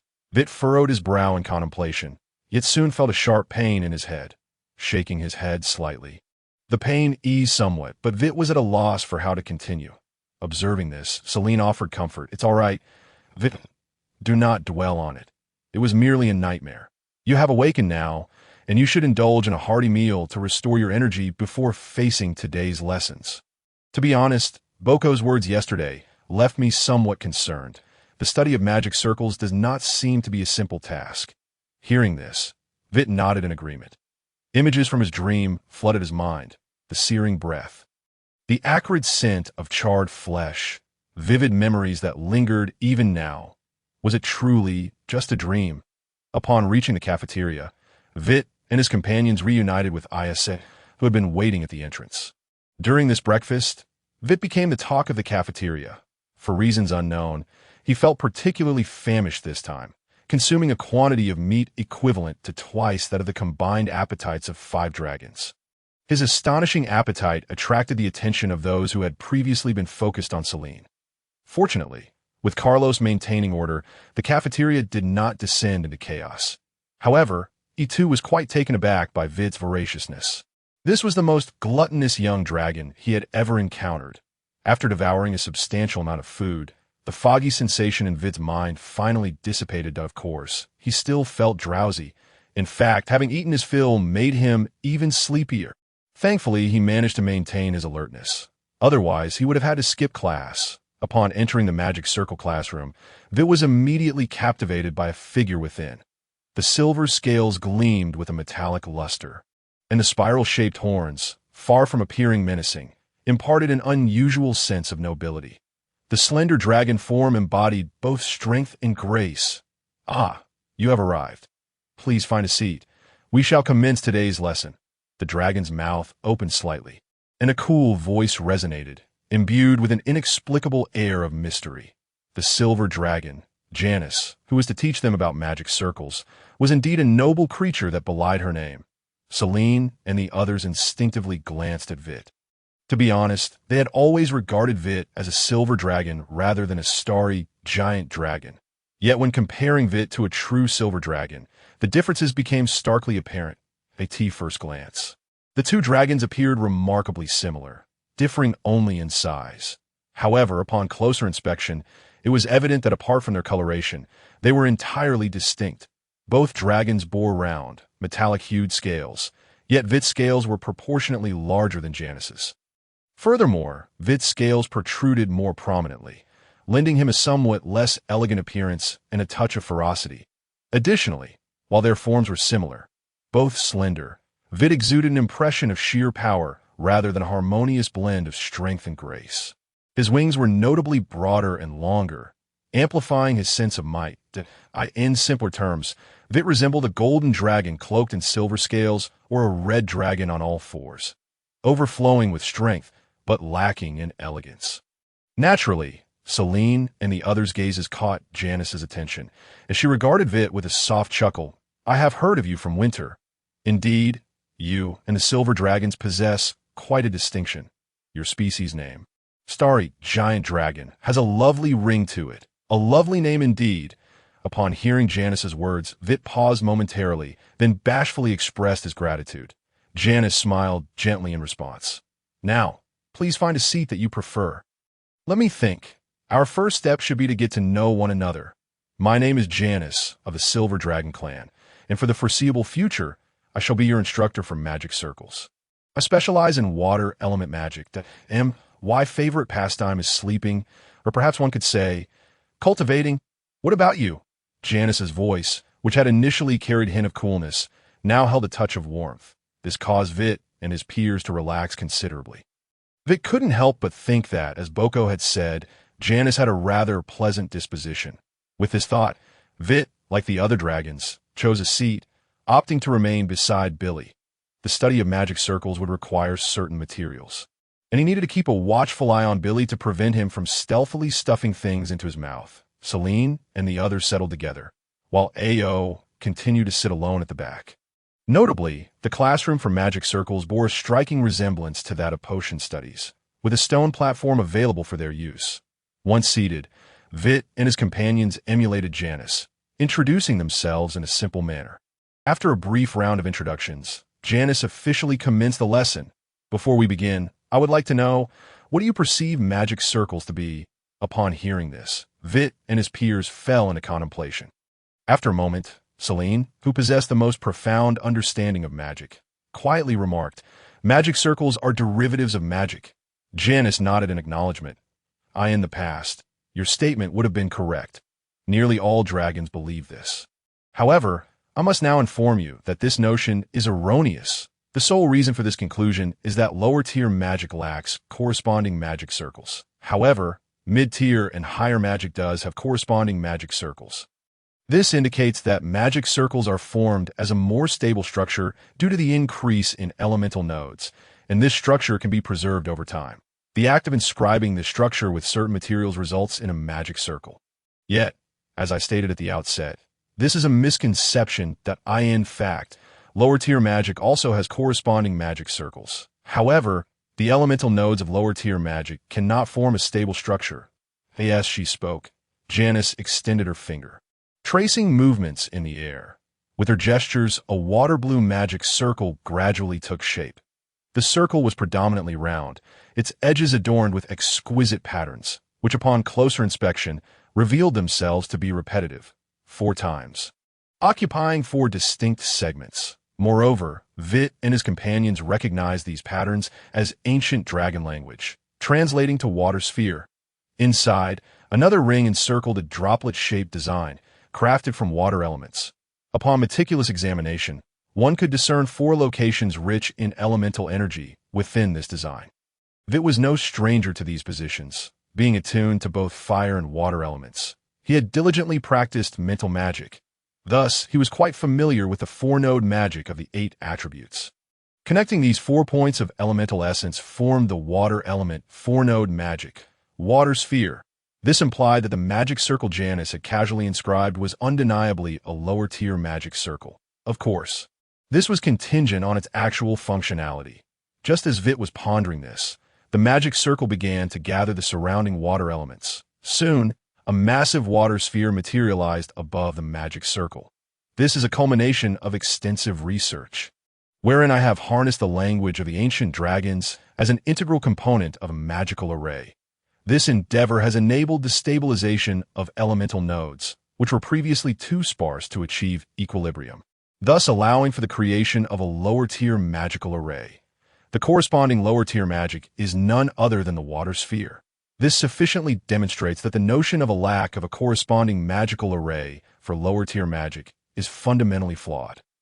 At the next Grand Dragon Feast, I shall entirely overturn the perspective that magical arrays are mere derivatives of magic. Rather, magical arrays represent an independent method of communicating with the elements, akin to the language of dragons. At this juncture, a brilliant light sparkled in Janice's eyes. Vite and the others were not oblivious. They could discern that Janice was poised to undertake a monumental task that had never been attempted by any dragon before. Of course, they were unaware of the specifics of this greatness. Regaining his composure, Janice recognized that these concepts were not within the grasp of Vite and his companions at this moment. He took a moment to steady his emotions before resuming his lecture. Very well, let us continue with our lesson. The previous topics may have left you somewhat bewildered. Indeed, these are matters that you cannot fully comprehend at this stage. Therefore, all you need to remember is that what you are about to learn is not merely about magical arrays, but rather a novel means of communicating with the elements. You may wonder why, if the ancient dragon language itself serves as a means of elemental communication, you should learn a new method. This is because utilizing the ancient dragon language to communicate with the elements carries certain limitations. Upon hearing this, Wit instinctively remarked, "It is elemental affinity." Janice cast a commendatory glance at Wit. "Precisely, it is elemental affinity. For instance, Selene, the holy dragon, possesses elemental affinity with light. Thus, even if you use the ancient dragon language to communicate with other elements, they are unlikely to respond to your entreaties in magical terms. This translates to the ability to wield only light elemental magic. Even if you could use other elemental magics, they would merely consist of a few lower-tier spells due to the scarcity of elemental nodes. However, magical arrays differ. The method of communication between a magical array and the elements does not depend on the type of element you invoke when activating the array, but rather on the materials you employ when inscribing the magical array. If we consider that each type of magical element requires a specific language for communication, then in dragon language magic, elemental affinity serves as the language you use to engage with the elements. This language is innate and cannot be acquired through mere effort. Conversely, within the magical array system, the materials used to inscribe the magical array constitute the language you employ to communicate with the elements. This language can be altered at any time by simply changing the materials. This implies that even in the absence of corresponding elemental affinity, as long as you can successfully lay out a magical array, you will be able to wield the corresponding magic. At this moment, Wit suddenly conceived of an alternative application for magical arrays. Even while utilizing elemental magic, his body continues to siphon the gathered magical elements, thus rendering him incapable of wielding elemental magic at present. This predicament is precisely why he is studying shaping magic with a dragon. If he cannot even utilize magic, what sort of dragon would he be? Although it seems his father also lacks magical abilities, this does not diminish Wit's resolve to pursue the mysteries of magic, considering that shaping magic ultimately relies on physical prowess in combat. Elemental magic aligns more closely with Wit's conception of magic. Therefore, he does not intend to abandon his pursuit of mental magic. However, the study of mental magic presents a significant drawback. It necessitates the presence of a companion. Otherwise, Wit would have no means of discerning whether his mental magic is effective. Initially, he practiced mental magic alongside Wentz. Later, as Selene and the others became capable of casting spells, they became his training partners. Such practice proved mutually beneficial for both parties. Naturally, Wentz continues to accompany Wit in his training, for the combined total of the 4-node spells across the 8 elemental types is still considerable. Meanwhile, Selene and her companions have yet to master even the 4-node spells corresponding to their own affinity elements, let alone others. However, Wentz, being affinity-bound to the fire element, can only employ basic 4-node spells for the other elements. Beyond that, even she struggles. This leads to the unfortunate reality that despite Wit's dedication to mental magic, he remains limited to 4-node spells. Of course, in terms of light, fire, earth, and nature, his proficiency in mental magic is somewhat superior. As Selene and her peers are also advancing in their magical abilities, the situation with the other 4 attributes is more complicated, as he knows no dragons corresponding to those elements. Nevertheless, Janice's explanation illuminated a new possibility for him. The process of inscribing a magical array necessitates locating the corresponding elemental nodes, which is precisely where he could apply his mental attacks. As long as he can accurately depict the magical array, he will be able to identify the corresponding magical nodes. Then, by utilizing the magical array to cast spells, he could employ mental magic to disrupt those spells, thereby achieving his practice objectives. With this realization, Wit understood that the depth of his mental magic would be intertwined with his studies of magical arrays. Wit, Janice's gentle voice pulled Wit back from his reverie. Wit looked up, somewhat dazed, meeting Janice's gaze. It is not advisable to daydream during class.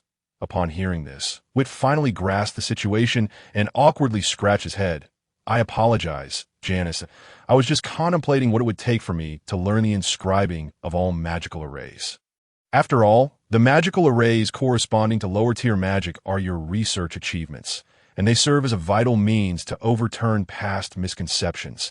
Upon hearing Wit's words, Janice paused for a moment, then regarded Wit with a look of surprise. Do you genuinely wish to learn the inscribing of all magical arrays? Wit nodded earnestly. Although I cannot cast spells, I do not wish to abandon my exploration of the secrets of magic. Perhaps magical arrays could assist me.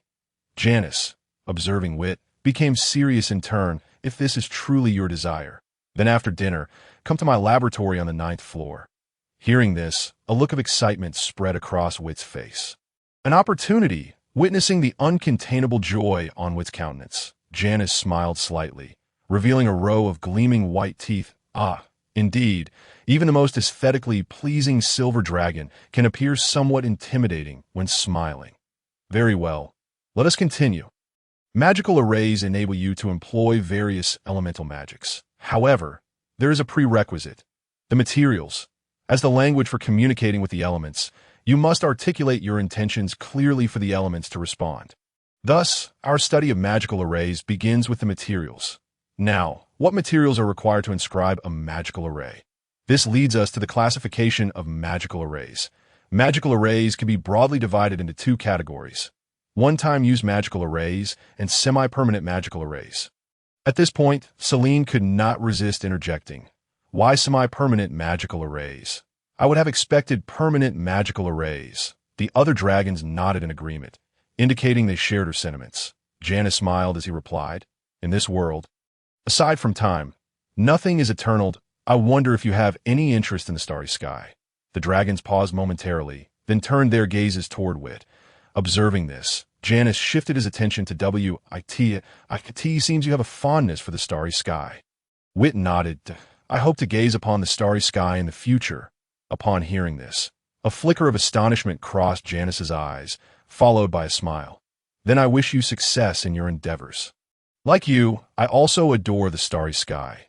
Whenever I am troubled by a dilemma, I often find solace in observing the stars. Over time, I have pondered what those stars might be.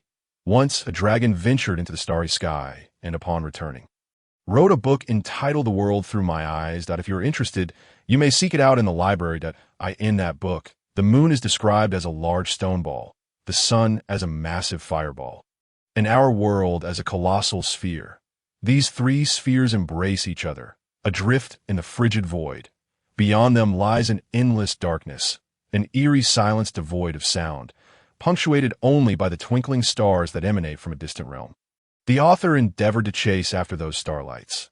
Yet no matter how far he flew, the distance between him and the starlights seemed unchanged. Ultimately, he chose to return and chronicled his experiences in the starry sky.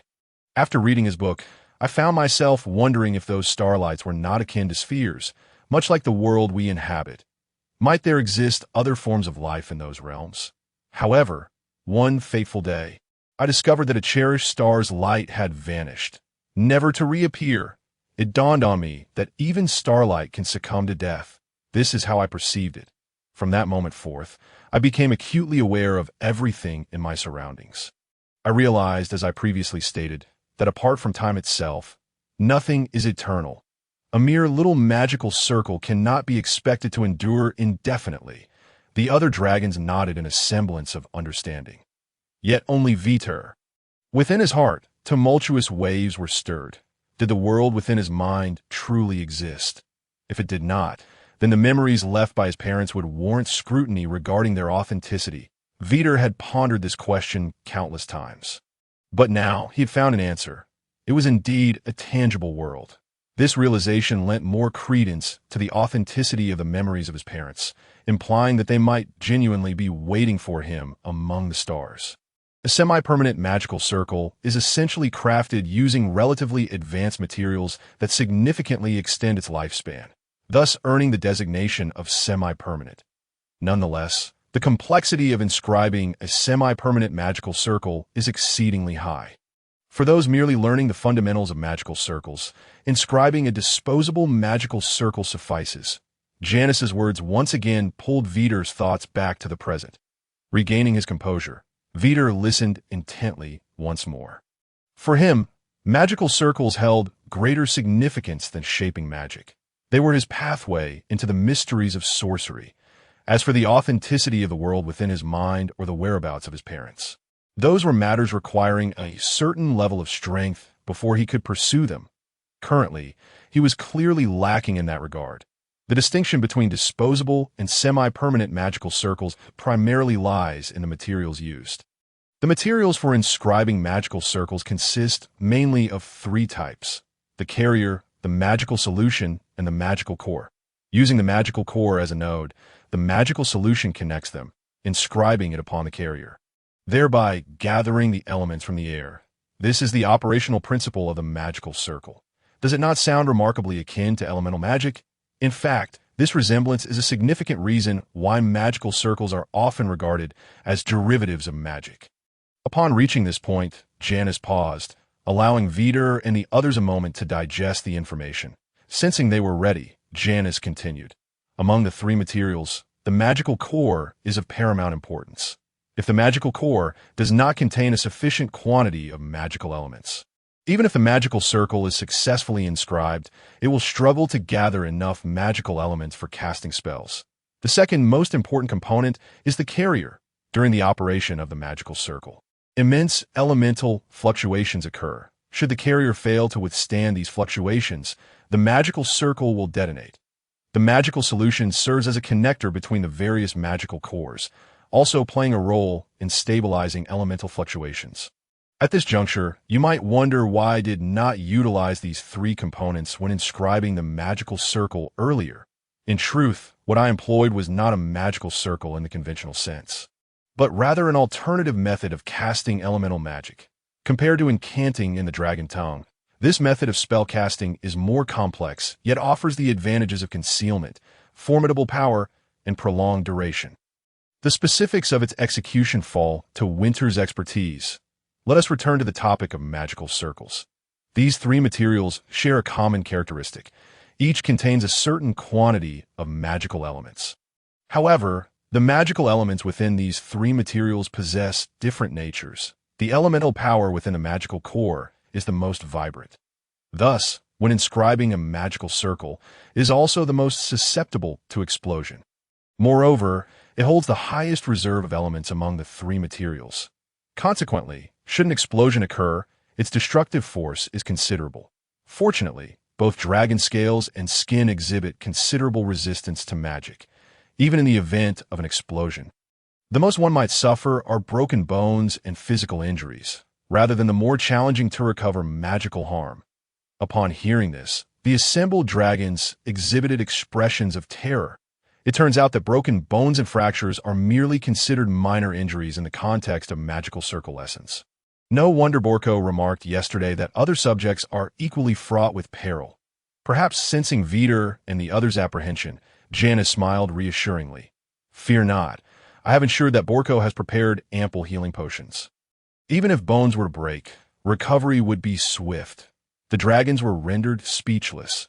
This was hardly a matter of reassurance. Yet, Janice remained oblivious to their thoughts and continued her lecture after offering a simple consolation. There are numerous reasons for the explosion of magical circles, among which the detonation of the magical core occurs most frequently. If the elemental nodes are misaligned, the magical core may explode. If the lines of the magical circle are unevenly inscribed with a magical solution, the magical core may explode. If the shape of the magical circle is inscribed incorrectly, causing elemental flow disruptions, the magical core will also explode. These three scenarios represent the most common causes of explosions when beginners attempt to inscribe magical circles. In addition to the magical core, the magical solution, as the second most active material, can also explode. However, unlike the magical core, the majority of explosions caused by the magical solution stem from improper ratios during its preparation, resulting in inferior products. When inferior products are used to inscribe magical circles, they may explode. Throughout Janice's explanation, the frequent mention of explosions left Vite and the others quite alarmed. However, Janice appeared either unaware of their trepidation or chose to disregard it entirely. Now, having discussed the characteristics of these three materials, let's turn our attention to their common raw materials. The magical core is the most troublesome, not in terms of its creation, but rather in sourcing it. It requires the crystal core of a dragon beast, and when inscribing a magical circle, the elemental content within the core should ideally be as close as possible. if there is a significant disparity in elemental content. The magical circle will explode. Next is the magical solution. This is troublesome to produce, as it is a mixture of dragon blood and the juice extracted from the roots of the domia grass. Hearing this, Vite paused momentarily before curiously asking, "The juice from the roots of the domia grass? I previously only knew that the juice from the domia flower could treat insomnia." To this, Janice replied with a smile, "The domia flower is, in fact, the blossom of the domia grass. The reason its juice can alleviate insomnia is that it contains components capable of stabilizing mental energy. Insomnia arises from an overactive mental state. However, this stabilizing component is not exclusive to the domia flower. The juice from the roots of the domia grass actually contains it in higher concentrations. Yet, the juice from the domia grass is rather bitter, which is why the juice from the flower is preferred. The part of the domia grass with the highest concentration of that component is, indeed, found in the roots. The reason the root juice is not used to treat insomnia is that its concentration is excessively high. Consuming the juice from the roots of the domia grass can plunge one's mental energy into a state of dormancy. Of course, dormancy does not equate to sleep, that it will not cure insomnia. It merely renders one incapable of utilizing mental energy and, thus, unable to cast spells. This applies particularly to juvenile dragons. The larger the dragon, the more juice from the domia grass roots is required to induce a dormant state in its mental energy. This unique effect of the juice from the roots of the domia grass makes it the finest stabilizer. You will encounter this juice frequently when concocting potions in the future. Now, let us return to the materials for magical circles. The carrier is the most readily obtainable, being the dragon scales found on dragon beasts. At this point, I believe you should have grasped the implication that if the materials for lower-tier magical circles originate from dragon beasts, then it goes without saying what the sources of higher-tier magical circle materials are. Upon hearing this, Vite and the others' expressions shifted dramatically. Observing their reactions, Janice flashed a grin. "It seems you have deduced correctly. Indeed, the finest cores in the world are dragon crystals. The best magical solution materials include dragon blood. And the finest carriers are the scales of the dragon race." Seeing the horrified expressions on Vite and his companions, Janice couldn't help but chuckle. Realizing this, Vite and the others quickly came to terms with the situation. "Janice, you must be joking with us." However, Janice merely shook her head that "I am not jesting. All that I have stated is true. Yet there are certain nuances I have not fully conveyed. The quality of materials is not solely contingent upon the species from which they originate, but also upon the strength of the individual. The stronger the being, the higher the quality of the materials produced from them. Undoubtedly, at the same level of strength, the materials produced by the dragon race are the finest. However, it is exceedingly rare for a dragon to hunt another dragon solely for the sake of magical circle materials. There are multiple elemental nodes. Thus, should one node utilize dragon crystal as its magical core, the other elemental nodes must also be of comparable quality. Outside of a dragon's lair, encountering a dragon is quite challenging, and attempting to breach a dragon's nest is, I believe, unnecessary for me to elaborate upon. It is entirely unwarranted to resort to dragon crystals as magical cores merely to increase the likelihood of success. Of course, there are those dragons who are indeed depraved enough to do so. Therefore, should you ever harbor the intention of venturing into the world beyond, do exercise utmost caution when encountering each and every dragon. Although Janice may not possess a talent for comforting dragons, there exists a modicum of solace in his words. Now, having spoken at length, our task for today is rather straightforward: to concoct a magical solution using our own blood. As he spoke, a crystal test tube materialized upon the stone table before Vite and his companions. Vite recalled that this was precisely how such vessels were referred to in the laboratories of that world. Reflecting upon it now, the crystal jars in Boko's lab were in essence akin to mere test tubes, given Boko's formidable size. However, these are trifling matters. What vexed Vite was Janice's insistence on using one's own blood to prepare the magical solution. He was not particularly afraid of pain. If he were, he would not have sought out Boko to learn shape-shifting magic. Rather, he found himself influenced by certain ideologies from that world, leading him to feel averse to allowing his blood to be subjected to other scrutiny. Naturally, This included using his blood for peculiar experiments. Yet, it was evident that he could not escape this fate. With this thought, Vite once more clutched his tail. Janice, how much blood is required for the magical solution? 1/3 will suffice. Upon hearing this, Vite's expression fell. He had assumed only a few drops would be needed, yet here he was faced with a demand for 1/3. Moreover, should he fail, even more would be required.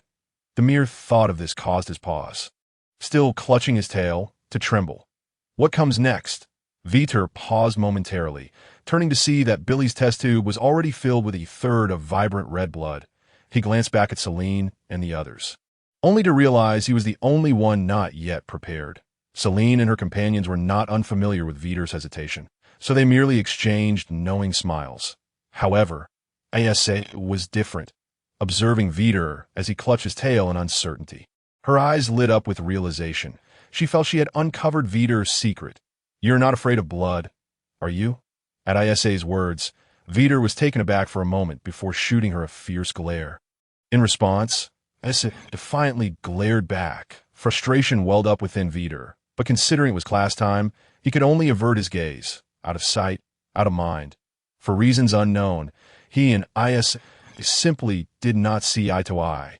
Despite the presence of Celine and the others, the relationship between the two dragons remained strained. Meanwhile, Celine and Dinah appear to have no trouble getting along with Isa. Contemplating this, Vite resolved to stop hesitating.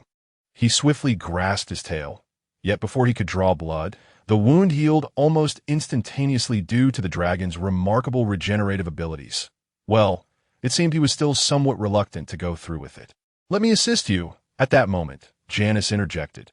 Before Vite could react, the test tube in his grasp was whisked away beneath his tail, followed by a sharp sting, by the time Vite regained his composure. The test tube was precisely 1/3 filled with blood. However, Janice showed no signs of stopping, even producing another test tube. Moments later, Vite clutched his tail on the verge of tears as 3 filled test tubes and one that was 1/3 full lay before him. "This blood should suffice for your needs today." Vite glared at Janice, convinced that the latter was doing this on purpose. Yet he had no proof. Nevertheless, Janice paid no heed to Vite's gaze, instead distributing palm-sized crystal vials filled with a transparent liquid to each of them. "What you have here is the root juice of domia grass. Based on your mental capacities, a single sip will allow you to experience a life devoid of magic for 3 to 5 months. Hearing this, Billy, who was about to sample the liquid, hastily set the vial down, his eyes wide with trepidation. Vite, who had observed Billy's reaction, let out a sigh of relief. "Now, your task is to add the domia grass root juice drop by drop into your blood. Upon contact, the blood will change to the color corresponding to the respective element. That if there are 2 elements present in the blood, the color will reflect the element of greater concentration. Rest assured, even if other elements are present in the magical solution, they will not affect the etching of the magic array. Once the blood in the crystal tube displays the color of the corresponding element, you must cease adding more. At that point, you will have successfully created a magical solution. Continuing to add domia grassroot juice beyond that will not alter the solution's color. However, excess juice will result in an uneven magical solution, potentially causing an explosion during the etching process. Of course, due to the absence of a magic core, the explosion will not be too powerful, merely leaving you in a state of disarray. While the preparation of the solution may sound simple, it allows for not a single error. Do you understand? If you comprehend, then let us begin. Upon hearing this, the dragons nodded and commenced their tasks. Although Janice spoke earnestly, they found the creation of the magical solution to be far simpler than anticipated. They merely needed to add the domia grass root juice drop by drop into their blood, carefully observing the color changes. It was an exceedingly straightforward endeavor. Yet was it truly so simple? Vite held the test tube containing his blood with one paw, while carefully dripping the domia grass root juice from the crystal vial with the other. Leaning in to observe the color changes intently. As the first drop of juice fell into the blood, it began to transform into a fiery red hue. It was distinctly different from the color of blood, easily discernible. Gazing at the vibrant crimson, Vite was not surprised. His parents had left their imprints in his inherited memories, and in terms of size, his mother was significantly larger than his father. How large? You ask? His mother's size could be likened to that of a planet, while his father's was merely slightly larger than that of a juvenile dragon. The maximum size for a juvenile dragon is 10 meters. Of course, he understood that dragonkin could freely alter their size upon reaching maturity. This fact had been shared with him by Celine and the others. Using Wince as a case study, Wince's size hovered around 500 meters. Yet 500 meters is the maximum size for a young dragon. Wince is, in fact, a mature dragon. Although dragons can change their size for some reason, Vite felt that his father's size was fixed. Nonetheless, size aside, his father's presence was far more formidable than his mother's. According to dragon genetics, juvenile dragons inherit the bloodline of the stronger parent. In exceptional circumstances, a hybrid dragon may emerge, inheriting both bloodlines simultaneously. However, this is a complex issue, and not the only scenario that leads to the birth of hybrid dragons. For instance, the divine dragon is also a hybrid dragon, yet its elemental affinity is solely with the light element. Moreover, the origins of the undead dragon and bone dragon are even more peculiar. Vite had researched the distinctions between these two types of dragons in the library. The origin of the undead dragon can be considered a miracle of life. When a ghost dragon perishes under specific circumstances, the dragon crystal absorbs all flesh and bone, coalescing into a bony dragon egg. Once the egg hatches, an undead dragon is born. Its entire form consists of bones, with a layer of bony dragon scales over its surface, possessing a hardness comparable to that of dragons of similar age. Additionally, while the undead dragon retains all memories from its previous life, it exists as a newly formed individual, with those memories more akin to bloodline inheritance. In contrast, the bone dragon is entirely different. When an adult dragon dies in certain unique environments, its bones may develop new consciousness, resulting in the emergence of a bone dragon. Unlike the undead dragon, the bone dragon has no memories of its past life and does not undergo the stages of a dragon egg or juvenile dragon. It directly manifests as a mature individual, akin to an adult dragon. The distinction between the bone dragon and undead dragon lies in the smoothness of their skeletal surfaces, devoid of dragon scales. Setting those aside, there is no doubt that Vite is a hybrid dragon, inheriting the bloodlines of both his parents. However, bloodlines vary in strength and potency. His exterior resembles that of his mother, yet most of his characteristics are tied to his father's bloodline. It is entirely natural for the concentration of fire elements in his blood to surpass that of water elements. On the other side, Janice was keenly observing Vite's actions. After making that decision, she felt it was essential to understand Vite more thoroughly. Unbeknownst to Vite, Janice was scrutinizing him intently. He continued to add the liquid drop by drop, becoming increasingly meticulous as he progressed. The droplets grew smaller, for only in this manner could he ensure that the juice from the Domia grassroots would not be over-applied. Finally, as Vite added the last minuscule drop of juice, the blood within the test tube transformed into a vibrant crimson hue. Gazing at the magical solution in the test tube, a smile involuntarily crept across Vite's face. Quite impressive. At that moment, Janice's voice resonated. Vite looked up to find Janice beaming at him. After a brief pause, he sheepishly scratched his head. What was there to be proud of? We already completed it. Upon hearing the murmurs behind him, Vite then realized that Celine and the others had long since prepared their magical solutions. With a slightly embarrassed smile, Vite was about to say something when Janice spoke first. All right, preparation is merely the first step. We must now proceed to the next test. While the explosion of the magical solution is inconsequential, an explosion of the magical core would indeed be quite painful. Hearing this, the dragons collectively rolled their eyes. Having already sustained broken bones, could it not be painful? Janice, unfazed by Vite's thoughts, waved her claw, and a dragon scale, larger than their heads, materialized before them. Be Vite's aura. It was unmistakably a scale of the dragon kin. However, had it been a dragon crystal, Vite and the others might have been astonished. As for the dragon scale, it elicited little more than indifference in a dragon's lair. Dragon scales were exceedingly abundant. What truly piqued Vite's interest was the magical array formed by the grooves on the scale, along with the crystal core embedded within the array. The crystal core was remarkably petite, comparable in size to the tiny scales on Vite's wings. In Vite's estimation, it was approximately 10 centimeters. Yet he could sense the elements contained within the crystal core. The elemental concentration akin to that of the dragon crystal within him. This was a semi-complete magical array. The patterns and the magical core section were not entirely interconnected. Therefore, even if the magical solution encountered issues, only the solution would explode, leaving the magical core unscathed. This was specifically designed to test whether the magical solution had been successfully prepared. Listen closely. Now, gently pour the magical solution you've concocted onto the patterns of the magical array. Following Janice's instructions, Vite slowly poured the magical solution onto the array. As the solution spread across the array's patterns, Vite felt an increasing tension. Suddenly, boom! An explosion erupted, and Vite instinctively shut his eyes. It doesn't hurt. Vite opened his eyes in confusion, glancing at the magical array before him. The magical solution was insufficient. It had yet to connect with the magical core. Thus, the explosion did not originate from his side.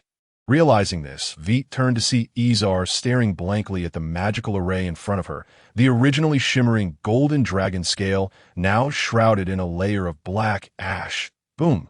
Another explosion sounded. This time from Celine. The explosion seemed to spread like contagion, first to Dinette, then to Ao, and subsequently to Billy. As Vite looked on in astonishment, the gazes of the other dragons shifted entirely towards him. Under their collective scrutiny, Vite came to his senses, instinctively swallowing hard as he glanced at his own magical array, then dropped the final bead of magical solution. Vite had unconsciously closed his eyes, even shrinking back slightly. Yet, there was no explosion. No explosion. Realizing this, Vite slowly opened his eyes, his expression transforming into one of delight as he beheld his magical array. Billy, somewhat enviously, remarked, "It actually succeeded," in the glances exchanged among Celine and the others. There was a hint of envy. He had succeeded on the first try. No, it failed. Janice's words left the dragons momentarily stunned. The smile on Vite's face froze, but soon his brow furrowed that he too had discerned the issue. The patterns of the magical array were interconnected, yet there was not a single reaction. Not only had the magic not been successfully unleashed, but the patterns did not even glow. The juice from the Domia grassroots had been insufficient. Upon hearing Janice's remark, Vite's brow furrowed even deeper. He distinctly remembered that the magical solution had just completed its transformation, and he could even comprehend an explosion.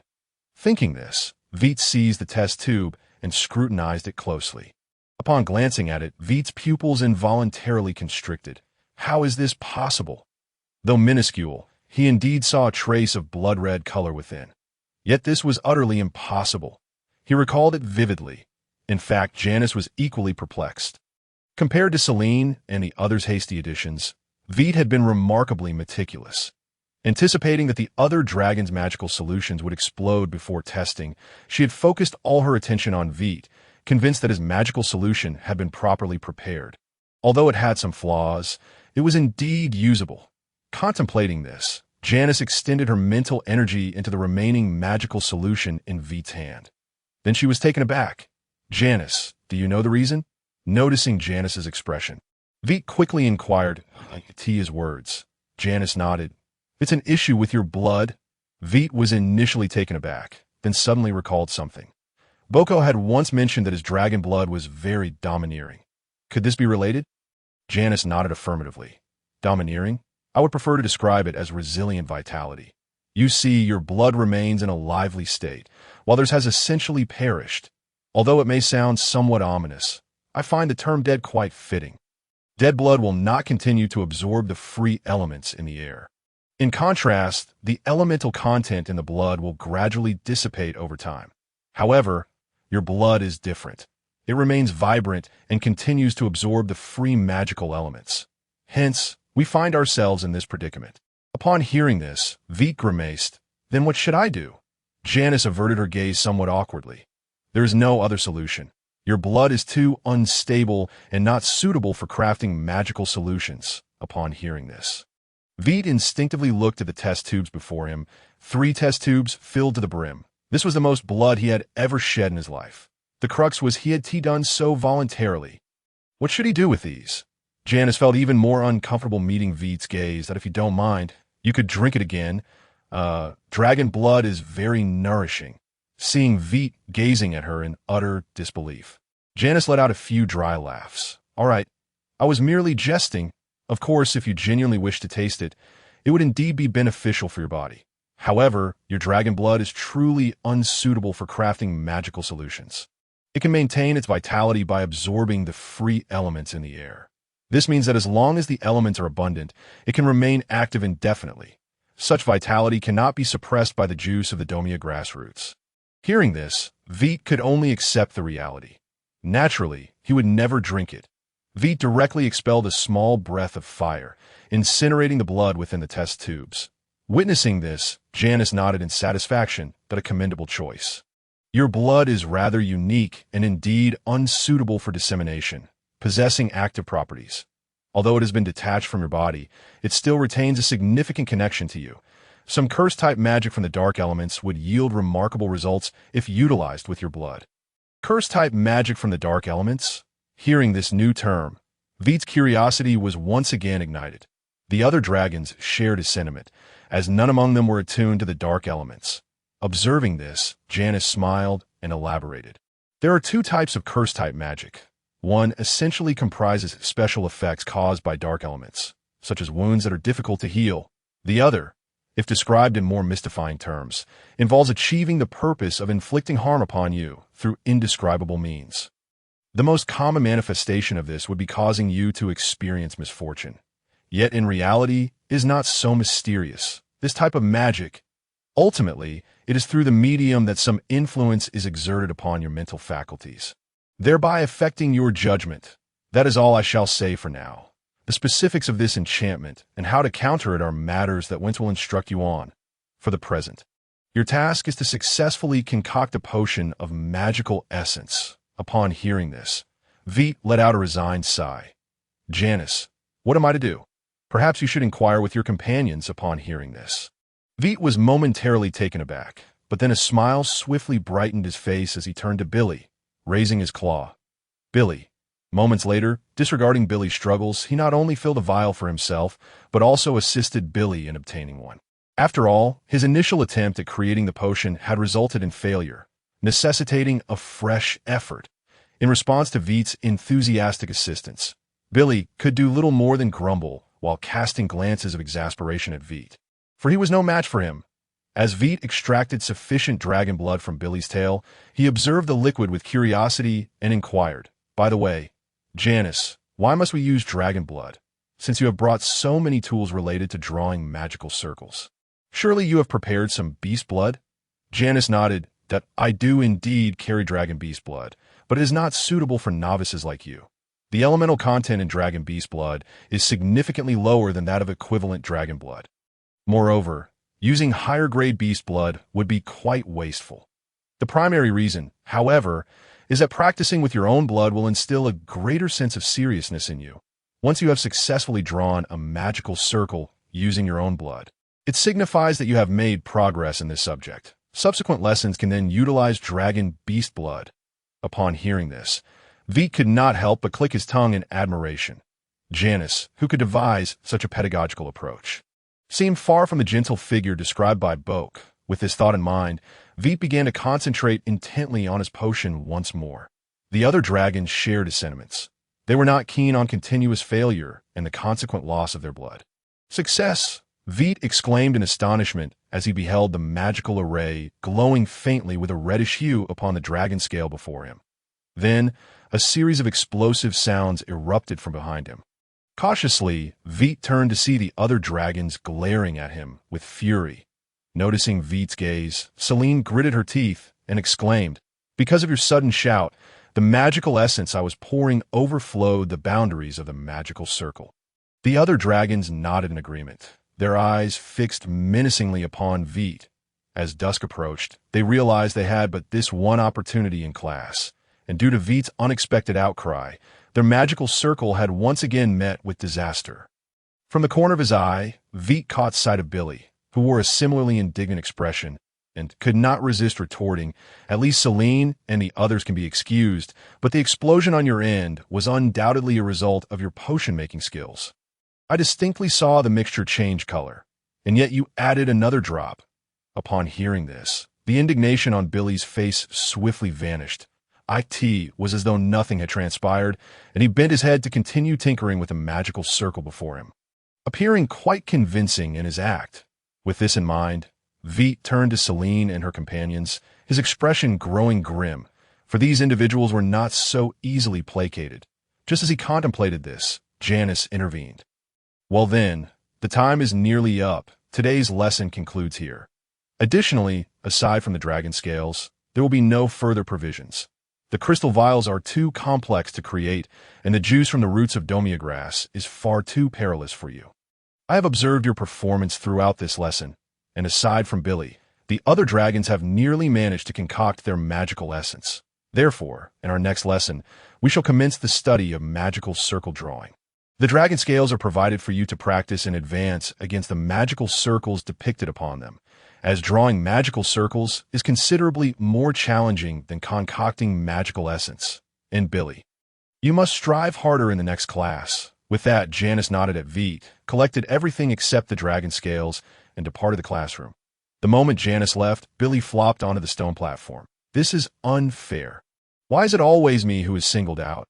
At this, Vite rolled his eyes and seized Billy's wildly thrashing tail that if you didn't indulge in reckless eating, and if you could meet their requirements adequately, I doubt they would specifically call you out. As he spoke, Vite tugged on Billy's tail and headed outside.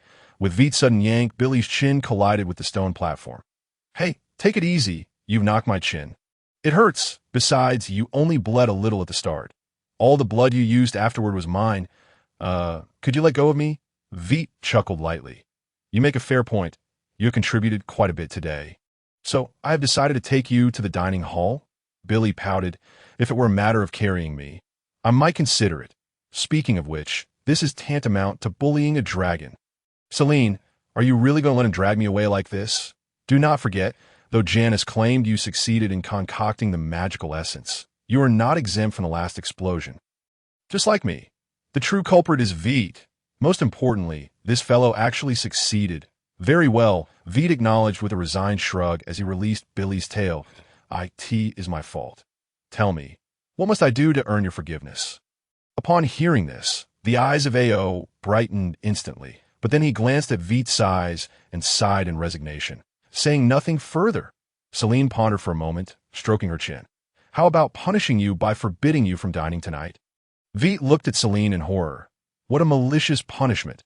How could you conceive such a thing? But before Vite could voice his objections, the gentle voice of Dinah echoed nearby. "That wouldn't be fair. If he cannot eat, he can only watch us. For Vite, that would be pure torment. How about we punish him by making him eat the same portion as us?" Celine scratched her head in confusion. "Did I ever say that he couldn't eat while watching us?" Well, that's not the point. The important thing is, this is a good idea. Vite, you wouldn't refuse, would you?" Vite managed a wry smile. "Very well. It seems I have no choice but to acquiesce." "Thank you, Dinah. Otherwise, I would have gone hungry today." Dinah smiled but said nothing. Meanwhile, the prostrate Billy appeared to be at a loss for words. He mused that compared to Celine, Dinah's punishment seemed even more terrifying. After all, in a state of hunger, consuming only a small amount might feel even worse. However, when he caught Dinah's gaze, he wisely decided to remain silent. If that were indeed the case, it would mean that the usually good-natured Dinah was more formidable than the quick-tempered Celine. On the other side, seeing Vite acquiesce, Celine nodded in satisfaction. That moment, Vite remembered the events of the previous night. By the way, Janice asked me to visit her laboratory after dinner. Therefore, I cannot go to Boke's place today. If you're interested in shape-shifting magic, feel free to seek out Boke directly. Celine waved her hand dismissively. If you are not going, why should we? Today, let's call it a day, after staring at the crystal vials all day. My eyes are already strained. Next time you go, we can join you." The other dragons nodded in agreement. They were merely dissatisfied with Vite's lack of invitation the day before and were not genuinely interested in shape-shifting magic. Observing this, Vite chose not to press the matter further. After the group of dragons dined at the cafeteria, they parted ways once more. Naturally, they did not return to their lair immediately. Instead, they headed to the plaza below to seek out other dragons to challenge. Vite ventured alone to the 9th level, first greeting Boke and inquiring about the location of Janice's laboratory. Subsequently, he made his way toward Janice's lab. Upon entering, Vite was met with a strong metallic scent of blood, and the concentration of magical elements in the air had significantly increased. He could even see a faint red and azure glow emanating from his body, a result of his natural absorption of the fire and water elements present in the air. This process had always been occurring, but the previously low concentration of magical elements outside had rendered it less noticeable. Your body is indeed remarkable. Just as Vite was surveying the interior of the laboratory, Janice's voice resonated from behind him. Turning around, he saw Janice entering from outside, causing a slight flutter of nerves in his heart. "I apologize. I was unaware of your absence." Janice chuckled lightly. "And oh worries. I was just speaking with Went about some matters." "You may call me teacher." "Teacher?" Vite paused, momentarily perplexed, then looked at Janice with confusion. "But you are already our teacher." Janice shook his head. "Not in the conventional sense of an academy teacher, but rather as the one who imparts all my knowledge regarding magical arrays to you. If you address me as teacher, then our bond will surpass that of mere family." Vite stared blankly at Janice, understanding dawning upon him that if he agreed, he would become Janice's successor. Their fortunes intertwined, their fates linked more closely than that of kin. This, of course, was also influenced by the generally loose family values among dragons. Noticing Vite's daze, a flicker of disappointment crossed Janice's eyes. "Are you unwilling?" Janice's words jolted Vite back to reality, and he hastily shook his head. "Of course I am willing, but is it truly possible? I cannot even cast the simplest elemental magic." Janice smiled and replied, "I know much more about you than you might imagine. So, when you asked me during today's lesson what conditions were necessary to learn those lower-level magical arrays, I understood your intentions. I must say, your pursuit of magic has truly moved me. In Went's view, mental magic is merely a half-baked form of elemental magic. However, for most dragons, mental magic is perceived as an alternative form of magic with significant developmental potential. The notion of using magical arrays to cultivate mental magic has been mentioned by dragons before, yet has never received the attention it deserves. The limitations of magical arrays made them difficult to apply in practical combat. Spending extensive time learning about magical arrays that bear no relevance to battle, solely for the purpose of mastering a mental magic that counters an opponent's spells, is seen as a waste of time when one could instead enhance their elemental magic. Almost all dragons share this belief, but what if it were a dragon incapable of wielding elemental magic? No dragon had ever contemplated this question, for dragons are considered the most perfect race in the world. How could a dragon exist without the ability to perform magic? Vite lowered his head in embarrassment. He was that dragon.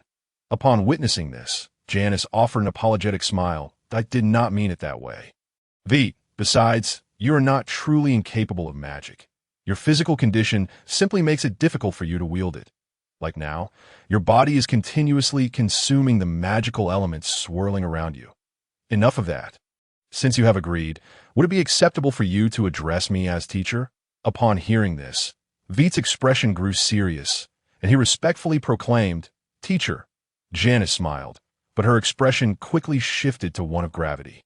"Since you have called me teacher, everything about you is now connected to me. I have but one requirement. You must never betray Desidero. Should you forsake Desidero, I will personally retrieve you to face Desidero's judgment." Vite could discern the sincerity in Janice's words. However, he was somewhat puzzled. "Teacher, why do both Wentz and you emphasize the importance of not betraying Desidero? To be frank, I find it difficult to comprehend." Hearing Vite's question, Janice regarded him thoughtfully. "Vite, the relationships between dragon lairs are not as harmonious as you might imagine. For various reasons, there are indeed many dragons who have defected from their lairs. But enough of that. Would you like to witness the true application of magical arrays?" At this, Vite's attention was instantly captured. The true application of magical arrays. Janice nodded that in fact, there were several misconceptions in what I just shared with you. For instance, the notion that the limitations of magical arrays render them impractical in combat is incorrect. Such a belief stems from the fact that very few dragons can truly integrate the knowledge of magical arrays. As she spoke, Janice unfurled her wings, revealing the intricate designs etched on the inner surface. In an instant, Vite's pupils constricted in astonishment. Magical arrays, countless magical arrays. Each scale on the inner side of Janice's wings bore a magical array, far more complex than the one they had just acquired. Observing the colors, Vite discerned that these arrays encompassed the 8 elements of earth, water, fire, wind, light, darkness, lightning, and nature. Moreover, with his keen eyes, he noticed several unique silver arrays. Although he could not identify them, they emanated a far greater sense of danger than the others. Earlier in class, I mentioned that dragon beast cores or dragon crystals are the most suitable magical energy cores for magical arrays. However, directly embedding a dragon beast core or dragon crystal into a magical array merely represents the most rudimentary application. The true magical energy cores that can serve as semi-permanent magical arrays must be crafted through alchemical means, and such cores are not merely embedded but infused. Infused magical cores can be inscribed on living beings. Like my scales here, teacher, what are those intricate patterns on the magical arrays? Janice glanced at the magical arrays adorning her body and immediately understood Vite's inquiry. Those patterns are the key to transforming a one-time use magical array into a permanent one. Their purpose is to prevent the depletion of elements within the magical solution. Of course, these patterns must be redrawn periodically. Otherwise, if the magical elements within the solution diminish, it indicates that the concentration of the juice extracted from the roots of the domia grass has increased. The consequence of this would be that once the magical array is activated, the magical core would explode instantaneously. Upon hearing this, Vite could not help but break into a sweat for his teacher. The sheer number of magical arrays requiring regular maintenance was enough to exhaust him at the mere thought. However, teacher, I don't think I can manage this. Janice nodded in agreement. No need to think. You truly cannot manage it. Whether it be the magical solution or the magical core, once they come into contact with your body, the elemental forces within would likely be entirely consumed. However, I never said that magical arrays must be inscribed onto one's body to be effective in battle. After you mature, your reverse scales will emerge. With the space provided by those scales, it will be a simple matter to store countless magical arrays. During combat, activating and controlling them with mental energy is far easier than casting spells. A smile crept onto Vite's lips. It sounded thrilling. Yet he declined. The thought of thousands of magical arrays, let alone whether he could draw them, was overwhelming, especially considering the upkeep. Dazed, Vite exited the laboratory and gazed down at the bustling plaza, still grappling with the surreal feeling of having a teacher. A bond of shared fate. It all felt so sudden. Most importantly, his teacher recognized his aspirations regarding magical arrays. This meant he truly had a chance to master mental magic completely. Consequently, even if he were unable to wield elemental magic in the future, he could leverage mental magic to place his opponents on equal footing with him. Furthermore, his teacher had also devised a learning plan for his future studies. Every day, apart from attending classes, I must allocate an additional 2 magical hours to study the intricacies of magical arrays in the laboratory. Furthermore, the instructor conferred with Wince and decided to transform his magic lessons into a study of magical arrays. After all, the theories he learned in magic class could readily be gleaned from books, and the casting of elemental magic bore little relevance to him. The effectiveness of practicing mental magic during the magic lessons had diminished gradually as the difficulty of elemental magic increased, causing Celine and her peers to master magic at a slower pace. It would be more prudent to dedicate that time to the study of magical arrays. Naturally, Wit's objections were futile. The teacher had already made arrangements with Wince. Casting a glance at Boko's laboratory, a flicker of hesitation crossed his eyes. The study of magical arrays was set to commence tomorrow, meaning that there was still a little less than half a magical hour before dinner. Should he go to Boko's place to practice shape-shifting magic? Yet, almost instantly, the dream from last night resurfaced in his mind. The mere thought of that dream left Wit feeling utterly fatigued. After a moment's consideration, he ultimately shook his head, glanced up at the volcanic crater, and soared upwards. Today had already been exhausting, and having eaten very little in the evening, he resolved to gaze at the stars for a while before returning to sleep. Upon reaching the crater, Wit selected a suitable spot and stared into the starry sky, lost in thought. If it were true that each star might be accompanied by a world of its own, in which realm could his parents be found? Speaking of which, the world in his mind was said to possess a star map. Could it be that his parents left behind a star map that would lead him to them within the inheritance of their memories? Might his inability to locate it stem from the fact that only when he achieved a certain level of power could he uncover that star map? If that were the case, what kind of power would grant him the right to behold the star map? "Hey, focus! What are you staring at?" Celine chided, her gaze fixed on Billy across from her, annoyed that he had drifted off during battle. Billy scratched his head and looked toward Celine. "That I think I just saw a dragon fly out from above, a silver one, like a silver dragon. You think could be Wit?" At this, Celine paused momentarily before glancing upward. "Are you sure?" Not entirely certain, but it was definitely a silver dragon." Celine rolled her eyes and surveyed the surroundings. While there weren't many silver dragons, there were still around 6 or 7. Wit's face blindness was one thing, but could it be that you too were face blind? Observing Celine's growing impatience, Billy muttered softly, "It's nighttime, and we're so far away." "What did you say?" Billy quickly shook his head. "Nothing, just wondering if we're still going to fight." "Fight? If you want to fight, go ahead." Meanwhile, on the other side, Ao, who was engaged in a fierce battle against a fire-element giant dragon, halted his actions upon hearing Celine's voice and looked over. Puzzled what's going on, Billy said he thought he saw Wit run out. "Should we go check?" Without hesitation, Ao nodded. "Let's go." With that, he flew towards Celine. The fire-element giant dragon, now Ao's opponent, hastily retreated from the battlefield. Relieved at the turn of events, the new generation of young dragons truly possessed remarkable talents. Having been born 5 years earlier, he was no match for them. Once they regrouped, the 3 dragons ascended towards the sky. After a few rounds of battle, Isha returned home. Dinah, disinterested in the fray, watched only a couple of rounds before retreating alone to the dragon's lair. Before long, they reached the circular summit of the volcano. Spotting Wit sprawled on a rock, the 3 dragons exchanged glances and angrily flew towards him. He had truly abandoned them again, coming here all by himself without so much as a word about whether they could still hang out. However, as they approached Wit, they were taken aback. Wit's head hung over the rock's edge, eyes tightly shut, mouth agape, drool pooling around him. If it weren't for the loud snoring, he could easily be mistaken for a lifeless body. "He is asleep. He really is asleep. What do we do now? What else can we do? We'll have to carry him back. We can't leave him asleep here all night." As they spoke, Celine tugged at Wit's tail. Billy stroked his chin. "By the way, if we just pick him up, won't we wake him?" "Less chatter. Waking him up would be better. It saves us some effort. Go on. Grab his back legs." "Ao, you take the other back leg." Ao hesitated for a moment, pointing at Wit's front limbs. "Shouldn't we change positions?" Celine's eyes widened in alarm, and Ao quickly seized Wit's back leg. "You're right. I'll follow your lead."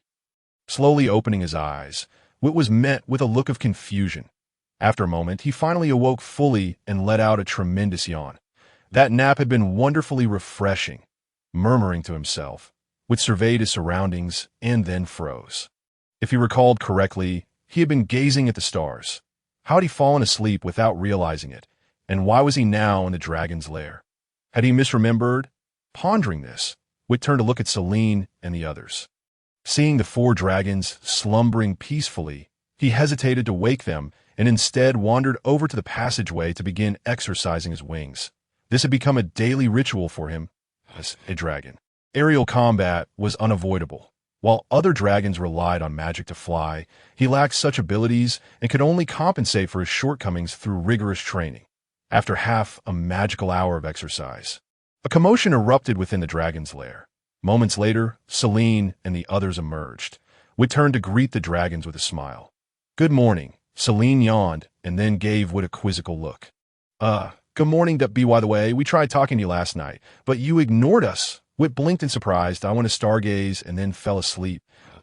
"Didn't you all carry me back?" The 4 dragons exchanged glances and shook their heads in unison. Wit was bewildered. "Then how did I get back?" "You flew back by yourself. We asked you why you returned so late, but you ignored us and just laid down to sleep." seeing with silence. Celine pondered for a moment before her gaze towards him grew even more peculiar. You don't actually sleepwalk, do you? Suddenly, several figures darted out from the cafeteria at lightning speed, Wit scowled, hot on the heels of the 4 dragons ahead of him. If they had the audacity to concoct a tale to deceive him, they should have the courage not to run away. Billy looked back with a resigned expression, saying, "Stop chasing us. We already apologized. Besides, you went to Stargaze without bringing us along." Upon hearing this, Wit was incensed. After hearing Celine and the others' descriptions, he had been quite worried, fearing he might genuinely have sleepwalked. As a result, while eating in the cafeteria, he inadvertently overheard some dragons remarking, "Look, that's the dragon that looked dead, being dragged back by the others. And now, here he was. Could he tolerate this?" Thus, he pursued them. Unfortunately, they were flying with magic while he relied on his physical wings. Keeping up was feasible, but catching up was another matter entirely. At the cafeteria entrance, Isha stepped out, watching Wit and the others fly farther away, shaking her head as she ascended to the 4th floor. After all, they would eventually have to attend class. Meanwhile, Wit's frustration grew, and he shouted, "I don't care. Today you all must let me drag you by your tails for a spin. Otherwise, be prepared to face the consequences. You can't defeat me." Dinah couldn't help but interject. It was all their doing. I returned to the lair early and know nothing about it. Can you spare me? Not a chance. Who told you to team up with them to fool me? Wit resolutely declined. Suddenly, a mischievous glint sparkled in his eyes as he added, "Of course, in the end, you all did it to prevent me from sleeping outside, dragging me back. How about this? I'll give you a choice. One of you must let me drag you for a spin, and I'll forgive you."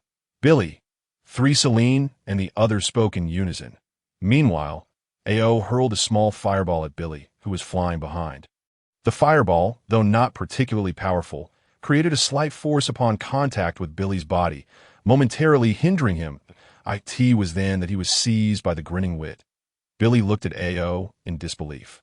"You sold me out, not sold, but sacrificed. We will remember you." Ao left behind those parting words before swiftly soaring away. Billy flapped his wings a few times, attempting to escape the claws gripping him from behind. However, his strength was no match for Wit. He couldn't even move, let alone continue flying. Realizing he could not resist, a sycophantic smile suddenly appeared on Billy's face. "Wit, we're good brothers. You can't treat me like this." Wit grinned widely, then gave a gentle shake of the hand holding Billy's tail, causing Billy to feel his entire body go limp, after which he was hoisted up by Wit. Celine and the others paused on the 4th floor, watching Billy with pity in Wit's grasp, while simultaneously feeling a sense of dread at Wit's power.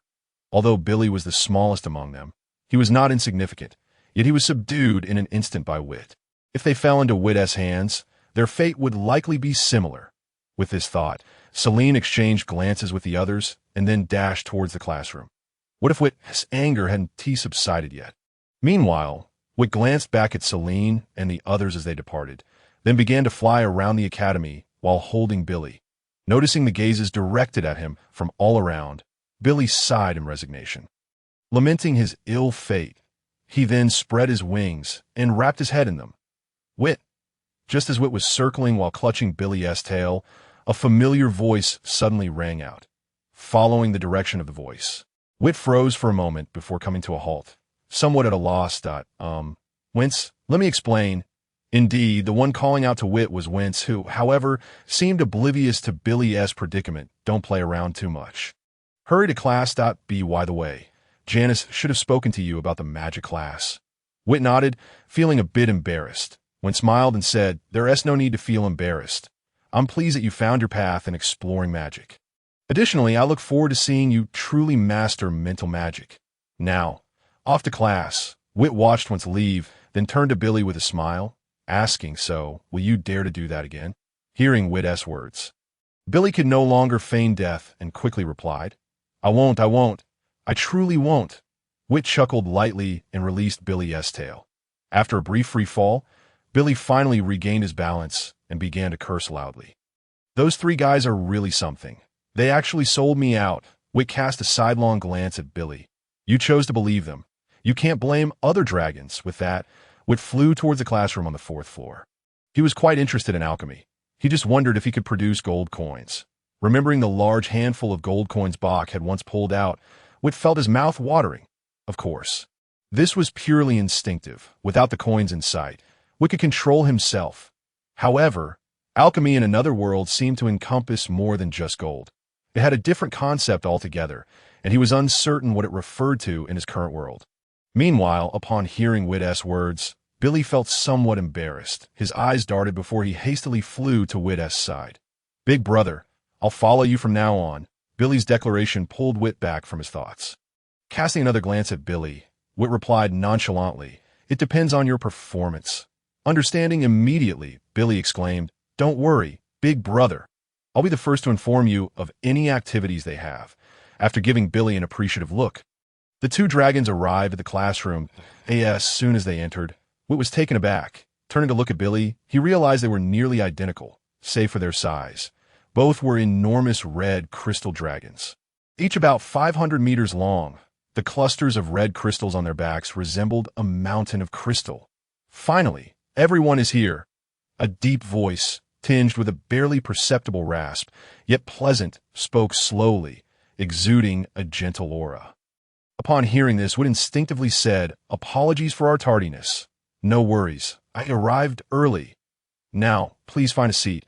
You can call me Lofa from today onward, and I will be teaching you about alchemy." "What is alchemy?" Lofa's voice was slow and soothing, making it quite pleasant to listen to. Yet the content was something Wit and the others had never contemplated. Indeed, the knowledge related to alchemy was absent from the books once had recommended to Wit. Fortunately, Lofa did not expect Wit and the others to answer this question, chuckling lightly. "Haha, I imagine you are unfamiliar with it, which is completely normal. Most dragons do not view alchemy as a means to enhance their own power. Indeed, magic circles are often seen as superior to alchemy. And in truth, alchemy does not enhance one's strength, and of course, there are exceptions. You all know about bone dragons, right? Even among the different dragon species, bone dragons are quite unique.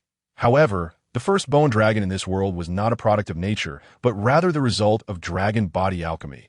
Its name was OS. The unfortunate soul who conducted the dragon body alchemy ended up being killed by the awakened OS. Along with him were destroyed his alchemical laboratory and all the records of that dragon body alchemy experiment. That was the closest bone dragons came to forming a true dragon race. Naturally, creating a race of bone dragons through dragon body alchemy is not a good idea, as it would mean countless dragons lose their freedom to die. Thus, dragon body alchemy is strictly prohibited. Of course, there are certainly some dragon nests secretly attempting to create a vast number of bone dragon warriors through dragon body alchemy. However, I have never heard of any dragon nest succeeding. The birth of OS was a coincidence. Recreating another OS may only be possible by resurrecting that unfortunate soul. That, of course, that is impossible. Thus, OS remains the only being in this world who became a bone dragon through dragon body alchemy. The second bone dragon is one he created. When one's appearance is utterly incongruous with all other beings in the world, a sense of loneliness arises, driving them to seek out beings that resemble them.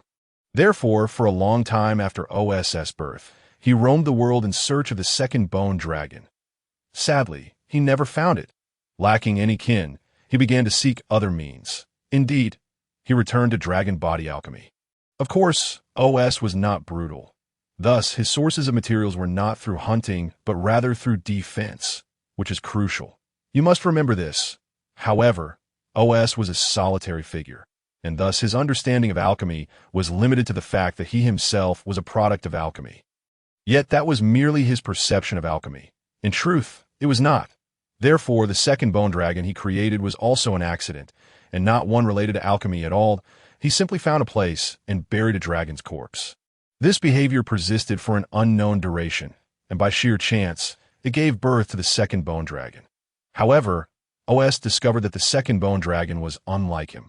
The second bone dragon had a lifespan limitation, the same as that of a giant dragon. Indeed, OS does not have a lifespan limitation. Rather, his lifespan is exceedingly long, so long that he is still alive to this day. Now, over 200,000 years have passed since OS first became active. The normal lifespan of a giant dragon is 24,000 years. Naturally, if one breaks through to the legendary level, they can surpass the lifespan limit. Such dragons are referred to as ancient dragons. This is why I emphasize that OS's character is not violent. If you ever have the chance to encounter OS, you might attempt to engage him in conversation. Over 200,000 years of experience. Even a fraction of it would be beneficial for you throughout your life. Of course, dragon body alchemy is not without its side effects. Here, we must mention an unchanging principle associated with alchemy: equivalent exchange. The protracted lifespan of OS comes at a considerable cost. One of these costs is that his power shall forever remain confined to the realm of legend, with no further possibilities for advancement.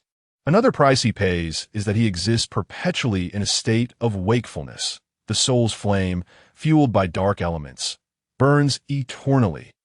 Although Lofa has ceased his narrative, Vite and the others remain enraptured by OS's tale. The image of a solitary wanderer lingers in Vite's mind, encapsulating OS's essence. Simultaneously, the concept of alchemy has indelibly etched itself in Vite's thoughts. No, it is not only Vite. Selin and the others feel similarly. Perhaps this was indeed Lofa's intention in recounting this story. So, what exactly is alchemy? Vite must concede that Lofa has successfully sparked his curiosity about it. Lofa turned to Vite and with a smile proclaimed, "Alchemy is the art of transforming what is deemed useless to us into something that proves beneficial." Does that sound familiar? Upon reflection, the crafting of potions involves the conversion of herbs and materials, which initially have little utility, into potions that greatly assist us. Hence, these potions of you were referred to as alchemical potions. The same applies to magic circles. By processing materials that are of little use to us, we can create magic circles that aid us in battle. Thus, the magic circles of the past were also termed alchemical magic circles. At this juncture, it is likely that you have garnered a preliminary understanding of alchemy. Indeed, alchemy is a vast and expansive concept. This concept has been sustained for a considerable time, until the advent of potions and magic circles, which partially diverge from the overarching notion of alchemy. To this day, alchemy specifically refers to alchemical items. Alchemical items are categorized into three primary classes: daily life, experimentation, and combat. Alchemical items for daily use are quite common within the Academy. In fact, you would have encountered those luminous orbs within the dragon's lair. They're indeed alchemical items. They do not emit light naturally. Rather, they are inscribed with a unique, glowing magic circle. As for experimental alchemical items, you will encounter them in the third-floor laboratory when you begin crafting potions. Regarding combat, Lofa paused for a moment before continuing. As I mentioned earlier, alchemy does not enhance one's intrinsic power. This is because combat-oriented alchemical items serve as external forces. Sometimes, it is acceptable to rely on external forces, but in most cases, you must depend on your inherent strength. For instance, at the Grand Dragon Feast, there will be a Dragon King challenge. Of course, the term Dragon King here refers not to the ruler of the dragon race, but to the title bestowed upon the strongest of the mature dragons. In this challenge, the use of external aids is prohibited. The strongest among the mature dragons. Upon hearing this, Vite and the others were filled with excitement, especially Vite, if his memory serves him correctly, whence it mentioned that the Grand Dragon Feast occurs once every 4,000 years. And it has been 202 years since the last one. This implies that the next Grand Dragon Feast will take place in 3,798 years. At that time, he would be 3,800 years old. The term mature dragon encompasses those aged between 800 and 8,800 years. Vite precisely falls within this age bracket. The dragon race is one that places great importance on honor, irrespective of age. The title of the strongest among the mature dragons is an honor that would inspire Vite to strive for greatness. Vite's aspirations were clearly written on his face, a sentiment shared by his companions. Observing this, Lofa could not help but chuckle softly. "You are indeed fortunate." Calculating the time, the next Grand Dragon Feast will coincide perfectly with your mature years. I eagerly anticipate your performances in the Dragon King Challenge. In my day, I was rather unfortunate. During my first Grand Dragon Feast after birth, although I met the age requirement, my obsession with alchemy left me lacking in strength. And I would have only embarrassed myself by participating. I barely managed to wait for the second Grand Dragon Feast, only to oversleep. By the time I awoke, decades had already passed since the event concluded. As he recounted this, A flicker of regret shone in Lofa's eyes. Dragons yearn for glory, yet he had missed two opportunities to be why the next occasion he would have long surpassed the age threshold. He was now perilously close to old age. Shaking his head gently, he cast aside these disheartening memories. Now, let us continue our discussion on alchemy. The categories of combat-oriented alchemical items are not numerous, generally falling into three groups: enhancement, protection, and alchemical automatons. Enhancement alchemical items typically refer to those that augment the elemental affinity of the bearer as for protection items. I need not elaborate further. They are akin to armor.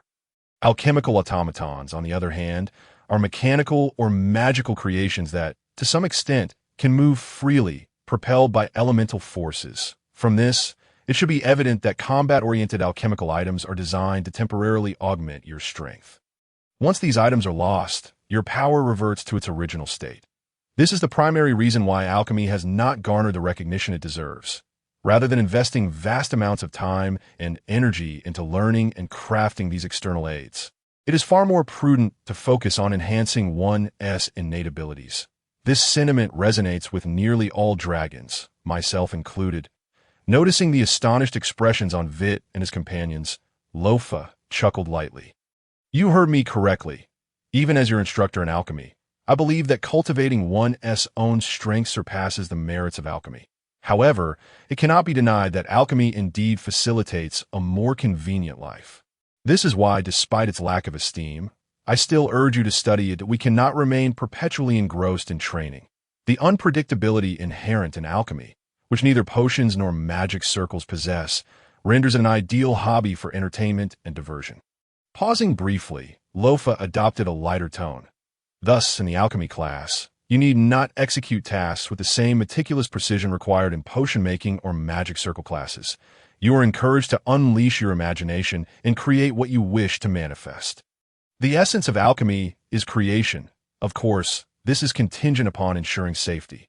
After all, alchemy also involves the operation and transmission of magical or elemental forces, and any misstep may lead to explosive consequences.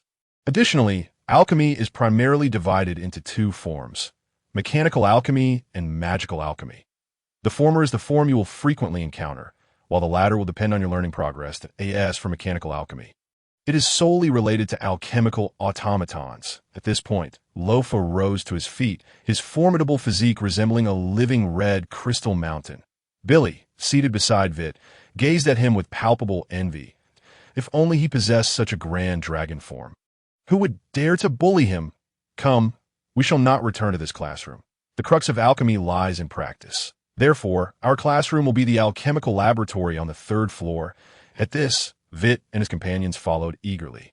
Curiosity and excitement etched on their faces. They had not anticipated that their first alchemy lesson would involve hands-on practice, a far more engaging experience than the other two courses. After all, dragons are creatures driven by curiosity. If you expect a dragon to sit quietly and listen to a lengthy discourse, you should consider yourself fortunate if they do not fall asleep immediately. Soon, they arrived at the alchemical laboratory on the third floor. However, the scene within the laboratory left Vite and his companions somewhat disappointed. It resembled the classroom on the fourth floor, but the stone platforms were merely a tad higher. Lofa, naturally attuned to the emotions of Vite and his companions, refrained from immediate explanations. Instead, he allowed each of them to select a stone platform before beginning his introduction. The stone platforms before you are not ordinary. They're experimental alchemical items. Each platform is inscribed with commonly used special magic circles. Now, place your claws upon the platform and channel the magical elements within you into the stone before you. Upon hearing this, the dragons curiously fixated on the platforms, following Lofa's guidance to infuse elemental power into the stones. When Vite heard the term experimental alchemical items, the image of Boke's experimental platform surfaced in his mind. The platform before him differed only in size from Boke's. The materials were identical. As he infused magical elements, the platform emanated a soft glow. Subsequently, intricate magic patterns illuminated the surface, ultimately forming three distinct magic circles. The central magic circle, known as the constant temperature circle, can maintain the temperature at your desired level. Naturally, the higher the desired temperature, the more elemental power it consumes. The left magic circle, named the annihilation circle, can incinerate the waste generated during the alchemical process, effectively erasing most substances placed upon it. Therefore, refrain from placing your claws upon the already activated annihilation array if you wish to keep your claws intact. Billy, with a sheepish grin, withdrew his claws, his heart still racing with trepidation. This contraption is exceedingly perilous. Lofa redirected his gaze from Billy and continued. The magical array on the right is known as the shaping array. It possesses the ability to mold the materials you cast into it into the forms you desire. Thus, the alchemy class officially commences now. As Lofa's voice faded, a plethora of ores in a metal cauldron, the size of a head, materialized before Vite and the others. Do you recall what I mentioned regarding the essence of alchemy? It is the transformation of what is deemed useless to us into something of value. That is alchemy. The stones before you are predominantly iron ores, while iron ore is of no utility to us.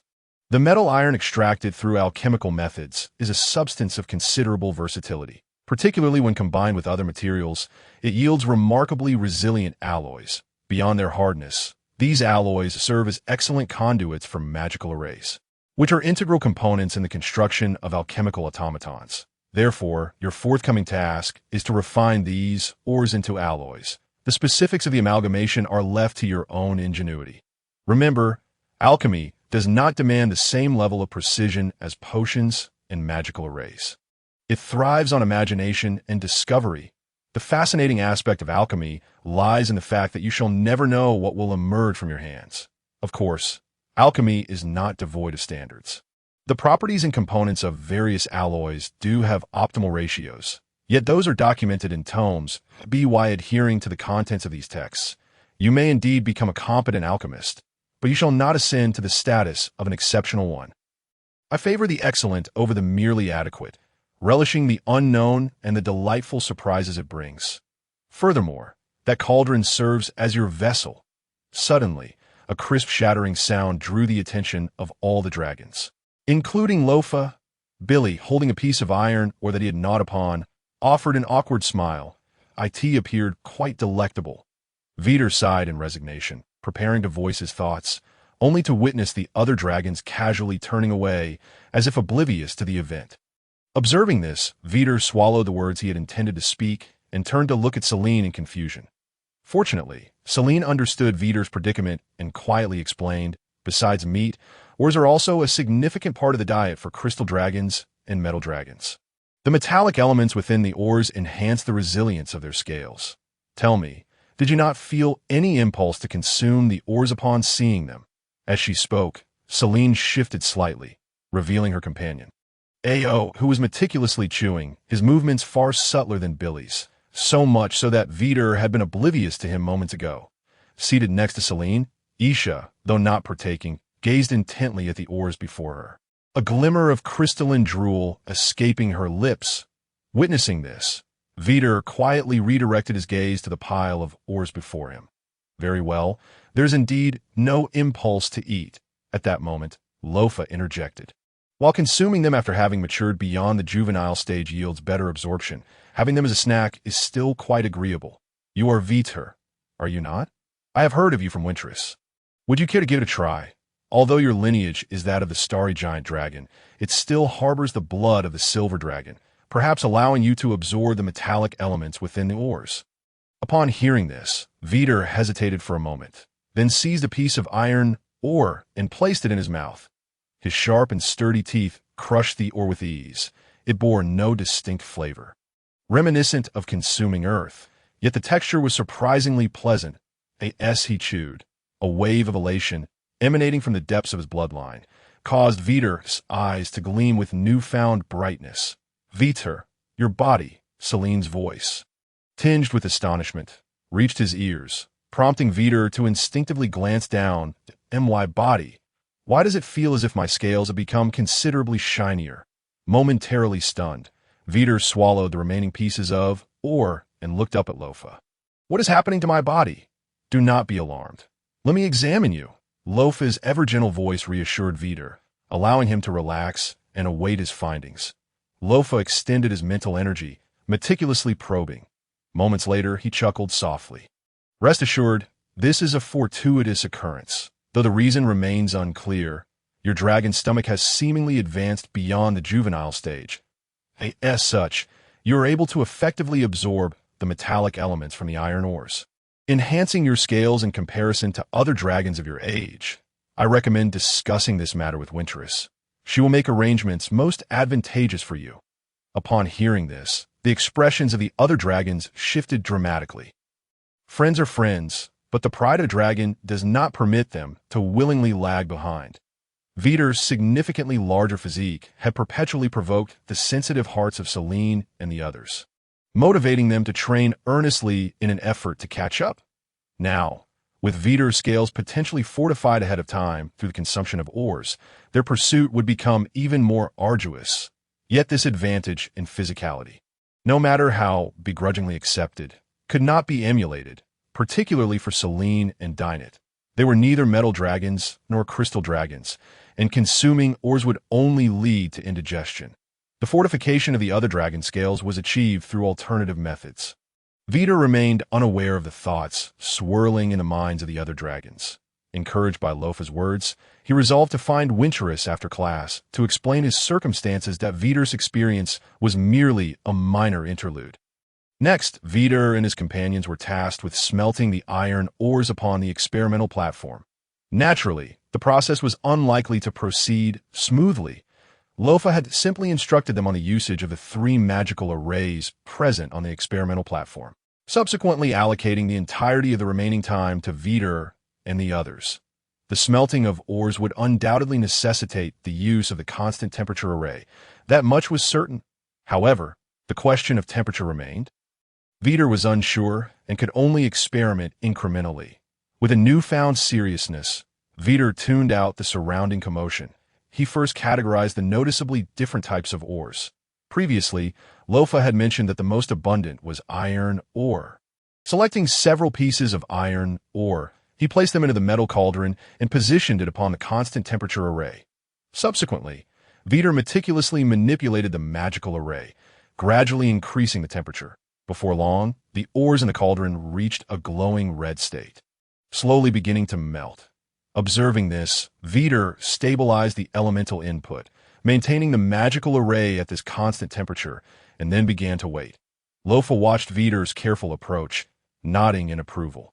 While it was a cautious method, it could only be deemed average. Most of the other dragons followed suit, but it was Billy beside Vite who caught Lofa's attention. Billy nonchalantly grabbed a handful of ores and tossed them into the cauldron, proceeding to melt them as if he were merely playing around. Vite's eyes remained fixed on the cauldron.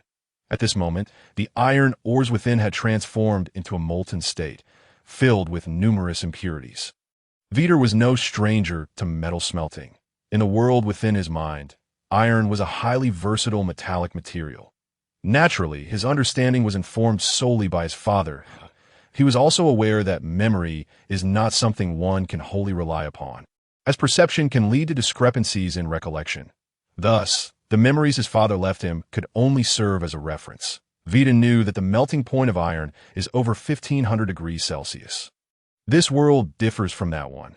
Magic exists here, and it simplifies many complex concepts. For instance, right now, Vite was unaware of what such a temperature truly entailed, yet he could directly perceive the presence of iron within the molten substance using his mental energy.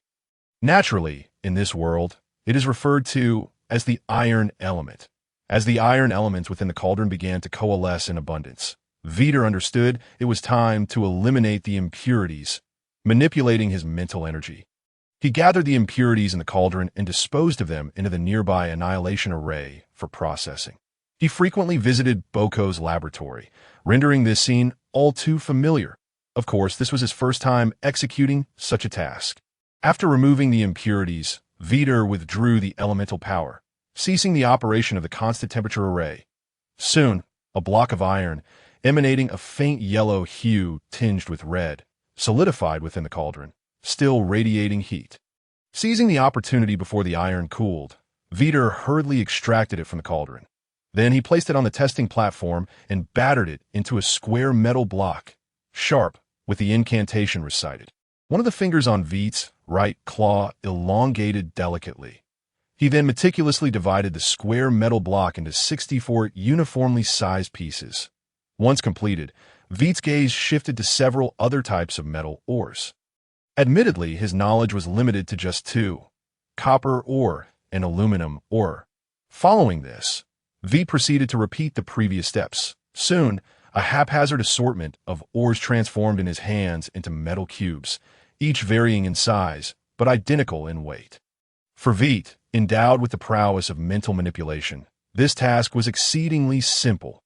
Upon finishing, Vite couldn't help but exhale in relief. His golden eyes dimmed slightly, a sign of considerable mental exertion, regardless of his seemingly grand stature. He was merely a 2-year-old hatchling dragon, with his mental strength relying solely on natural growth. Time for a break. Lofa's voice resonated in Vite's ear. He looked up to see Lofa regarding him with a hint of admiration. No wonder Janice chose you as her student. You are meticulous and methodical. You are truly suited for the crafting of magical arrays. The purity of these metal blocks has surpassed 80%, which is quite an impressive achievement for a hatchling of your age. Haha, I finally did it. Before Lofa could finish, Billy suddenly shouted beside Vite, raising his head proudly and surveying his surroundings. Before him lay an irregular and somewhat unsightly grayish-white metal block. However, he quickly noticed that the other dragons were entirely unlike him. Celine and the others had chosen similarly to Vite, categorizing and smelting each type of metal O-R-A-T that moment. Each dragon's personality was vividly on display. Vite's workspace was stacked with orderly metal cubes, reflecting a sense of precision, even bordering on obsessive-compulsive. Celine was similar to Vite, though her metal blocks were somewhat larger and shaped like dragon scales. Appearing rather chaotic and inconsistent, it was evident that her enthusiasm had waned from initial eagerness to later indifference, clearly indicative of her fleeting interest. Isha's work mirrored Vite's, yet her metal blocks exhibited a variety of shapes, some even bearing the delicate imprint of her claws. Dinah's approach was somewhat different. After smelting a single ore, the resulting metal was random in shape and size, appearing rather haphazard. Ao was the most surprising of all. His workspace was adorned with exquisite dragon scales. Were it not for the differing colors, the other dragons might have suspected that those scales were plucked directly from his own body. Naturally, his progress was the slowest. However, after surveying the area, Ao's eyes gleamed with a hint of pride. If you're going to do it right, he thought, and indeed, he acted accordingly, clearly striving for perfection compared to the other dragons. Meanwhile, after surveying the surroundings, Billy scratched his head in confusion. Did I misunderstand? Just as he pondered this, the unsightly grayish-white alloy before him began to levitate on its own, subsequently landing in Lofa's hand. After examining it, Lofa turned his gaze toward Billy. If I were to require another piece of such metal, what ores would you need? Hearing Lofa's words, Billy was momentarily taken aback, then began rummaging through the pile of ores before him. Moments later, he stacked 5 types of ores into small piles, placing them in front of himself. This should suffice, Lofa nodded, then pointed at the iron ore, stating, but I recall you previously used 6 pieces of iron ore. Why have you only included 5 this time? Upon hearing this, Billy awkwardly scratched his head, somewhat embarrassed as he replied, I felt that 5 would be sufficient. Lofa chuckled. He then placed the alloy back in front of Billy. As long as the metal you smelt achieves the hardness of this alloy, your task for today will be deemed complete. The other dragons were taken aback, then stared at Billy in astonishment. They never anticipated that their meticulous methods would yield lesser efficiency than Billy's casual approach of tossing in a few ores and smelting them. Billy was equally stunned. He had always been the one used as a negative example in class. Yet today, he had become the standard of qualification. As this realization dawned, a smile crept onto Billy's face, and he held his head high, his tail whipping behind him with glee. So, you're not as foolish as I thought. Upon hearing this, Billy's expression froze, and he glared in the direction of the voice, only to find Vite looking awkwardly as he scratched his head. Vite indeed felt embarrassed. While he had always thought so, voicing it in front of Billy felt inappropriate. With this in mind, Vite offered an apologetic smile. I'm sorry. I didn't mean it. No, I do not accept your apology, Billy retorted firmly. What kind of relationship do we have that requires such formality? Billy's words initially stunned the other dragons.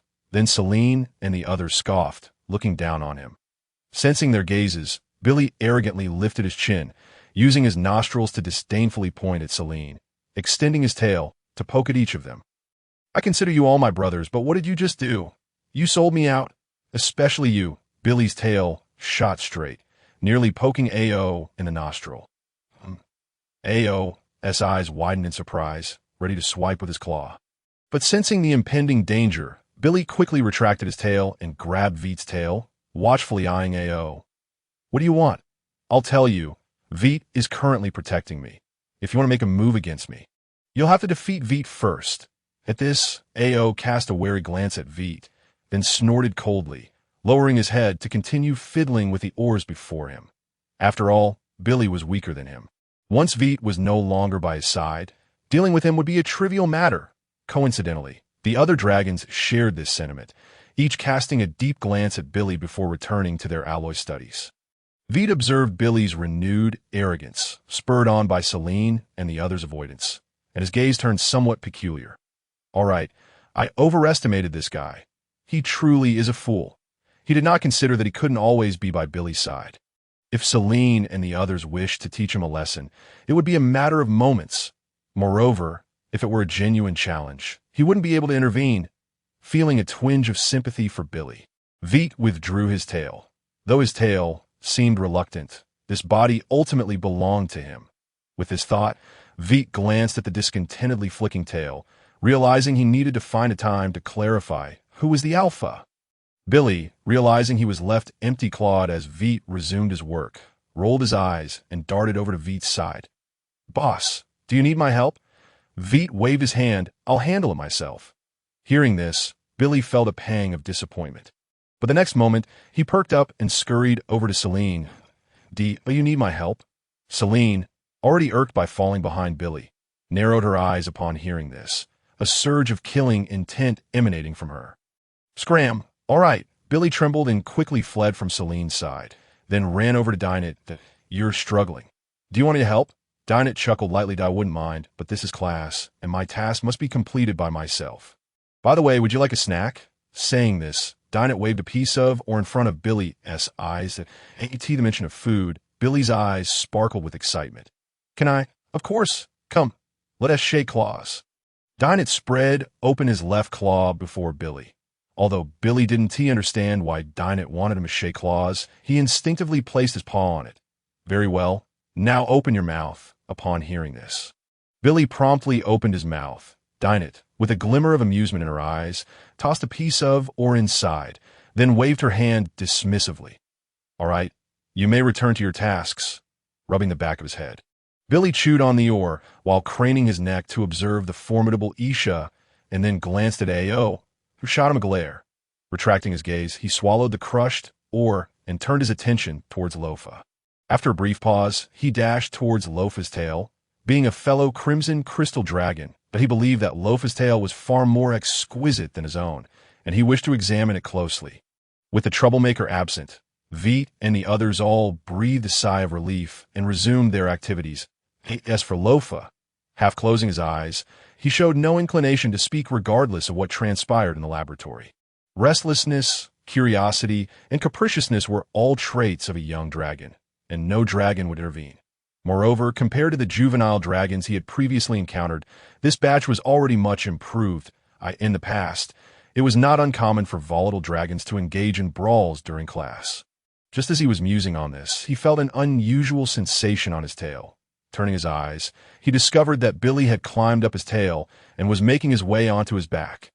After a moment of silence, Lofa resolved to remain completely silent. It was quite natural for a young dragon to be curious. But, Billy, you may climb, but could you refrain from gnawing on the crystal clusters on my back? Upon hearing this, Billy sheepishly smiled, wiped the drool from the corner of his mouth, and continued his exploration atop Lofa's back. For Billy, the stillness of Lofa was akin to a mountain of crystals. Vite glanced up at the intermittently visible Billy and shook his head helplessly. What was that saying again? Perhaps it was something like happy-go-lucky children thrive in amusement. Time gradually passed, and Vite and his companions successively produced their finished products. However, the hardness of their alloys fell significantly short of Billy's. They could only make incremental adjustments to the ratios. Soon after, the second dragon to meet the requirements appeared. It was neither Vite, nor Celine, nor Isha, and certainly not Ao, but rather Dinah, who held a laid-back attitude. To her surprise, Dinah casually tossed a few metal clumps into the mix and successfully melted them. Yet regrettably, when Lofa requested her to produce another batch, she was left dumbfounded. Having adopted a carefree approach to melting, how could she possibly remember the ratios of the metals she had used previously? Consequently, she could only hold her alloy, a look of distress etched on her face as she attempted to reconstruct the various metal ratios. Nonetheless, Dinah's success had indeed placed considerable pressure on the other dragons. Soon, Isha and Celine followed suit, achieving success in quick succession. Since their methods were quite similar to Vite's, they diligently noted the ratios of several metals while melting their alloys. Thus, they were able to complete their tasks even faster than Dinah.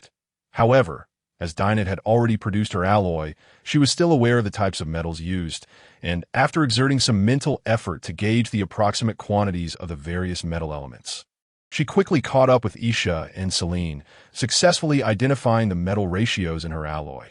Huff! Vite exhaled, gazing at the silvery alloy before him, a faintly weary smile gracing his features. It worked, as he listened to the overlapping sounds.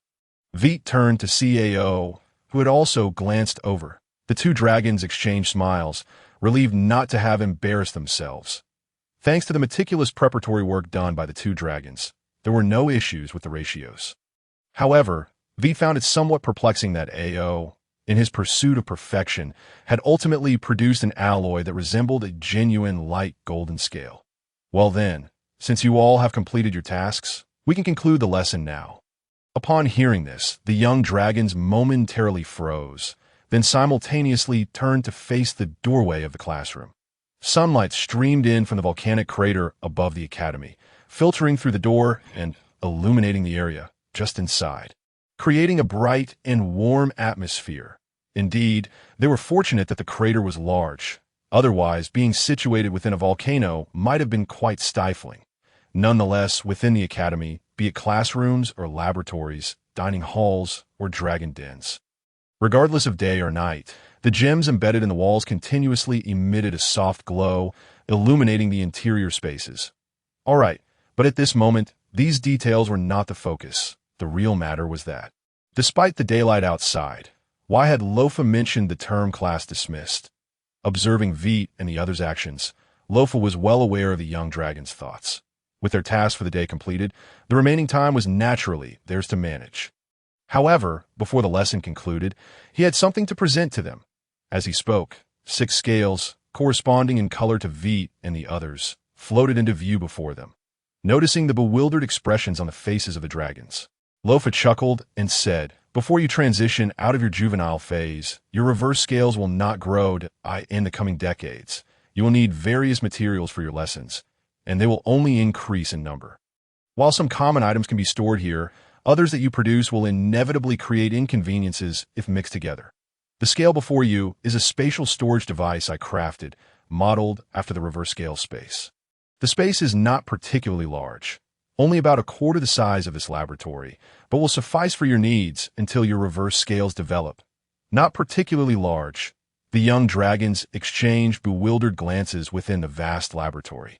To say nothing of Lofa, who stood a towering 700 meters tall and occupied less than a tenth of the area, was enough to illustrate just how spacious this laboratory was. Contemplating the notion of a quarter-size space, Vite and the others felt their eyes brighten visibly. Just how much could they store? As they gazed at the scale suspended in the air, their excitement intensified, prompting a smile to tug at the corners of Lofa's mouth. "All right, lift your necks and remain still." Having prepared such a splendid gift for them, Lofa's stature in the eyes of Vite and the others soared immensely. And naturally, they complied with his every word. With their heads held high, they extended their necks, their eyes fixed on the scale hovering before them. Brimming with eagerness and curiosity, Then, they watched as the scale flew towards the area at the base of their collarbones. The reverse scale, located at the junction of the neck and chest, was typically inconspicuous. However, whenever they straightened their necks, it was evident that there was a missing scale in that area. The absent scale was the reverse scale. The most vulnerable point during their juvenile phase. Do you remember the battle against the Abbey Dragon Beast 2 years ago? A significant reason why the Abbey Dragon Beast was dubbed the juvenile dragon killer was its ability to effortlessly locate the position of your reverse scales and pierce them with its sharp tail needles. Thus, this is an exception. From now on, under no circumstances should you expose this area lightly. Understood? Lofa's tone remained slow and gentle, yet this time, they perceived an undeniable authority within his words. Instinctively nodding, Vite and the others felt a chill emanate from the area Lofa had mentioned. All right, the scale has been successfully affixed. You may take a look. Upon hearing this, Vite and the others hurriedly looked down to see a scale noticeably larger than the others embedded at the base of their collarbones. The more they gazed at this dragon scale, the more they found themselves enamored with it. They then prepared to test the functionalities of the scale. Just then, Lofa turned his attention to Vite and spoke. Vite, although this may leave you somewhat disheartened, I must clarify that this scale is less an alchemical creation and more akin to a magical array. Lofa's statement was somewhat perplexing, yet Vite understood its implications. Instantly, the joyful expression on his face turned tense. His body was perpetually consuming the ambient fire and water elements in the air. But what are the other magical elements? Certainly not. It was merely that the concentrations of other magical elements did not meet the conditions for absorption. Or rather, for other magical elements, it was not a matter of absorption, but of possession, followed by discarding. To Vite's body, other magical elements served solely as tools for enhancement. Once utilized, they would not remain within. This was a discovery Vite had made himself and shared with Wentz. Therefore, when he saw the myriad magical arrays on his teacher's body, he felt both envious and candidly stated that he could never master such a technique. Consequently, when he declared that he could not learn it, the teacher was not surprised in the least. There is no way around it. The core of magical energy and the magical solution utilized in the magic array are both highly concentrated magical elemental polymers. Upon contact with his body, the magical elements within would be borrowed by him to enhance his physical form. Naturally, when it comes time to return them, it is impossible to reinstate them to the magic array. Instead, they would be expelled into the external environment. With this thought in mind, Vite cast a worried glance at Lofa. The excitement that had danced upon the faces of the other dragons regarding the scale gradually faded, including that of Isha. Although there were conflicts and tensions, they were more akin to jest than true opposition. Observing the expressions of the dragons, Lofa sighed in resignation and said, "All right, I admit it. I may have been a tad slow in my speech. However, you all need to calm down, Vite. You too. What I meant earlier was not to imply that you cannot make use of this scale. My intention was to convey that the essence of this scale lies within the magic array. And we all know your physique is unique. Therefore, this scale has undergone special treatment. Yet controlling such physical traits is quite challenging. Thus, moving forward, you must occasionally monitor the color of that scale. When it transitions from a silvery hue to a grayish one, it will be time for you to seek out your teacher. Otherwise, if the array inscribed upon that scale collapses, the space within it will follow suit. As for the contents housed within, they may either fall beside you or land far away. The greatest possibility, of course, is that they will be obliterated by the collapsing space. Upon hearing that he could still utilize the scale, Vite finally felt a sense of relief. Subsequently, he cast a lingering, resentful glance at Lofa. The magic instructor, Vite, was a lackluster scholar who would doze off at the mere sight of a book. The herbalist, Borko, was a mad scientist whose laboratory was cluttered with dragon organs. And the teacher of arrays was a weapon depot, with his wings adorned in magical inscriptions. Initially believing Lofa to be somewhat more normal, he was taken aback to discover that he, too, spoke with heavy breaths. Well, upon reflection, Lofa truly was the most normal one. Class has ended. The time was not evening but rather afternoon, with still 2 or 3 magical hours remaining before dusk, with the storage space available. Vite and his peers stowed away the items created during this class. Due to the presence of the annihilation array, a perilous magical formation, Lofa dared not leave as Vinny's did.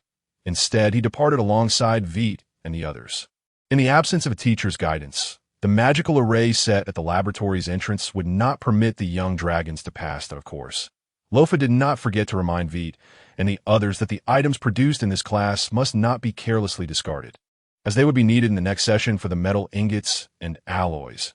Watching the shadows cast upon the stone corridor floor shrink, the other dragons quickly distanced themselves from Vite, save for Billy and Isha, casting vigilant gazes his way. Vite rolled his eyes. I give you my word. Since you have sacrificed Billy for me, I shall refrain from taking further action against you. That said, your jest was rather cruel. I genuinely thought I had developed a case of sleepwalking. Upon hearing Vite's words, Celine and the others let out sighs of relief. They then turned their eyes to Vite once more, this time imbued with an inquisitive glint. Noticing the gaze from Celine and the others, Vite recalled that there was still something he had yet to share with them. Hesitating momentarily, he infused his expression with a touch of apology. I apologize, this matter should have been addressed last night. However, I was utterly exhausted and fell asleep outside, and today, you all managed to trick me again, leaving me with no time to explain. Celine, known for her straightforward demeanor, could no longer restrain her impatience upon hearing Vite's roundabout way of speaking without getting to the point. Get to the point. This is exhausting to listen to. In response, Vite scratched his head. I am now a student of teacher Janice. Billy, standing nearby, instinctively chimed in. So are we. The other dragons, unlike Billy, who is somewhat simple-minded, quickly grasped Vite's meaning. Are you saying you wish to study magical arrays under Janice? Vite glanced at Dinah and nodded. He then recounted his aspirations regarding his future path in magic to the assembly of dragons. In summary, it is precisely for these reasons that I wish to learn about magical arrays. And Janice agrees that my approach is sound and is willing to take me on as a student. Ao nodded in acknowledgement. If I were in your position, pursuing magical arrays would indeed be an excellent choice. Since you are seeking the mysteries of magic through these arrays, I assume you will no longer be attending Vinny's magic classes. I presume this is the news you intended to share with us. Celine, no longer exhibiting her previous irritability, spoke in a somewhat enigmatic tone, her golden eyes fixed intently on Vite, her countenance devoid of any overt emotion. Upon hearing Celine's words, the other dragons simultaneously turned their gazes toward Vite, their expressions brimming with inquiry. Faced with such scrutiny from Celine, Vite inexplicably felt a pang of guilt. Aware of Billy and the other stares, he hesitated for a moment before finally nodding. The teacher said I no longer need to attend magic classes. And Vintes has agreed. Upon hearing this, Aod and the others exchanged glances, momentarily at a loss for words. Since their births, they had been inseparable for over 2 years, regardless of the qualifications for descent. The mere thought of them learning various spells and practicing different magics, while Vite was relegated to monotonously reciting incantations, searching for elemental nodes within spells, made it impossible for them to voice any opposition. Suddenly, Celine turned silently and leaped off the corridor, her wings unfurling as she soared upward. Vite was momentarily taken aback and instinctively attempted to pursue her, but Dinah stepped in front of him. Observing Vite's puzzled expression, Dinah shook his head. We can understand your choice, and so can Celine. She merely needs a moment to come to terms with it. Moreover, you know her temperament. At this moment, no matter how you explain, she will not listen and may even confront you. Vite, give her a little time. She will come to understand. Upon hearing this, Vite hesitated for a moment before letting out a sigh. He knew Dinah was correct. Yet, as for her, I will go keep her company, he declared, gazing at Dinah, who wore a gentle smile.